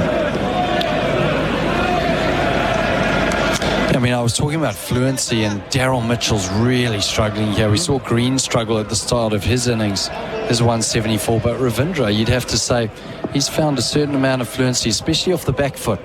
He's pulling nicely, defending well. Sunglasses for Lyon.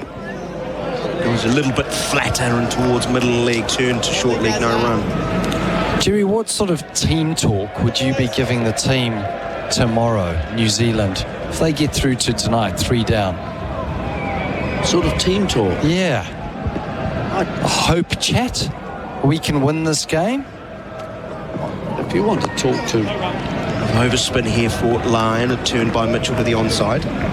Bit of poetry, some verse. Jerry can answer that after this short break. That's the end of the over. 101 for the loss of 3. I think Gerard Whateley's coming. Gallagher Insurance has been helping Kiwis for 45 years. Their characteristic blend of local expertise and global reach means they can support their clients wherever they do business. That's why Gallagher Insurance is the exclusive insurance partner of the New Zealand Open. So whether you need help navigating the unexpected or you just want some confidence taking that next step in life or in business, let Gallagher help you face your future with confidence. Search Gallagher Insurance NZ today. New Zealand 3 for 101. 36 overs have been bowled in this innings. The Macca's scoreboard cricket, I'm loving it. Fangirl got beaten in Sydney. So Orchestral, the hot pot, won the derby here. Fangirl's been beaten, and Riff Rocket goes next at Flemington as the Star turns on this Saturday of racing. They're doing the Viking clap around Basin Reserve. It's Mitch Stark. There's on the runway. Rachin Ravindra, 50 not outs. Stark is over the wicket to him, and Ravindra nibbles the ball out near point and takes a single. 3 for 102. Jeremy, hello. Gerard, you all right? I am, thank you. And you were saying you thought that New Zealand would be 4 or 5 down, was that right? That was my mark. Yes. I reckon they'll be 3 down, though. I think they'll get through this last 20 minutes. Do you? Or you've changed your mind? I do. What's convinced you to do that? Mitchell's a bit sounder than he was, so I felt like Mitchell was going to get out before stumps. Right. I think he's apart from the reverse sweep, which I wish he would put away, because his risk-reward curve is no good. Right. If he keeps doing that, he might get out. Okay. But these two might take it through to stumps and open up a few possibilities for tomorrow. Mitchell's on 8. Stark bowls to him. Back foot defence out to mid-off. Welcome in, Smithy. Yeah, Gerard, and nice to watch a big full-face defensive shot like that as well. And I never thought in my life I would ever have anything in common with Big Slime. Well, but Big Slime does love watching Ravindra go about his work. Yes, so there you go. That's we've mentioned that, but that's you wouldn't have known that. But that's good, isn't it? I never would have thought. That's good. I would have had too much in common. And with he's got a friend now. What's the friend called? Big Poodle. Yeah, Big Poodle. That's right. So there you go. We don't know whether they're having their savvies in the spa pool. And if it's their spa pool. No, we don't. Or their savvy. 2 slips, 2 gullies. Mitchell full face of the bat again. Drives down the ground. Labuschagne slides quite brilliantly. Hauls it in one-handed at mid-off and got the throw in Well, line on the ground. Single taken, Mitchell's 9. It's 3 for 103. New Zealand 8833, Australia 0433 98 11 16 to play along. Been a different innings, hasn't it, from Daryl Mitchell? Yeah, it has, but you got to remember he hasn't played a lot of cricket of late. No, he hasn't played right. white ball cricket. He hadn't played the second test against South Africa, and he didn't bat for a long period of time in the first test against South Africa with the foot injury that he's had. So, and this is a hard test and a hard pitch to find form on. And he's had one crack and it nearly undid him. Yeah. Stark to Ravindra, runs the ball away to point and picks up the same single he did earlier on.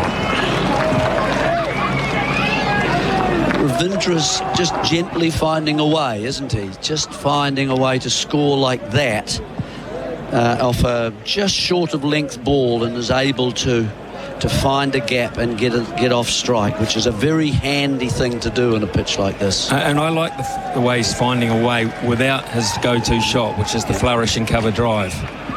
You know, that's what I really like. If he can find a way without having to go to that as a resort, and he went to it so early in the first innings he got out, I think that's a very good sign. Mitchell, high back lifts, balances and readies for Stark. He's in behind.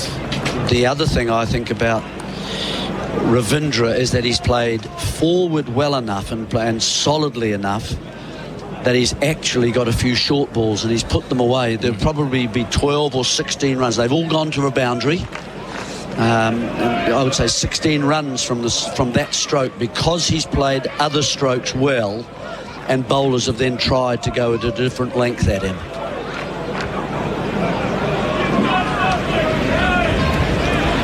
Stark, this is the last ball of his 6th over. None for 20, his figures. As he delivers to Mitchell, who plays off the inside portion of the bat, squirts it away past the square leg umpire, and will be able to take 2. As a result, head trundles after it. 3 for 106. That is the Macca's scoreboard. Cricket, I'm loving it. Gallagher Insurance has been helping Kiwis for 45 years. Their characteristic blend of local expertise and global reach means they can support their clients wherever they do business. That's why Gallagher Insurance is the exclusive insurance partner of the New Zealand Open. So whether you need help navigating the unexpected, or you just want some confidence taking that next step in life or in business, let Gallagher help you face your future with confidence. Search Gallagher Insurance NZ today. We are uninterrupted through to stumps now. 3 for 106, in-place living, specialist disability accommodation designed for you. Jeremy Coney and Ian Smith to take you the rest of the way through this day's play. 3 for 106. The target is 369. He just takes his time with his field, so he's going to have 2 in the deep on the leg side, deep square and long on. Then the closer ring. That's, I beg your pardon, long off and point. Then cover and backward point, and then 3 around the back plus carry, defended by Ravindra back down the pitch. And that's the shot you're talking about. He's able to get forward to line at an awkward length because he's got a good eye, he's got good judgment. Come on, guys. And that means line has to try something else. If he can do that all the time. Line bowls, Ravindra plays back, knocks it away to head under the helmet, no run. And all the time he's thinking now, if he gives me just one little bit of width, I'm going to hit him out to deep point. Because that is my collection area. It is. But it has to be off the back foot. Yes. So far, Lyon hasn't dragged one down this over. It's around the wicket. Ravindra leans forward, defends. It's a good ball from Lyon, just slightly slower pace. Ravindra had to wait for it.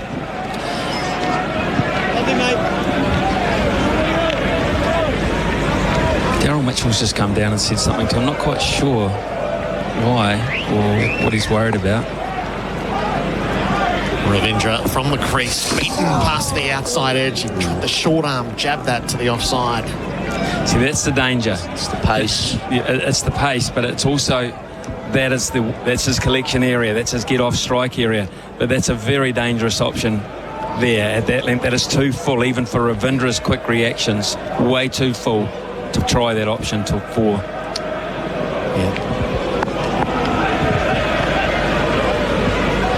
Ravindra Cricket faces up again. He lets it spin past the off stump.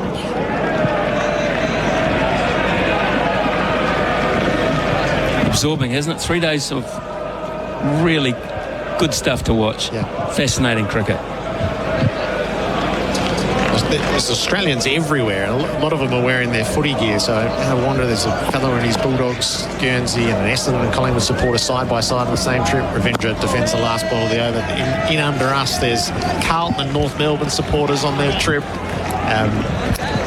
All have fancied one day coming to New Zealand to watch Test cricket, and here they all are. And you know, I've been waiting. I was coming to the ground this morning to talk to you about something, and it's now at 6:20 at night in overtime, and I finally remembered what it was. Last night, outside the ground while we were waiting for our Uber, Jeremy, Coney and I signed a Wallaby jersey. Yes, we did. A Wallaby jersey. I followed you and signed it as well. That's right. Brave, sir, to be bringing out a Wallaby Guernsey in this territory. And I thought to myself, I'll have to tell Whateley about that because that is, it's not his sport as such, but he'll appreciate it. Yeah. Terrific. Wherever we go as Australians, we take our footy gear, no matter which code. Well, the good thing about that Wallaby jersey over here at this time of the year, he can't lose.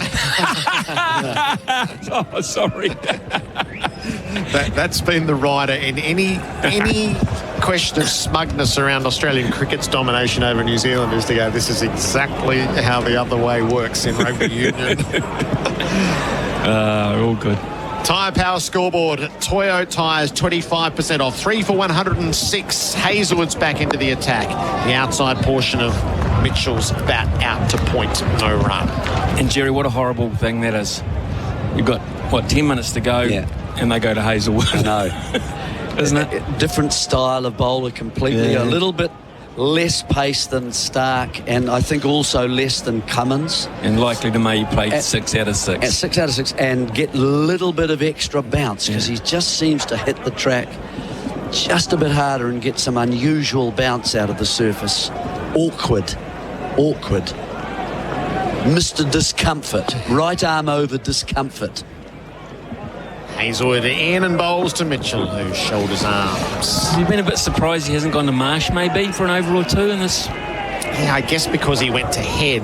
Yeah. But these conditions would suit Marsh, I think, who was certainly in the warm-ups ahead of day one, was getting it to move the furthest. And he's got a bit of a golden arm. Things happen for Mitch Marsh. And he picked up that strangle wicket in the first innings. He picked up Young, I think, in the first innings down the leg side. I just thought he might have gone on a hunch to maybe Mitchell Marsh. This is the 39th over. 2 slips in a gully and a leg gully in place. Mitchell ducks the bouncer from Hazelwood. It was well directed as well. Do they use Cam Green at all now? Well, because I mean he's had a good work with the bat. You know, it's sometimes you get a transfer from one skill to another. So at the Gabba they favoured Green ahead of Marsh for whatever reason in those conditions. Probably because he had COVID. Yes. Well, he did. He started the test with COVID. He wasn't allowed within 2 metres of anyone. Right. He bowled quite a lot on that very hot day, and then they sort of tipped their hand early here that they favoured Marsh rather than Green in these conditions. Mitchell is forward and defending. There's so many bowling options in the side, isn't there? Marnus, maybe an over before stumps. Steve Smith, an over before stumps. The Guineas has been run at Flemington. Southport Tycoon, about a $20 shot. Jamie Carr, back-to-back Group 1, so the Diamond last week, and the Guineas today beat V8 and Riff Rocket, so an outsider beating the 2 favourites. You see Orchestral crossing the ditch at some stage, Gerard? I hope so. I really hope so. Hazelwood went full. Mitchell just let it strike his pad and go away. Now Hazelwood turned to the umpire and said, no way. And the umpire agrees. No way. No shot off it, no runs. Yeah, she looked all over a Caulfield Cup horse to me as a 4-year-old. Right. Very exciting staying prospect. Everything you said she was going to be, she was. And the New Zealand form has stacked up over the past couple of years. Yes, it has. In Australia. Have you guys ever owned a horse? Oh, yeah. Absolutely. Hazlewood. Mitchell came forward and then ducked the bouncer. Hazlewood saw it coming and he dug it in just for the sport of it. Running hot for Ream. If we got Ravindra is 52, Mitchell is 11, and New Zealand 3 for 106. Is that in the syndicate? A good horse. Different question. No, I've never owned a stakes racing, a stakes horse or a black type winning horse, no. No, my son has. His first horse won the $1 million 2-year-old at Ellerslie. Just a small share, had a hoof. That's all we need. But he got the thrill, and we got the thrill as well on the Bubbles one for Tiakau. And that was... And when your horse wins, it's such a special feeling, Jerry. It really is. Yeah.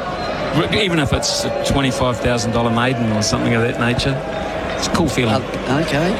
And are they? I mean, there's constant costs. Oh yes. I would have thought for food and for grazing and for training purposes. I'll chew your money up nice and fast. Right. Line 2 for 24 starts to fresh over. Forward and defending is Ravindra. And you normally go in a syndicate? Syndicate. Yeah. Otherwise, it's just too costly. Well, it's just prohibitive, really, for the average man. And the average man is the kind of people they want, and women, of course, obviously want to get into racing. But those kind of people, of which I'm one, can't afford a whole horse. Ravindra chops from the stumps to backward point. Kawaja Fields, no run. So here we are right at the end of a fascinating day, getting into the nuts and bolts of owning a horse. But I've found it over the years exhilarating. Okay. I love it. I love the industry. I love the spectacle. I love a day out at the race. It's just fantastic. Line around the wicket. Ravindra tickles it down the leg side, so it sends Hazlewood into action. It'll be a close run thing. Hazlewood gets there 3 steps inside the rope as they complete 2:54 for Ravindra. And before anyone texts in, yes, they do a good hot dog at the races.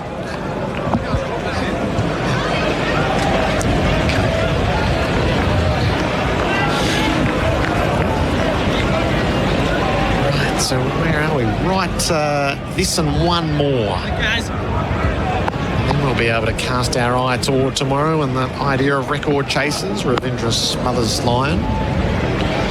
369. So the historic marker is the 324 against Pakistan for New Zealand. So that's 30 years ago. They've lost 3 along the way. Latham for 8, Williamson for 9, Young for 15. Felt a bit grim at 3 for 59, but this is balanced up well. Ravindra cuts, and that'll be the 50-run stand between this pair as it runs out to deep points. Ravindra has 55 and Mitchell has 11. 50 runs off 116 balls. Leading run scorer for Magnus Benbow. Get the leading brands like Bosch. It's critical innings in Ravindra's development, isn't it? Well, I think we could, we talked about that long and hard for, a day and a half about Cameron Green, didn't we? This is similar. If he was somehow to get New Zealand relatively close in this and get 3 figures, I mean, it's pie in the sky theory at the moment, but if he was to do that, yes, you'd say, because you mark your card against the best. This is the best. Mitchell lets it pass. Spins at the off stump. Carey gathers. That's Lions' work done for today. 16 overs, 2 for 27, so 3 for 109. And Hazlewood will complete the day's play from our end. Well, New Zealand have been relatively cautious, haven't they? We haven't seen any of the counter-punching, let's call it that we saw once they were 5 down in the first innings. So they're going along at quite a tepid kind of 2.7 runs per over at the moment. Now, that obviously can change. There's going to be it'll be around about, 40 overs, something like that, 41 overs. So there's going to be there'll be another session at least before the new ball will be available, you would have thought, the way that things go. And so 260 odd left to get for New Zealand. That leaves you over 90 overs, doesn't it, to get those if the current run rate, we assume that could continue. So that's another day's play at least. It may not stay like that. You find if a pair get going at any stage, they might try and open up and play a few more shots. So that can change as well. But, I mean, those are the figures that we are seeing at the moment. So it's a whole day's cricket, is what we're saying, is left for New Zealand before they can, if they can last that out. Interesting field they've gone to here with Hazelwood. They've got a deep backward square leg, they've got a fine leg, they've got a deep forward square leg, a short leg and a wide mid-on. Because he has played this shot very well, the pull shot very well, and he's controlled it well, but they've got a deep backward point as well. Suggests they're going to go short at Ravindra here. Something different right at the end of the day. Hazelwood around the wicket, bowls shorts. Quick reaction time from Ravindra to get right down underneath and out of the way. And just the one slip. Yeah, well, and they're interesting too. And Steve Smith came out of slip. He was going to go to gully, and then they said, no, let's get our best gully at gully, Cameron Green. Yeah. And now what they've done is, they said, let's get our best slip at slip, because Steve Smith was at mid-off, and he's now swapped with Kawaja. So you got your two best catches in those respective positions in play for this. Well, if it's short and he tries to perhaps flick it over, or the gloves get into play as well, that's why you want them there. There's a playfulness around the last over. Hazelwood pitches a bit fuller, defended by Ravindra to the onside.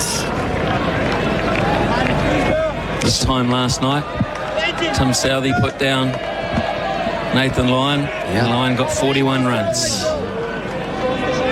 Search for the delivery of the day, delivering your Macca's favourites straight to your door. Hazelwood late in the day at the SCG comes to mind. Can he conjure something right at the end of play? Hazelwood sets off. Around the wicket he goes. Ravindra takes the ball on. He's chipped it up into mid-wicket. It lands safely. Mitch Marsh was on the move, but it was hollow, so it didn't reach him. Goodness, that's what Australia set up. Ravindra went for it, didn't get all of it, and lives to tell the tale. He gets a run, he's 56. I don't know how many people were here, but all the New Zealand fans, all their arms went up in the air and put them on top and covered their eyes, including me. It was just, I just could not believe he took that on. I know. I really can't believe he took that shot on. There was, good delivery. Good thinking. Good delivery. Good, more pace, effort ball. And he's saved by the fact that it's hit right up high on the bat. If he'd hit it properly, it would have gone straight down Marshall's throat. Yes, it could have. He made no effort to get it to ground. But there's no real spring from the bat up there where the splice is. Now Mitchell to see it from Hazelwood, who pitches up outside the off stump. Mitchell shoulders arms. 2 to go in the day's play. Highlight of the day for me, Steve Smith's catch. The low light of the day for me, Kane Williamson getting out in the way that he did.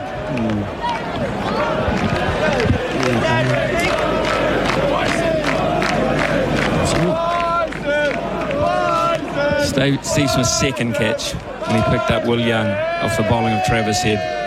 Highlight for me the Phillips efforts. Yes. You know, at the southern end, they found someone who could bowl from that far end. Yeah, collective highlight. You're right. Yeah, I was going individual highlight and low light, but Hazelwood bouncer, Mitchell underneath, 1 to go. Yeah, you're right. Low light, the New Zealand catching. Correct. You've done a pretty good job of surmising it right there. And Ravindra's half century I've enjoyed, 56. Cool. He's the leading run scorer for Magnus Ben Rowe. Get the leading brands like Bosch. Only the third player in the match through 50. And I think the low light was just Australia's careless batting after lunch, which didn't make a whole heap of sense to me. That they'll win the test match, but they didn't dot their I's and cross their T's in the way that I would have expected them to. Hazelwood to Mitchell, last ball, inside portion of the bat, runs it out to backward square and puts one more on the board. Mitchell unbeaten on 12. Ravindra rests at 56. New Zealand 3 for 111, requiring 369 runs to win at the end of day 3 in Wellington. Ian Smith, another day packed with action. I've loved it. I have absolutely loved every minute of this test match, and day 3 has not let me down either. I came to this ground thinking that Australia would have it their way with the bat, and they would be able to dictate terms with their quality and make up their mind when they wanted to bowl at New Zealand, therefore setting up an almost impossible target of around 450 to 500. and that no one was going to get that. Instead, New Zealand said, no, we're going to fight. We're going to have a day. Collectively, we've got to be better than we were yesterday, and they were. They were a better side today.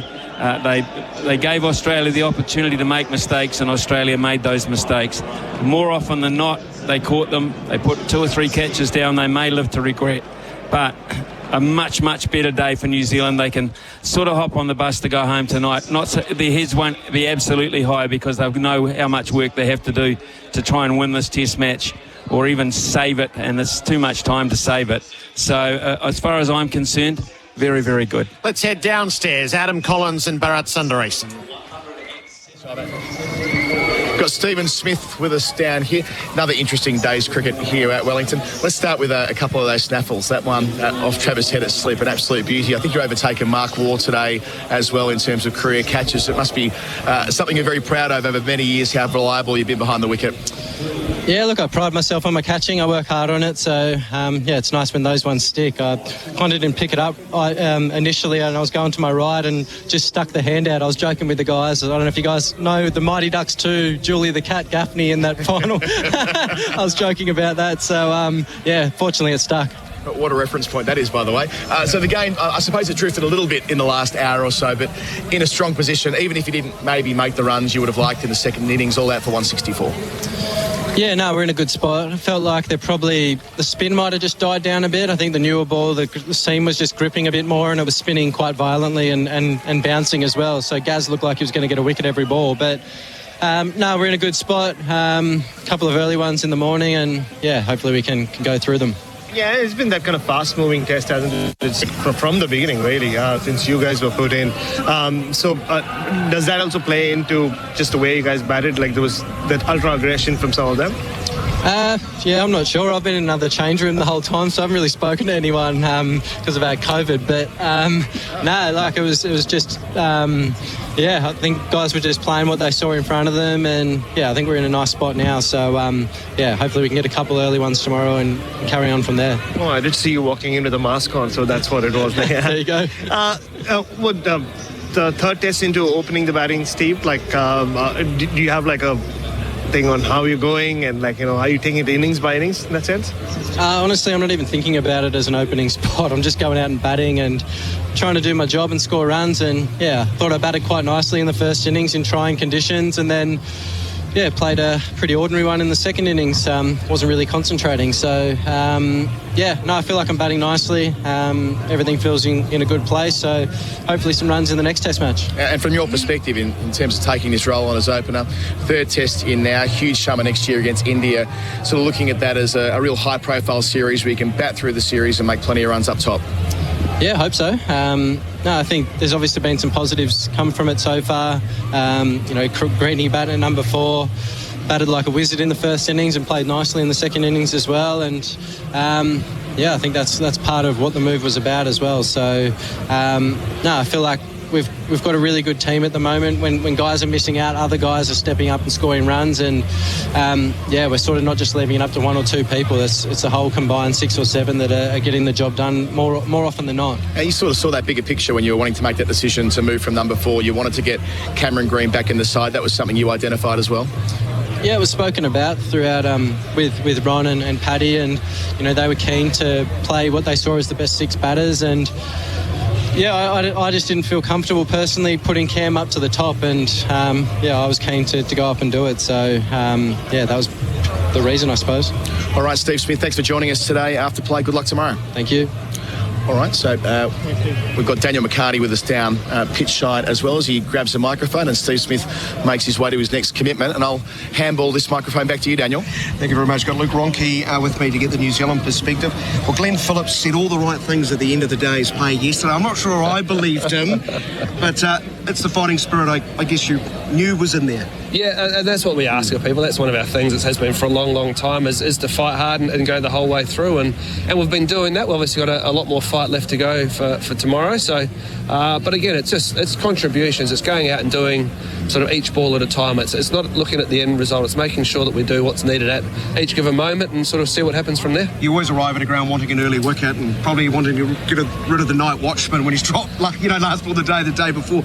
it's frustrating, but then what? The plan sort of worked? Well, I guess in a way, you do want to get rid of that night watchman. He played some shots and got some sort of runs and a little bit of momentum there, but then we were able to take some wickets. So obviously for GP to go out and do what he did, it sort of shows the nature of the surface with the purchase that's there for the spinners, but he did a great job. He was asking questions. Will O'Rourke did an amazing effort there with that spell of bowling as well to hit areas and just sort of build some pressure on the Australian batters. So you can see in situations it's difficult as a batter, but at different times it is actually that little bit easier. So hopefully we can make the most of that tomorrow. Well, Phillips batted very well, not used in the first innings with the ball. So, what option was he? Did you expect him to become a big part? Because Lyon on day 2 did get a few to rag. Yeah, it is. And also, you look at Nathan Lyon, what he's done for a long, long time. You sort of see that, and he's going to produce something out of any sort of a surface.